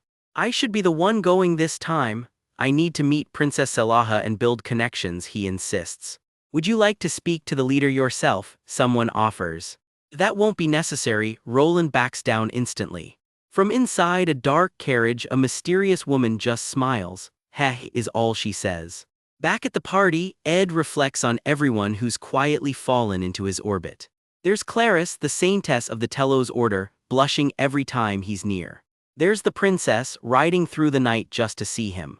There's Janica, the genius spirit sorcerer, working the shadows for him. And Lucy, the so-called legendary mage prodigy, currently sound asleep on a rooftop. Snore, some prodigy. They're all, Ed thinks, a plan clicking firmly into place. Piece by piece, becoming exactly what he needs them to be. Picture this, the Roththaler Manor, 6 floors of old money and buried secrets. Under a starry sky, the place looks picture perfect. Yeah, sure it does. Servants glide through the halls all night, keeping the party going strong. But climb higher and the crowd thins out fast, nobody important parties near the top. That is because the family keeps those upper floors all to themselves, while the lower ones handle the party. Someone spots a familiar face in the crowd, and it is not a friendly look. House rule tonight, nobody but family gets past the 3rd floor. Guess who is about to break that rule? A voice catches up to him. I heard you were unwell. Sure, that is definitely why he slipped away. Taylor slips down a dark hallway, footsteps quiet, heading somewhere he really should not be. His father's study sits at the far end of the 4th floor, and every window up here is locked tight. Locked windows mean one very useful thing: the man of the house is not home. Right now, Crepin Roththaler, the host himself, is busy playing the perfect gentleman down at the party. With the lock finally busted open, nothing is stopping him now. Under the moonlight, a hooded figure slips in through the window, right on cue. This is the moment they have been waiting for. The perfect time to make their move. Down at the party, Crepin himself puts on a magic show for his guests, staff glowing, a girl working the crowd at his side. Once she is done performing, Taylor catches up with her. How did you escape the party? He asks. She smirks. Unlike you, Ed, nobody even noticed I was gone. They duck into the shadows, the manor gone eerily quiet around them. Taylor tenses. Someone is coming. There you are, says a voice from the dark, eyes glinting. We have not had a chance to talk, the figure says, standing at the study window. Without other people interfering, Taylor adds quietly. Yes, comes the simple, careful answer. A gloved hand rests on an old book. Let's talk. What should we speak of first? Ah, yes, Crepin begins, almost casual about it. Then his eyes narrow to slits. Who are you? Taylor holds his ground. I have something for you, father. Crepin's voice turns to ice. My son does not call me father, he hates me with a passion. No matter what he went through, my son's heart would not have changed that drastically, he says, staring at the moon. I cannot even sense your restrained anger toward me. You look at me like you have nothing to do with me. And so I can tell. You are not Ed Roththaler. For one long second, Taylor just freezes. Green light erupts as Crepin drops every pretense and strikes. Taylor throws up a barrier, calling on a spirit of his own to shield himself. Somewhere close, another face reacts in shock to the sudden chaos. A blast of fire tears clean through the room. In a blink, 3 mid-level spirits answer the call, water ready to fight. You could easily handle high-level spirits too, Crepin taunts, but I guess you did not want to bring the whole building down. Fire and water collide in a shower of sparks. Are you worried about the people below? He sneers. Spirit sorcerer Janica Failover. You are strong, he says, but you are too soft. Those intermediate spirits will not be enough, Crepin warns. One of Janica's spirits screams in agony, wrapped in chains. Lady Janica, I'm sorry. Janica flinches, horrified as her spirit is torn down. Chains of green light lash out at her next. She is caught fast in the grip of Crepin's magic. The chains only tighten around her. Magic circles flare to life as she fights to break free. She channels Wind Blade, slicing clean through the chains. Janica breaks loose, but this fight is far from over. Another burst of green magic rips through the room. Crepin turns his full attention on Taylor now. You are quite skilled, Crepin admits, almost impressed. He conjures a blade of pure magical force.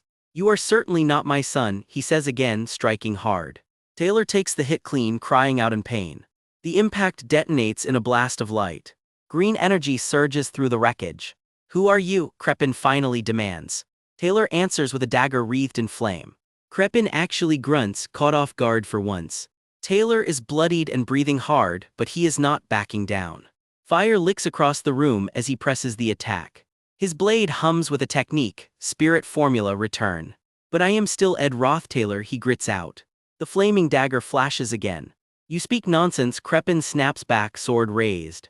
But that is the truth, Taylor answers, footsteps echoing as he advances. A massive spirit answers Janika's call with a triumphant cry. She soars into the fight, staff blazing. Two powers collide midair, shaking the whole room. Dust rises through the study because this is not just some noble, this is the boss fight of Act 4. Crepin's face twists, a void opening in his own palm. Crepin Roth Taylor, master of gravity, inertia, and friction itself. Every physical force in the room bends to his command. It is the power of the evil god Mebular. A power that lets a mere mortal taste what actually controls the world. Lightning crackles as the fight rages on without slowing. Heemp, a magic engineering tool, Crepin scoffs, blasting it apart. But even now, he is nowhere near the limits of his mana. Taylor knows the truth. Crepin has not fully unlocked the evil god's power yet. In the scenario that only happens once he invades the academy at the end of Act 4. Realization flashes across his eyes, which means right now is the perfect chance to take him down for good. Fire roars from his outstretched hand. Janika locks in, ready to strike right alongside him. Their combined attack detonates in a wall of flame. Down below, the whole manor shudders from the shockwave upstairs. Party guests freeze mid-toast, baffled by the sudden tremor. The butler just keeps smiling like nothing happened at all. Classic. One noblewoman swirls her wine, blissfully unaware of the chaos upstairs. The wine tastes exquisite, she sighs, as a maid tops off her glass. I may have had too much, lady, you have no idea what is actually coming. A scream cuts through the hall as the ceiling starts to give way. A maid tumbles through falling debris, caught completely off guard. Back in the wreckage, Taylor knows brute force alone will not cut it. Taking down a loyal servant of the crown would just brand them traitors. You okay, Janika? He asks. Yeah, she manages, shaken but standing. We need to find evidence of his evil doings, Taylor says. Their next stop, the kitchen. Yeah, for some reason there is a ton of mana pooling somewhere it should not be. It is leaking out from directly beneath Duke Crepin's personal study. There is no good reason for that much mana to be flowing down there. That is suspicious. Taylor bets there is a hidden passage nobody is meant to find. He had planned to search quietly, but given how tonight has gone already. I just blew it open. Subtlety was never really the plan tonight, was it? Crepin is not done yet. Blades of green energy slash toward them both. Taylor blocks, sparks flying everywhere. Janika cries out as the blast connects. Your responses are swift, Crepin muses, his hand twisting into something inhuman. As if you have faced me before, he adds, suspicious now. Something monstrous rises where Crepin once stood. But you are no match for me. Red eyes gleam in the dark, hungry for the kill. This manor is certainly your domain, Crepin adds, like that is supposed to be comforting. Janika stumbles back, stunned. Huo. You allowed my people to enter it, the voice hisses through the green haze. Taylor does not wait around, he bolts down the stairs. Are not you being too careless, turning your back to me? Crepin calls after him. A ball of green energy pulses with a single red eye at its center. Somewhere close, purple energy flickers to life, watching. It bursts outward, crackling with power. The purple glow steadies into a shape. A witch-hatted figure steps out of the light, right into Crepin's path. Her eyes glint under the brim of that hat. But you shall not pass, she declares, lightning coiling around her. Crepin's advance grinds to a halt, held back by whatever she is. While she buys them time, Taylor and Janika keep moving through the dark. Listen closely, Janika. You need to remember everything you see down here, Taylor tells her. It will be a lot more convincing if you can speak to all of this yourself instead of just me making the claims alone. Why, what is all this? Janika asks, dread creeping in. I do not know, Taylor admits, staring into the dark. They reach a heavy wooden door, but we are about to find out. The door creaks open onto pure darkness. What they find behind the bars stops them cold. Are you okay? Taylor asks, voice tight, barely holding it together. This, Janika can barely get the words out. Evidence of experiments for eternal life built on the backs of countless sacrificed people. This alone proves his guilt. This is exactly what Crepin wanted buried forever. Yeah, let's keep going, Janika says, more than enough evidence, and somehow it still is not the worst of it. Their footsteps are the only sound in the whole dark basement. In all this darkness, only one spot holds any light at all, and that faint, moonlit color feels painfully familiar. It is the very same portrait that greets every guest who walks into the manor. The same golden hair as mine. Taylor freezes, staring at a girl chained in the dark. A single beam of moonlight falls over her. A sword stands planted before her like some twisted memorial. She lifts her head slowly into the light. Arwen Roth Taylor. Crepin was planning to use his own daughter by force and his other children too if it came to it. Taylor cannot hide the horror on his face. Since I last saw you, the chained girl whispers, eyes locking onto his. And me. She smiles cold and knowing. It's been a while, Ed. The chapter kicks off mid-blast. A wall of purple energy detonates through a manor corridor. A hand crackles with dark light energy as someone locks eyes on a target and lets a spell fly. The spell has a name, Radiant Blades, high-rank light magic, and it's about to carve the corridor in half. Blade after blade of glowing energy rains down, shredding stone and shadow alike. You're not getting past me, the caster warns, planting herself in the way. It's the witch Lucy, blades of light bristling around her like a crown not backing down an inch. Then fight me, she snaps, sticking her tongue out at whoever's dumb enough to challenge her. Someone across from her goes dead silent, sizing up exactly how much trouble this fight is going to be. He's well prepared, comes a murmured verdict, watching a very different fight unfold nearby Ed, mid-swing. Fighting you would be problematic, someone mutters, red-eyed and clearly rattled by what they're facing. A lot has changed since I last saw you, a voice says quietly, watching Ed with something between nostalgia and dread. Ed's head snaps up in shock. Both you, he starts, stunned by the faces in front of him. And me, comes the reply, calm and almost teasing. It's been a while, Ed, says a blonde figure, stepping into the light. Arwen, Ed breathes, barely able to believe who's standing in front of him. This is not the ideal reunion, Arwen admits with a faint, sad smile. And I thought you'd be sad to see this, she adds, gesturing at someone this story never actually showed you before now. Ed's eyes well up as she tells him, but I wanted to see you one more time, Ed, like she's been waiting years for this.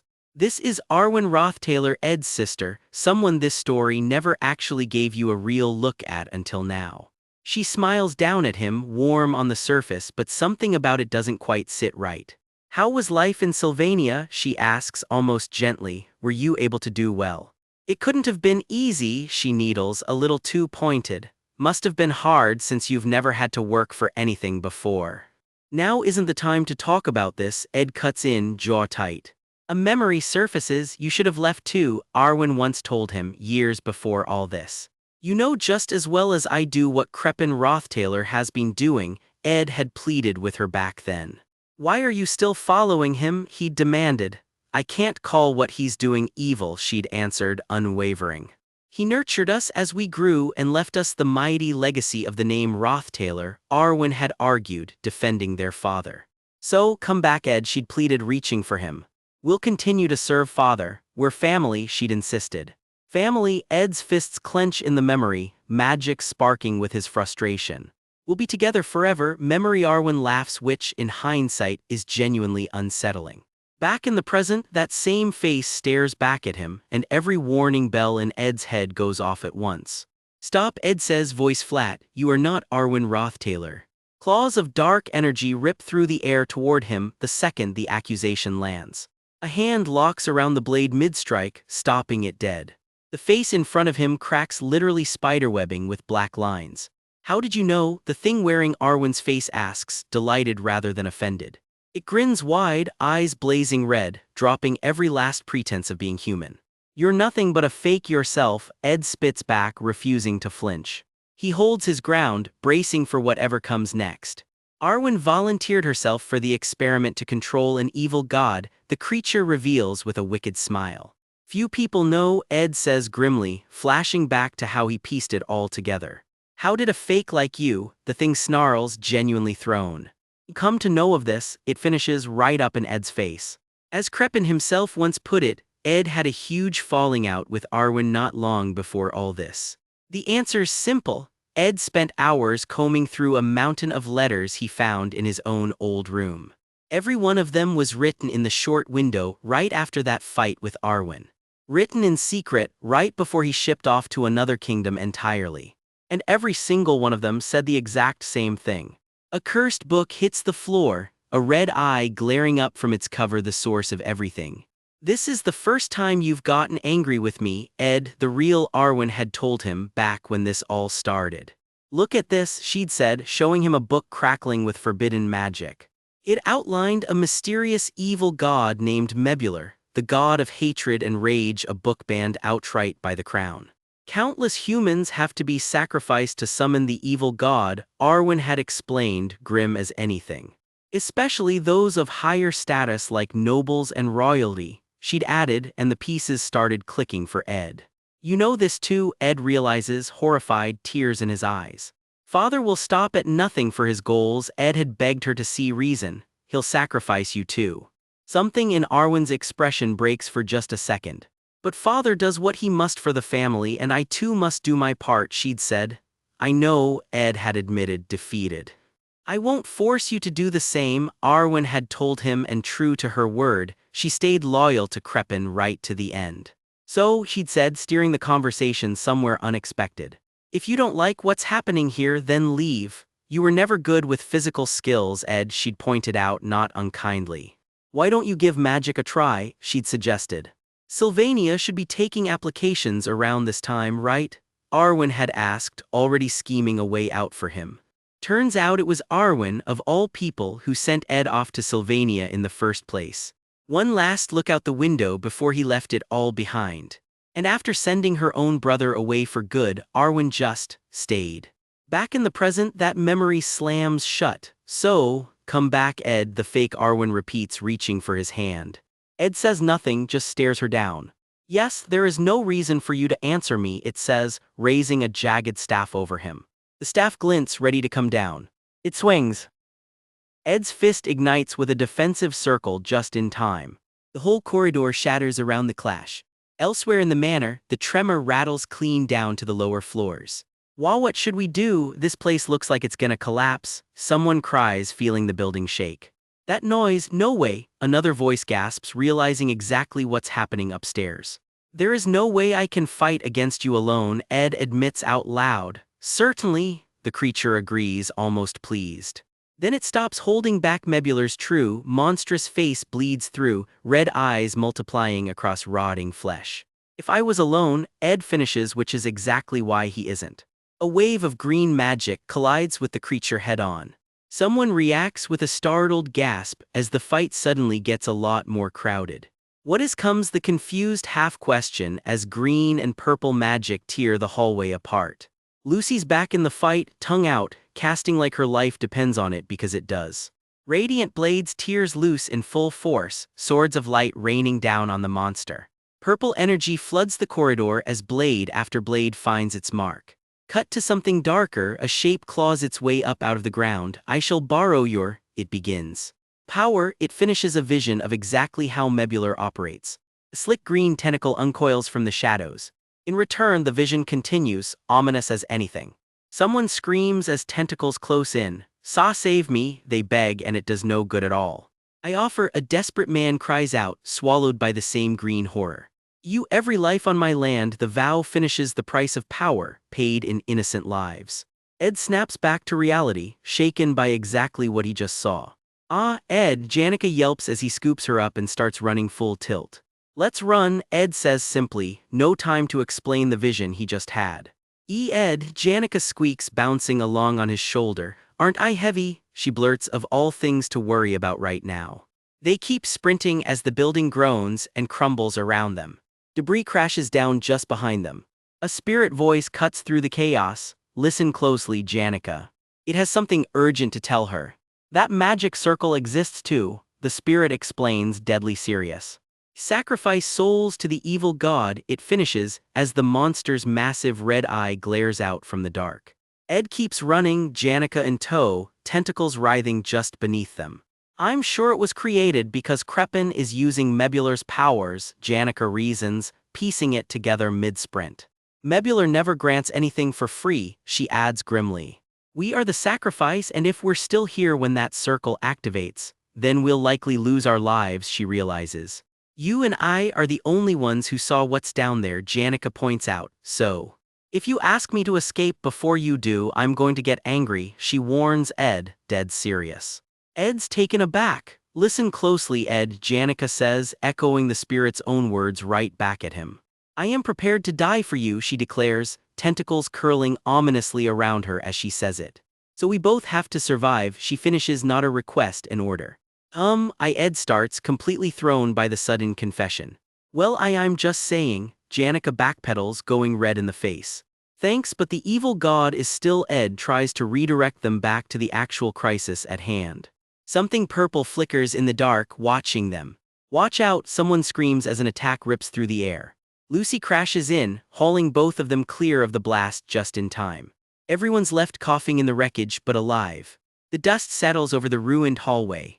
Well, that's something, Lucy mutters, dragging herself back up. Lucy, hey, are you alright? Ed asks, checking her over. The way it uses mana is odd. My defensive spells aren't working, Lucy reports, frustrated. It feels like gravitational magic, but the force is also purely physical sometimes. It's definitely not normal, she analyzes on the fly. It's using a form of magic you can't deflect with regular mana, she concludes. Lucy, if this is too, Ed starts to worry. This is too much, he tries to say. I'll win, Lucy cuts him off flat. Ed flinches as the fight kicks back into high gear around them. It's not me, Lucy says, gathering her power back up. But that giant eyeball that'll have to struggle, she promises, cracking a confident grin. She unleashes Ruin, a high-rank explosion spell built to level anything in its path. The monster gets swallowed in a storm of pink and violet light. 58 strikes tear through it in an instant, a barrage almost too fast to track. The creature's massive red eye strains against the onslaught, magic circles locking it in place. More seals bloom across the battlefield, boxing the monster in. This is highest rank magic, and Lucy is pouring everything she's got into it. The whole hallway lights up white with the force of the spell. Blade after blade of pure light keeps slamming down. The explosion swallows everything in a blinding flash. Runes burn bright across the floor as the spell reaches its peak. The blast finally crests in one massive column of light. A lone silhouette drops out of the fading glow. The light dies down, leaving the corridor eerily quiet. Lucy stands amid the wreckage, spent but still standing. Ah, she breathes, finally letting herself stumble, and Ed catches her before she hits the ground. Lucy, Ed says, steadying her. Elsewhere, Janica's own fight is heating up. Get out of here, you'll be in danger by my side, she tells her spirit companion. You're going to take him down, right? The spirit presses her, needing to know she's serious. Janica goes quiet, steeling herself for what's next. Lucy exhales hard, catching her breath after that last spell. Get it done, the spirit urges Janica, floating amid the wreckage. That's what I came here to help you for, it adds, resolute. Something glows deep red in the rubble, a piece of the puzzle Janica's about to use. A fresh explosion rocks the area. Ed and the others look up sharply. Ed exhales too, catching his own breath in the chaos. While Lucy keeps Mebular busy, it's up to the rest of them to move fast. Waves of magic ripple out from the ongoing battle behind them. Janica, someone calls out as she raises her staff, ice crackling to life around her. You have many spirits under your command, the voice notes, watching her call out her whole roster. So I'm sure you'll be able to cover a lot of ground, it reasons. Janica's about to spread her spirits wide to search. What about you, Ed? The question lands and everyone turns to him. Ed starts, the weight of the answer clearly heavy on him. He pushes forward through the wreckage, already decided. One last surge of resolve steadies his hand. His expression hardens into something completely certain. Somewhere in the dark, something's already gone horribly wrong. Blood-red claws slash through the night. A storm rips across the mountains as a small group races through it, lightning splitting the sky like a warning. Princess Phonia and her escort push their horses hard through the storm, desperate to reach shelter before whatever's coming catches up. Something here feels, Phonia starts, and she can't quite finish the thought. Very wrong, she admits. Her escort doesn't hesitate. As your escort, I cannot allow you to stay here any longer. It's not too late to turn back now, he warns her, practically dragging her through the trees. Before she can answer, a knight bursts out of the dark, yelling her name like the world's ending, Princess Phonia. Cut to chaos. Somewhere far away, a massive red eye snaps open in the darkness, and it is not friendly. Twisted black tentacles wrap around an entire mansion, crackling with lightning like the building itself is being strangled. Someone screams as the tentacles tighten. "Call the guards," another voice begs. Guards, people cry out, but the guards who show up start tearing into partygoers instead of saving them.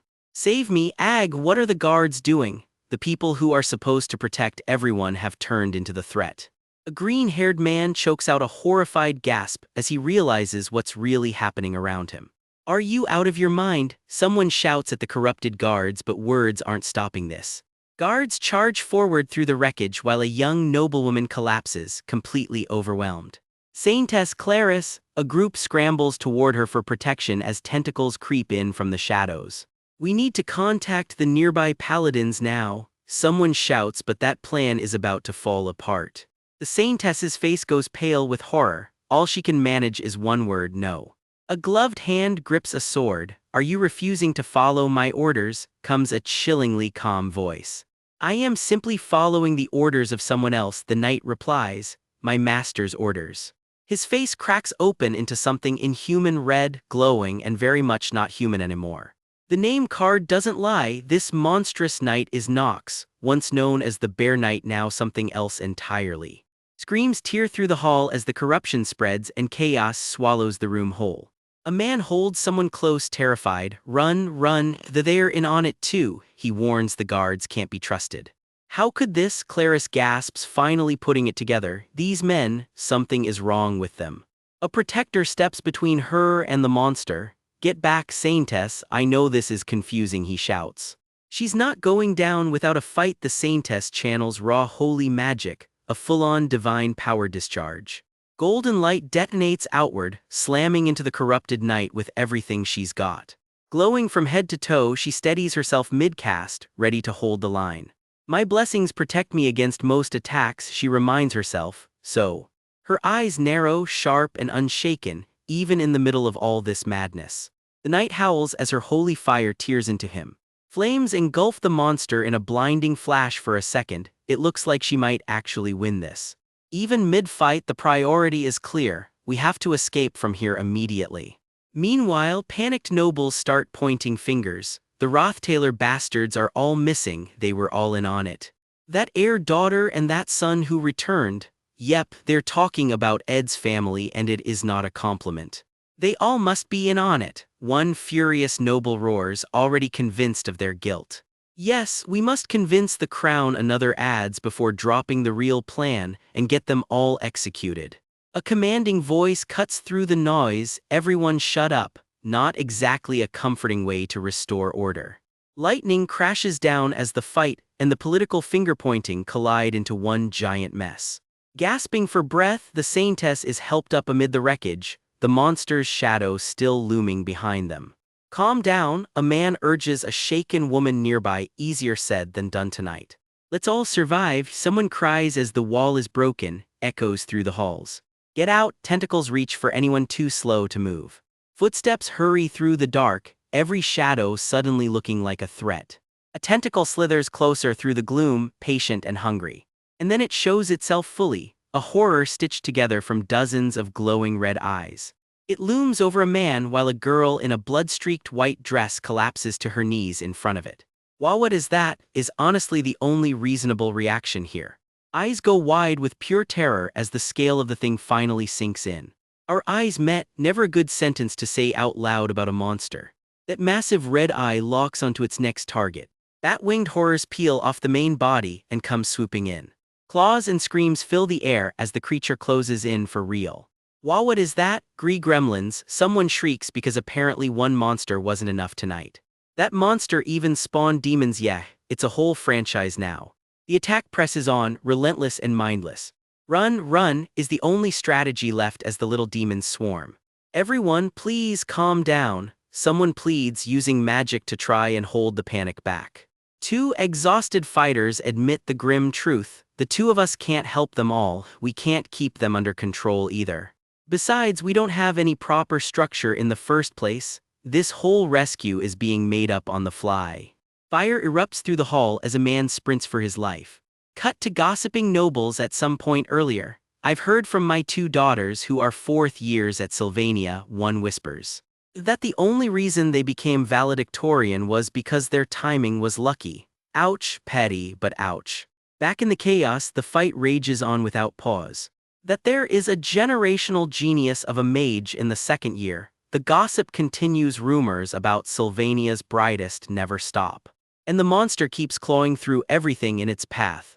The rumor keeps building toward something bigger, as fire erupts like a phoenix taking shape. Whatever this legendary student is, the flames practically confirm it. A fiery young mage raises her staff and shouts, "They'll guide you towards the exits." Turns out she's putting that reputation to actual use tonight. They don't call her a one-man army for nothing. She's out here single-handedly clearing an escape route. Elsewhere in the estate, Princess Salaha is being guided to safety by her chamberlain, Dest. Sword drawn, her escort cuts a path as she pushes through the central hallway. Senior Bloomliver, matriarch of the House of Witches, calls on her spirits without missing a beat. With her magic clearing the way, she helps guests escape, while elsewhere, Saintess Clarice and Janica do the same. Hurry, someone bolts straight for Ed's room because tonight at the Roththaler estate just keeps getting worse by the second. The monster's tentacles have completely swallowed the mansion's upper floors. But out of everyone here, there's one person who actually understands what's really going on. Feet pound down a staircase, racing against time. It's Ed, drenched in blood that isn't all his, moving with a grim, terrible calm. He doesn't run in a panic like everyone else. He knows exactly where he needs to be. In his head, he can't help but think, the descent of this evil god marks the end of the story's 4th act. Tears well up anyway. Flashback, winter break, Taylor's 2nd year. However, unlike the scenario, he thinks something's already off. Even after we stop the sage-sealed grimoire from ever reaching Crepin's hands, Taylor recalls, piecing together how they got here. Here's the ugly truth Ed's been sitting on. Borrowing the evil god's power requires sacrificing countless people. Especially certain people. Nobles, the ones everyone else looks up to, are exactly who the evil god craves most. They're simply the favorites on the menu. In the story as it was supposed to go, Princess Phonia became student council president and kept Crepin on a tight leash. With her watching him like a hawk, Crepin couldn't study the ritual or gather sacrifices at the academy. But in the original story, Phonia was meant to be dealt with differently, and things clearly didn't stay on script. In that original plan, Crepin would eventually have attacked Sylvania Academy itself, hunting for a relic. All because the academy is packed with noble kids' easy pickings. But this time, things didn't go according to that plan either. With his one restraint gone, Crepin didn't need the academy at all anymore. He could just use the regular parties at his own estate instead. More than enough sacrifices delivered right to his front door, no extra effort required. There was no need to attack the academy, Ed realizes with a sick feeling. Every single guest tonight was really just here to make a good impression on Princess Salaha. Convenient cover if you're a monster in disguise. And then it clicks for Ed, it's obvious why he wanted me back too. I would have been a thorn in his side after I survived his spell. By bringing him home and restoring his noble title. By handing back everything Ed lost. Crepin was really just lining up his next sacrifice. Once again, Ed realizes he's at the center of the tragedy. A winged horror shrieks through the ruined hall as the fighting presses closer to home. A blood-streaked hand tightens around a sword, ready for whatever's next. Ed walks through it all with an unsettling calm, blood soaking through his shirt. The cause of this whole tragedy, once again, is me, he admits to himself. The location says it all. Annex, 3rd floor, Roththaler Hall, right in the heart of his own family's home. The monster's grip tightens around the very halls Ed grew up in. He keeps moving forward through the wreckage, sword in hand. Someone gasps, recognizing him. A twisted, shadowed figure rises up out of the destruction to meet him. Ed's blade is already dripping. Whatever's on the ground in front of him isn't getting back up easily. "It's been a while, my lord," the monster rasps, and that greeting should not sound familiar. The name card confirms it, Eagle Knight Kadok. Ed's own knight has become one of the monsters. Nobody watching this reunion looks happy about it. This is not the welcome anyone wanted. But he is someone I once knew, Ed reminds himself even as he raises his sword against him. He lunges into the fight anyway, there's no other choice left. Those who get sacrificed to the evil god don't just die. They become monstrosities, mindless slaves bound to serve it forever. Impressive, my lord, Kadic taunts, somehow still capable of praise mid-rampage. A small fire spirit dives in to help Ed hold his ground against his former knight. Blood sprays as the fight turns brutal fast. Most sacrifices turn into mindless puppets, hellbent on killing anything in front of them, simple, predictable, and easy enough to put down. Kadic, though, is not that simple. He was already elite before all this. Now stack the evil god's power on top of that, and you get a nightmare. Even corrupted, something in him still screams out, loyalty, eternal loyalty to House Rothtailor. The fight rages on, fire and claws colliding again and again. Nothing short of taking his head is going to put a knight like Kadic down for good. He is, without question, the toughest opponent Ed has faced all night. Steel flashes and Ed staggers back, blood on his face. Whatever just happened, it wasn't in the plan. Blood drips from his chin as his eyes go wide with realization. Whatever he's facing now wasn't even in the failed swordsman of Sylvania, the actual story he grew up knowing by heart. This is uncharted territory. Through the corruption, Kadic manages one clear word: leave. Tentacles coil tighter around the fallen knight even as he fights it. Ed, someone calls out, worry cutting through the chaos. This threat isn't a boss fight, isn't even a secret hidden boss anywhere in the story. Ed knows. It simply shouldn't exist. Steadying his breath, Ed squares up. As Ed Rothtailor, he starts, resolve settling into his voice. As a soul in this god-forsaken world, he continues, blue flame curling to life around him. But before he can finish, a voice cuts him off. I cannot let you go further. A striking figure steps into view, pale hair and sharp eyes radiating danger. Deep in the dark, something enormous is waking up, and it has way too many eyes for comfort. Tentacles crack through the air as it lets out a roar that shakes the walls. One massive red eye locks onto its target, crackling with raw energy. Somewhere close by, someone lets out a scream that says everything. This is very, very bad. Ground Zero, the watchtower on the Rothtailor mansion grounds. Bad night to be on guard duty. Meanwhile, down on the 4th floor food storage, someone is sprinting for dear life. Exhausted guards yell at each other to block it and just hold the line. One defender swings back hard, refusing to let the thing through. The creature answers with a bone-rattling growl that shakes the whole tower. Someone nearby is barely holding it together, groaning through the pain. A terrified maid claps both hands over her mouth, shaking, blood pooling near her feet. All she can think is, why is this happening to us tonight? Hands clasped together, she freezes as the whole structure lurches beneath her. Tentacles are wrapped clean around the watchtower, and it is not looking structurally sound. At this rate, she realizes with horror, this tower is coming down. This tower is going to topple over, she thinks. She is dead right. All she can do is watch, frozen, as the light dims around her. Cut to Rothtailor Hall, where Ed is mid-duel and it is not going his way. He's covered in blood already. His opponent, Arwen Rothtailor, yes, that Arwen. Turns out she's his own sister, 5 years older than their other sister, Tanya. Ed throws up a defense spell just in time, though he's bleeding everywhere already. He grits through the pain, channeling everything he's got into the counter. Arwen's 3 years older than Ed too, basically the big sister of this whole messed up family. His blade slams down, crackling with blue energy, buying him half a second. Because get this, Arwen isn't just family, she's the true heir of the entire Rothtailor line. The clash sends sparks flying as their swords lock again. Ed takes another hit, blood spraying, but somehow he's still standing. She's fast, he thinks, clocking how her sword can be loaded with every kind of elemental magic. Problem is, that same sword is legendarily heavy. Almost nobody else could even lift it. It's called the Blade of Dawn, and in Arwen's hands it's basically a lightning bolt with a handle. Thing is, that sword was way too much weapon to hand a kid fresh out of her baptism. Ed answers back, palm glowing orange as he charges up his own spell. Mid-rank magic, point explosion, and it detonates right in the middle of the fight. The blast rips through the hull, Ed riding the shockwave of his own attack. Turns out young Arwen wasn't just swinging swords. She'd mastered sociology, politics, and economics before most kids learned to read. On top of that, every kind of magic and alchemy you can name.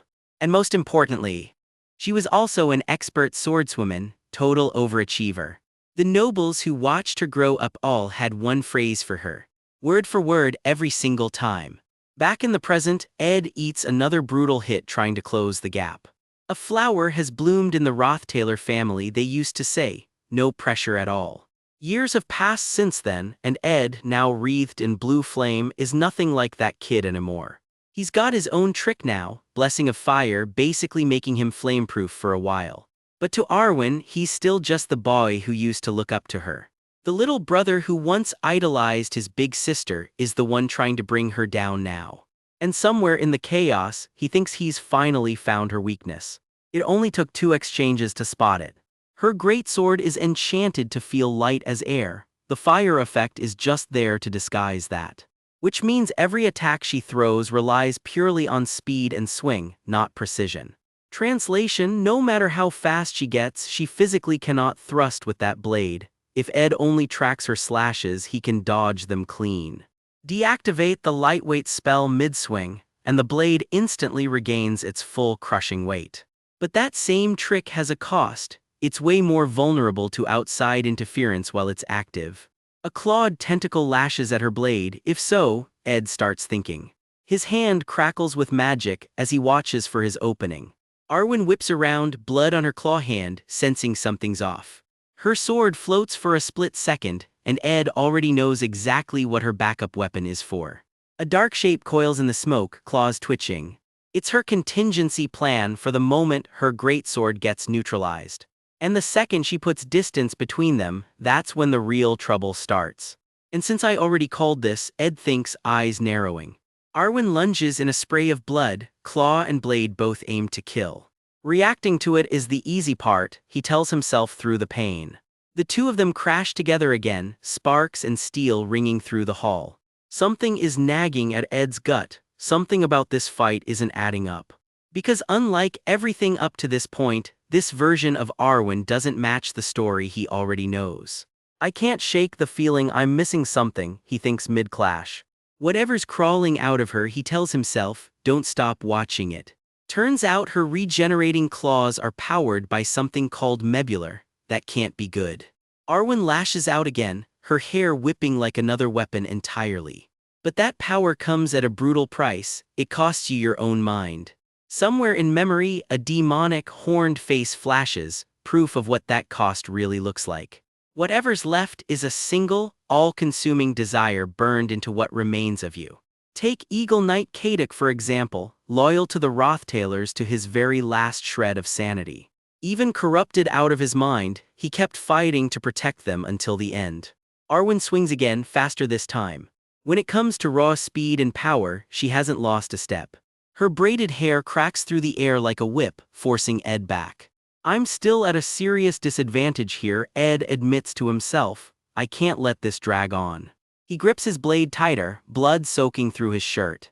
Because up on the roof, Crepin Rothtailor himself is waiting for the evil god Mebular to finish being summoned.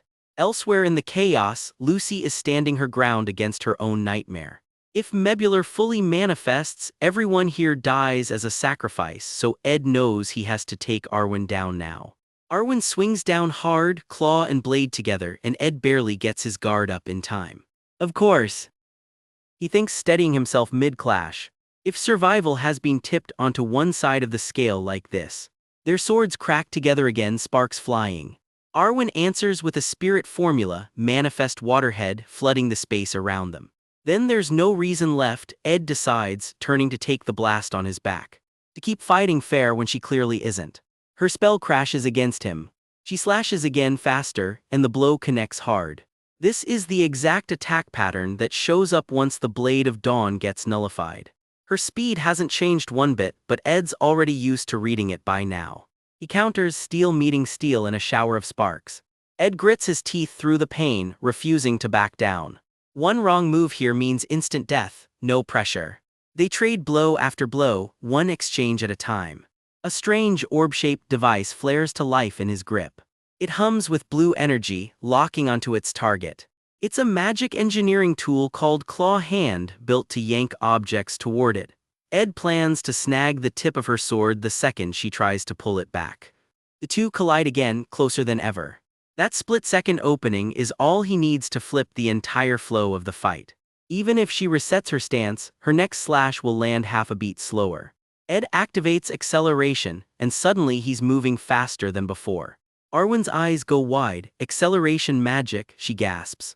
And that's not all he's got up his sleeve.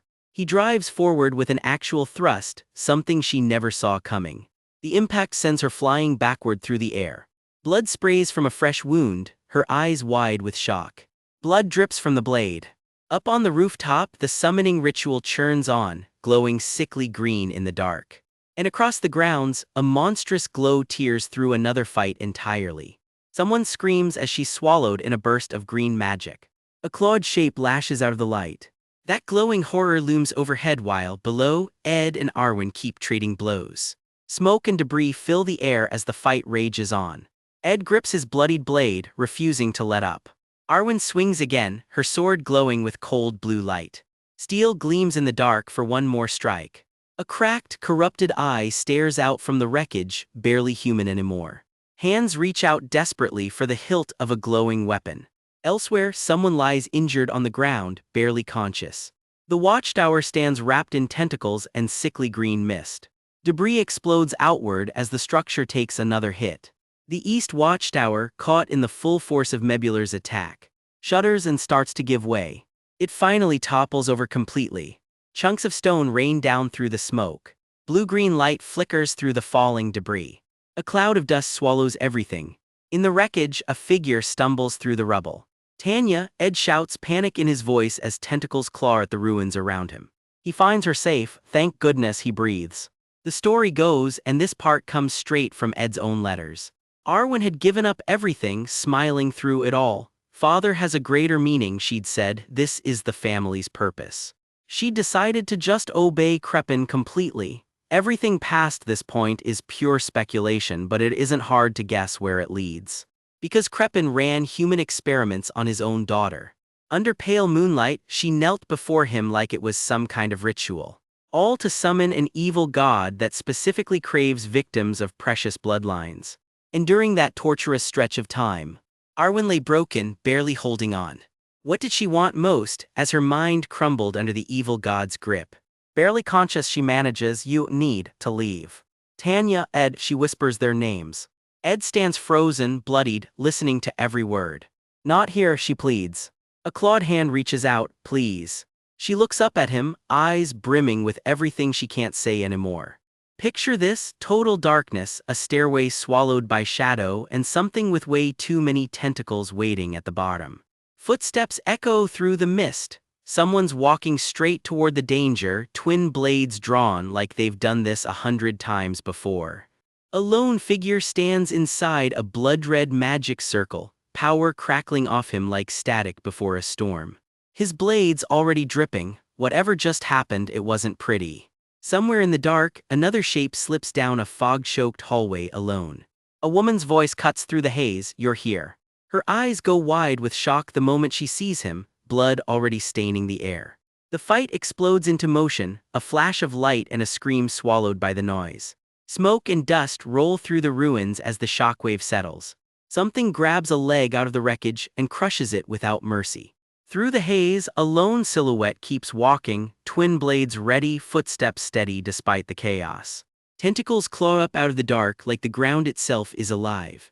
Steel meets steel in a shower of sparks, hair whipping through the strike. A blade clatters to the ground, somebody just lost their grip.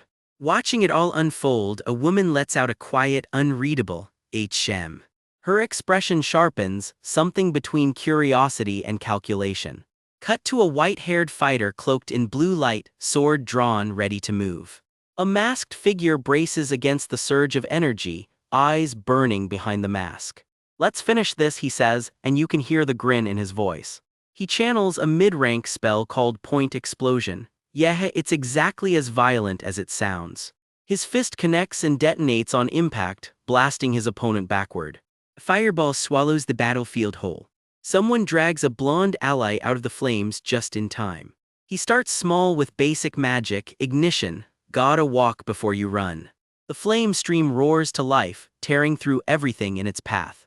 Another blast rips through the arena. He plants himself on the burning rubble and lets out a battle cry. Fire keeps rolling off him in waves. Smoke and green light tangle together as the fight drags on. His opponent isn't impressed. Your magic is formidable, he sneers, but it's of no use.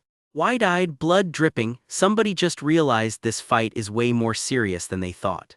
Fire and green magic collide head-on with a scream.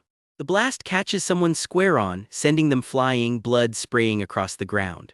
Shock ripples through the group as a warrior charges straight into the burning clearing. He sprints through fire and smoke like it's nothing.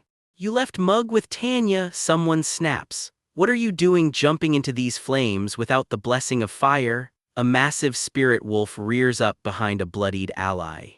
I don't care, comes the cold reply, take him down. Somewhere else someone clicks their tongue in irritation. The spirit wolf howls, a magic circle blooming beneath it like it's about to tear reality open. Interesting, someone murmurs, watching green energy spiral through the air. A slash of green light cuts clean through the smoke. The spirit wolf lunges, jaws wide, straight into the fray.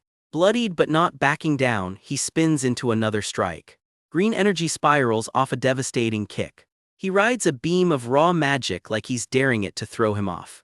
Then the question that changes everything, are you done pretending to be my son?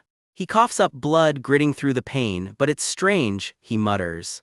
Why are you so angry? The man asks, staring down at him, unreadable. And here's the truth nobody in this world knows. I'm just a stranger who woke up in this body one day. The real story behind the Rothtailer name is a lot darker than anyone realizes. He's right, I am not Ed Rothtailer, he admits to himself, staring blankly at the sky. His thoughts drift somewhere darker. The hatred engraved into this bloodline doesn't concern me, he tells himself. A memory surfaces, a man standing over a body laid out on a table, so the memory begins. While she was still alive, the memory continues, not letting him look away from the chains and the blood. Enduring for so long as a test subject, the memory goes on, a restrained hand trembling. For the entire time that her human dignity was trampled upon, he remembers, and it's clear this still haunts him. All she ever worried about was her siblings' safety, even as her mind and body were broken beyond recognition. Should not concern me, he tells himself again, like repeating it enough times will make it true. Of course, he says, unconvincing even to himself. A masked, goggled face leans in close. It's not the first time you've seen something like this, right? The memory presses on, refusing to let him go. Run, someone begs, blood on their lips, for my senior who took a bullet for me. And then there was the girl who refused to run at all. Survive, the memory whispers over and over. She kept turning back time, again and again, at the cost of her own life. The memory of her face, desperate and determined, won't leave him. People who can throw their lives away for the sake of others, he thinks, I can't wrap my head around it. Are people I can never understand, he admits, and still, after all that, I only have one purpose. Even before I came to this world, he thinks, and the memory finally starts to fade. You must live, someone begs, gripping a bloody blade like it's the only thing keeping them upright. Survive, Ed, the voice pleads, desperate. So the memory trails off, heavy with everything left unsaid. Those kinds of people, he thinks, staring at the blade. Something monstrous stirs in the dark, twisted and alive, and getting closer. He drops to his knees, blood pooling beneath him, shadowy figures watching from a distance. A cluster of red eyes blinks open in the dark, watching, waiting. Back in the present, someone pulls a wounded ally close, shielding them from the flames. I admire them, he admits quietly, watching the fire burn down. A scream tears through the battlefield as blades collide again. He's bloodied head to toe, but he's still standing, still swinging. Steel clashes again, sparks flying between them. He takes a brutal hit, green magic biting into his side. Different from my son, the man muses, even when I met you at the library. Then colder still, did killing Arwen bother you that much? He smirks, feeling guilt over such a simple matter, he says like it's nothing. Pain rips through him, green mist swallowing the scene. Another brutal exchange, blood spraying with every strike. His eyes go wide, wild with rage. Shut up, he growls. Something snaps, red and violent, tearing through the air. A green explosion swallows the battlefield. He's thrown back, bloodied and gasping. Another strike lands hard. The enemy unleashes a spell called Updraft, ripping everything around him into the air to pin him in place. He can only watch, trapped, as the spell locks him down. A desperate slash cuts through the dark. Calm down, Ed, this isn't like you, someone shouts, a spirit wolf snarling behind them. He's gasping for breath, completely spent. Still, he raises his hand, fire gathering in his palm one more time. Point explosion, round 2. The blast tears the battlefield apart. Fire and debris rain down everywhere. His face is a mess of blood and exhaustion, but his eyes haven't dimmed one bit. The fire keeps burning around him. Ed, someone screams as he's sent crashing down. Your mana, someone realizes he's completely tapped out, the wolf spirit hovering protectively beside him. So you're finally out of magic? His enemy taunts, catching his breath. To think you could cause so much destruction with one point explosion. The man wipes blood from his own face, breathing hard too. A shadow steps calmly through the smoke, unbothered. His shirt is soaked through with blood, shoulders heaving. Excellent, the man says, almost admiring the destruction. But know this, he adds, blood streaking down his own face. Rage narrows your vision, he lectures, staring down at him coldly. He's sent flying again, slammed through the wreckage. The ground, he realizes too late, the floor itself was the trap, and he's thrown into a field of jagged crystal. He scrambles for defense magic just in time. Blue light gathers in his palm, jaw clenched, refusing to give up. Debris and broken blades rain down around him. The explosion rips through the rubble, and everything goes white. Smoke clears slowly over the wreckage. He collapses, coughing blood, a dark shadow looming over him. That's when it happens. A monstrous mass of red eyes and thorn tendrils opens up in the dark, and something walks calmly toward it. He staggers forward anyway, sword still in hand, tentacles curling around him. The monster speaks. Once the magic circle is complete, all life forms inside the area will die, and I will be granted immortality. No matter how much you scream and struggle, this fact will not change, it says. The man's body has twisted into something barely human anymore. I'll live forever and you will die, the creature says, just like my son who resembles you. Even beaten down, he pushes back. Ed Rothtailor made it to the academy thanks to Arwen. Why are you so sure that he died? The creature's face twists into something like pity. I see, so you didn't know. A year and a half ago, the reply that my son sent me before he was expelled from Ophely's hall. Reply, the memory flashes, a young man holding a letter and all the color drains from the scene. The fight rages on above the wreckage, a lone figure holding the line. He wrote out a very lengthy letter to me, the creature continues almost gently. Detailing his thoughts as he was about to end his own life, his final words. The monster looms larger, red and horned, utterly inhuman now. Bloodied legs stand firm in the rubble, refusing to fall. Yes, it says, smiling wide, before he was expelled from Ophely's hall. My son Ed Rothtailor. The creature grins and delivers the final blow. The real Ed Rothtailor had already died, long before any of this ever began. Chapter 100 opens with a gut punch. He is standing outside the family's clock tower estate, holding a letter of excommunication from his own father. He has been branded the shame of the family for years, mocked every chance they got. At this point, he barely even flinches at it. Becoming his father's next lab experiment sounded worse than anything else on the table, so getting called crazy and thrown out was basically a win. So that is exactly what he did. Faked a full breakdown, caused chaos at school, even insulted the princess, all just to get disowned. Getting cut loose from his father's grip was the one thing he had wanted for as long as he could remember. None of it would have worked without one person, a girl named Arwen who helped him pull off the whole escape. But here is the real twist he is getting at, why he is still breathing at all when this story should have ended very differently. Whatever got announced to the public was not the real story. Getting into the academy was only possible because of what happened next. Rewind, he had exactly 1 year at the academy before the excommunication kicked in for real. That is the whole reason he is alive to tell you this. He turns on his father with the real question. Wasn't the whole point of keeping him around that his sister was still alive and useful for research? His father has zero plans to stop his research into the evil god, and letting him stay in school this long was never kindness. It was leverage. His sister is still locked away in that freezing lab, getting drained dry while their father chases forbidden power. He realizes the freedom he has been enjoying only exists because his sister is the one paying for it in screams. So he makes his father one promise: the secret dies with him, no one else will ever hear it. He admits he just does not have it in him to keep living a life this rotten anymore. He ties the knot himself, determined that whatever happens next, his father's secret stays buried with him. Standing on the edge, he tells himself this is how he pays for running instead of saving her, with his own life. His last written words beg for one thing only: leave his sister Tanya out of whatever hell comes next. He signs off the letter the way his father always saw him anyway: from your worthless son, Ed Rothtaylor. And that is the last we see of the old Ed, bloodied, reaching out, gone, or so it seems. Cut to somewhere completely different. Someone we have never met is quietly reading through all of this like it is just a story. Their reaction says it all: Ed Rothtaylor killed himself, like that is genuinely shocking news to them. But they remember seeing Ed Rothtaylor alive in the credits scene, which means something here does not add up. Someone survived that noose. It was a bad ending, sure, but he was still alive after all. Turns out someone or something saved Ed Rothtaylor right at the very last second.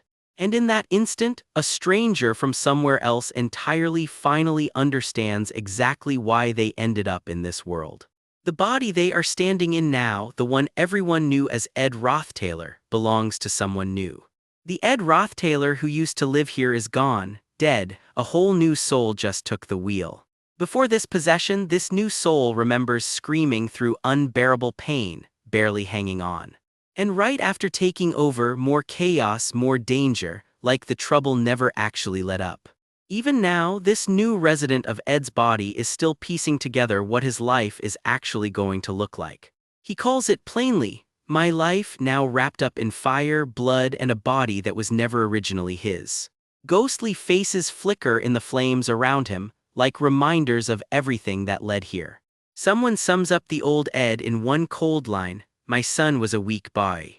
Except weak is not the word for what happens next, because his whole body erupts, twisting into something monstrous, horns and all. The old Ed never wanted power or glory. All he ever wanted was to live happily with his family and the people who worked for them.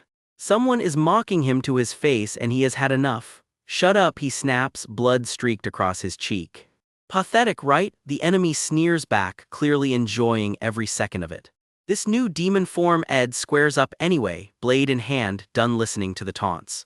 Something monstrous rears up in front of him, dripping with dark green energy, ready to end this fast. The enemy lays out his whole worldview in one brutal line: those with more will to live simply eat those with less. And he seems more than happy to prove that philosophy right here, right now. A massive green eye cracks open above the battlefield, crackling with borrowed dark power. Ed catches sight of it and freezes for half a second. Wait, that's... It is an actual named skill, dark magic, eye of ill will, and it looks exactly as bad as it sounds. This thing fires an undodgeable beam of death in every direction at once, and anything alive that touches it dies instantly, no exceptions, not exactly a fair fight. Ed takes a hit anyway and grunts through the pain, refusing to just fold. The blast rips through the battlefield, leaving a small monstrous shape twitching in the wreckage. Ed stands back up in the smoke, horns and all, not done yet. Somewhere off to the side, someone watching all this actually sounds impressed. I'm amazed. Ed does not wait around. He charges straight back in with a blade of pure teal energy. The enemy grumbles, annoyed, because that one hit already stripped away his wind buff. Out of breath, Ed thinks fast: I need to do something different because brute force alone clearly is not cutting it. Here is the deal with that eye of ill will move. It is basically his father's instant kill button. It only works by borrowing power straight from the evil god Mebular, which means it has a cooldown built in. Use it and all 5 eyes slam shut at once. After that, one eye reopens at a time, and once all 5 are back open, that same undodgeable death beam fires all over again. So there are exactly 2 ways to shut this thing down for good. Option 1, just deal enough damage straight to Mebular, the actual source pumping out this magic. Easier said than done, obviously, as the fight rages on in a storm of green energy. Ed keeps swinging, teal energy trailing every strike, but the clock is clearly working against him. Blood dripping down his face, he admits it to himself. At this rate, he is not going to make it in time. There is one more card he could play, calling on Merylda again using the Phoenix Ring. Problem is, Merylda struggles in tight spaces like this and would burn through his mana way too fast to be worth it. Meanwhile, the enemy taunts him outright, "You cannot defeat me. I always do whatever it takes to survive," the enemy says, cold as ice, clearly meaning every word. He even brags about it outright, killing his own family, sacrificing the people who served him, all just to struggle his way to power. Soon, he claims, he will have immortal power strong enough to level the entire palace. "I will crush everything that could threaten my life," he vows. "And become an undying immortal," he finishes. Ed only has one word for that plan, unfortunately.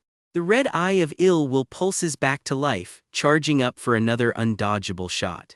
"You won't be there to witness it," the enemy says flatly, already sure this fight is over. Someone screams in the distance, high and sharp, as chaos spreads across the battlefield. A drop of blood slides down a cheek as the tension hits its peak.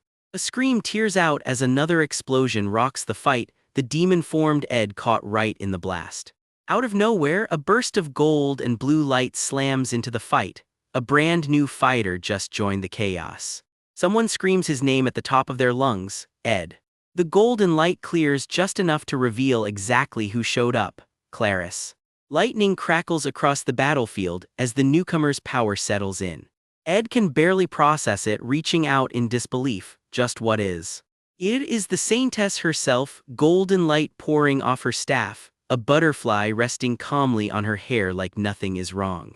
She takes a hit meant for someone else and gets thrown clean through the air for it. The impact cracks through the battlefield like a bomb going off.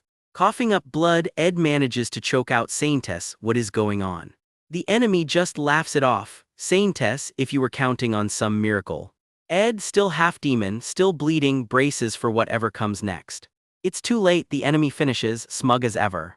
All 5 eyes glow at once. The death beam is coming and there is nowhere left to run. Green energy erupts everywhere, slicing through everything in its path. The blast keeps expanding, swallowing the battlefield whole. Someone gets caught in it and cries out in pain.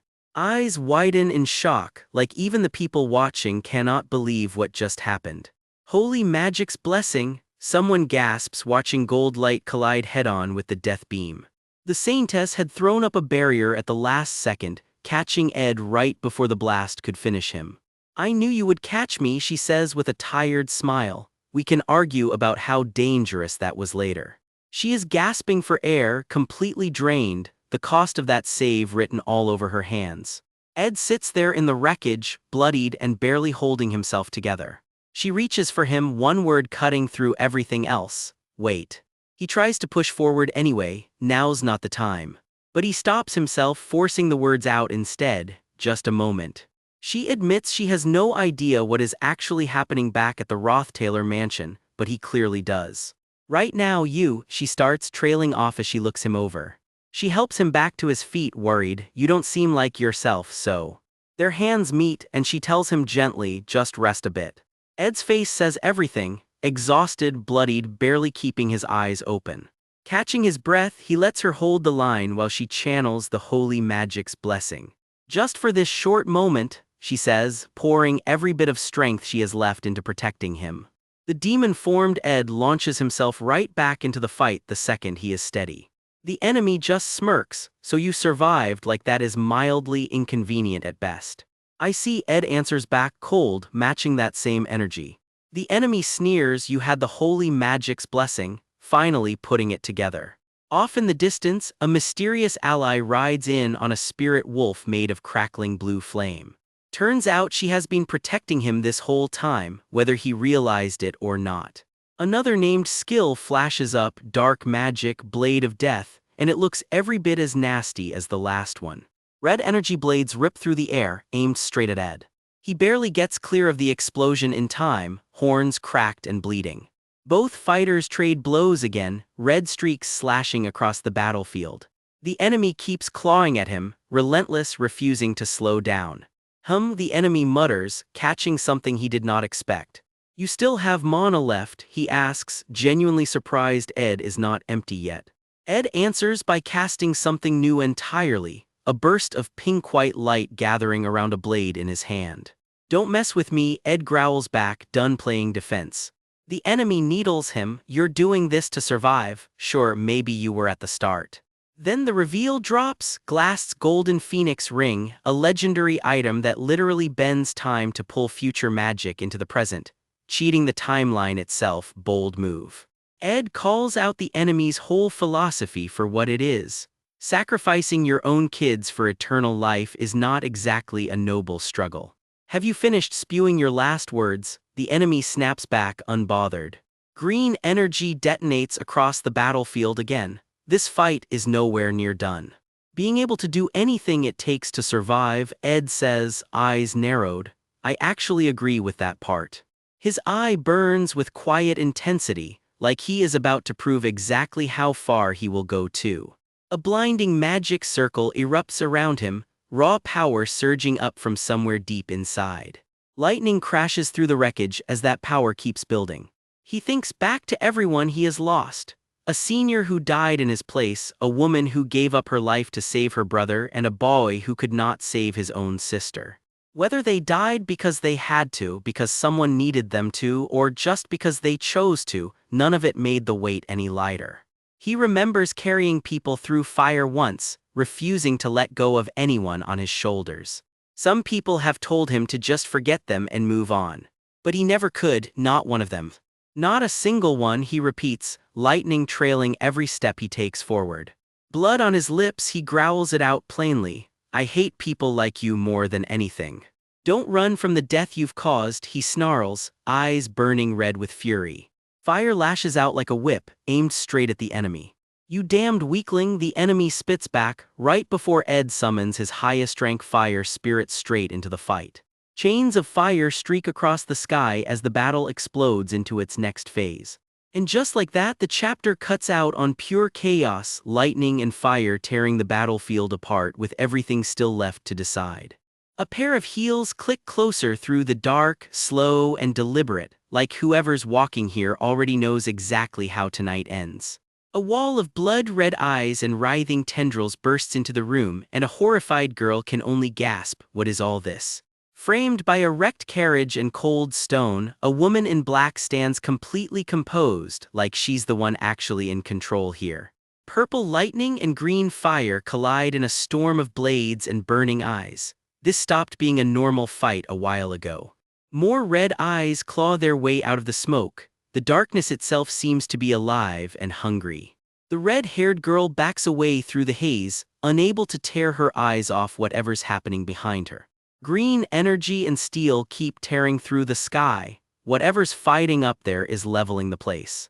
Somewhere close by, a white-haired figure staggers upright, wrapped in a crackling purple glow that really shouldn't exist. A masked knight swings a massive blade at someone caught in the open. This fight has already turned deadly. "What is that?" someone stammers, staring at a power that clearly terrifies even the people watching from a distance. A girl grips her weapon tight and places it. This chaos is happening right near the central garden. But Ed's in the central garden, she realizes, and the color drains right out of her face. Could it be? The dread on her face says she already suspects the worst. "You're too late," a voice sneers as a horned, glowing eye cracks open in the dark. The trap's already sprung. A monstrous green mass claws its way into the world, tentacles and eyes unfurling in a shape nothing should be. The spell finally gets a name, Darkness Magic, Eye of Ill Will. It's every bit as nasty as it sounds. More crimson eyes blink open in the smoke, watching, waiting for their moment. "It's fine if it's just for a moment," she mutters, pushing her magic past its limit as lightning cracks around her. I'll use the power of the staff and ring to their limits, even if it's not complete, she snarls, doubling down on a plan that is clearly reckless. And this is just a fraction of it, she warns. Honestly, that's the scariest part of this whole sentence. I can manifest it in this world, she declares, as dark claws of raw energy burst out of the ritual circle. There exists only one for each element, the story reminds us, as icy blue power crackles to life nearby.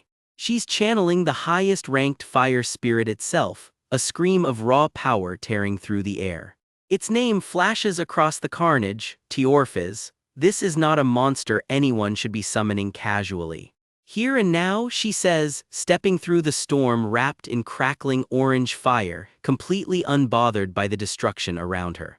A dark, red-eyed shape claws its way up out of the wreckage, answering her call. I will recreate that legend, she vows, as a beam of raw red power rips the sky wide open. Dramatic much, absolutely. Nearby, a white-haired fighter with blood-red war paint braces for impact, ready to meet all that power head-on. A raw, furious scream rips out of him. This is a man who has absolutely had enough.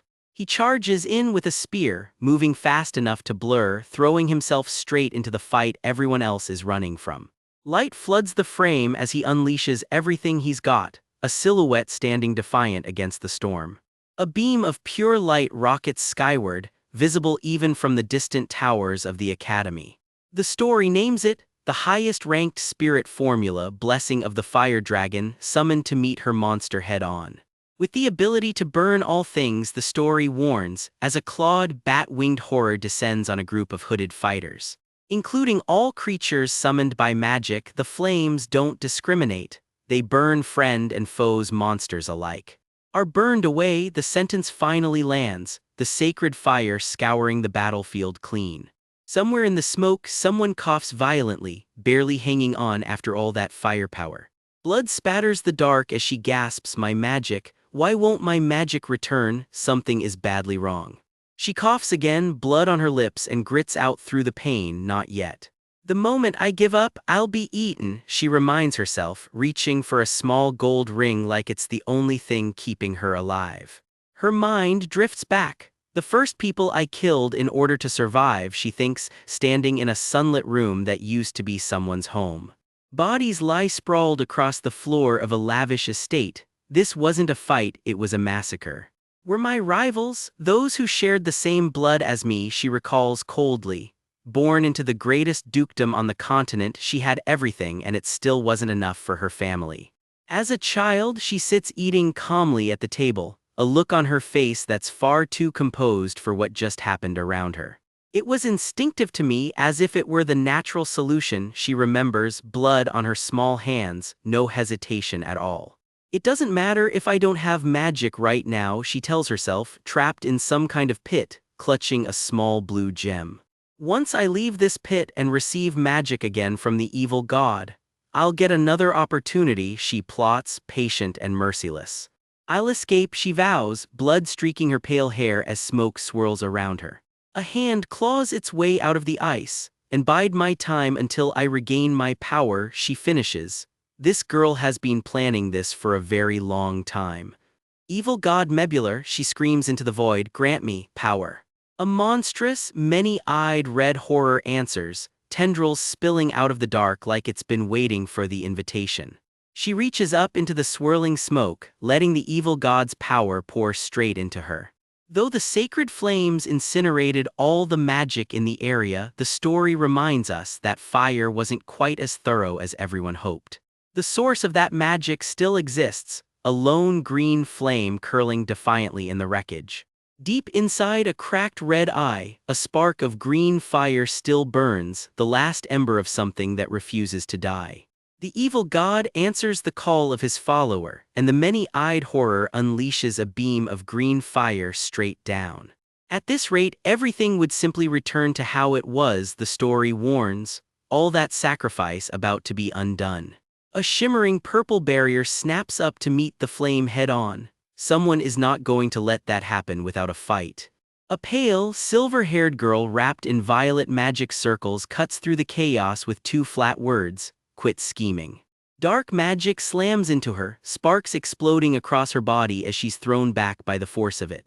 It weren't for the adversary who stood in the evil god's path, the villain admits. This girl is the one thing standing between her and total victory.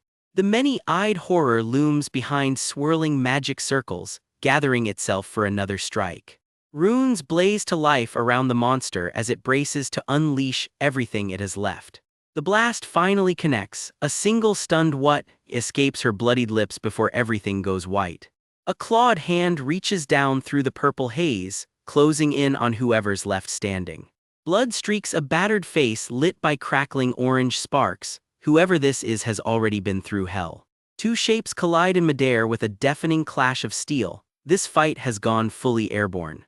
The silver-haired fighter, bloodied but still standing, raises her blade again, refusing to go down easy. Someone crumples to the ground, coughing blood, barely able to move anymore. "Just stay down," the villain screams, blood-soaked and furious. "How long do you plan on clinging to me with your half-dead body?"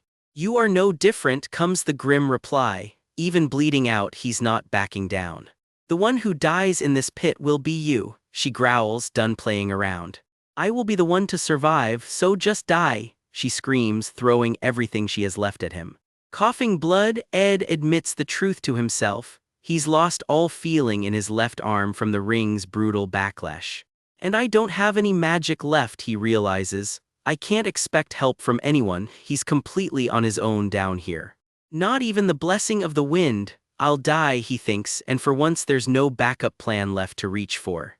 "I'm dying," the thought settles in, quiet and final. "It's all right," a gentle voice answers from somewhere in the dark.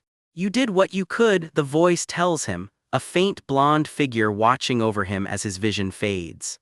"You can quit now," the voice says softly, almost like it's giving him permission to finally stop fighting. "I threw that life away without a second thought." A young blonde man's memory surfaces, someone who gave up everything long before this fight. "Rest now," the memory urges, as a bloodied hand reaches out toward him. "So it's fine if it goes to waste. You can rest now," the voice repeats, almost pleading with him to let go. "No," one word, and Ed's fist clenches around that offer instead of accepting defeat. "No way," he shouts, refusing to let that sacrifice mean nothing. He coughs up blood mid-scream, forcing his broken body to keep moving anyway. A raw, defiant scream tears out of him. He is not done yet. The name lands like a promise, Ed Roth-Taylor. He slams a bloody fist into the ground and hauls himself back up, lightning crackling up his arm. Blade in hand, blood dripping from every step, Ed drags himself back into the fight on pure stubbornness. His bloody hand grips the rubble as a question surfaces in his mind. How has he even lived this long? He stares down at his own ruined body and asks himself again what it actually took to survive this far. He remembers the hard years, boiling tree bark to eat, mending the same tattered clothes over and over just to get by. He taught himself magic with talent everyone called inferior, just so he'd finally have somewhere safe to sleep. Now he walks the school grounds happy, and his old campsite gets visited all the time by people who actually trust him. He became valedictorian of his year, and the underclassmen genuinely look up to him now, a far cry from where he started. Friends gather around his old campfire, laughing, safe. This is the life he actually managed to build for himself. "And it's become my own secret base, one I wouldn't give up to anyone," he thinks, and somewhere nearby, a bitter voice whispers, "I'm jealous." "How?" someone asks quietly, watching a tender moment between a young man and the sister he clearly adores. The answer comes slow. It was because of his sister who refused to escape a hell worse than death just to protect her little brother. "And because of you who couldn't bear the guilt of leaving your sister in that state," the voice continues, two brothers face to face in the wreckage. "And took your own life." The sentence lands heavy, the truth behind this whole tragedy finally spoken out loud. A bloodied hand reaches out into the dark, still holding on to something worth saving. "I inherited that life," Ed realizes. "I can take care of it, of him, of everyone this sacrifice was meant to protect." He starts, the full weight of that inheritance finally catching up to him. "You're the one who did everything they could," the memory tells him gently, right as his fist slams down with new resolve. Knife in hand, blood trailing behind him with every step, Ed closes the distance one more time.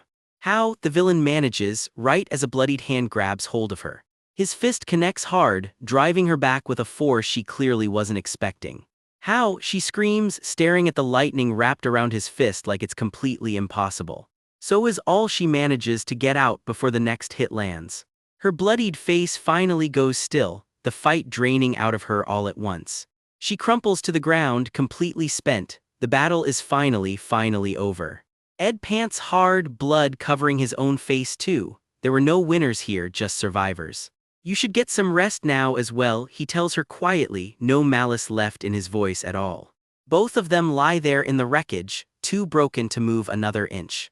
Cough, why, she rasps, why do you go so far, genuinely baffled by the fight he just put up. He doesn't answer right away, just lies there in the rubble breathing. I don't even have the strength left to answer, he admits, too wrecked to explain himself even if he wanted to. The ring's backlash has left him with pounding headaches, shivers, and a fever, but it's not like he has any real answer to give. It was a death that didn't need to be remembered. All that remains is the sound of my own breath, he thinks, alone now in the dark, just trying to keep breathing. He lies there a while longer, exhausted, letting the silence finally settle over the battlefield. And so I survived once again, he thinks, forcing himself upright one more time. Crepin Rothtailor collapses in his own blood, the fight against a god finally breaking him. The catalyst that once summoned an evil god falls silent for good. Crepin Rothtailor is gone. With Crepin dead, the monstrous god Mebular suddenly has no reason left to stay in this world. Its massive eye glares out one last time, furious that its whole plan just fell apart. But it doesn't matter how angry it is, Mebular has officially been beaten. Beaten and purposeless, it has no choice but to be banished back to whatever dimension spat it out. Before it goes, though, it says it's still got 2 questions it wants answered. Question 1 apparently doesn't matter because someone just tells it flat out, yeah, he leave and never come back. Its real question is how a mere human ever stood a chance against it in the first place, and that's only question 2. Its enormous eye twitches, still processing its own defeat. Down among the rubble, its voice booms out one last demand, who among you was the one who actually killed him? It wants to know who ended Crepin. Someone stands there gasping for breath, completely spent from the fight. Nobody answers, the silence says more than words could. Someone else flinches, clearly not expecting things to go this far. Someone breaks down in tears, overwhelmed just thinking about the life Crepin lived. And so the story rewinds, through every trial and every failure that built the man who just died. It almost looked like divine punishment, lightning still crackling off his ruined weapon. He crumples to the ground, spent beyond anything a normal man should be able to survive. The story calls him a martyr, someone who finally, after everything, fulfilled his duty. The battlefield is left in ruins, deep gouges torn straight through the stone itself. The dust is still settling from whatever just tore through here. Ghostly green light rises from the wreckage, like something finally let loose. The energy detonates outward in one last violent burst. By nightfall, soldiers are already setting up camp and sealing off the manor. Nobody in, nobody out. Word spreads fast through the ruined camp, Crepin Rothtailor is dead. One onlooker doesn't sound sad about it at all. To her, this is the end of the whole Rothtailor family. Another mutters that they never expected the gathering to end in disaster like this. But someone else smiles into the dark, saying the night is still young. The real story is just getting started. Oh, they're already planning something, and it sounds like a busy night ahead for everyone involved. Jewelry glints in the firelight as she straightens up, already scheming. Miles away in a much quieter palace garden, the night looks almost peaceful. A princess sighs to her father. Her only brother is unwell and her 2 sisters have already left the palace. Her father just shrugs it off, grumbling that she spends all her time buried alone in the library anyway. How shameless, Persica, he needles, using her own name like an accusation. Persica just smiles over the chessboard, saying she'd still like to see her family's faces every once in a while. Here's the real game. Princess Phonia used to have more backing at court, but ever since she enrolled at Sylvania Academy, The palace's real power has quietly slid toward Princess Selaha instead. As always, the fight for the throne comes down to who controls the capital. Whoever holds the capital controls where the resources flow. It's chess, just with an actual kingdom on the line. So when both rival princesses happened to leave the capital at the same time, it left an opening for Persica, the one everyone assumed had zero interest in the throne. She just smirks, quietly moving her king piece like she's been planning this the whole time. Her father casually asks if she's heard the legend of treasure left behind by the great sage Sylvania. Before she can answer, a messenger comes bursting in shouting for the king. Both of them freeze, caught completely off guard. Yes, what is it? The king demands as the messenger sprints the rest of the way up. Gasping for air, the messenger insists it's urgent. Just now, at the Rothtailor Manor, Persica's face drops the second she hears it. Turns out the real center of this whole struggle was never the capital at all. She realizes her father must be beside himself with worry right about now. If he ever found out his precious daughter rode straight into that danger zone without so much as a warning, it might just kill him twice. Meanwhile, at a much less friendly camp, Selaha is welcomed in. You did well to make it here, her retainer tells her. Selaha lounges back, declaring only people like her, the rightful heirs, could have handled a disaster like this. She admits the tiny mage who held the monster off and the spirit sorcerer who protected the guests deserve a reward from the imperial family. Flashes of that same battle flicker back, the mage caught mid-spell fighting for her life. I agree, they saved a lot of lives, someone else chimes in. Their effort should be rewarded. But rewards are the easy part, now they need to decide who to punish, starting with Selaha's chilling suggestion, hang every Rothtailor who had a hand in the plan. She takes a casual sip of tea and asks, almost sweetly, if anyone disagrees. Someone chokes out a horrified, even Ed Rothtailor. Selaha just tells Fonia flatly not to mistake her own assumptions for facts.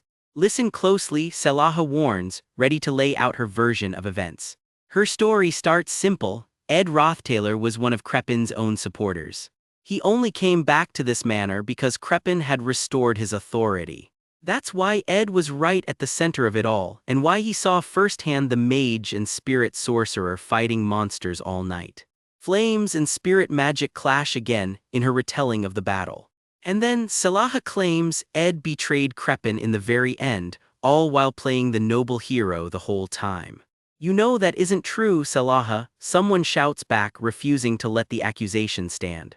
Selaha just smiles wider. Of course the so-called sun thief would defend him, they're basically allies. Poor girl, she sighs, manipulated right along with her friend.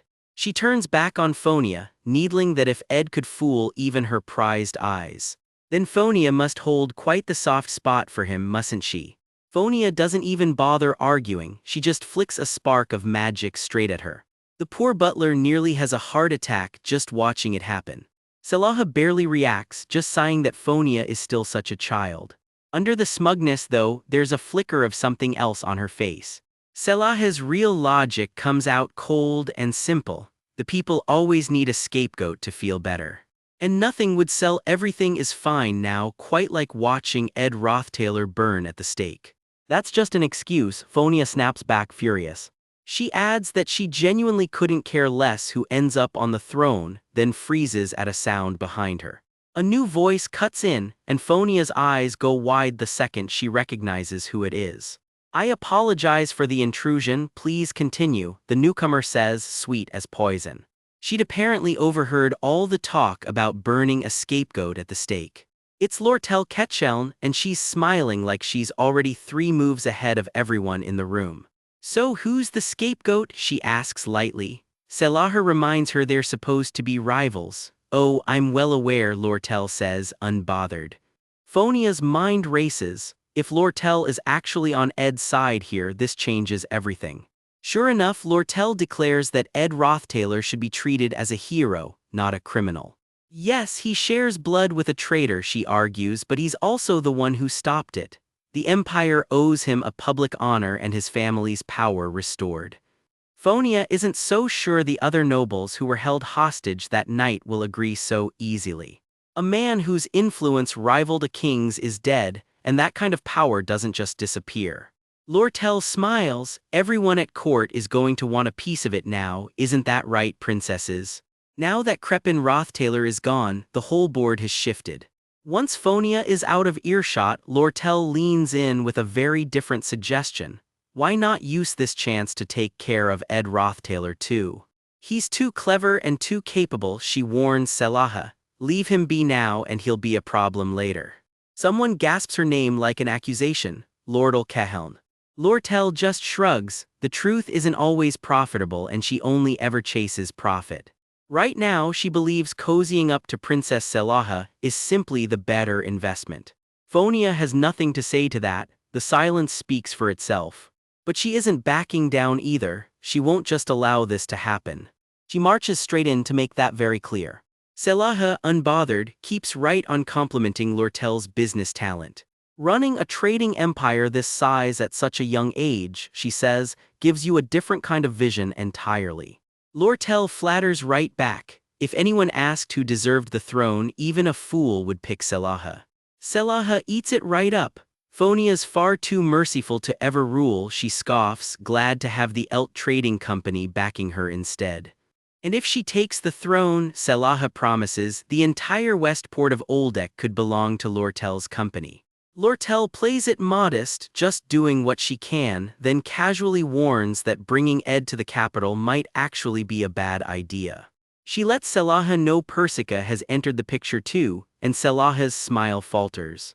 Selaha admits she knew Persica wanted the throne, but figured this gathering would only cement her own support. Instead, the whole event blew up in her face, and now Persica is standing against her. If Phonia and Persica ever actually team up over what to do with Ed, that's a very annoying variable, and it's not just them. Lucy Merrill and Janica Failover are both plenty powerful and nowhere near easy to control either. Selaha, rattled, admits Lortel's right and asks if she's got any ideas. Lortel takes her time with her tea, clearly enjoying being needed. Her suggestion, don't kill Ed, hide him away and use him as leverage over everyone else. Basically, keep him as a hostage. Selaha's eyes light up at the idea. Lortel already has the perfect place in mind, a warehouse complex with countless units restocked with different cargo every single day. Not even the owner keeps track of what's actually stored in each one. It's so massive that someone gets lost in there at least once a week. Honestly, you could build an entire house inside, and nobody would notice. Who's ever going to ask questions about one random storage unit in a place like that? A place nobody outside the company even knows exists.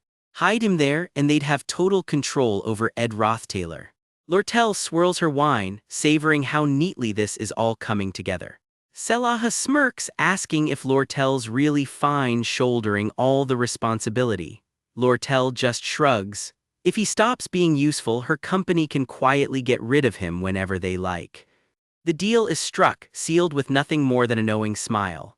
Selaha looks awfully pleased with herself for someone who just outsourced a kidnapping. So it's decided, the Elt Trading Company will take custody of Ed Rothtailor and quietly ship him off to Oldek. Walking off alone, Lortel can't help but gloat that everything she wants is finally within reach.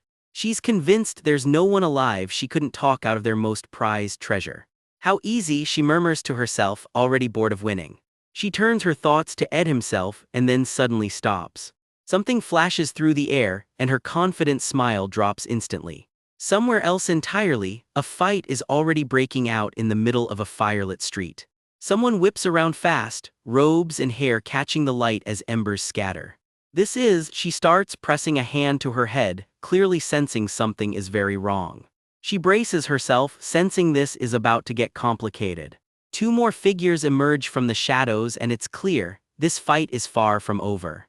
Let's go back home when this is all over, the memory echoes in Ed's head, the kind of line officers say to keep soldiers moving. It's the sort of thing commanders always said on the battlefield, back when Ed's life looked completely different. The flashback drags him through a burning wreck, a fallen soldier crumpled in the wreckage some old war Ed still can't shake. Having somewhere to go home to becomes the thing that gets you through the worst of it, and deep in his unconscious mind, that old wound is surfacing again. A soldier huffs behind a gas mask, dragging himself forward one step at a time. These hardships are about to replay in Ed's mind all over again. The memory blurs into static and blood, like his own mind is flinching away from what's coming next.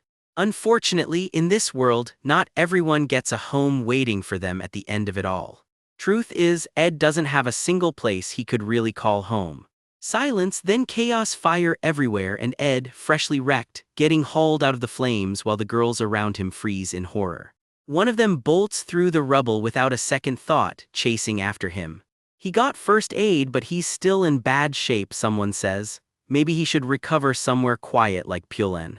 Someone pushes back fast. Sure, it's a perfect hideout, but clean water and fresh air won't magically heal wounds like his. A third option lands on the table. Send him to the holy imperial capital where actual high-ranking priests can treat him properly. Any of them could set him up somewhere safe with real treatment, which is exactly the problem, since everyone suddenly wants to be the one who does it. But there's a bigger issue looming: what happens to Ed after he's actually patched up?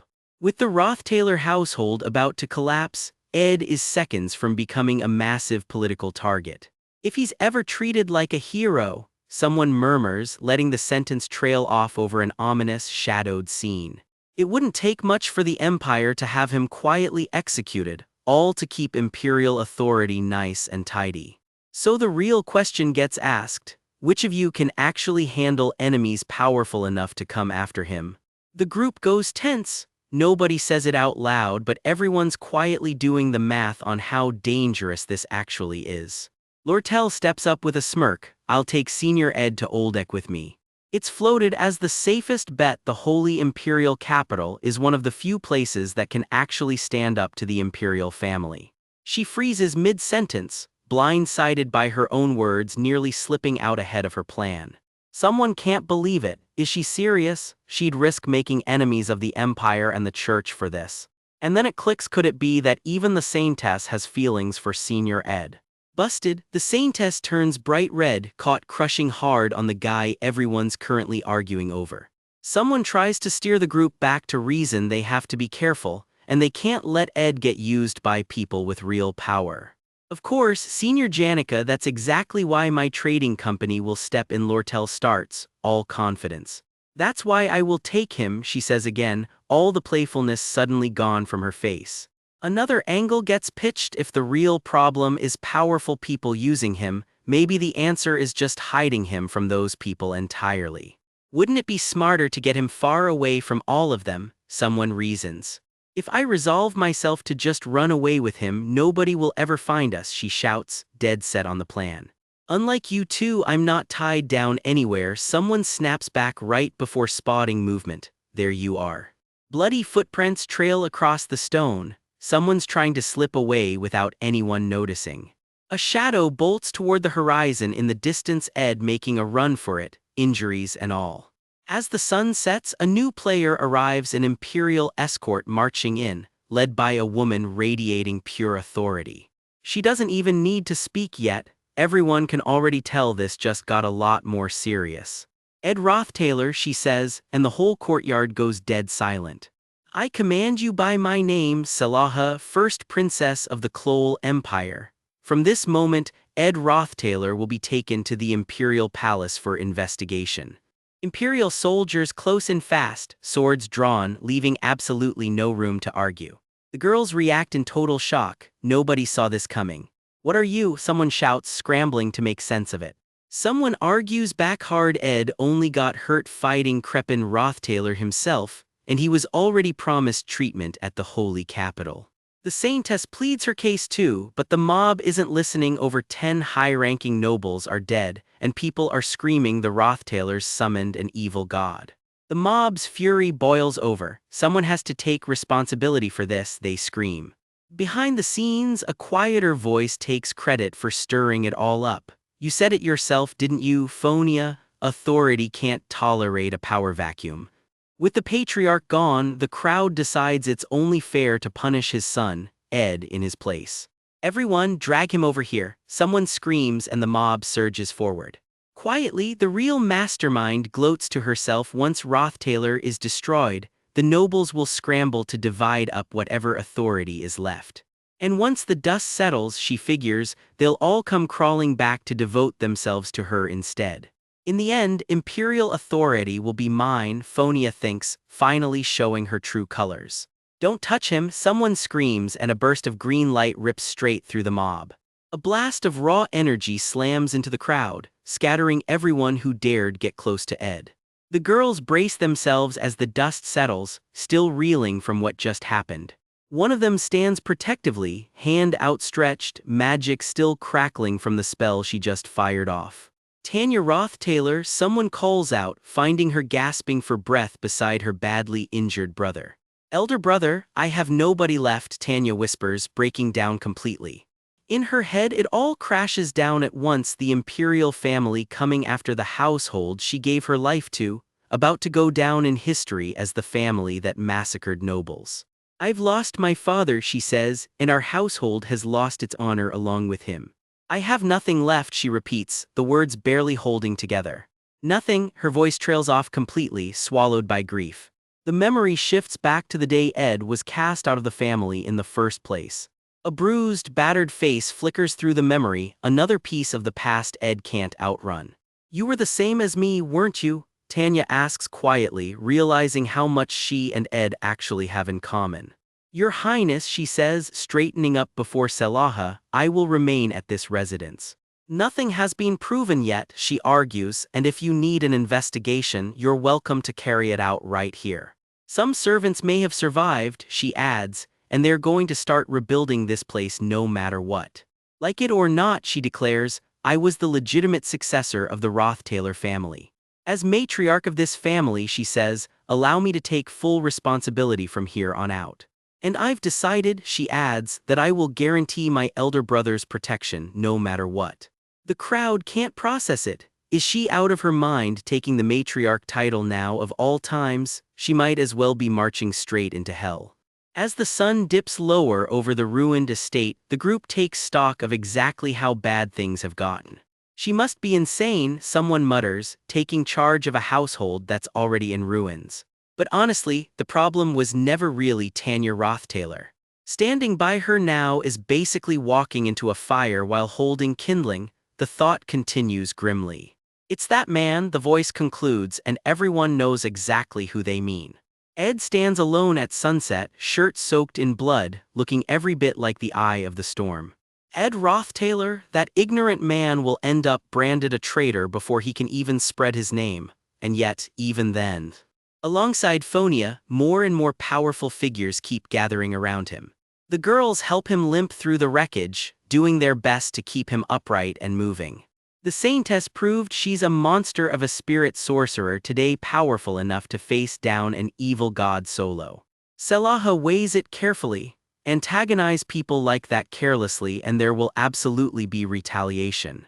But letting them walk away now could mean an even worse payback down the road. If that man ever gets even a taste of real authority and starts building influence, he could become a genuine threat to the crown. If that's the case, then Selaha lets the thought hang, working through her next move. Seems you've all misunderstood me, she says aloud. It's only right Ed's efforts are repaid. I meant to bring him to the palace and have my parents reward him properly. The crowd of nobles just stands there stunned, completely blindsided by the reveal. Let's at least take him to the imperial palace for now, Selaha decides. After that, stashing him in Oldek like the merchant suggested might not be a bad idea. I can't fathom what position he'll be in when we meet again, she admits quietly, worry creeping into her voice. No, someone says, he just woke up. That's exactly why I woke up, Ed manages to say, barely conscious but stubborn as ever. His hand twitches, faint sparks of heat flickering against his skin, proof he's still got fight left in him. Ed, someone shouts, finding him slumped against a tree, bloodied but breathing. Elder brother, you, Tanya can barely get the words out, stunned he's actually conscious. Another girl, coughing up blood herself, admits she vaguely caught what he'd been mumbling while unconscious. Ed starts, but the words don't come easily. Turns out Janica just wants to go home to Pulen after all this. Senior Ed, someone murmurs, watching him carefully. Clarice has to head back to the holy imperial capital and Lordle's got merchant duties waiting in Oldeck. As for Lucy, well, she doesn't. Ed turns it over in his head. Princess Selaha wants to bring him to the imperial castle to clean this whole mess up. So who should he actually go with? The group watches him in silence, waiting to hear what he'll decide. He starts again, blood still visible at his neck, clearly running on empty. His bruised face says more than words could write now. He's got a lot to think about. The sky burns orange as the moment stretches on, heavy with everything left unsaid. The sun blazes over the horizon, marking the end of one very long, very bloody day. Time skips ahead. A quiet house sits at dusk, footsteps echoing somewhere close by. A muffled groan cuts through the dark, someone stirring awake in the stillness. Someone stretches and yawns in a doorway, easing into a new day like nothing happened. Yo, young Master Ed, weren't you meant to be back at school by the end of break? Ed just keeps trudging through the dark woods, suitcase in hand like it's no big deal. And wait, where is everyone else? His companion asks, glancing around for the rest of the group. Belle, start a fire, please. Using magic's a little difficult for me right now, his battered companion admits. A tired nod, a weary glance, no words needed between them. A campfire crackles to life, warm light cutting through the night air. The journey difficult? Belle asks gently, settling in beside him. Ed admits quietly, staring into the flames. He goes quiet, just watching the fire, lost somewhere in his own head. It reminded me of wandering the battlefield, he finally says, and I just wanted to go back home, wherever that was. That's why I refused everyone else and came back to camp alone. That's why, he adds, I wanted to come back here as soon as I could. Belle notices something now that she thinks about it. He's finally talking to her casually instead of like some stiff young master. Yeah, you win, Ed admits with a small smile. Thanks for your patience, though I'm not totally sure what changed your mind about me. Belle just blinks, caught completely off guard by the question. She goes quiet for a moment, clearly thinking it over. The scene fades to darkness, easing into an old memory. Here's the twist: Crepin Rothtailor was completely convinced that Ed Rothtailor was already dead. But no matter how much of a wreck he was by the end of his own story, someone else could tell Ed Rothtailor was still very much alive. The book opens, The Failed Swordsman of Sylvania, Act 1, Chapter 1, the moment a third-rate villain decided to exit the stage and end his own life. The memory of the senior maid who once looked after him comes rushing back. She's the one who found him trying to end his own life. She fought desperately to save him that day, and from then on, she never stopped checking in on the ruined noble everyone else had given up on. Anyway, Belle says warmly, it's a relief you're doing okay. Years of quiet devotion flash by, carrying groceries, comforting a scared child, always watching over him. You're a better person than I gave you credit for, Ed tells her, genuinely meaning it. His scarred face softens just for a moment. Young Belle blinks in the memory, caught off guard by a rare moment of kindness. You flatter me, young master, Belle says humbly. Thank you for everything, Ed adds quietly by the fire. Under the night sky, Belle speaks up. Young Master Ed before that. She walks off with her basket in hand, leaving Ed a little puzzled. She pauses, quiet, clearly thinking hard about something. Summer break's almost over now, she says. Things are about to get busy again. So today, she continues, sitting with him by the dying fire one more time. Please have a restful night, she tells him gently. His bandaged hand rests quietly by the firelight, one last peaceful moment before everything picks back up again. Picture the wildest forest way up north, cliffs, endless trees, the kind of place most humans never even see. You'd have to climb sheer mountainsides and wade through freezing streams just to get this deep in. This is where baby spirits are born, and it's Tarkin's own memory of the day it became a high-rank spirit. The site never left it. That's exactly why Tarkin decided to stick around Arkin Island for good. Little by little, Tarkin bonded itself to this whole forest without even meaning to. Tarkin fell hard for these woods, humans though, total mystery. Down in the village, ordinary people just live their tiny, hurried lives completely unaware something ancient is watching from the tree line. Peace, then chaos, then peace again. Spirits and humans have been stuck in that loop for ages. There were plenty of days Tarkin wanted to torch every logging camp on the mountain for wrecking its home. I just don't get humans, it grumbles. Fair enough when you're basically eternal and they're not. Human lives move so fast that most spirits never stick around long enough to actually understand them. Talk like you're not one of them yourself, someone claps back, and yeah, there was one human Tarkin could never quite forget. Enter Merylda, a scrappy young mage marching straight through spirit territory like she owns the place. Word was she'd already been crowned a great sage back home. This forest was about to get a lot more complicated. She trips, scrolls go flying, the fox pounces. Turns out Merylda got kicked out of her own school for messing with banned magic. Great first impression. Undeterred, Merylda just hammers a stake straight into the dirt. She's building her own school, right here, right now. Tiny school, huge ambition, magic, combat, and maybe a little alchemy thrown in for fun. Tarkin said it 1,000 times, humans live in fast forward, which is exactly why most spirits never bother trying to understand them. Merylda still gets a heads up though, figured you'd flip out if I just built a school on your plains without asking first. Cue Merylda yelping as construction chaos breaks out right behind her. She swears she'll never touch the sacred northern forest, consider it protected, permanently. So I hope you'll allow this much at least. Merylda grins, and weirdly, Tarkin actually goes along with it. That's about when Tarkin realizes maybe getting close to humans isn't such a disaster after all. So instead of some stuffy institute, this academy starts life as basically a treehouse held together by magic and stubbornness. Back then, Arkin Island was still raw wilderness, way more forest than empire. And curled up in the sawdust, Tarkin just watches its home quietly turn into something brand new. See, time moves differently for spirits than it does for humans, which is the only reason any of this still matters centuries later. Because after all that time passed, Arkin Island transformed into a full-blown, gorgeous magical academy. Watching real students walk these halls now really drives home how much time has gone by. And that officer, Combat Division. This division alone has cranked out some of history's most famous generals and strategists. Then there's the Alchemy Division, churning out potions, magical engineering, smithing, you name it. Though judging by this poor fox getting blasted mid-lesson, maybe excelling is a bit of a stretch. The magic divisions turned out mages who can throw around the highest rank spells in existence. All that brilliance, and somehow it came together faster than anyone ever expected. But for Tarkin, sitting alone against the wall watching it all, the world just keeps moving on without it again. As it always has and probably always will. That's just life for an immortal spirit watching centuries blur by. Cut to present day, and a cold wind kicks up over a quiet little house.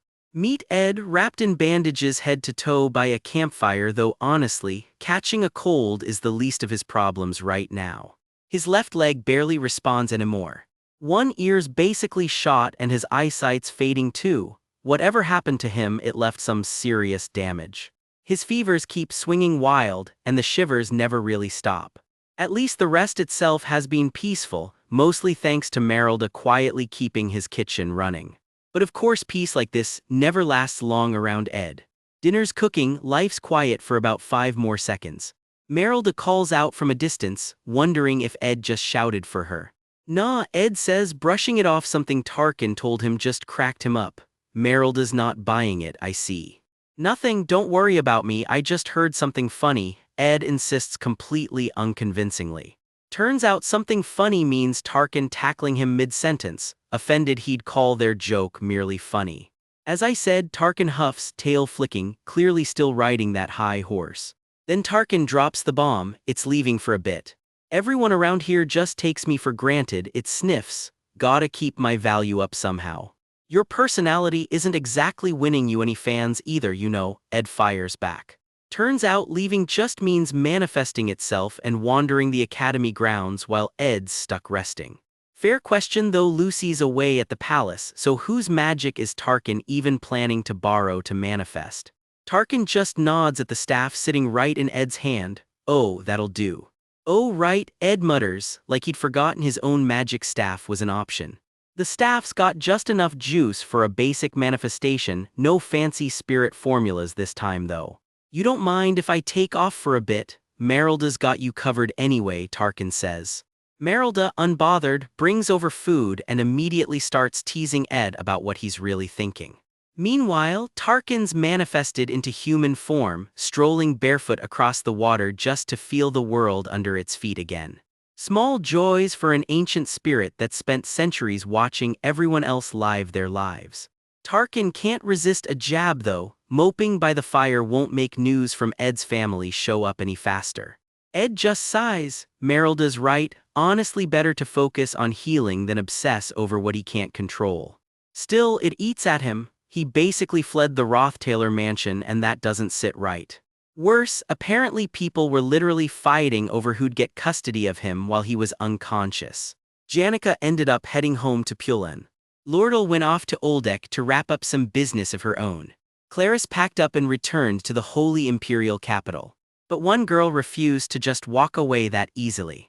Princess Salaha, dead set on keeping him right up to the very end. Turning her down, apparently, was an absolute ordeal. Ed sighs just remembering it. Thankfully, it didn't drag on. Word arrives that Princess Phonia just bailed back to the palace. Phonia rushed home the second she got the chance, no hesitation. With a palace power struggle heating up, Salaha couldn't waste any more time trying to talk Ed into anything either. Of course, a princess like Salaha wasn't about to leave completely empty-handed. So she sent someone else in her place instead. And whoever that someone is, they look absolutely wrecked about it. At least someone's there to comfort them through it. Whatever Salaha's actual plan is, it's clearly asking a lot of the person carrying it out. And it's not going to be easy for her, whoever she is. Because the story shifts to someone else entirely, the one left completely alone. No father, no sister left standing, just one person left guarding the wreckage of a fallen noble house. And that's exactly what's got Ed the most worried right now. Enter General Magnus, strolling in expecting to catch the tail end of some social gathering. Instead he's met with actual rubble. What happened here, he asks, stunned. Meet Magnus Callermore, the northern general, and he's about to walk straight into a mess. A young girl greets him instead, apologizing that things aren't exactly welcoming right now. That's Tanya Rothtailor for you, suddenly the acting head of an entire noble house reduced to rubble. Magnus can barely hide it. A kid running what's left of this family says everything about how far the Rothtailors have fallen. As you can see, I'm in a genuinely terrible spot, Tanya admits flatly. So I don't have time to play games, she snaps, all business despite everything falling apart around her. Straight to the point then. Magnus lays it out cold. He's going to take down Princess Salaha. So he asks Tanya, do you intend to cooperate? Her fist clenches. This is a decision that's about to change everything. Meanwhile, back at Ed's cabin, a new day rolls in. Merylda shows up with news. A letter's arrived for Ed. It showed up at his old address at Ophelie's Hall. Funny, since Ed got kicked out of there ages ago. A letter for me showed up there, Ed asks, confused. Whatever he reads next wipes the confusion clean off his face. The letter opens with two words, Kidnapper Ed Rothtailor. I know about the terrible things you did to that poor girl, it reads. Taking advantage of a mute girl who couldn't even fight back or speak up. The letter calls it unforgivable. The writer claims they'd normally report this straight to the school, but they are holding off, supposedly for the victim's sake. Come forward and beg for forgiveness, it says, and the punishment gets delayed, but only if he shows up at Glocked Hall immediately. Signed, Patricia Bloomlever, Faculty of Magic. Ed's never even done anything close to this. Ed just stares at the letter, completely blindsided. Merylda watches him go quiet, not sure what to say. Excuse me, she finally tries, breaking the silence. Ed doesn't answer. He's somewhere else entirely right now, drowning in his own head. And then something shifts. The air around him twists, dark and heavy, like the world itself just glitched. Purple light crawls across his scars, and his whole face locks up in shock.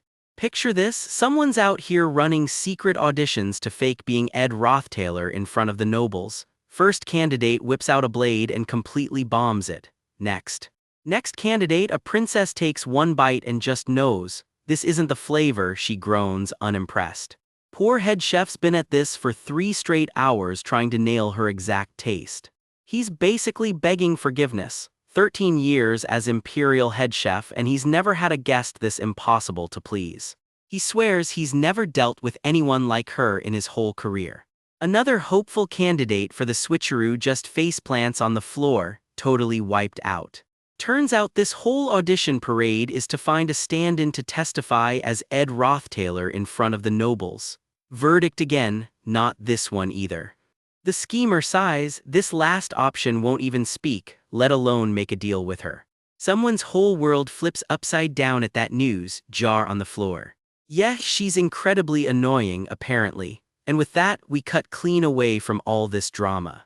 The camera pulls back to a grand castle skyline, one last groan drifting off into the wind. New arc, new drama, meet the Bloomlivers, a family that's basically royalty gone rogue, fallen from grace and kind of proud of it. Turns out they're famous for non-stop disasters, like severe injuries from wildly reckless experiments.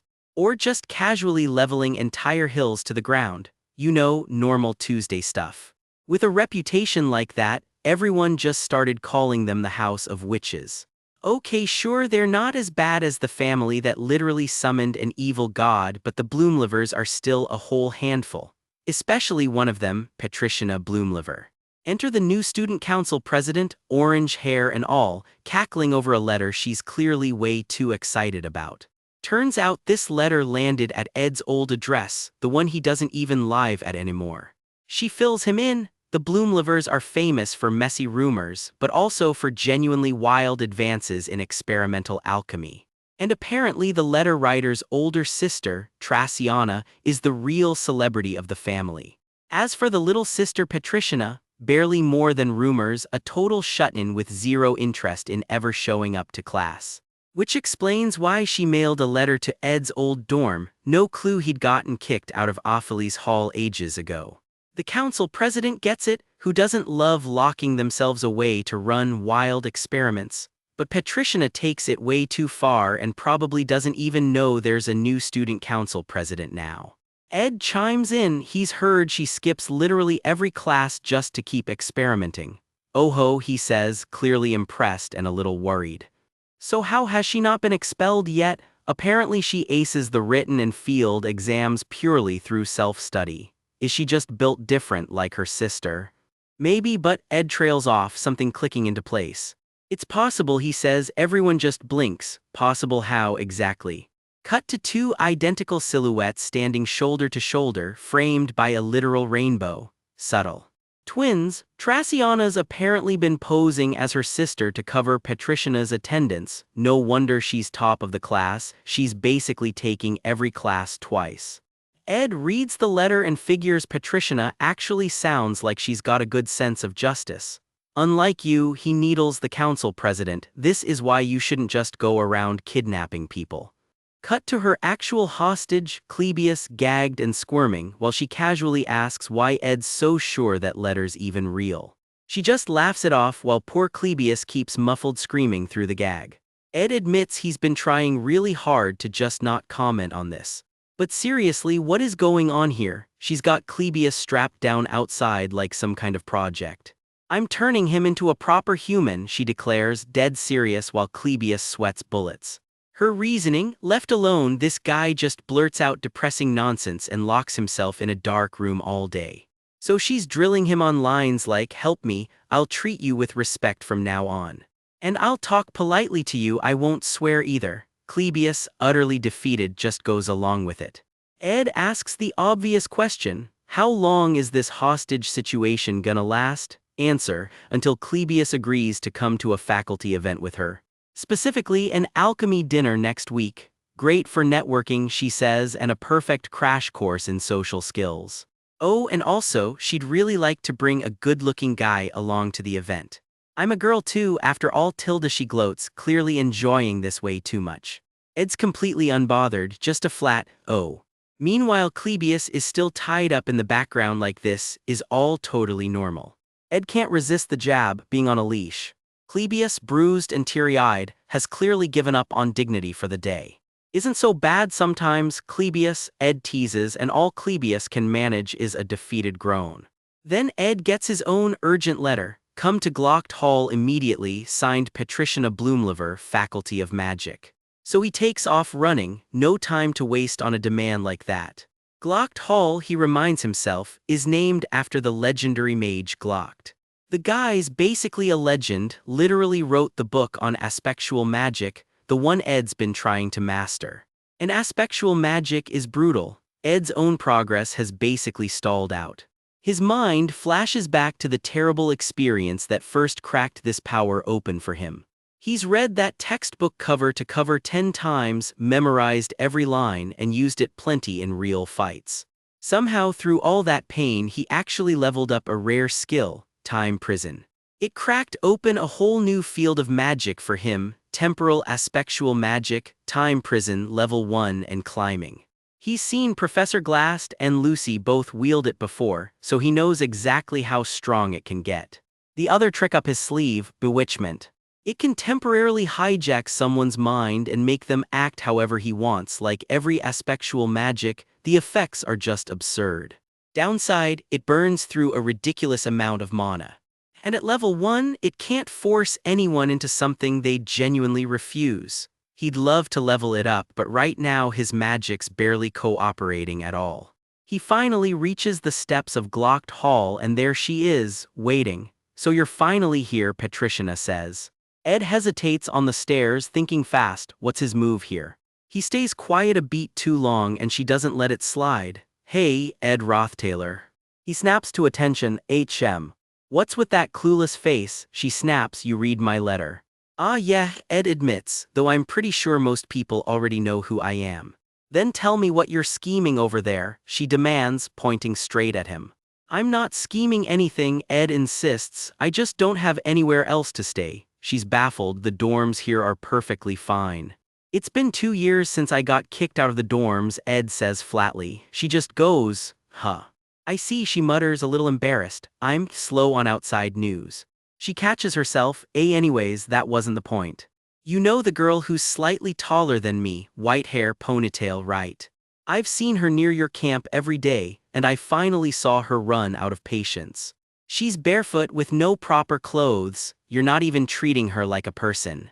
So I went and grabbed her myself, Patricia declares, proud of herself. Ed clenches his fists. If you don't explain what's going on, I'm reporting you. How does someone with zero clue what's happening at school know so much about what's going on around my camp? Ed demands. Why do you even want to know? By any chance, Patricia presses, do you happen to have a secret private lab set up near the northern forest, one that's banned by the school? Ed freezes, busted. Magic starts crackling around him. He growls, bracing for whatever's coming. You saw, Patricia snaps back, power surging around her too. Both of them are winding up spells now, and this is escalating fast. Of all the times for his magic to just not work, and now it's already too late. Her spell slams into him full force, lightning and light exploding everywhere. He barely registers what just hit him. Patricia isn't holding back one bit. Another blast lands, magic tearing through the air around them.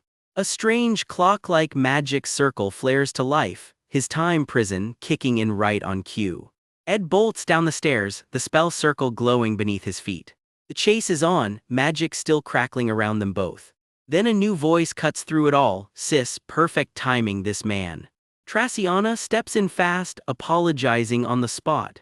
My little sister's a bit immature, she says, yanking Patricia back by the ear. Oh wow, sis.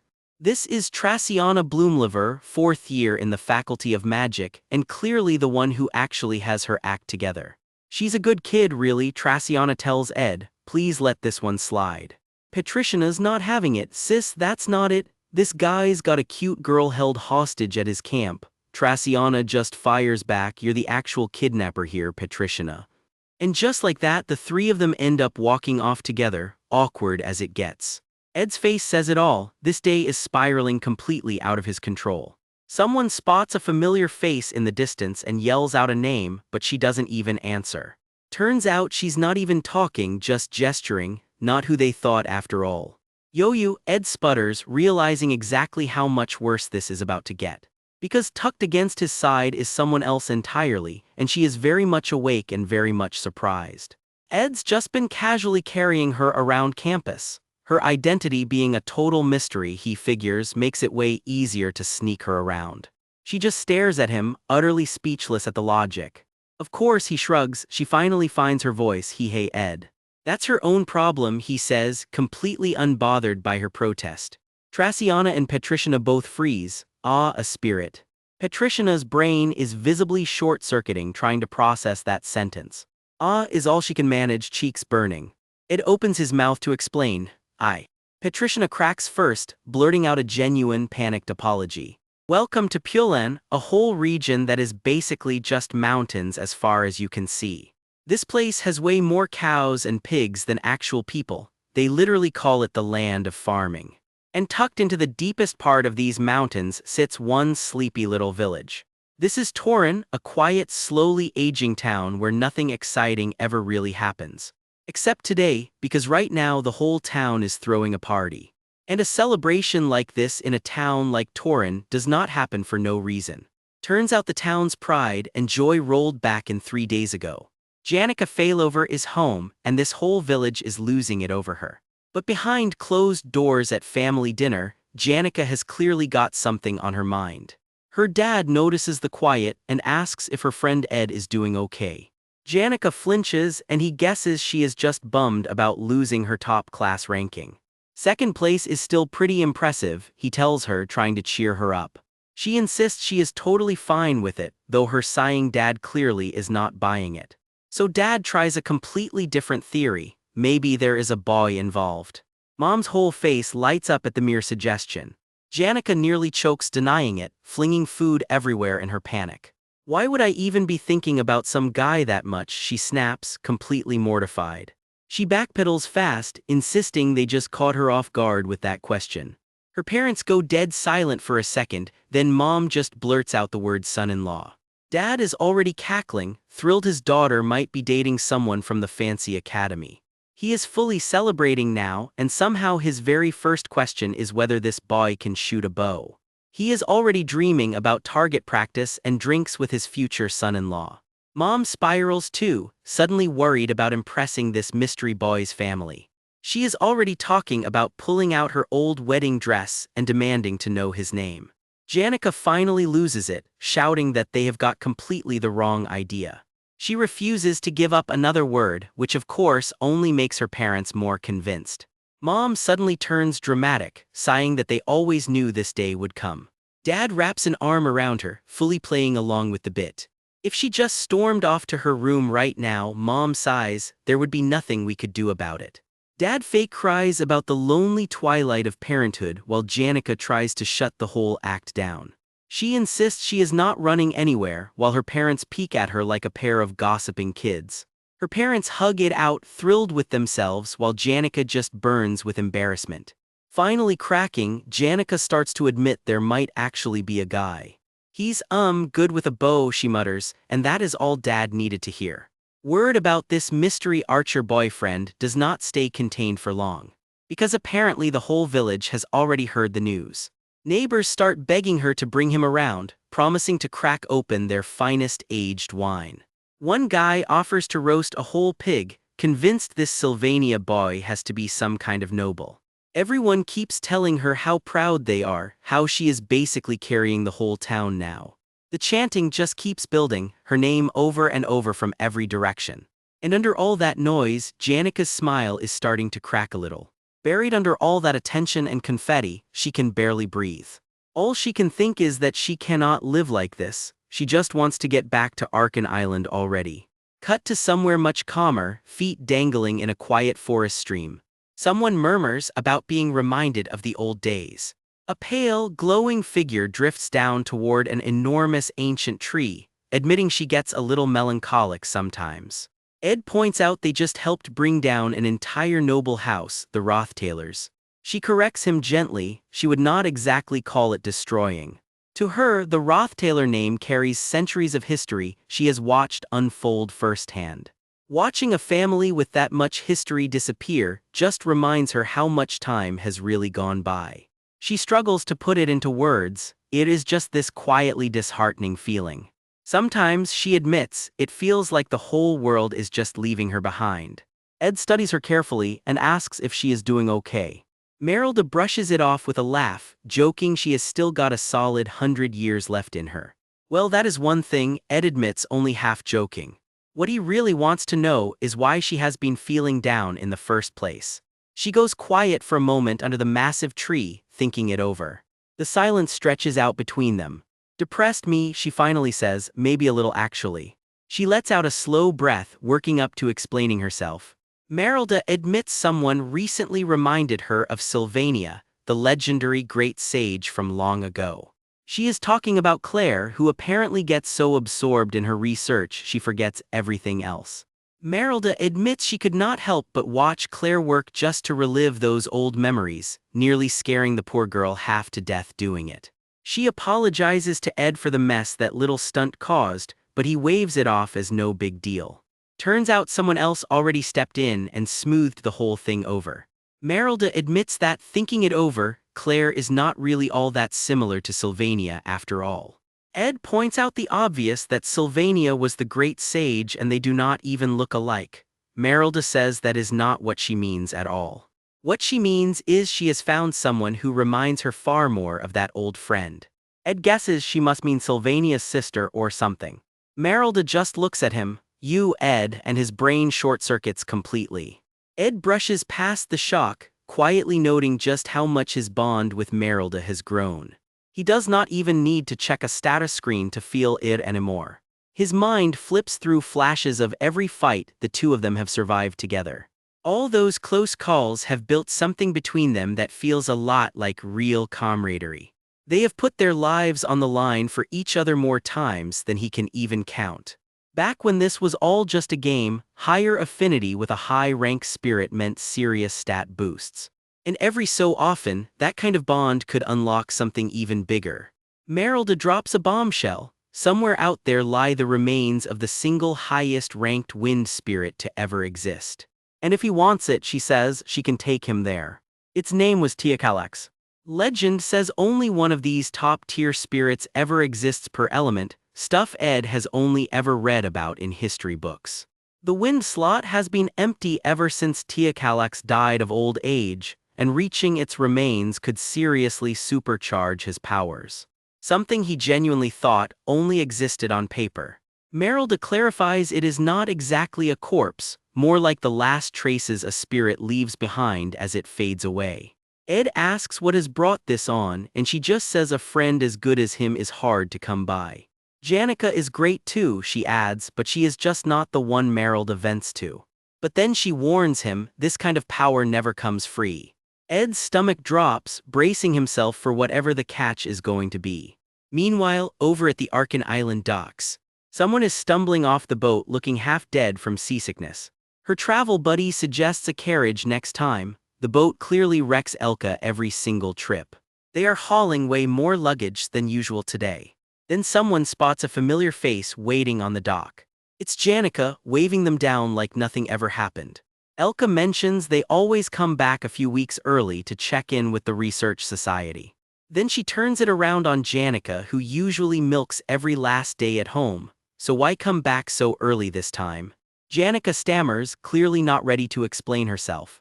Her mind flashes right back to that suffocating festival crowd chanting her name. Nothing really, she deflects, not very convincingly.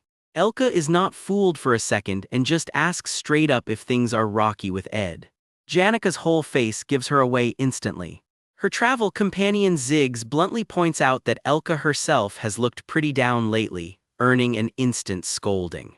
Elka caves and admits it. She and Ed have been butting heads lately and it has been eating at her. She sighs, wondering if she is actually more of a burden to him than she realized. She is still trying to figure out how to make up for whatever went down during their exam. She even offered to travel to Pulen with him, but he turned her down flat and went home alone, so she moved into his camp just to stay close. Ziggs tells her she is probably worrying over nothing. He claims you can always tell when a guy genuinely is not into something. Elka asks him to explain that one. According to Ziggs, when a guy wants to distance himself, there are tells. For example, he says, cut to Janica showing up at Ed's place way earlier than planned. Ed looks up, a little caught off guard to see her. Zig's voice keeps narrating over the scene. Guys pulling away tend to avoid eye contact. She checks in gently, asking if he is doing better, and he answers with a pretty flat yes. Or Zig's adds, they will just look completely uncomfortable around you. The commentary just keeps rolling, like some kind of relationship breakdown analysis. Back on Arkin Island, none of this helps. Janica is suddenly terrified she really has become a burden to him. Then Ed turns to her, suddenly serious. Janica, I need to tell you something. She practically jumps out of her skin. He warns her it might sound weird, but he swears he has got a good reason for it. It might be an easy ask, he admits, or it could be a really hard one depending how she takes it. Janica braces herself, heart pounding. Ed opens his mouth to finally say it. And Janica suddenly loses her footing completely. Ed lunges and catches her just in time, and just like that, decides now is definitely not the moment. Still holding her hand, he does not let go right away. Janica steadies herself and tells him she is ready to hear whatever he has got to say, no matter what. He takes a breath, still gripping her hand. It's okay, she says gently, just tell me. Whatever it is, I'm on your side, she promises, and Ed just goes quiet. Her cheeks go red as the silence stretches on between them. His mind drifts back to Merylda's offer. Apparently Sylvania buried that spirits remains herself once her research on it was done. Merylda says she can hand the location over to him whenever he wants it, but reminds him again, it will not come free. I already told you I've been feeling down, she says. I was hoping you could take care of that for me. Ed freezes completely. I don't know what's going through your head right now, she teases. But I think it's about time you made some actual progress, don't you? Ed has no idea what she is even talking about. Merylda just says it flat out. Janica is in love with him. Romantically, Ed completely short-circuits. Her price for the spirit's power apparently comes with a deadline before this break ends. Cut back to Ed and Janica, sitting close together in the fading light. Merylda's voice keeps echoing in his head, telling him exactly what he is going to need to do. His hand hesitates, reaching out just slightly. The two of them sit there together as the sun sinks, the moment stretching tight. Neither one of them moves, both clearly holding their breath. Janica catches sight of Ed and freezes mid-step. Something about him just is not sitting right with her. Her eyes go wide, cheeks catching fire in the sunset glow, while Ed just grins like he has no idea what he is doing to her. You can practically hear the record scratch in her head, total system overload. Yeah, she is still rebooting, give her a second. Ed leans in close, voice low, and whatever he just whispered turns her whole face the color of the sunset behind them. She has got nothing, just silence and a very loud heartbeat. I'm sorry, but I can't tell you that, Janica, he says. Whatever is eating at him, he is keeping it locked down. This is something I need to work through on my own, he adds. Classic stubborn hero move. By the campfire that night, Janica finally works up the nerve. Can I ask you something that might sound weird? Go ahead, Ed says, bracing for whatever is coming. She has been torn all day, wondering if she should push him to open up or just pretend she never noticed anything was wrong. I don't want to be a burden to you, Ed, she admits quietly. You have never been a burden to me, Janica, he says without hesitation. Really, yes. I see, she murmurs, and you can tell the gears are turning. Then she snaps into action. Then I am going to get it out of you. She grabs his back mid-escape attempt. Wait, isn't your back kind of hot? I don't care, I am not moving until you tell me, stubborn as ever. I am sure if we worry about this together, we will figure it out way faster, she insists. But then the gears in her own head start turning towards something a little bolder.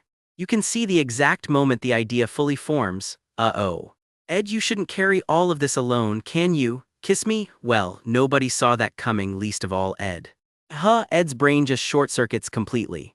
The awkward silence that follows could cut glass.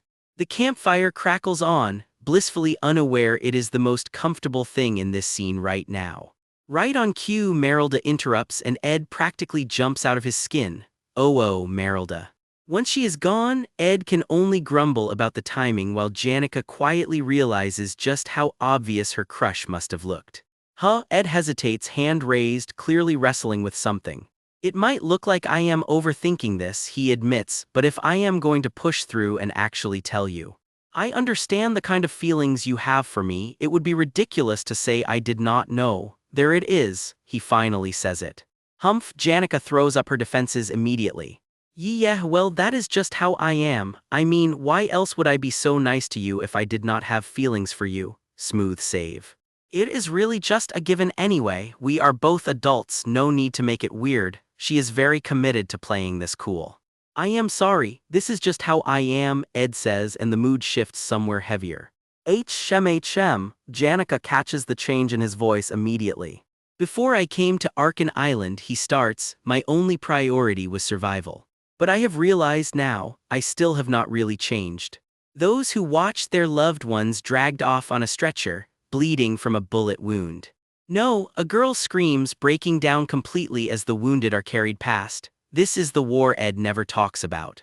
When I could not even guarantee my own survival, he narrates, watching the wreckage as someone nearby cries out in pain. I had to think about how it would feel for someone else to watch me die. Heartbreak fades with time, he says, raising a blood-soaked hand, but the pain of loss lasts forever. A fist clenches and you can feel exactly how much that cost him. That is why I became someone who only looks out for himself.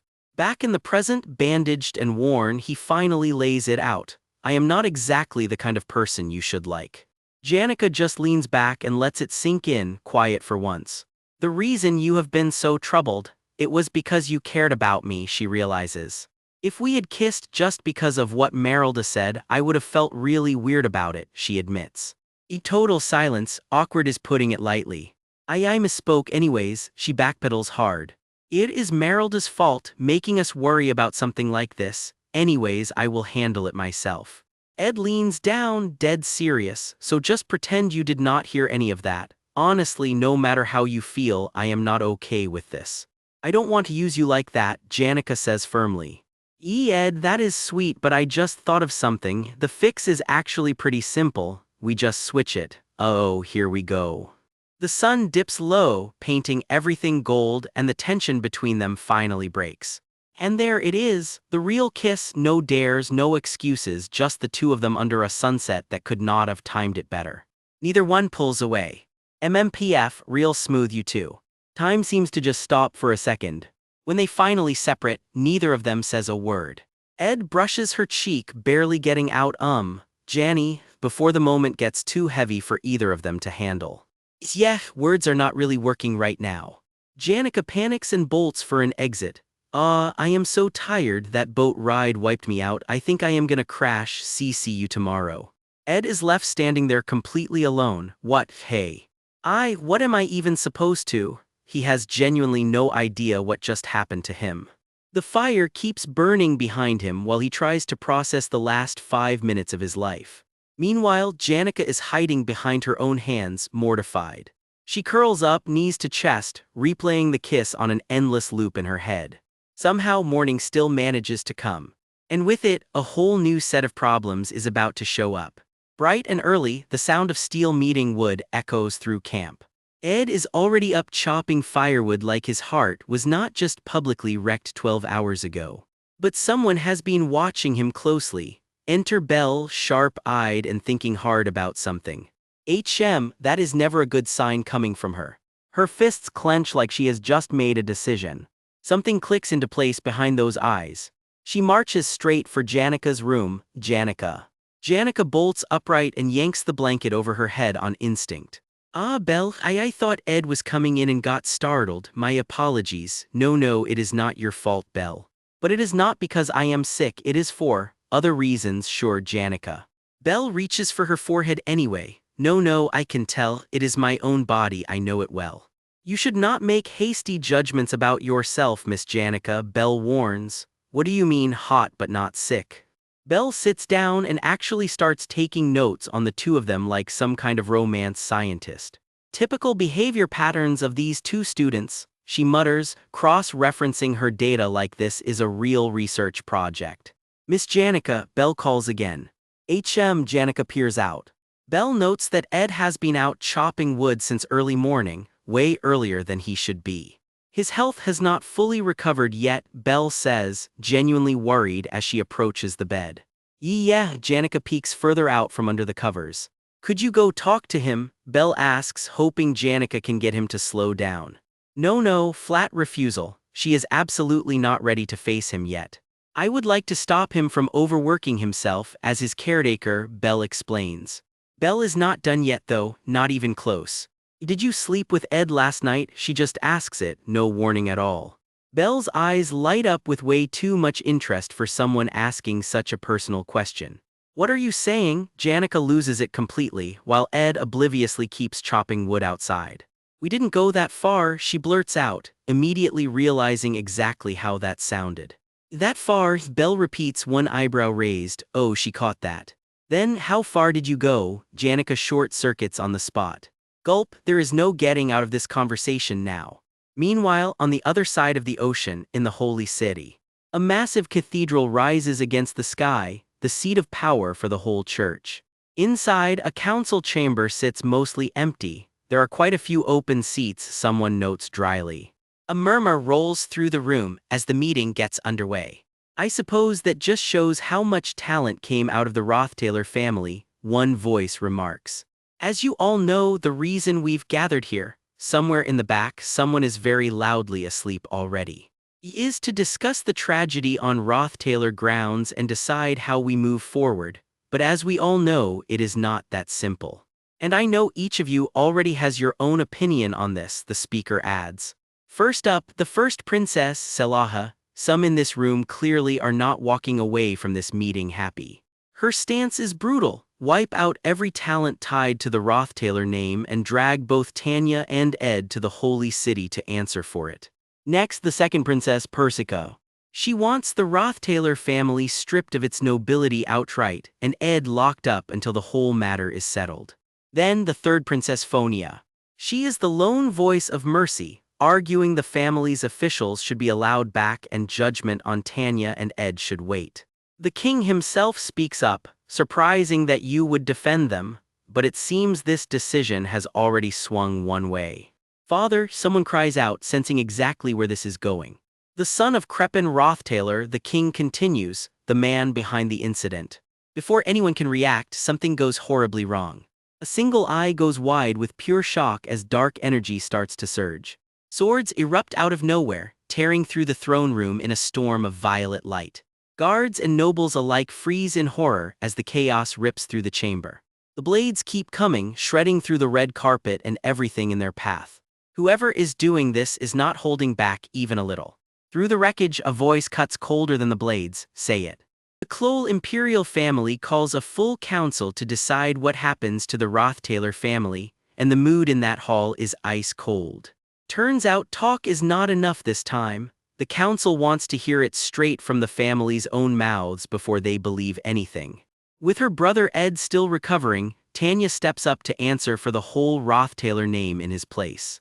One more verdict comes down with it. Lucy Merrill, who testified as Ed's witness, gets shipped straight back to Arkan Island. Lucy does not look thrilled about that verdict, not one bit. Apparently Lucy caused a little chaos during the council session too, because of course she did. They let it slide though. Credit for her help during the last big incident buys her some forgiveness. Small problem though, she has also been crashing in the palace for weeks and outright bullying the royal chefs. Sneaking into private rooms for naps for hours at a time apparently. Lucy's rap sheet just keeps growing. Somewhere in the palace something magical just blew up, classic Lucy. On top of that, she has been roaming every restricted corner of the palace like she owns the place. Basically, the list of her offenses goes on, way too many to write down. Seriously, there are so many incidents nobody can even fit them all on paper. Princess Selaha is done. Rubbing her temples, she decides there is only one fix left, get Ed to write Lucy a letter himself. The whole point, Selaha writes, is that Lucy's antics are disrupting the peace and order of the entire palace. And since Lucy has flat out refused every order to come back to school, Ed cracks open the letter expecting formalities and gets to my beloved Ed Rothtailor instead, and yeah, his face says it all. By the campfire, Ed reads through the letter while Tanya hovers nearby, clapping for no reason anyone can explain.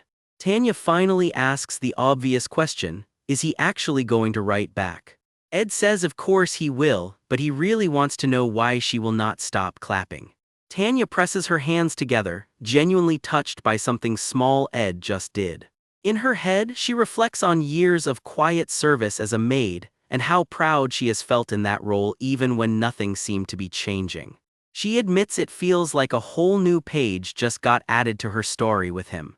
Snapping out of it, she frets that Ed is pushing himself too hard. Should he not be resting more? Ed brushes it off. He is already planning a second floor for a workshop and library and insists he can handle the simple stuff himself. Tanya covers instantly, insisting she just happens to have business at his camp anyway. Nothing to see here. She trails off, mumbling something about cleaning the villa today because, well, Her whole face goes red trying to explain herself. The real reason slips out. The villa's actual owner is heading back to school tomorrow. The next day, a very familiar voice strolls in. It's been a while, Ed. Lucy is back and she has notes. She heard through the grapevine from Belle that he is expanding the camp. Ed confirms it. He wants to make the place nicer and he is planning to build a second floor. He finishes. Lucy is quick on the uptake, guessing right away it is meant as his own private workspace. Ed compliments her sharpness, then starts adding a condition to the deal. Well, while you're building. Lucy jumps straight to the punchline herself. What about giving her a room up there too? Ed actually leans in and considers it for a second, which might be the funniest reaction of all. He pulls out a coin pouch. If he is building it himself, he will need real help and materials, and he is not asking for free labor. He has leftover funds from taking the top spot this year, and he means to put every coin of it into the expansion. Lucy goes quiet for a second, clearly turning something over in her mind. Ed cannot resist teasing her. He did not expect her to pay up so easily, figured she would try to pinch every coin instead. Lucy gets earnest for a moment. She feels like she is always the one owing him, so she wants to actually pull her weight this time. That throws Ed off completely because he says he is not actually going to take her money at all. Wait, what? Instead, he tells her he would rather just leave it as a debt between the two of them, a very loaded way to put it. Lucy is stunned into silence, clearly not expecting that answer or the way it landed. Ed adds that it is only human nature to invest in the things that actually matter to you, which does not help calm her down at all. Something clicks for her and she blurts out, half in a panic, wait, did something happen back in Oldek? The easy banter stops cold, and an awkward silence settles over both of them. Turns out Oldek's merchant union was a genuine mess when she got back embezzlement, leaked information, sabotaged goods, even double agents. She sighs, admitting she has been buried in cleanup duty ever since. Ed's response is simple sympathy. She must have been swamped. Lucy shrugs it off in her narration. Nothing out of the ordinary really, that is just how Oldek always is. Nothing ever really changes there. If she had to name the one thing that actually did change though, it would be her. Standing hooded in the crowd, she looks like a different person than the one who left. Back to needling Ed, Lucy teases that maybe, just maybe, it is because she met a certain someone. The two of them sit together on a log at the construction site, and for a second the teasing softens into something warmer. Ed leans in and points out the obvious flaw in her cabin plan. Once construction starts, she will not have anywhere to sleep. Lucy admits he has a point and says she will figure that out too, to which he just asks why she is taking the long way around the question. Cut to a charming little cottage sitting pretty against the sky. This, apparently, is exactly where this is going. Lucy gestures at the door, blushing. My villa is right here. She needles him again. Nothing rattles this guy, and he goes quiet, which just makes her ask why he has been acting weird since earlier. Turns out he just wanted to watch her get flustered. Mission very much accomplished. She pushes back, half serious. What would he even do if she said yes for real? He is sure she does not mean it. What if I do? Out in the woods, the two of them keep bantering while hauling timber for the build. Something flusters her hard enough that all she can manage is a stammered really. The story jumps ahead. This energy, apparently, does not let up for the entire construction period. Night falls over the finished cabin and Ed insists on the floor. She gets the bed. Quietly, the two of them settle in for the night on opposite sides of the room. Lucy murmurs that it is getting a little chilly. The moment lingers, tender and a little charged, right on the edge of something neither of them says out loud. The scene drifts into something dreamlike, all soft light and half-heard invitations before fading out entirely. Just a flicker of white fabric and reaching fingers before the whole thing dissolves into sparkles. Your guess is as good as ours. Elsewhere, Lucy freezes mid-step, clearly not prepared for whatever she just walked in on. Janica. Turns out it is Ed and Janica huddled together under a blanket out in the woods, both caught completely off guard. Ed's hand hovers, frozen, clearly trying to figure out how to play this one. Janica is not doing much better. One wide, flushed eye peeking out says it all. Fingers grip at fabric a little too tightly. Nobody in this scene is playing it cool. The blush has fully spread to the neck at this point. There is no coming back from this one. Both of them are just sitting there, beet red, radiating pure second-hand embarrassment. And that is exactly when the room's temperature drops. What? Lucy, still processing, can only manage one very reasonable question. What is with this atmosphere? The story rewinds into legend. Long ago, the first sword master Ludin McLore sealed away a monster of myth. A dragon that, to this day, has never once seen the light of day. Its name lives on in history as the Holy Lance Dragon Wellbrock. Called the dragon that devours gods, the stories say it tried to burn the whole world more than once. Heroes beat it back every time, and eventually its story faded into nothing but old history books. By now, basically nobody alive even remembers it firsthand anymore. However, someone out there says it plain, I saw it. That someone is not exaggerating. The dragon rears up, scales crackling with lightning. A lone silhouette stands against the storm, dwarfed completely by the thing bearing down on them. Even Lucy, wrapped in her own crackling magic, can barely hold the line against its attacks. And Obel Forceuse, the capital's own guardian, cannot find a single way to put it down either. Blades of light and blasts of raw energy collide, and neither side is winning cleanly. Looking at it head-on, the verdict is blunt: I can't win. But there is one person whose blade can actually cut through Wellbrock's scales and reach its heart. That name is Taily McLore. His swordsmanship traces straight back to Ludin McLore himself, the very man who sealed this dragon in the first place. Looking back at it all, you have to wonder it is not just unfair, it is downright unnatural. Honestly, it is like the entire world quietly agreed to make Taily a hero, starting from Act 1, sword barely in hand. He takes down the highest-ranked spirit of darkness on his way to mastering an entire elemental sword style. Gear buckled, ready to move, the montage just keeps rolling. Act 2, he is racing to save a girl named Isla from Professor Glast. A voice warns him flatly that he needs to level up and fast. Somewhere along the way, a witch girl kneels in the dirt, worn down by problem after problem, even as her power keeps climbing. Turns out the numbers do not lie, but he still could not scoop up all the experience on offer. Still, he did beat the golem Professor Glast summoned, so really, what could possibly go wrong next? Back in the present, Ed grits his teeth, pulling at bandages over a wound that clearly still hurts. In his head, he tallies the score. The third act's boss, an awakened Lucy, has vanished from this version of the story completely. And the fourth act's boss, Crepin Rothtailor himself, already died by Ed's own hand. The wound at his side is a real, physical reminder of how far off script things have gotten. Every step he takes right now costs him something. By the original story's timeline, the Holy Lance Dragon does not show up until one semester before graduation. By his math, that gives him roughly 2 more years to get ready. But he has learned the hard way that in this unpredictable version of events, assumptions like that mean nothing. Every boss fight so far has landed earlier than the story ever promised, sometimes by a full month. The story rewinds again, a full year earlier this time, and even back then things were already moving faster than the game ever did. The scene settles at a cozy little spot called the Mexis Bridge Cafe. Inside, Tanya sits across from someone, already thinking ahead about how early she will need to start preparing. Her guest, meanwhile, is quietly wondering the same thing everyone watching probably is: why exactly are they here? Tanya admits, hand trembling slightly around her cup, that she genuinely did not expect this meeting request. The guest gets straight to it. They know full well that neither Tanya nor Taylor particularly like them, so no point wasting time.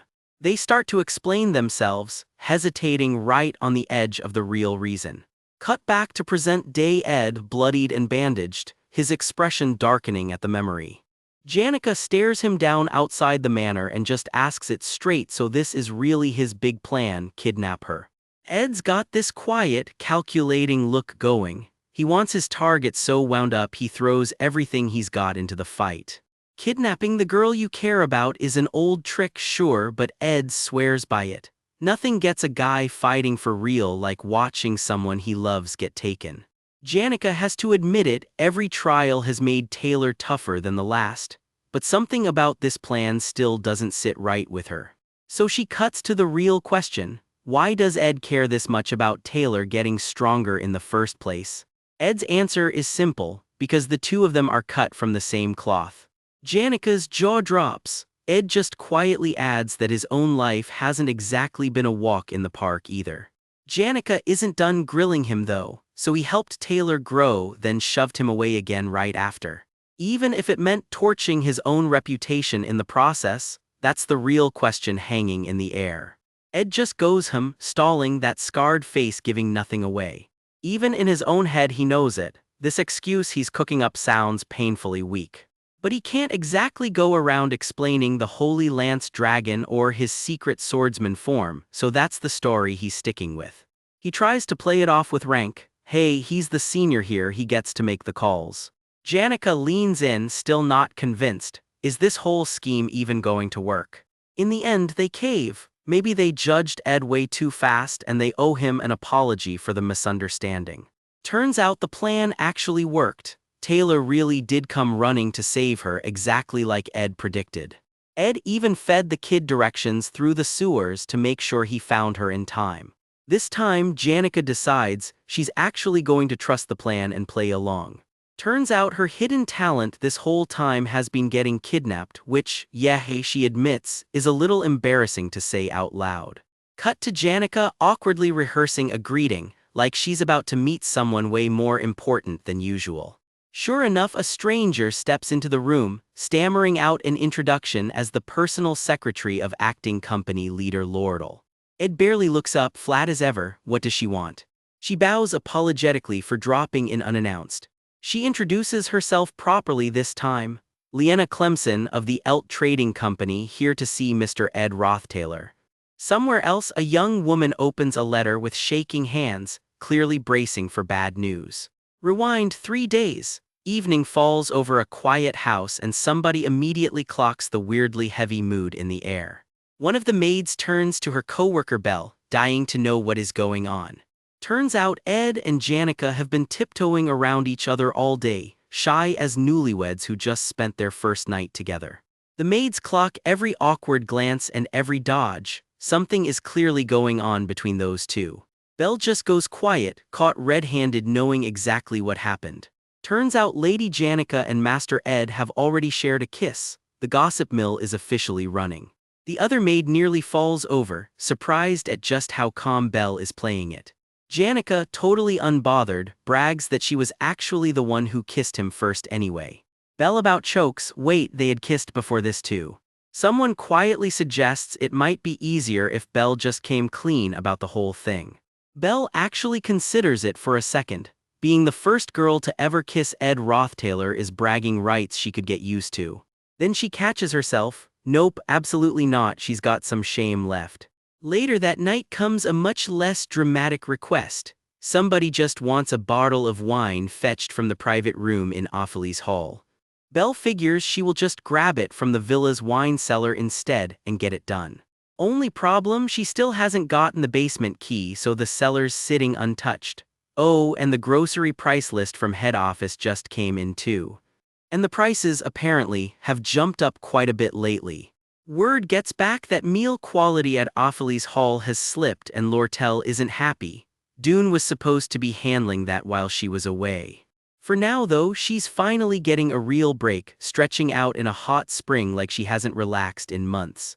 She waves off the apology for talking business during downtime. Work and rest come as a package deal if you actually want to make a living. This kind of vacation, she admits, is basically tradition back home in Oldek. Her mind drifts back to business anyway. If she doesn't keep weeding out the schemers on the inside, she'll never see the knife coming for her back. The higher she climbs, the heavier that target on her back gets. More power means more people scheming for her seat. At this point, plain old ledger fraud almost feels quaint by comparison. The old guard back at headquarters is already trying to pin the company's past corruption on her, branding her a leftover of the previous regime. Whatever they're planning, she's not going down without a fight. Back at the house, someone reassures the fretting maid. She doesn't need to think of herself that way. The girl thanks her politely for the kind lie, then reminds herself, hey, at least she'd still have Master Ed. Somewhere else entirely, Lortel's face goes wide-eyed for absolutely no reason anyone can explain. Back at the house, Belle's finally told to head home. Her shift ran long past hours ago. Belle agrees and takes her leave for the night. The truth of it gets laid out plain. Some people live behind walls, watching everyone else from the outside looking in. That's just what it is to always be the one observing, never quite part of the room. Deep down, she wishes she could drop every worry just for one moment, but this girl can't afford moments like that. Instead of hunting for hidden traps in a contract, she just hopes for a day she gets to wonder about something simpler like what that one boy's been thinking about or what he had for lunch. Every little moment of back and forth with him feels like treasure to her, and honestly, who is anyone else to judge that? Belle just shrugs it off. A maid's job begins and ends with housework anyway. She wishes her a peaceful night and leaves Lortel to finally melt into the hot water in blissful peace. The candlelight flickers low as the night quietly rolls on. Morning comes to the Elt Trading Company's towering headquarters. The Sylvania branch stands just as busy, ready for another day of business. Inside, Lortel compliments the new scented candles, subtle just how she likes them. Nice work, Liena. Liena takes the compliment in stride, then it's straight back to business. Phew, let's get started. Meanwhile, a clerk hauls in a mountain of paperwork that piled up while everyone was away on break in Oldek. The latest price list is due for approval today, and the report's getting submitted any minute now. Pen scratches across paper as the numbers get finalized. Lortel already looked it over first thing this morning, and what she found genuinely caught her off guard. She calls Doonan directly. He answers dutifully, but her tone's ice cold. Bring her the updated price list now. Something in her expression says she already knows exactly what she's about to find. A blade slams down through the paperwork, patience officially over. The evidence is right there. Grocery prices for Opheles Hall quietly jacked way up. Papers go flying as the confrontation kicks into gear. Doon flatly refuses to come clean. I don't want to is all he gives her. Then he snaps, unleashing a crackling burst of blue magic she never saw coming. You bastard. Lortel's eyes go wide in pure shock. She reaches for her own mana to fight back and comes up completely empty. Something is very wrong here. In her head, she flashes back to something small, those pricey scented candles, and how none of this ever added up to a rational business decision. She manages to call out for backup, Liena. Night falls and things are clearly about to get worse before they get better.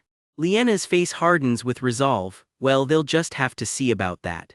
Cut to Lortel tied to a chair in a ransacked room, the whole place torn apart around her. Doon sneers down at her. Looks like she's finally lost her edge, trusting him this easily.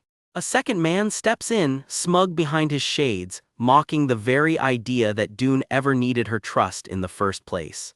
Lortel just laughs it off. Trusted him? She doesn't trust anyone, why would he be any different? She admits she looked the other way when he skimmed a few coins off the ledgers for booze and little luxuries. Elsewhere, a search team is tearing the building apart, hunting for hard evidence of his embezzlement. Too bad for them, it's not there. Lortel admits she ordered the search herself, honestly not expecting to actually find anything. Doon just smirks. There was never any need to hide it in the first place. She calls his bluff right back. A plan this bold has clearly been in the works a while, and there's no way Liena and a couple of employees are really all the muscle behind it. That's exactly why he locked her up here in the first place, Dune says. He claims they don't even want to hurt her further. Just sit quietly and retire peacefully, easy as that. She fires right back, drop the gentleman act, he's nothing but a traitor playing dress up. His boots close the distance, patience clearly running thin. He strikes her hard across the face without warning. Her head snaps back from the blow, hair flying. Dune just grins. As expected, she never loses her composure, not even now. She sits there bruised, refusing to give him the reaction he wants. Because staying calm, she knows, is exactly what he's hoping she won't do. It's textbook, do exactly what your opponent wants and you've already lost. I know, she says flatly as he yanks at her hair. You are the golden daughter after all, Dune mutters, almost respectful. Bruised and disheveled, she still won't look away from him. The plain truth of it, the golden daughter never loses her head, not even in a mess like this. That's just who Lortel Ketcheln is. Didn't she say herself she trusts no one? A flashback shows Dune handing papers over to an unsuspecting Liena, laying groundwork nobody saw coming. If this person also decided to join our side, Dune muses with a nasty little grin. He shoves a document in Lortel's face. What do you think, he asks. She goes quiet studying it, some kind of contract or no, a settlement agreement. It actually looks pretty convincing, she has to admit. Whoever forged this put in real effort. But the demands in it are way too outrageous. There's no way he'd ever actually sign something like this, she scoffs. Dune just smiles wider. He already signed it, apparently, and he's still right here in the building. That stops her cold. What? A shadow moves across the floor, footsteps closing in from somewhere unseen. A crest catches the light for just a second, a symbol of judgment right before everything changes. A cloaked figure steps through the doorway and Lortel can barely get the name out. Ed. Everyone in the room freezes at the sight of him. Ed just looks around at the wreckage, calm as ever. It's just how things turned out, he says, and that's exactly where this chapter leaves us hanging.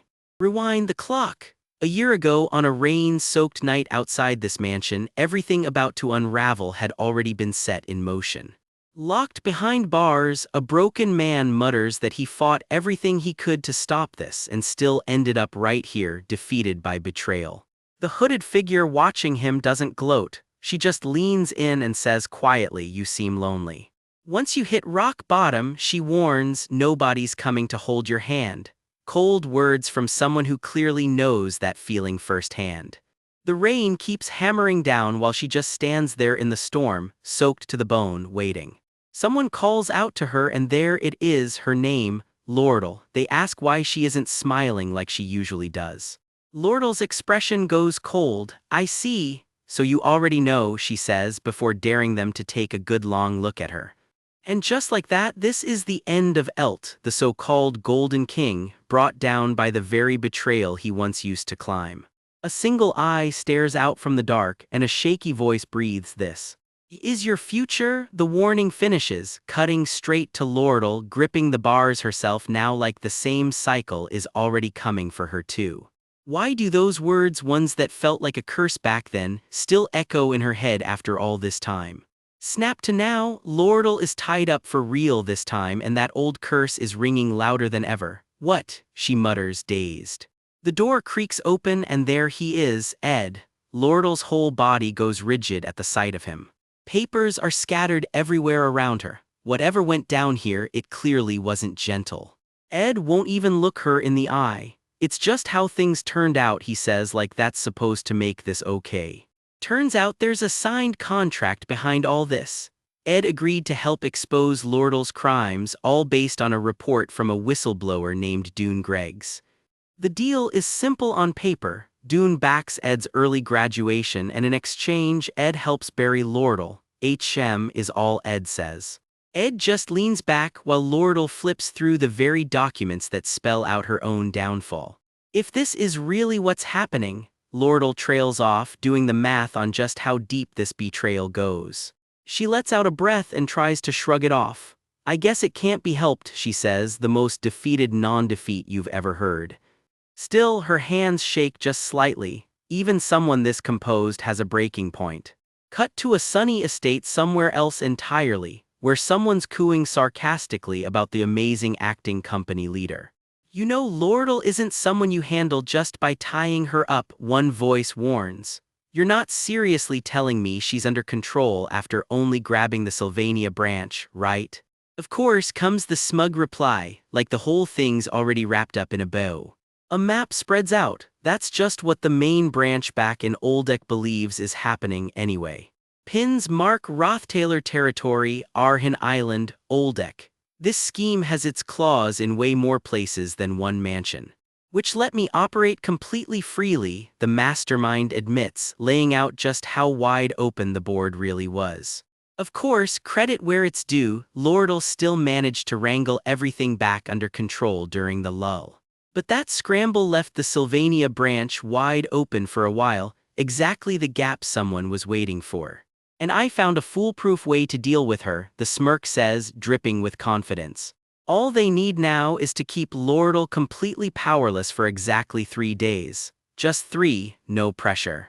That's it, he says flatly, then turns to Ed with a smirk. Although I didn't expect you to jump on board this fast. You two seemed close, he adds, figured winning you over would take way more effort than this. Betraying Lordle isn't hard for me, Ed says coolly, but I'll need a few things guaranteed first. A guarantee, the fixer repeats, clearly enjoying that Ed's playing this smart. Ed just stares back, silent, giving nothing away.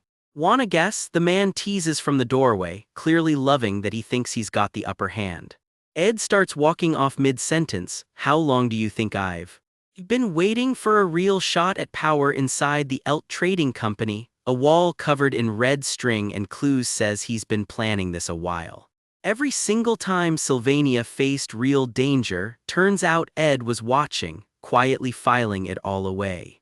I stayed quiet, bided my time, Ed says, try 5 whole years of patience just to get to this exact moment. And you're saying it's finally time, the man asks, after doing absolutely nothing this whole time? Ed doesn't dignify that with an answer. I think you're underestimating me, Ed says, and something about his face makes you believe every word. If someone can guarantee an early graduation, Ed reasons, the academy itself has to be tangled up in this too. Turns out Lordle personally rigged the company's entire monopoly on goods, and plenty of faculty apparently can't stand her for it. Principal Obel and the dean, though, not the type to play dirty, cross them off the suspect list. That leaves Vice Principal Rachel as the far more likely partner in crime here. Dangle giving up that trade monopoly in front of her, and she'd fall in line without a second thought. Yes, fine, I'll admit it, the man says, genuinely impressed. You're sharper than I gave you credit for, Ed. Figuring all that out from one contract? Good thing I never made an enemy out of you, he admits, half joking, half terrified. Then you understand exactly where Lordle stands now, right? He grins. Honestly, there's no hope left for her. Here's the real prize. The next company leader has to be one of the 6 great merchant elders. This was never just about Lordle. It drags him back to the Awfully's Hall takeover, a memory soaked in fire and chaos he clearly hasn't shaken off. One name lights up on the board, Slog, the merchant elder who thought he was next in line until Lordle swooped in and stole it out from under him. Is he backing you too? Ed asks. Yes, him as well, comes the answer, cool as anything. As well, Ed echoes, catching the implication instantly. You know, the man says, letting the silence do the rest of the talking. The two of them stand shoulder to shoulder in front of the whole ugly web of alliances, both fully aware how much is riding on this. Worth remembering, the Elt Trading Company isn't some regional player. It's the single biggest trading power on the entire continent. Which is exactly why the imperial family itself is keeping a close eye on who ends up in charge. Another thread gets pinned to the board. This whole thing is bigger and way more royal than anyone expected. I see, Ed says quietly, pieces clicking into place behind his eyes. Does that name explain enough for you? The man asks, watching Ed's reaction like it's the whole point. A hand slides a written name across the desk, sealing the reveal in ink. The name on the page, Persica Delphinier Clole. That name belongs to the palace looming in the distance. This isn't some random merchant's daughter. It's the name of the second princess herself, and she's about to become very relevant to Ed's story. Somewhere else, a pen scratches across paper as a fact gets written down and underlined. Her eyes narrow slightly at whatever she's just read. Interesting, apparently. This man, Dune Greggs, I like his wits, Persica thinks. He linked her to Merchant Slog, sure, but the real prize was always convincing one particular man. He's someone even Princess Salaha treads carefully around, and apparently the exact guy the hero Lucy can't stop obsessing over. Word spreading fast. He's the sole survivor of the Rothtailor family, and somehow he's already clawing his status back. A whole web of powerful people is suddenly circling this one guy, right as his family's name was about to disappear for good. Turns out he might just be the single most important piece in this entire race for the throne. Persica kicks back on a sunny balcony ledge, looking way too relaxed for someone plotting this hard. She just smiles to herself, clearly already 3 steps ahead of everyone else in this game. She says his full name out loud like she's testing how it feels, Ed Rothtailor. I'd like to meet him soon, she decides, and just like that, a sealed letter is already on its way. Back at school, gossip's already spreading. Is Ed Rothtailor even trustworthy? One student, Rihanna, wonders out loud, immediately getting teased for talking like a merchant. The verdict so far, this guy seems to care about one thing above everything else: graduating. Weird, right? Top of his class and he's still stressed about it. My only goal is to graduate, Ed says plainly in the memory. Which makes an early graduation offer basically the sweetest bait anyone could have dangled in front of him. He did throw in one unexpected condition, someone admits, but we agreed to it, so he's stuck working with us either way. An unexpected condition, the girl repeats, eyebrows raised. Whatever it is, it clearly catches her completely off guard. Turns out Ed asked them to help him kidnap someone and needed a spot to keep them hidden. Yeah, Ed's got secrets of his own. Word is he's after aspectual magic research, the same stuff Professor Glass dabbles in. So this isn't just petty revenge, it's science too. This actually works out for us too, the fixer says with a grin. Why's that? His partner asks, not quite convinced. Because now we've got leverage on him too, he says, and suddenly this whole alliance looks a lot less friendly. With Ed staying right here in this building, keeping tabs on him just got a whole lot easier, which was the actual plan all along. The real goal was always twofold: win Princess Persica's favor and strike straight at Lordle's heart while she's down. So honestly, he shrugs, it doesn't even matter if he's trustworthy or not. Cold, very cold. Every loose end, every risk is now locked inside this one building. All he has to do is babysit it for 2 more days. I've even doubled the guards, he adds, looking awfully pleased with himself for someone about to get blindsided. Right on cue, a scream rips through the building and his smug little smile completely vanishes. Something just detonated, and someone's being thrown clean through the wreckage. A guard goes flying with a strangled cry. This was definitely not part of anybody's plan. Through the smoke and sparking lightning, a voice cuts in cold and flat. I know everything, so let's make this quick. Where is Isla Triss? He demands, power crackling around him like he's already done asking nicely. He strides forward through the dust like the guards in his way are just an inconvenience. And somewhere in the chaos, Lordle's eyes flare to life too. Looks like she's done waiting around as well. Someone gasps out a name that stops everything cold. Taylor McClure. Guess Ed's got more than one identity to answer for. He knows Isla Triss is being held here. Someone chokes out from the floor, bleeding and very much done fighting. How? The fixer stammers, sweating buckets. More importantly, this is way too soon. A wide, panicked eye says it all. Could it actually be him, the one they were warned never to underestimate? Even tied up, Lordle's already barking orders. Gather the mercenaries at the front gate. Ropes clearly aren't stopping this one. She strains against the ropes binding her, sunlight cutting across her face like she's about to break free any second. Her eye locks onto something off-panel, sharp and completely unbothered by her situation. Whatever's coming, she's already bracing for it, calm as anything. Someone steps calmly through the doorway, weapon in hand, like he owns the place now. Ed turns his head, unimpressed. How underwhelming, he says, like this whole ambush barely registered. I thought you'd be a bit more depressed about all this. The fixer needles clearly rattled that Ed isn't. No response, just silence and the quiet confidence of someone who already knows exactly how this ends. Hands still tied, hair a mess, and the first thing she says when he finally shows up is a jab. I almost died waiting for you. Just one word, but it lands like an accusation. Ed. He just shrugs it off with a smirk. Yeah, he must have been so boring for her. He clocks the bread and soup sitting untouched on the table. Not exactly starving conditions, huh? She says she just sat there the whole time, alone with her own thoughts.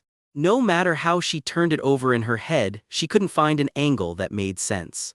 Staying put even had its perks, she figured. Faster graduation for one.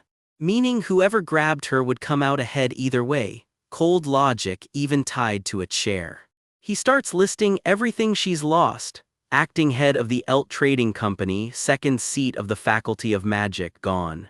Not even her old use as his magic tool supplier survives this. As of right now, he tells her flatly she is. Nothing, not a title, not a position, not one thing left to her name. She doesn't say a word, she just lets it sink in. Her eyes go wide. Stripped down like this, she's just plain Lordal Keheln now, nothing more. She admits she knew it the second he walked through that door. Unfortunately, she says, that's the only reason left for anyone to bother saving her. The only reason he is left to save her too, now that she's worth nothing to whoever's plotting against her. He points out the obvious, if she'd really been scheming with Dune all along. He crosses the room in silence, letting the accusation just hang there. She'd never have had to expose herself to him at all. What did she picture him swooping in to console a poor betrayed girl? Stay still, he mutters, working the blade. She can't help but tease him right back. He really can be a creep sometimes, she laughs. Getting serious again, she says they need a way out and fast. Taylor should be arriving soon. Something outside makes her freeze mid-sentence. Ed just grins like whatever's happening out there is exactly on schedule. Something crashes through the room in a blur. Papers go flying everywhere in the chaos. Once the dust settles, she quietly admits she thought he'd had it all figured out. He confesses it still hurts, even when you can see the hit coming. She leans her head against his shoulder. There's one thing she's sure of, she says. Being taken like that isn't something she ever wants to go through again. Neither of them says anything for a moment, he just reaches out. He gently rests a hand on her head. She lets herself lean into it just for a second. For once, neither of them is scheming a single thing, just quiet for a beat. He finally says it plainly, I'm sorry for how this all turned out. Rewind 3 hours. A ghostly blue bird streaks toward a quiet inn, the calm before all this kicked off. Janica, hood pulled low, isn't so sure about this. Are they really doing this? Ed just waves her off. Don't worry, he's got it all planned out. He insists every detail's already been handled, no loose ends. Someone nearby practically chokes hearing that. Wait, what exactly does he mean by that? He reminds her, hey, she's the one who said he could call in any favor he wanted. Though she admits he does always seem to have an angle worked out. And with that, the plan's a go. Let's do it, they decide. Let's kidnap her. Someone nearby just about falls over hearing that part said out loud. Meanwhile, a suspiciously calm girl is already packing a bag like this is a school trip. I'm all ready, Ed, she chirps, bright and completely unbothered. He just stares at her, half impressed, half concerned by how ready she is to be kidnapped. I plan on kidnapping you, he tells her, like it's the most normal request in the world.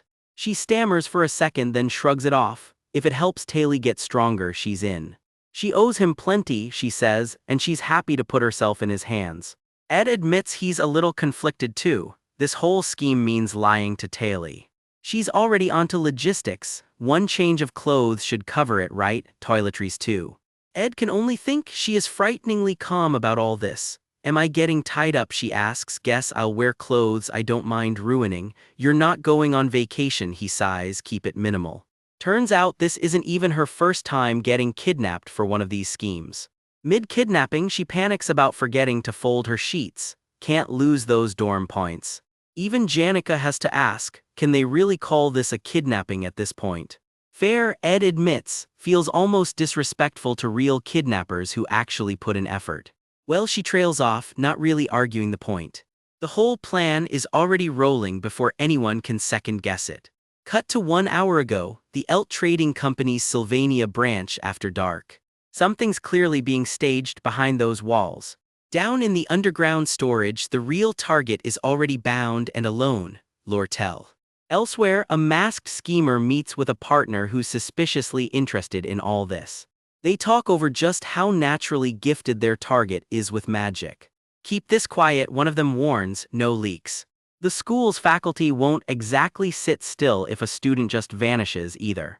Hiding one kid in the trading company's storage shouldn't be a problem, they figure. They'll stick to old, reliable tactics. There's only so many ways to really take someone down in this business. With only a day left, the real question is how exactly they grab Lordle. They'd really rather this whole thing stay quiet. Framing her for it all is one option on the table, they say coldly. By next semester, they figure control of the whole trading company will already be theirs.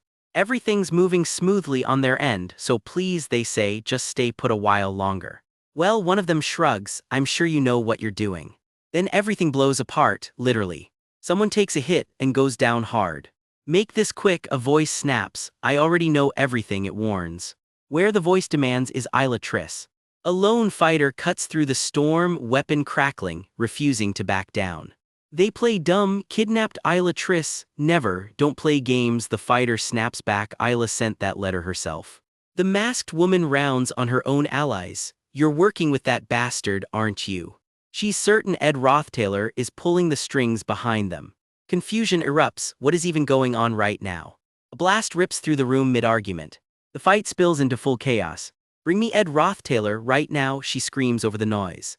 Someone's yelling for people to get inside before they get hurt out here. It'll all be over by tomorrow, someone mutters, trying to sound calm. Orders fly, find Isla Triss downstairs, someone snaps, we can just hand her over at this point. Someone's already looking, they add, but downstairs a guard's out cold, with a cheeky little thank you note left behind. Someone clearly walked right through here without much resistance at all. One guy in a flat cap is completely losing it. What is even happening right now? He's sweating bullets, bracing for whatever's coming next. Something above makes him flinch hard. The roof just went up in a fireball. Word spreads fast, there's been an explosion and it's bad. He stumbles through the smoke, completely baffled by what he's looking at. Someone coughs through the haze, hurt, still barking orders to find Ed Rothtailor immediately. The fight outside isn't slowing down for anyone. Someone staggers back a step, catching their breath.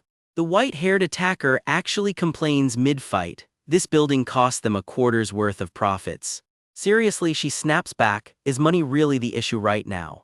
Whatever Dune's actually planning, they admit, it falls apart if they lose their grip on her, which makes all this flashy fighting kind of pointless. Someone spots her through a window and does a double take. Wait, is that Taylor McClure? Yeah, comes the answer, the one tipped to become the next sword saint. Mid-swing, someone taunts her, no way, don't tell me she actually kidnapped Isla Triss. She sees right through it, their whole plan hinges on stalling with Taylor for time. Sure, the trading company's got mercenaries posted, but they are not exactly a real fighting force. So Ed brought in a few extra hands to handle everything upstairs. Taylor's jaw drops, wait, what? Because as it turns out, Ed's already taken over the entire trading company. He's even rigged an escape rope on the roof, and he's glad to see Lordle safe. Someone gasps at the guy standing there, wait, Ziggs. Didn't know Ed had it in him to go this flashy, Ziggs tells him, grinning. You're here, Ed says simply, and Taylor's on her way. Time for Ed to finally lay out how this whole scheme actually came together. He realized this whole mess could become something more. A real chance to see just how much Taylor can handle before actual danger comes. Staging something like that was never easy, until the ELT Trading Company handed him the perfect scapegoat. Then he's suddenly shouting her name in a panic, Isla. He'd planned to use the company itself to engineer the whole scenario. It's nice to see you here, Taylor, someone tells her, calm as ever. Taylor just stares, confused, why are you even here? Sorry about this, the potion girl says, not sounding sorry at all. But she's not letting Taylor go any further, not today. 3 days before the semester even starts, the group huddles around a campfire and the news that's about to drop lands like a gut punch. Their friend Laurel Ketcheln, the company's golden daughter, just got backstabbed, and she's about to lose control of everything she built. Wait, that Laurel, the one everyone assumed was untouchable. Ed's crew can barely process what they are hearing. Turns out the company's whole staff just bows to whoever holds the real power, and the new guy already owns the second princess, the incoming company leader, and even the vice principal. Persica, the second princess, Slog, the future leader, Rachel, the vice principal, all of them quietly bought out. And behind it all, a smirking stranger named Dune, casually holding a tiny model of the whole academy in the palm of his hand, like it's a toy. The entire Sylvania branch is already his. Faculty, royalty, staff, everyone got pulled in. Back at the fire, the group realizes just how deep this goes. This is a lot more than one bad business breakup. Rewind a bit. Before any of this went wrong, Laurel herself once came to Ed's crew asking for a favor, and it sounded a lot like a heist. You want us to break into the elite trading company and get you out for free. I believe in your abilities, and I'm not asking you to do this for free, Laurel promises with a sly little smile. Ed lays out his angle. He's technically already part of the elite trading company himself. So Laurel's plan is simple: hire them as mercenaries. She flashes that confident grin, humming to herself. I'll make sure you're paid fairly, she says. But someone worries out loud, what about their normal school lives? With a princess involved now, this stopped being a quiet smuggling job a while ago. The terms aren't bad, honestly, still hard to just pick one option though. A carriage rolls in through the dark. At least they won't be dealing with the imperial family directly. Because Princess Phonia is coming herself. A letter already confirmed she'll arrive before the semester starts. Back in the present, that memory feels like a lifetime ago. Now it's just Ed's crew staring into the fire, trying to figure out what comes next. That's the plan, Ed says flatly. I'll go alone if I have to. He's honest about it too. His magic is barely working right now and he's nowhere near his best. He genuinely needs the backup. One of them isn't so sure about all this. I don't know how you all feel, but I don't really like Laurel very much. The confession lands and Elka practically jumps. Yaw, Janica. A door creaks nearby. Someone's clearly caught listening in on a conversation they really shouldn't be having out loud. Janica cuts through the awkwardness with something sharper. Honestly, I'd rather Ed didn't put himself in danger just to save Laurel. Silence. Even Ed doesn't have a comeback for that one. But Ed, Janica trails off, and you can see exactly how much she's holding back. Later, alone, Janica sighs. She genuinely doesn't know what the right call is here. But she knows what she can do. Walking off alone into the dark, weapon in hand, she's already made up her mind. Make sure you're in a little less danger, Ed. That's the whole plan, really. So here's what she's thinking. What's the plan? Someone asks, watching her fidget nervously with her braid. They still don't know exactly what Dune is plotting, but one thing's obvious. He plans to hold onto Laurel right up until the semester actually starts. Which leaves only one move. We'll take Laurel back tonight. Janica peels off from the group first. I've got something to handle at the dorms today. Don't look for me until tomorrow morning. Ed just laughs it off nervously, though something about that request clearly unsettles him. Meanwhile, in a dorm room, someone gets ambushed with a single word: kidnap. The idea's brutally simple: snatch her, leave Taylor a letter, and he'll come running straight into the company alone. So you want to use Taylor to beat up everyone there and drag Laurel out? That's pretty rough. Even his own allies are stunned by the plan. No, just one word, flat and final. Alvira just grins, twirling a glowing vial between her fingers. You're all going to side with the trading company. And stop Taylor. The words hang heavy and everyone feels the weight of that choice. Someone drops to their knees ashamed. I'm sorry, Taylor. I'm completely on Ed Rothtailor's side. Loyalty wins out over orders every time. But that loyalty comes at a cost. A brutal clash erupts. Do you even know what he's plotting right now? Turns out Dune's real plan is way darker. He wants to use a girl named Isla as a live test subject for some new kind of magic. A bit crude, sure, but what can you do? Progress requires sacrifice. Dune shrugs it off like it's nothing. Alvira lights up, showing off her latest toy, an impact-amplifying wave ball she built herself. The confusion has to keep going until the princess actually arrives, Dune says, eyes cold. Though we'll need to control the scale of it, I'm honestly a bit worried about the backlash Taylor's going to take from this. So sorry Taylor, but I do need to provoke him a little. To keep his focus on me instead of the rest of the company, every move here is calculated. And Elvira grins wider, lightning crackling around her. Get to test out all the new toys I built over break. She's way too excited about this fight. She whips out the hurricane emitter and the whole hallway turns into a storm. Lightning rips through the corridor, shredding everything in its path. Someone's caught right in the middle of it, barely holding on. The storm just keeps building. This fight is nowhere near over. Through gritted teeth, Ed calls out her name, Elvira, like he still can't believe she's really doing this. He grips his weapon tighter, refusing to go down. I didn't think you'd say something like that, he mutters, almost impressed despite everything. The lightning surges again, and neither one of them is backing off. A golden shockwave tears through the storm as Ed lands a hit of his own. He swings, throwing everything he's got into one strike. A pink reagent shatters midair, releasing something nobody expected. Turns out it's a red paperweed reagent, and alchemy means you genuinely never know what variable is about to ruin your day. Ed's blade connects, but the fight is far from clean.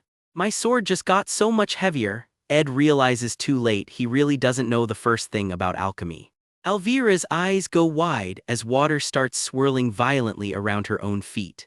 You were born with incredible raw talent and fighting power, she admits, almost begrudgingly.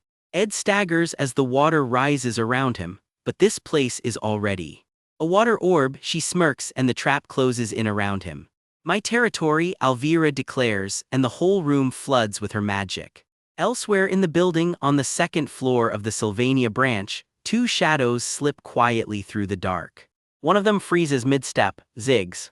I've tied a rope on the fourth floor that leads to the rooftop so you can climb out that way, Ziggs explains, already handling his part. He's got this floor covered, just like they planned. All right, thanks, I'll leave the second floor to you then, comes the reply as the group presses on. About the VIP waiting room on the third floor. You'd better pass by quietly, some warnings you just don't ignore. Inside that very waiting room, Lordle sits calmly, sipping tea like she doesn't have a care in the world. But the mood around her tells a different story. Shadowy, red-eyed dread seems to cling to everything she touches. It's an ominous feeling nobody can quite put into words. Honestly, it's hard to even bring yourself to talk to her. And yet, seeing her just sitting there sipping tea like nothing's wrong. On the third floor of the Sylvania branch, the rescue finally catches up to her. I'm touched seeing you get your hands all dirty just to drag me out of here, Lordle teases as they head down the stairs together. Oh, but I was actually hoping to see her, Lordle. Turns out the sarcasm runs both ways. Janica should be seeing this, someone mutters, thinking of their friend stationed nearby.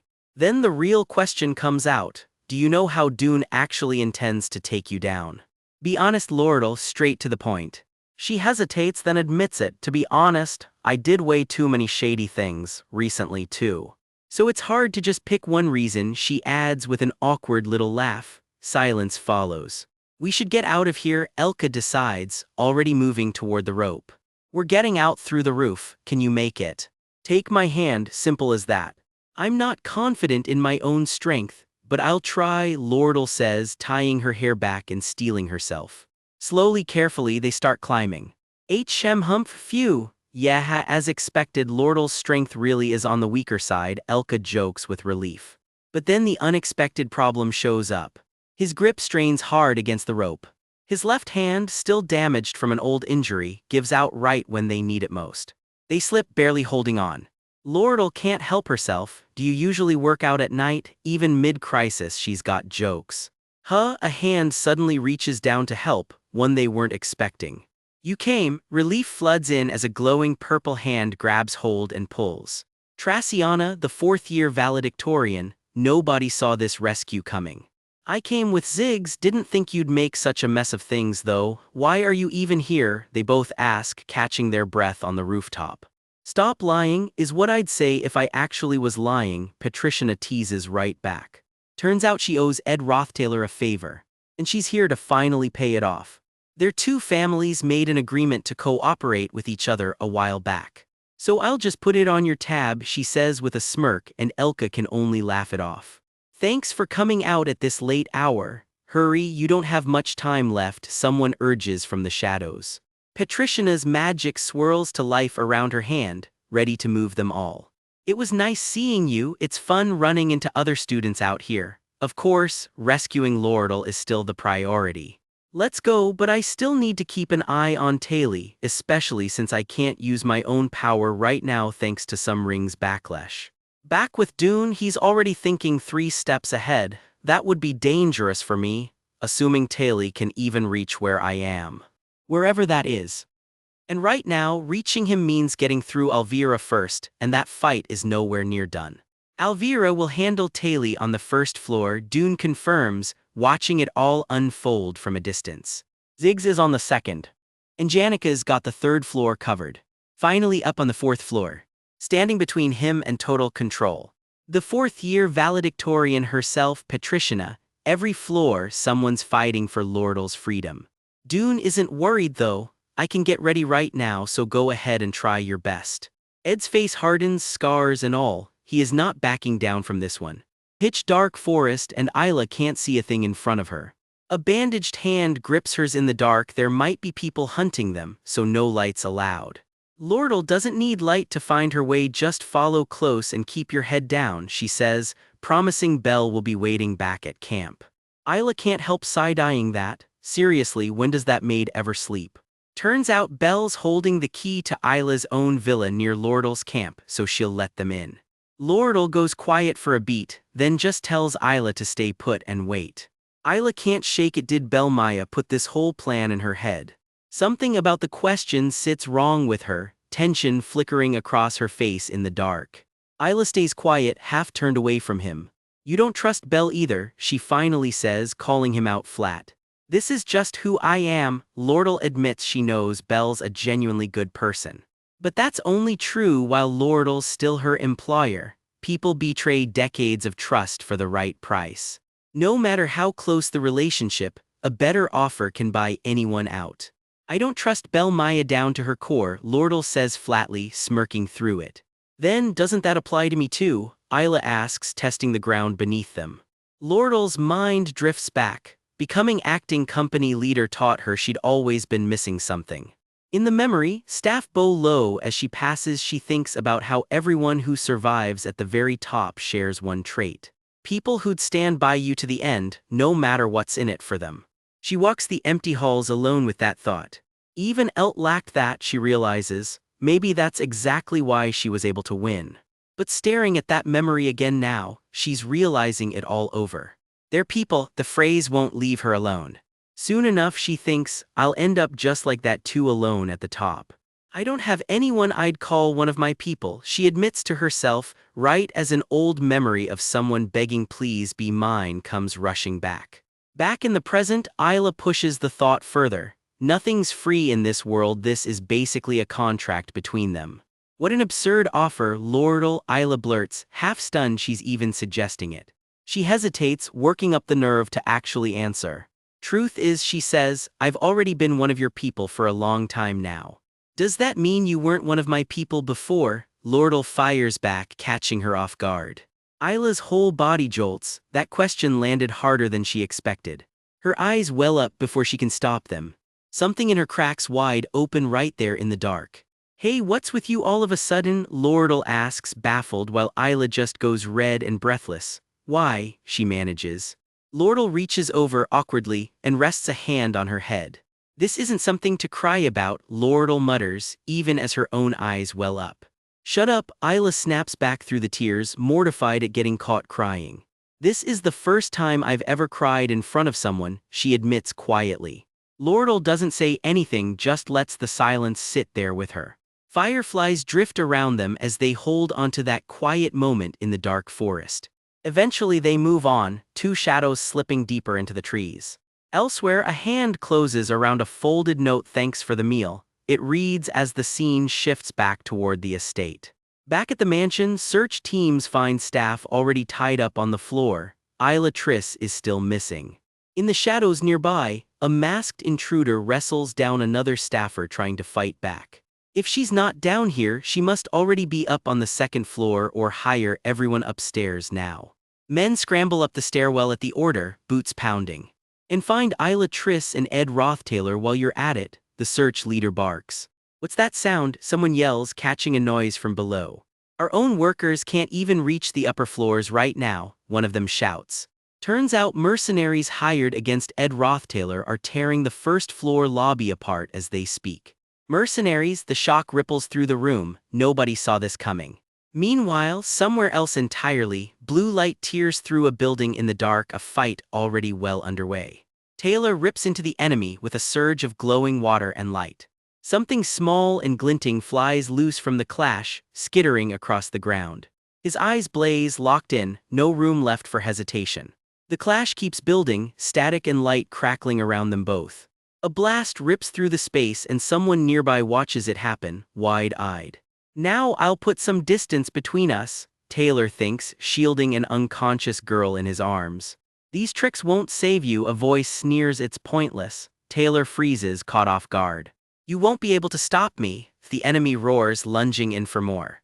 Somewhere in the fight, someone's cooking up a red flame flower reagent, and it's about to go off. Blood and fire spray through the air as it detonates. Someone gets caught dead center and sent flying straight through the blaze. Taylor answers back with an elemental slash, blade wreathed in fire. There's no reason to go this far, just stop, Elvira begs, trying to pull the fight back from the edge. She's bleeding, barely holding herself upright, but she won't back down from stepping between them. The slash connects anyway, a shockwave of fire and force nobody was ready for. "Hey Elvira," someone screams, and Taylor's face goes white with horror. "So sorry," he stammers, staring down at Elvira and the girl, both crumpled on the scorched ground. "No reason to keep going, just move aside," Taylor pleads, reaching for the girl still kneeling in the wreckage. Smoke curls through the ruined room as the dust finally starts to settle. Something in the smoke makes them all freeze. Blood streaks the floor where the fighting already tore through. "You're honestly too soft-hearted, Taylor," the girl mutters, unimpressed by his hesitation. That's when the ice rabbit monsters start crawling out of the fog around them. More of them close in from every side, teeth bared. A claw locks around Taylor's arm before he can pull free. "Wait," Elvira shouts, already reaching for her blade. "I got carried away fighting, I need to stop," Taylor thinks, even as the monster comes at him again. The creature lunges, relentless, giving him no room to breathe. Sparks fly as steel and claw collide again and again. Light gathers along his arm, gold and humming with power. This technique traces all the way back to Ludin, the very first swordsman. The rabbit monster lunges straight for him, jaws wide. It's the mythical swordsmanship passed down through McLore blood, alone a blade of pure mana that cuts clean through anything. The phantom sword technique, Taylor calls it by name as he swings. "K.O.!" the monster shrieks as the blade tears straight through it. The strike lands way harder than he meant it to. He's just jumped up a whole level mid-fight. There's just one problem written all over his face. He hasn't actually learned to control it yet. The sheer force of the phantom sword technique rips through everything around him. The girl beside him gets caught in the shockwave, crying out in pain. For one long heartbeat, nobody moves. Her eyes go wide with something worse than pain, pure horror. Blood sprays, and Taylor's triumphant grin drains right off his face. "Clebius," she gasps out a name Taylor doesn't recognize yet, but she clearly does. Cut to somewhere else entirely. A boy with blood on his sleeve gets asked point blank, "What are you doing right now?" His grip tightens on the hilt, knuckles going white. He won't even look up to answer. In his head, he's already somewhere else. Was it really such a problem that he stayed at school instead of going home? And that's not even the half of it, he thinks. He suffered through all sorts of things, stiff high society events, older men getting too familiar for comfort. All break long it was Elvira dragging him around, drilling him on etiquette he never wanted to learn. That plus one insufferable high society gala after another. Some things come up at the dorms, he tells them, and finally, for once, he gets a night to himself. "Don't come looking for me till morning," he calls back, slipping off alone. He savors the stolen freedom, jaw clenched tight. He soaks in the familiar dark of the night, like he's been missing it. Behind him, something lies perfectly still under a sheet on the bed. Just what unnecessary thing is she up to this time? he mutters, clearly annoyed at Elvira. Huh, he laughs bitterly, stepping toward the light of the doorway. I've finally gone crazy, he says, tears running down his face. His expression is unreadable, scratches and blood marking his skin. Clebius, wait this? Elvira cries out from the floor. Shut up, he snaps back, blood dripping from his raised hand. Be quiet, Elvira. Clebius, Taylor repeats the name back in the present, the truth finally landing.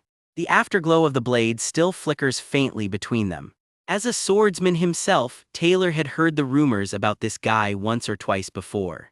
Rumors that had made him more than a little famous in certain circles. Blood sprays hard across the frame, stark against the dark. But Taylor never could have guessed that he'd be the one to confront the truth behind those rumors himself. Fire and blood swirl together as the chaos finally catches up to him.